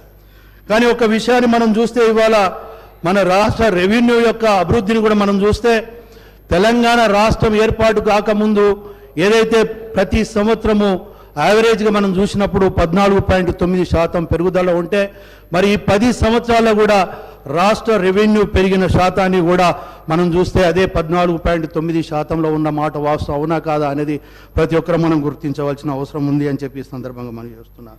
అదే కాకుండా మనం చూస్తే మరి ఆ రోజు 72,658 కోట్ల అప్పుతో ఉన్నది, ఈరోజు 6,12,000 కోట్ల అప్పులతోటి మరి ఉన్నది అని అంటే మరి గతంలో 14-15 కన్నా ముందు ఆ రోజు రాష్ట్రంలో వడ్డీల రూపాయన కానీ అసలు రూపాయన చెల్లించింది 6,954 కోట్ల అధ్యక్ష. కానీ ఈరోజు పరిస్థితి ఏంటి అని అంటే ప్రతి సంవత్సరము 37,939 కోట్లు వడ్డీ కానీ అప్పు కానీ చెల్లించే పరిస్థితి ఉన్నది. అంటే మన రాష్ట్ర రెవెన్యూలో 34% వరకు దాని భాగస్వామ్యం ఉన్నది అని అంటే మరి మన ఆర్థిక పరిస్థితి ఎంత అధ్వానమైన పరిస్థితులు ఉండదో మనం ఒకసారి అర్థం చేసుకోవాల్సిన అవసరం ఉంది అని చెప్పి ఈ సందర్భంగా మనం చేస్తున్నాం. అదే కాకుండా ఒకసారి చూస్తే మనం అధ్యక్ష ఇవాళ కాళేశ్వరం ప్రాజెక్ట్ చాలా గొప్పగా ప్రతి సందర్భంలో చెప్పేవాళ్ళు. కేసీఆర్ గారు అయితే మరి పత్రికా సమావేశంలో కూడా ఒక సందర్భంలో ఒక పత్రికా సోదరుడు ఉండి మరి కాళేశ్వరం ప్రాజెక్టులో అవినీతి జరుగుతుంది, నాణ్యత లోపం జరుగుతుంది అని చెప్పి మరి ప్రతిపక్ష పార్టీలు మాట్లాడుతున్నాయి అని చెప్పినప్పుడు ఒక అసభ్య పదజాలంతో ప్రతిపక్ష పార్టీని దూషించడమే కాకుండా వారికి తలకాయ లేదు మెదడు లేదు అని పద్ధతిలో మాట్లాడమే కాకుండా మరి తను ప్రతి రక్త బొట్టును తన ఆలోచనను ఉపయోగించి ప్రాజెక్టులను రూపకల్పన చేయడం జరిగిందనే విషయాన్ని కూడా చాలా స్పష్టంగా చెప్పిన విషయాన్ని కూడా మనం ఇక్కడ గుర్తు చేసుకోవాల్సిన అవసరం ఉంది. ఇవాళ ప్రజాధనం ఎంత దుర్వినియోగమైంది, లక్షలలో అయిందా, లక్షల కోట్ల అయిందా అనేది కాదు, ప్రజల సొమ్ము 1 రూపాయి దుర్వినియోగమైనా అది ప్రజలకు మనం ద్రోహం చేసిన వాళ్ళ మీద అనే విషయాన్ని ఇక్కడ గుర్తుపెట్టుకోవాల్సిన అవసరం ఉంది. ఇవాళ చాలా గొప్పగా చెప్పిన ప్రాజెక్టు మనం ఒకసారి చూస్తే ఇవాళ మేడిగడ్డ ప్రాజెక్టు పరిస్థితి ఏంటి అధ్యక్ష? ఇవాళ మేడిగడ్డ ప్రాజెక్టు కుంగిపోతున్నది. అదేవిధంగా ఇంజనీరింగ్ నిపుణులు వచ్చి దాన్ని మొత్తం ప్రాజెక్టులను పరిశీలించినప్పుడు ఒక మేడిగడ్డ ప్రాజెక్టే కాదు, ఈవెన్ సుందిల్లా కావచ్చు, అన్నారం ప్రాజెక్టులు కూడా వాటిని డిమాలిష్ చేయవలసిన పరిస్థితులు ఉన్నాయనే విషయాన్ని వాళ్ళు రిపోర్ట్ రూపంగా ఇచ్చిన విషయాన్ని కూడా ఇక్కడ మనం గుర్తు చేసుకోవాల్సిన అవసరం ఉంది. అదొక్కటే కాకుండా దానికి చాలా స్పష్టంగా ఒక సందర్భంలో చెప్పారు చంద్రశేఖరరావు గారు, గౌరవ చంద్రశేఖరరావు గారు. ఎందుకంటే ఈ ప్రాజెక్టులకు, ఈ డిపిఆర్లకు, ఈ ప్రాజెక్టులకు కర్త కర్మ క్రియ అని చెప్పి తానే ఒప్పుకున్న విషయాన్ని ఇక్కడ మనం గుర్తుంచుకోవాల్సిన అవసరం ఉంది. మరి నిన్న ఇరిగేషన్ మంత్రిగా ఉత్తమ్ కుమార్ రెడ్డి గారు రివ్యూ చేసినప్పుడు, గౌరవ మంత్రివర్యులు రివ్యూ చేసినప్పుడు అధికారులు ఇచ్చిన సమాచారం మేరకు ఏంటి అంటే దానికి డిపిఆర్ అని కానీ లేదా టెక్నికల్ పర్సన్స్ నిపుణులు డిజైన్ చేసిన రిపోర్ట్స్ కానీ లేవు. ముఖ్యమంత్రి గారు చెప్పారు మేము చేసాము అని అంటే ఇది ఎంత మట్టుకు సబబో ప్రతి ఒక్కరు మనం ఆలోచించవలసిన అవసరం ఉంది. ఇవాళ కొన్ని వేల కోట్లు ప్రజాధనము ఇవాళ గోదావరిలో వచ్చిన పరిస్థితి ఇవాళ ఈ రాష్ట్రానికి వచ్చింది అని అంటే ఈ భారం అంతా కూడా ప్రజలు మోయవలసిన అవసరం ఉందా లేదా మనం గుర్తు చేసుకోవాల్సిన అవసరం ఉంది. అదే కాకుండా మనం చూస్తే ఇవాళ మనం ఒక విషయాన్ని కూడా మనం ఇక్కడ గ్రహించాలి అధ్యక్ష. పాత సెక్రటరియట్ మన అందరికీ తెలుసు. నేను గతంలో కూడా శాసనసభ్యుడిగా ఉన్నాను. మరి సెక్రటరియట్లో భవనాలన్నీ చూసినప్పుడు వాటికి ఒక లైఫ్ అనేది ఉంటుంది. 100 years వరకు కూడా బిల్డింగ్స్ ఉంటాయి. ఇవాళ నిజాం ప్రభుత్వంలో నిర్మించిన భవనాలు కూడా బ్రహ్మాండంగా ఉన్నాయి. అలాంటి వాటిని తన స్వార్థపూరితమైన ఆలోచనతోటి మరి వాస్తుకు లేదు అని చెప్పి ఎల్లకాలం తన ప్రభుత్వమే ఉండాలి, తనే ముఖ్యమంత్రిగా ఉండాలని చెప్పి మరి దాన్ని కూలగొట్టి మరి టెండర్ పిలిచిన వాల్యూ వచ్చి నియర్లీ 400 కోట్లు ఉంటే ఆ పనిని పూర్తి చేసే వరకు రమారమిగా 1300 నుండి 1400 కోట్ల వరకు కూడా వెచ్చించడం జరిగింది. అంటే ఇది ప్రజాధనం దుర్వినియోగం అవునా కాదా అని చెప్పి ఈ సందర్భంగా మనం చేస్తున్నాం. అదే కాకుండా ఇవాళ ప్రగతి భవన్ విషయం గురించి మాట్లాడితే మరి ఆ రోజు గౌరవ ముఖ్యమంత్రి వైఎస్ రాజశేఖర రెడ్డి గారు ఉన్నప్పుడు ముఖ్యమంత్రికి ఒక భవనం ఉండాలని చెప్పి అక్కడ నిర్మాణం చేసిన సందర్భంలో మరి దాని పక్కకు మళ్ళా ప్రగతి భవన్ అని చెప్పి ప్రజాధనంతో నిర్మాణం చేసుకున్న మాట వాస్తవం అవునా కాదా అని చెప్పి మేము అడుగుతున్నాం. ఇలాంటి ఎన్నో జరిగినాయి. ఇవాళ వారి యొక్క హరీష్ రావు గారు మాట్లాడుతూ కొన్ని విషయాలు కూడా చాలా స్పష్టంగా చెప్పారు. అగ్రికల్చర్ విషయం కావచ్చు, లేకుంటే ఈవెన్ టెంపుల్స్ డెవలప్మెంట్స్ కావచ్చు, ఎడ్యుకేషన్ విషయం కావచ్చు, హెల్త్ విషయంలో దేశంలోనే అత్యధికంగా అభివృద్ధి చేసిన పరిస్థితి ఉంది అని చెప్పి చెప్పడం జరిగింది.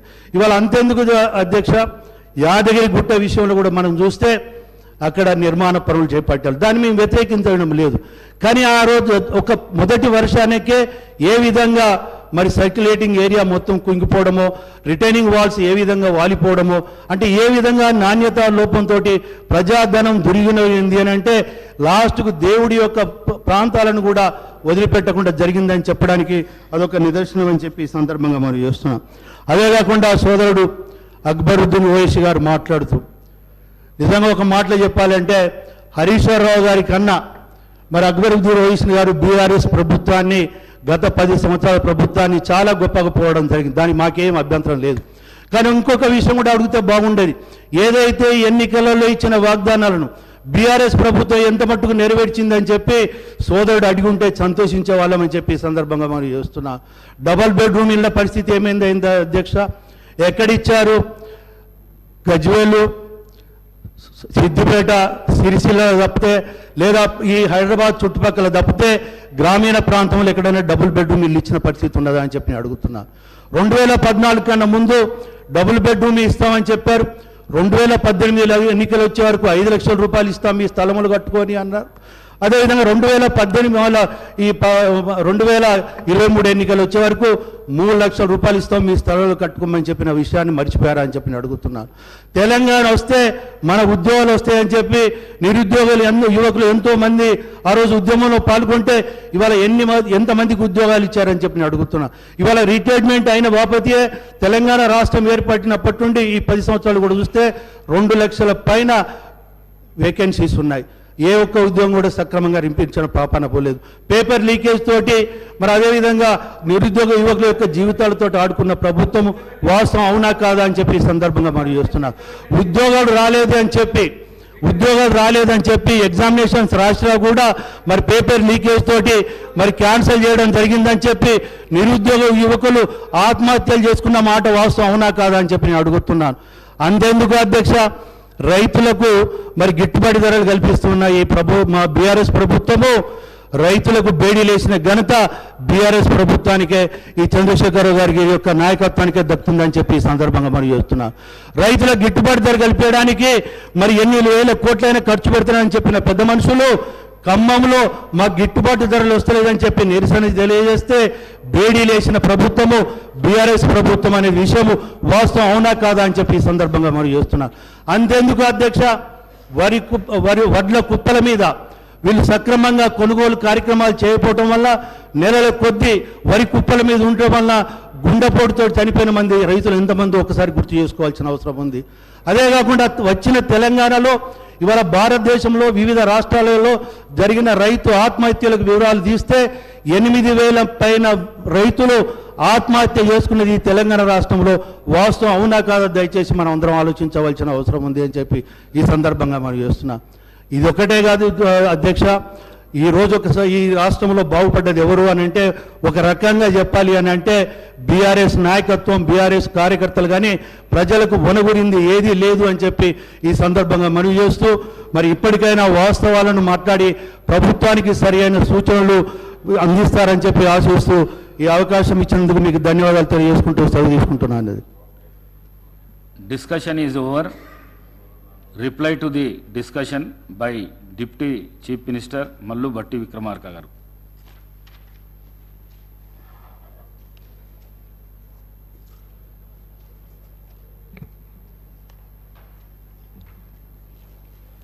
అధ్యక్ష,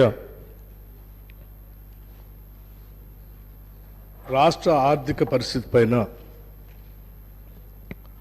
శ్వేతపత్రం ఈ సభకి ప్రభుత్వం తరఫున చర్చకు పెట్టాం అధ్యక్ష. ఈ శ్వేతపత్రం ఎందుకు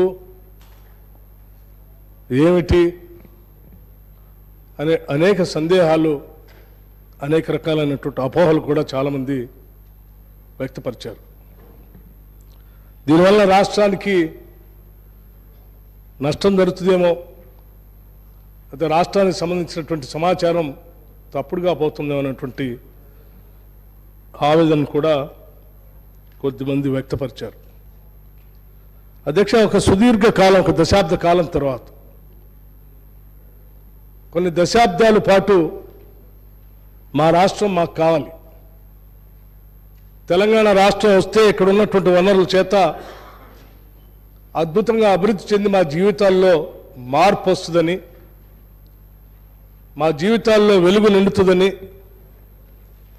అందరికీ ఉద్యోగాలు వస్తాయని, అందరికీ ఇళ్ళు వస్తాయని, అందరికీ భూములు పంచబడతాయని, అందరి భూములకి నీళ్లు వస్తాయని, అంతిమంగా అందరం ఆత్మగౌరవంతో తలెత్తుకునేటువంటి బతికే పరిస్థితి వస్తుంది, కాబట్టి మాకు ప్రత్యేక రాష్ట్రం కావాలని చెప్పి కొన్ని దశాబ్దాల పాటు ఈ ప్రాంత ప్రజలు పోరాడితే, ఈ అంశాలన్నింటినీ అర్థం చేసుకున్నటువంటి కాంగ్రెస్ పార్టీ నాయకత్వం ఆనాడు సభలో ఈ బిల్లు పాస్ చేయడానికి కావాల్సినంత సంఖ్యాబలం లేకపోయినప్పటికి కూడా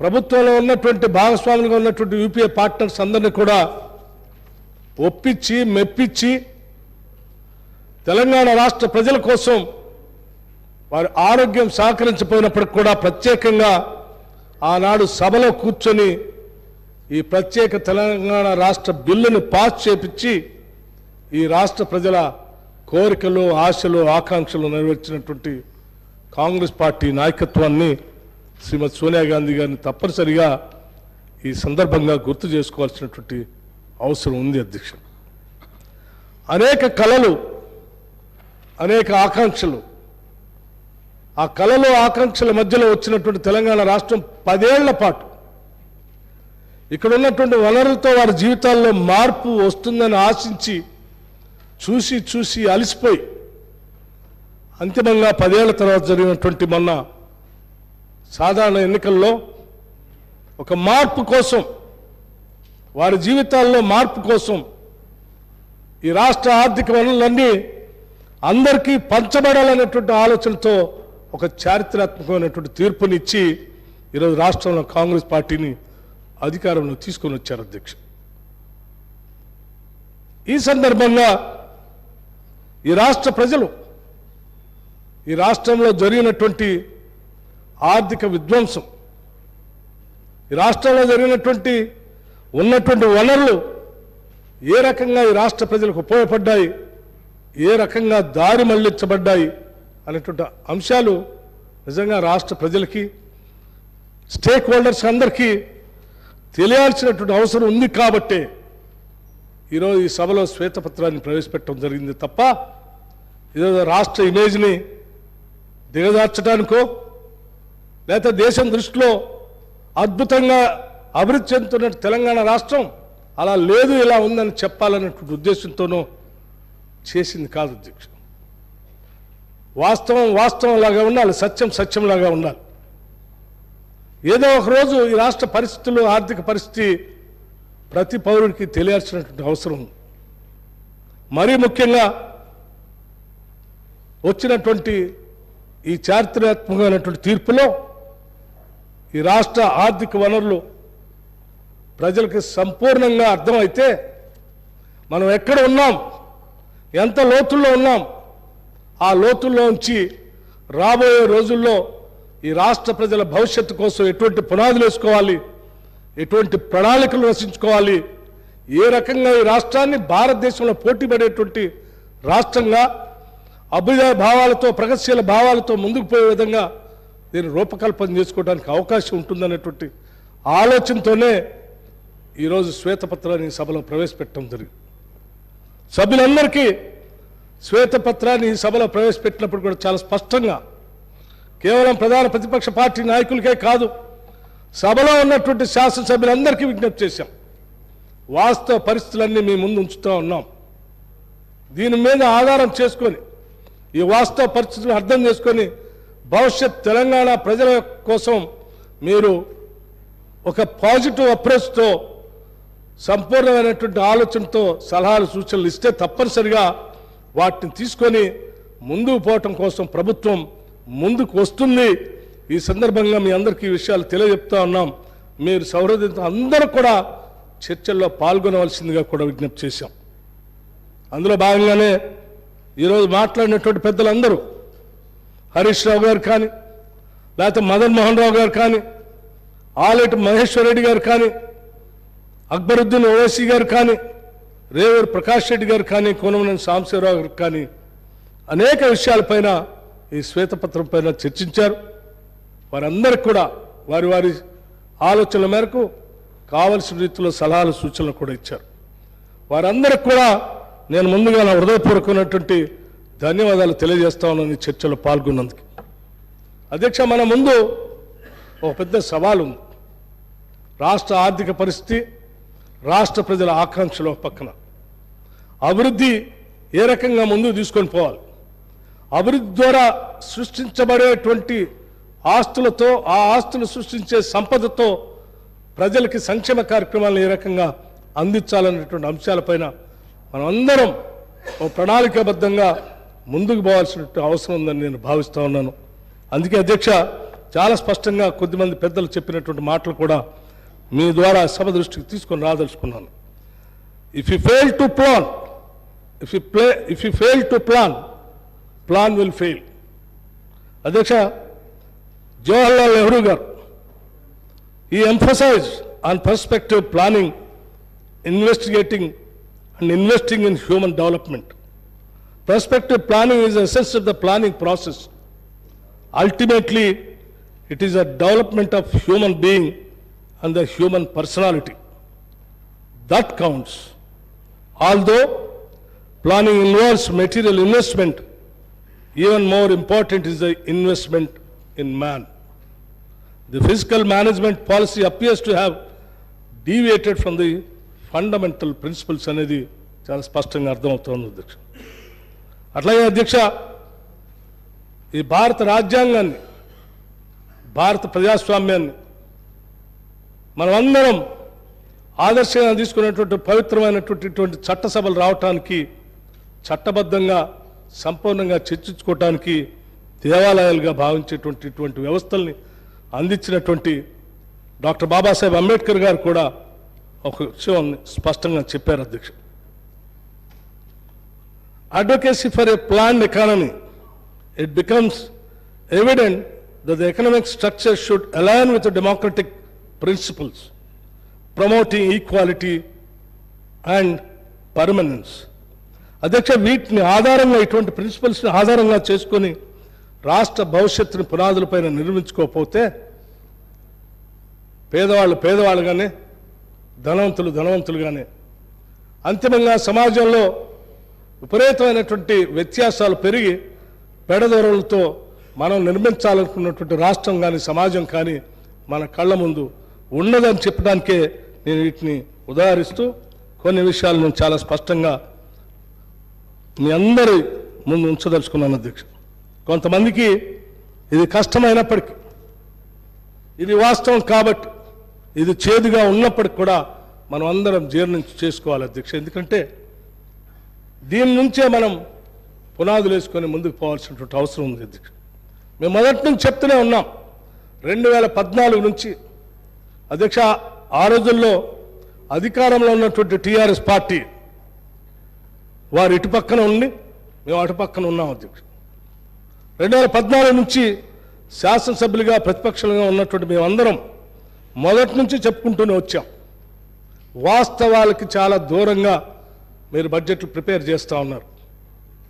ప్రజల అంచనాలకి అందకుండా ఉండేటట్టుగా మీరు తయారు చేస్తూ ఉన్నారు.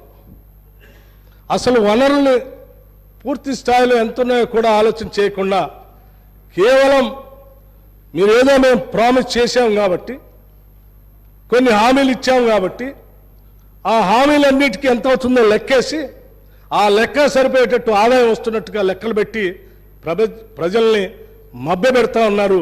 ఉన్నది లేనట్టు లేనిది ఉన్నట్టుగా భ్రమలు కల్పిస్తూ ఉన్నారు. ఇది కరెక్ట్ కాదని చెప్పాము అధ్యక్ష. ఉదాహరణతో సహా అనేక సందర్భాల్లో ఉదాహరించాం. నేను మరొక్కసారి మీ ద్వారా సభ దృష్టికి రాష్ట్ర ప్రజల దృష్టికి కూడా తీసుకొని రాదలుచుకున్నాను అధ్యక్ష.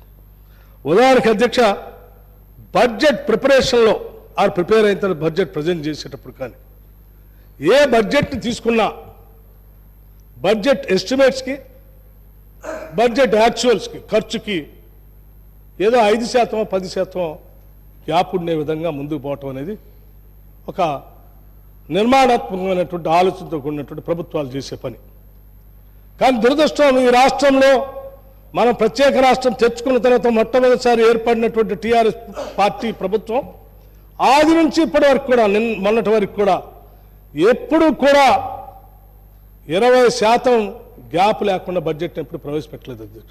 ఒక సందర్భంలో అయితే ఆ 20% కూడా దాటింది. ఇంత పెద్ద శాతం 20% గ్యాప్ మరి చెప్తుండొచ్చు, చాలా రాష్ట్రాల్లో ఇది కూడా ఉంది, మన రాష్ట్రంలో కూడా ఉంది. ఆ రాష్ట్రంతో పోల్చుకొని మనం బ్రహ్మాండంగా ఉన్నాం. కానీ అధ్యక్ష, ఈ రాష్ట్రం కొన్ని ప్రత్యేక పరిస్థితులు మనం ఏర్పాటు చేసుకున్నాం. ఇక్కడ వనరులు బాగున్నాయి, ఇక్కడ ఉన్నటువంటి మిగతా వ్యవస్థలు ఆస్తులు కూడా బాగున్నాయి. వీటన్నిటి దృష్ట్యా మిగతా రాష్ట్రాలతో, వనరులు లేని రాష్ట్రాలతో పోల్చుకోవాల్సిన అవసరం లేదు. పోల్చుకుంటే కూడా ఇంత పెద్ద ఎత్తున గ్యాప్ ఉన్నటువంటి రాష్ట్రాలు ఏమి లేవు. ఉదాహరణకి అధ్యక్ష, మీరు తీసుకోండి, 2014-15లో 1,638 కోట్లు వీరు బడ్జెట్ ఎస్టిమేట్స్ అధ్యక్ష. 1,638 కోట్లు.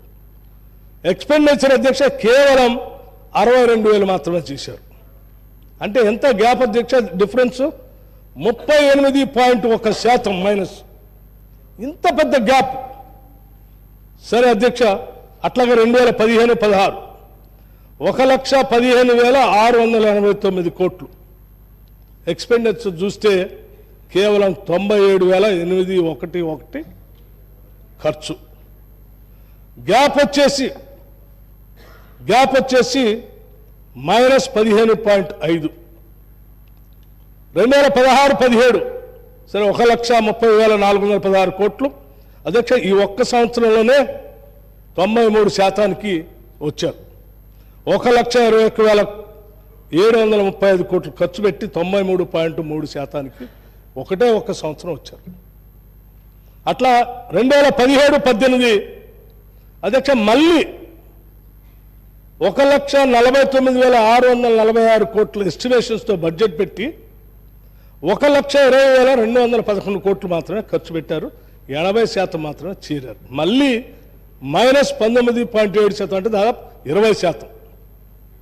2018-19లో కూడా 1,74,454 కోట్లు. ఎక్స్పెండిచర్కి వచ్చే వరకు 1,35,328 కోట్లు ఖర్చు పెట్టింది. మాత్రం యాక్చువల్ ఎక్స్పెండిచర్ బడ్జెట్లో పర్సంటేజ్ కేవలం 77.6%, అంటే -22.4% అధ్యక్ష. అట్లాగే 2019-20 1,46,492 కోట్లతో బడ్జెట్ ఎస్టిమేషను.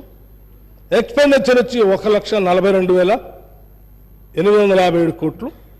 ఈ సంవత్సరం మాత్రం 97% 5% వచ్చారు.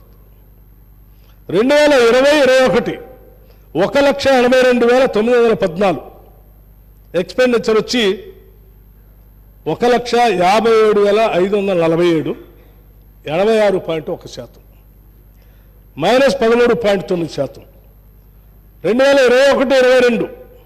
2021-22 2,30,726 కోట్ల రూపాయల బడ్జెట్ ప్రజెంటేషను. ఎక్స్పెండిచర్ వచ్చి 1,82,998 79.3% అధ్యక్ష. అంటే -20.7% బడ్జెట్లో ఖర్చు పెట్టలేదు.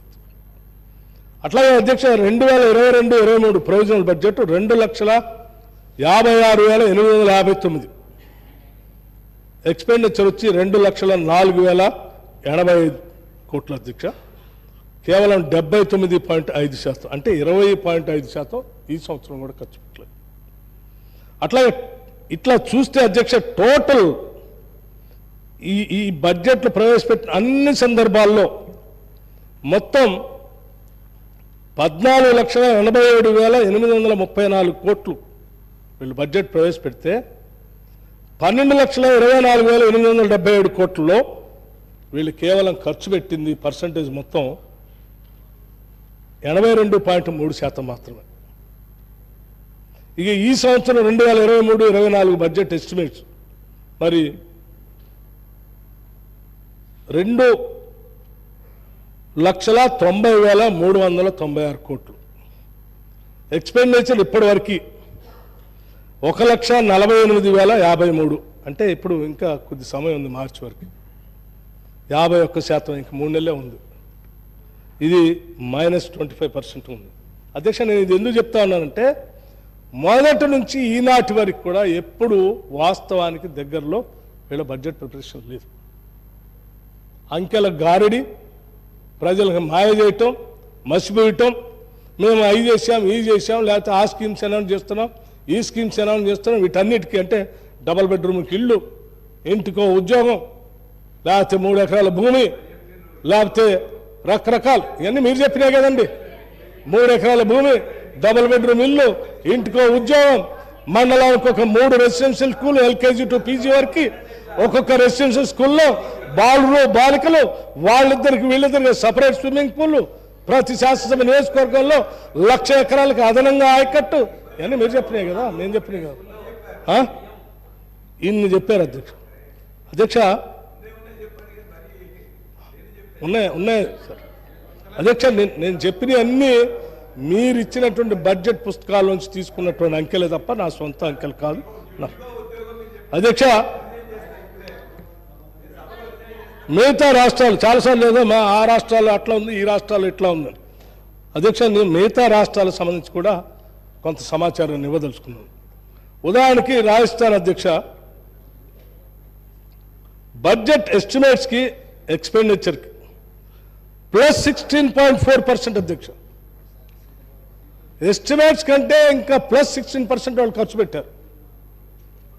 ఉదాహరణకి 2,50,247 కోట్ల రూపాయల బడ్జెట్ ఎస్టిమేట్స్ ఉంటే 2,91,191 రూపాయలు ఖర్చు చేశారు. Actual expenditure as of budgeted expenditure 116.4%. అంటే మీరు అనొచ్చు చాలా రాష్ట్రాల్లో, మన రాష్ట్రాల్లోనే 20% గ్యాప్ అంతకంటే ఎక్కువ ఉంటుందని చెప్తే దాని సమాధానంగా నేను ఈ అంశాలు కూడా ఇవ్వదలుచుకున్నాను. మధ్యప్రదేశ్ కానీ, కర్ణాటక కానీ, కేరళ కానీ, మహారాష్ట్ర కానీ, గుజరాత్ కానీ, తమిళనాడు కానీ, వెస్ట్ బెంగాల్ కానీ, ఒడిశా కానీ, గోవా కానీ, ఛత్తీస్గఢ్ కానీ, బీహార్ కానీ కొన్ని రాష్ట్రాలు 100%, కొన్ని రాష్ట్రాలు 110%, కొన్ని రాష్ట్రాలు 113%, కొన్ని రాష్ట్రాలు 93%, 90%. ఈ రకంగా మిగతా రాష్ట్రాలు బడ్జెట్ అంచనాలకి ఖర్చుకి దాదాపు దగ్గరగా ఉండి ఖర్చు పెట్టినటువంటి ఆలోచన ప్రణాళికలు స్పష్టంగా మనం చూసాం. అదే స్థాయిలో ఈవెన్ హర్యానా, జార్ఖండ్ మిగతా రాష్ట్రాల్లో కూడా 86%, 85%, 83% కొన్ని ఉంటే ఈ రాష్ట్రాలతో పోల్చుకొని తెలంగాణ రాష్ట్రం మేము కూడా బ్రహ్మాండంగా చేస్తున్నామని చెప్తున్నాం. ఈ రాష్ట్రాలకి తెలంగాణ రాష్ట్రాలకి సంబంధం లేదు. ఈ రాష్ట్రంలో ఉన్నటువంటి వనరులు, ఈ రాష్ట్రంలో ఉన్నటువంటి ఆస్తులు, ఈ రాష్ట్రంలో ఉన్నటువంటి సంపద అద్భుతంగా అంది వచ్చినటువంటి అవకాశాన్ని మనం ఈ రకంగా ఆర్థిక ప్రణాళిక లేకుండా నష్టపరిచినటువంటి విషయాన్ని శ్వేతపత్రం ద్వారా ఈ సభకు తెలియాలన్నటువంటి ఆలోచనతోనే ఈరోజు ఈ సభలో శ్వేతపత్రాన్ని ప్రవేశపెట్టాం అధ్యక్ష. అట్లాగే అధ్యక్ష,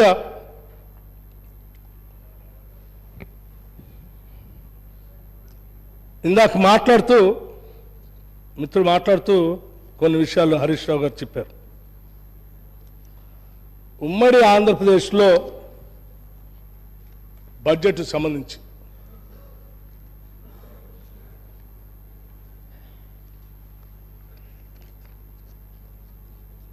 %41 అంత ఖర్చు పెట్టలేదు. ఎవరు చెప్పారు అంత ఖర్చు పెట్టారని? మేము చెప్పట్లేదు 41% ఖర్చు పెట్టారని. లెక్కలు కూడా నేను కరెక్ట్ అని కూడా చెప్పట్లేదు. 1956 నుంచి 2013-14 వరకు ఉమ్మడి ఆంధ్రప్రదేశ్లో ప్రవేశపెట్టినటువంటి బడ్జెట్ సంబంధించి లెక్కలు కూడా మీ మొత్తం బడ్జెట్ అంశాలు కూడా ఈ సభ దృష్టికి తీసుకొని రాదలుచుకున్నాం. ఒక విషయం ఎందుకు తీసుకొని వస్తున్నా కంపారిటివ్ కూడా చెప్తాను నేను అధ్యక్ష. నేను అదే చెప్తున్నాను కదా, నేను చెప్పిన సోర్స్ కరెక్ట్ కాకపోతే మీరు చెప్పిన సోర్స్నే నేను కరెక్ట్గా మార్చి చెప్తాను. అది కూడా రాజశేఖర్ గారు వినాలి.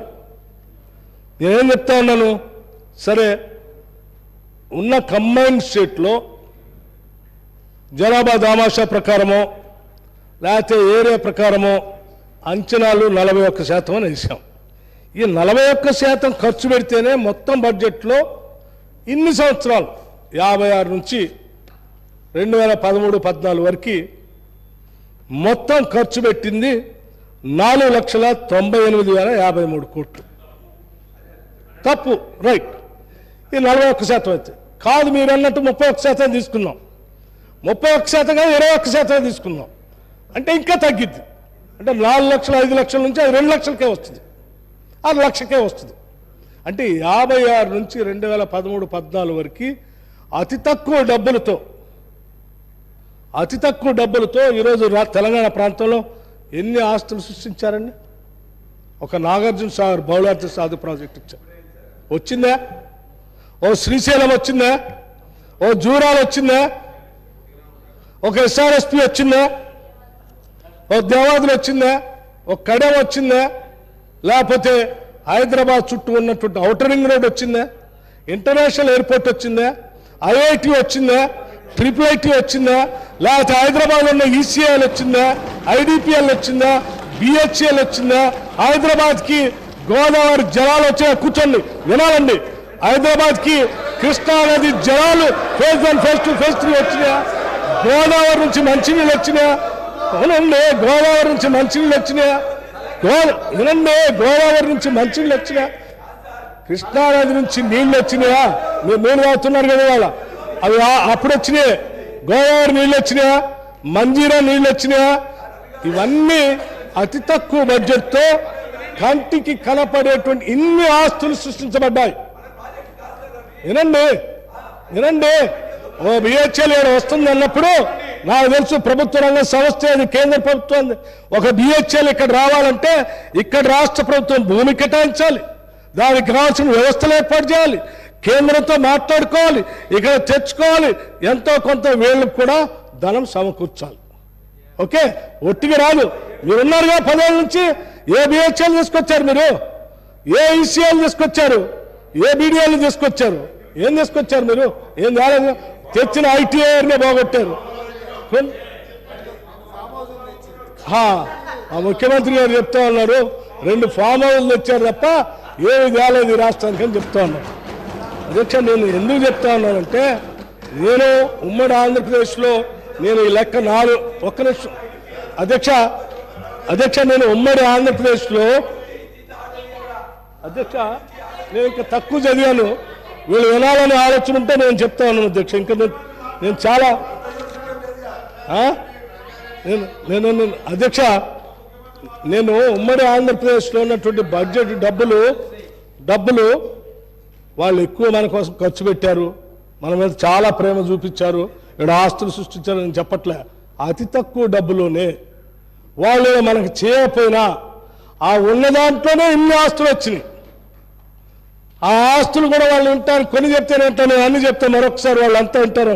అదే Alli Sagar lift irrigation, Kadem reservoir, upper Maner dam, mid Maner dam, lower Maner dam, Yellampalli project, Sriram Sagar project, Nizam Sagar project, Singur dam, Nagarjuna Sagar, Indian school of business, Tata institute social sciences, doctor BR Ambedkar open university, professor Jayashankar Telangana state agriculture university, NALSAR university, Jawaharlal Nehru university, international institute of information technology Hyderabad, English and foreign language university, Tata institute of fundamental research, Indian institute of technology, ICRISAT, Maulana Azad Kalam Urdu university, Hyderabad central university, national remote sensing agency, national small industries corporation,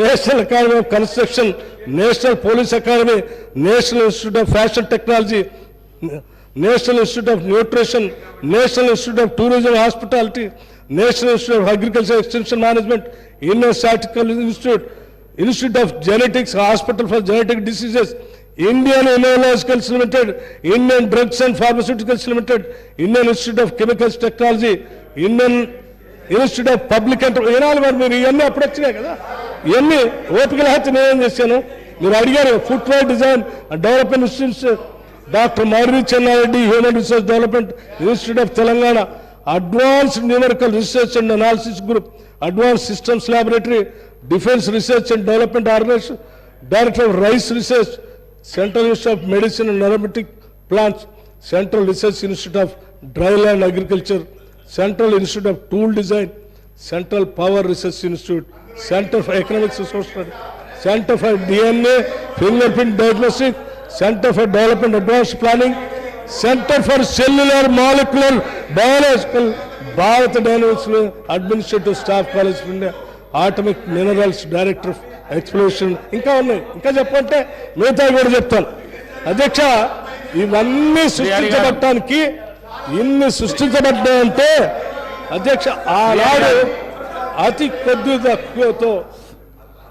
కొద్దిగా ఉన్న సంపత్తో అధ్యక్ష. శ్రీహరి గారు, మీకు అవకాశం వచ్చినప్పుడు మాట్లాడండి అధ్యక్ష. ఇప్పుడు చెప్పండి.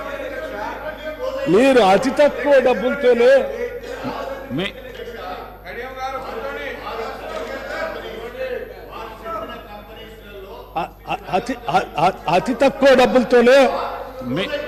అతి తక్కువ డబ్బులతోనే మీకు అవకాశం వచ్చినప్పుడు మాట్లాడండి అధ్యక్ష. మీకు అవకాశం ఇస్తాం తర్వాత. అధ్యక్ష, హైటెక్ సిటీ చెప్పడం మర్చిపోయాను నేను. Hitech city, financial city, outer ring road చూడు తిరుగుతున్నాను, మెట్రో రైల్, ఎన్ని అధ్యక్ష, ఎన్ని? నేను సభలో ఉన్న వాళ్ళందరికీ చెప్తా ఉన్నాను, ఇంత తక్కువ డబ్బుతో, ఇంత తక్కువ ఆదాయంతో ఇన్ని ఆస్తులు సృష్టించగలిగినప్పుడు దాదాపు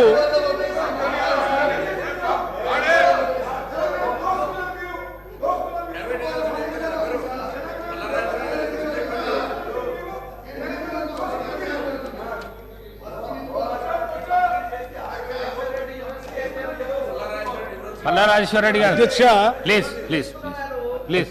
అధ్యక్ష, నేను ఎందుకు చెప్పానంటే, వాళ్ళు అనుకున్నారు ఇందాక, వాళ్ళు ఏమనుకున్నారంటే కంబైన్డ్ రాష్ట్రంలో ఆంధ్రప్రదేశ్లో ఉన్నటువంటి వాటాను 41% చేసి 5 లక్షలు 4 లక్షలు చిల్లర చూపించాడు.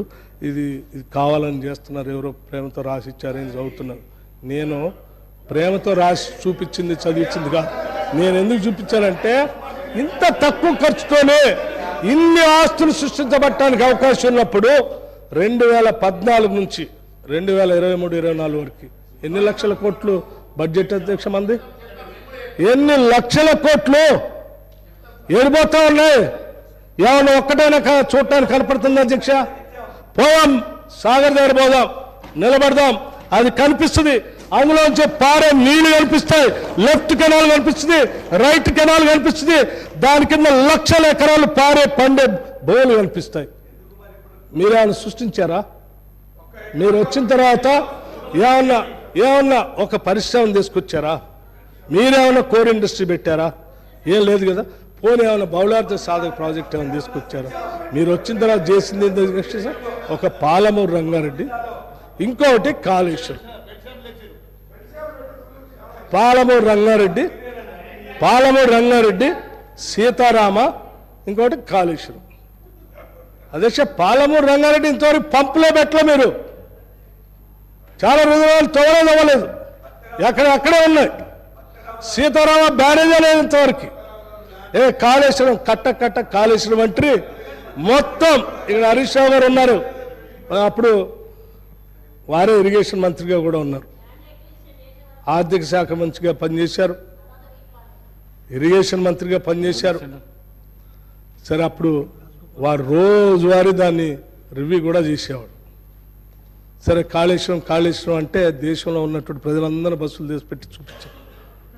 మేము కూడా చూద్దామని బయలుదేరాం. మేము ఉన్న 5 సభ్యులే ఆ భద్రాచలం నుంచి బయలుదేరి చూద్దామని. భద్రాచలం దాటేవా లేదు, అరెస్ట్ చేసి లోపల జైలు పోలీస్ స్టేషన్ పంపించారు. ఏందయ్యా అంటే, మీరు చూడటానికి వెళ్ళలేదన్న. మేము అప్పుడే అనుకున్నాం ఏదో ఉంది ఇక్కడ. చూస్తే ఎన్నికల కంటే ముందు కొద్దిగా ఆ మేడిగడ్డ దగ్గర 15 నుంచి 25 పిల్లర్స్ మధ్యలో మొత్తం కుంగిపోయింది. ఇవాళ మీరు మొత్తం 10 సంవత్సరాల్లో మీరు దృష్టి పెట్టి కట్టిన ప్రాజెక్టు కాళేశ్వరం, మేడిగడ్డ, అన్నారం, సుందెళ్ళు. ఈ మేడిగడ్డ, అన్నారం, సుందెళ్ళలో అన్ని లోపల ఇసుకలోకి పోయా. వాళ్ళు నేషనల్ డ్యామ్ సేఫ్టీ అథారిటీ వాళ్ళు ఢిల్లీ నుంచి వచ్చారు. నేను నా సొంత కవిత్వం నేను టెక్నికల్లీ ఐఎమ్ నాట్ సౌండ్ అధ్యక్ష. వాళ్ళే చెప్పారు, ఏం చెప్పారంటే ఇది పనికిరాదు, లోపల కుంగిపోయింది, దీంట్లో నీళ్ళు నిలబెట్టలేము, దీన్ని రిపేర్ కూడా చేయలేము, మొత్తం తీసుకట్టాలి. దీనిలోనే పైన మేడిగడ్డ పైన అన్నారం, సుందెళ్ళు కూడా ఉంది, అవి కూడా ఇదే స్థాయిలో కట్టుంటారు, వాటిని కూడా తీయాలని వాళ్ళు చెప్పినట్టుగా వార్తా కథనాల్లో వచ్చినాయి. నేను చదివిని వాటిని మీ ద్వారా సభ దృష్టి తీసుకొస్తాను. అంటే ఈ 10 సంవత్సరాల మన సంపద, ఈ 10 సంవత్సరాల బడ్జెట్ మొత్తం మీరు సృష్టించిన ఆస్తుల్లో మీరు చూపించేది ఒక కాళేశ్వరం ఒకటే. ఆ ఒక్క కాళేశ్వరం పరిస్థితి కూడా ఇది. నేను పొద్దు నుంచి 2 రోజుల నుంచి ట్రై చేస్తున్నాను అధ్యక్షుడు. కాళేశ్వరం నుంచి, అదే మేడిగడ్డ నుంచి శ్రీపాద ఎల్లంపల్లిలోకి, నేను చెప్పడం మర్చిపోయాను, శ్రీపాద ఎల్లంపల్లి కూడా మేము కట్టింది. సో అందులోకి నీళ్లు ఎంత లిఫ్ట్ చేస్తూ ఉన్నారు పైకి, కిందికి శ్రీపాద ఎల్లంపల్లి నుంచి నీళ్లు కిందికి ఎన్ని వదిలేరంటే చెప్పట్లేదు అధ్యక్షుడు. 3 సంవత్సరాల నుంచి ఎన్నిసార్లు ఫోన్ చేశాను, ఎవరి దగ్గర లెక్కలేదు. అంటే అక్కడ నీళ్లు పంపు చేసింది లేదు, కింది పొలాలు పారింది లేదు, కానీ కరెంటు బిల్లులు మాత్రం విపరీతంగా వచ్చినాయి అధ్యక్షుడు. ఇది ఈ రాష్ట్రంలో వచ్చినటువంటి బడ్జెట్. ఆ బడ్జెట్లో వీళ్ళు తీసుకొచ్చిన అప్పులు. ఇందా హరీష్ రావు గారు మాట్లాడుతూ అప్పుల గురించి మాట్లాడుతూ, ఏంటి బడ్జెట్ అప్పులు, బడ్జెటేతర అప్పులు, లేకపోతే కార్పొరేషన్స్ కోసం తీసుకొచ్చిన అప్పులు, లేకపోతే కార్పొరేషన్ వాళ్లే కట్టుకోవడానికి అవకాశం ఉంటే మరి మీరు రాష్ట్ర ప్రభుత్వ అప్పులుగా ఎట్లా చూపిస్తారని. అధ్యక్ష, నేను ఒక చిన్న విషయం అడగదలుచుకున్నాను. అదేరా ఇప్పుడే ఇందా చూశాను, నేను డిపిఆర్ ఇచ్చారు బ్యాంకులకి. అధ్యక్ష, డిపిఆర్లో ఏమిచ్చారంటే బ్యాంకులకి కాళేశ్వరం 2020-21లో వాటర్ ట్యాక్స్ ఖరీఫ్ 18 కోట్లు వసూలు చేస్తాం, 2021-22లో 18 కోట్లు వసూలు చేస్తాం, 2022-23లో 18 కోట్లు వసూలు చేస్తాం. వాటర్ ట్యాక్స్ రబీ 2020కి 2 కోట్లు, 2021కి 2 కోట్లు, 2022 2 కోట్లు, 2023 3 కోట్లు, 2024కి 3 కోట్లు, అట్లాగే ఖరీఫ్లో 20 కోట్లు. ఇట్లా ఎక్స్పోజర్ ఇస్తూ 2030 వరకు ఇచ్చారు అధ్యక్ష. ఇది డిపిఆర్ కాళేశ్వరం కోసం రుణాలు తెచ్చుకోవటం కోసం వాళ్ళు బ్యాంకులకు ఇచ్చింది. అట్లాగే భగీరథకు కూడా అదే చెప్పారు అధ్యక్ష. ఏం చెప్పారో, రూరల్ హౌస్ హోల్డ్ 2020, 1920, 2024, 21, 22, 23 రూరల్ హౌస్ హోల్డ్కి, మున్సిపల్ కార్పొరేషన్కి, మున్సిపల్ రిక్వైర్మెంట్కి, ఇండస్ట్రియల్ పర్పస్ కోసం ఎంతెంత వసూలు చేస్తాం కడతామని దీనికి కూడా ఇచ్చారు. ఇది వాళ్ళు ఇచ్చిన రిపోర్ట్. అది అంటే నేను ఏమంటున్నా అంటే, సరే హరీష్ రావు గారు ఉన్నారు, మేము ఎక్కడ చుక్క నీళ్ళకు కూడా బిల్లు పెట్టలేదు, నీళ్ళు వసూలు చేయలేదు, ఎక్కడ మేము బ్యాంకులకి ఆ జనం దగ్గర నుంచి వసూలు చేయలేదు. మేము చెప్పేది కూడా అదే అధ్యక్ష. మేమేం చెప్తున్నాం, మీరు కార్పొరేషన్స్ పేరు మీద లోన్లు తీసుకుంటూ గవర్నమెంట్ గ్యారంటీ ఇప్పిస్తూ ఆ కార్పొరేషన్లు కట్టవు, అంతిమంగా డబ్బులు కట్టేది గవర్నమెంటే కాబట్టి ఆ గవర్నమెంట్ లెక్కల్లోకే రావాలి ఈ అప్పు అని కూడా మేము చెప్తాను. ఆ రకంగా లెక్కేస్తేనే ఎన్ని లక్షలు కొట్టుకొచ్చిందో చెప్పాను లెక్క. మేము చెప్పింది అదే, ఆయన చెప్పింది అదే, మేము కాదన్నదే ఉంది. మీరు చెప్పిందని మేము కాదట్లేదు, నిజంగా మీరు వసూలు చేయలే, కానీ కట్టేది ఎవరు? గవర్నమెంటే కదా. మరి గవర్నమెంటే కడుతున్నప్పుడు ఎఫ్ఆర్బిఎం లిమిట్కి వారు రెవెన్యూ జిఎస్డిపికి కూడా నిష్పత్తి చెప్పలేదని చెప్పారు. నేను అది కూడా చెప్తాను అధ్యక్ష. గవర్నమెంటే కడుతున్నప్పుడు ఈ గవర్నమెంట్ ఆఫ్ ఇండియా కూడా బహుశా 2-3 సంవత్సరాల క్రితం చెప్పినట్టుంది, మీరు బడ్జెట్ నుంచి తీసుకునే రుణాలు బడ్జెటేతర కింద తీసుకునే రుణాలు కార్పొరేషన్స్ పేరు మీద, ఈ రెండు అది చాలా విపరీతంగా ఉన్నాయి, పెడధోరణలో ఉన్నాయి. ఆ రెండింటిని కూడా ఎఫ్ఆర్బిఎం లిమిట్లోనే చూస్తాం. ఇప్పటికే మీ లిమిట్ దాటిపోయింది, మీకు అప్పులు లేవని కూడా చెప్పారు. ఆ చెప్పిన దాంట్లో మళ్ళీ మీరు కూడా అడిగారు, ఒక్కటేసారి అన్ని బంద్ చేస్తే మాకు కష్టం అయితే కొంచెం వెసులుబాటు ఇవ్వండి, కొద్దిగా తీసుకుంటామని. అంటే మీకు కూడా తెలుసు ఎఫ్ఆర్బిఎం లిమిట్ మీరు దాటారని. ఏమండి, హెల్దీ బడ్జెట్ అంటే ఏంటి? ఎఫ్ఆర్బిఎం లిమిట్ దాటకుండా దాంట్లో వితిన్ ద లిమిట్స్లో ఉండి ఈ రాష్ట్ర ప్రగతి కోసం ప్రణాళికలు తయారు చేసుకుంటూ ముందుకు పోవటం అనేది హెల్దీ బడ్జెట్. ఇంత మంచి ఆర్థిక వనరులు ఉన్న రాష్ట్రాన్ని అప్పుల పాలు చేయటం ఏంది మీరు? ఇవాళ ఏ పరిస్థితికి వచ్చిందంటే అధ్యక్ష, మనం ఏంటంటే డెట్ సర్వీస్ కోసం 53,000 కోట్లు ఎంత కట్టాల్సిన పరిస్థితి వచ్చింది. అంటే అప్పు కట్టడానికి మళ్ళీ అప్పు తీసుకోవాల్సిన పరిస్థితి ఈ రాష్ట్రంలో. అప్పు కట్టడానికి అప్పు తీసుకుంటున్నాం. ఇంతకంటే దౌర్భాగ్యం ఉంటుంది అధ్యక్ష? Is it not a debt trap? ఆర్థిక పరంగా ఆలోచన చేస్తే సభలో ఉన్న పెద్దవాళ్ళందరూ నేను అడుగుతాను, సీనియర్ శాసనసభ్యులందరూ ఆలోచన చేయండి. అప్పు కట్టడానికి అప్పు తీసుకోవటం ఏంటి అధ్యక్ష? అప్పు కట్టడానికి అప్పు తీసుకోవటం ఏంటి? ఊళ్ళల్లో గిరిగిరి వడ్డీలు తీసుకొని ఇల్లు తాకట్టు పెట్టి, పొలం తాకట్టు పెట్టి అప్పు తీసుకొచ్చి వడ్డీ పెరిగిపోయి కట్టలేక మళ్ళీ అప్పు తీసుకోవటం, ఇంకో ఆయన అప్పు తీసుకొని ఆ అప్పు కట్టలేక ఇంకో అప్పు తీసుకొని మొత్తం డెట్ ట్రాప్లో పడి అయిపోతుంది. అట్లా తీసుకొచ్చారు ఈ రాష్ట్రాన్ని మీరు. మంచి రాష్ట్రం అధ్యక్ష. ప్రాపర్గా ప్లాన్ చేసుకుంటే అద్భుతమైనటువంటి ఆస్తులు, సంస్థలు, వ్యవస్థలు సృష్టించుకోవడానికి అవకాశం ఉన్న రాష్ట్రాన్ని మీరు ఈ రకంగా తయారు చేసి ఇంకా మళ్ళీ బయటికి చెప్పొద్దు, ఎవరు తెలియనే బాగండి, ఇది మన దగ్గర ఉంచండి, ఇది చెప్తే చాలా ఎవరి కోసం చెప్పకపోతే ఎట్లా ప్రజలు తెలిసేది? ఎవరు మీకంటే ఎక్కువ రాష్ట్రం మీద మాకు కూడా ప్రేమ ఉంది.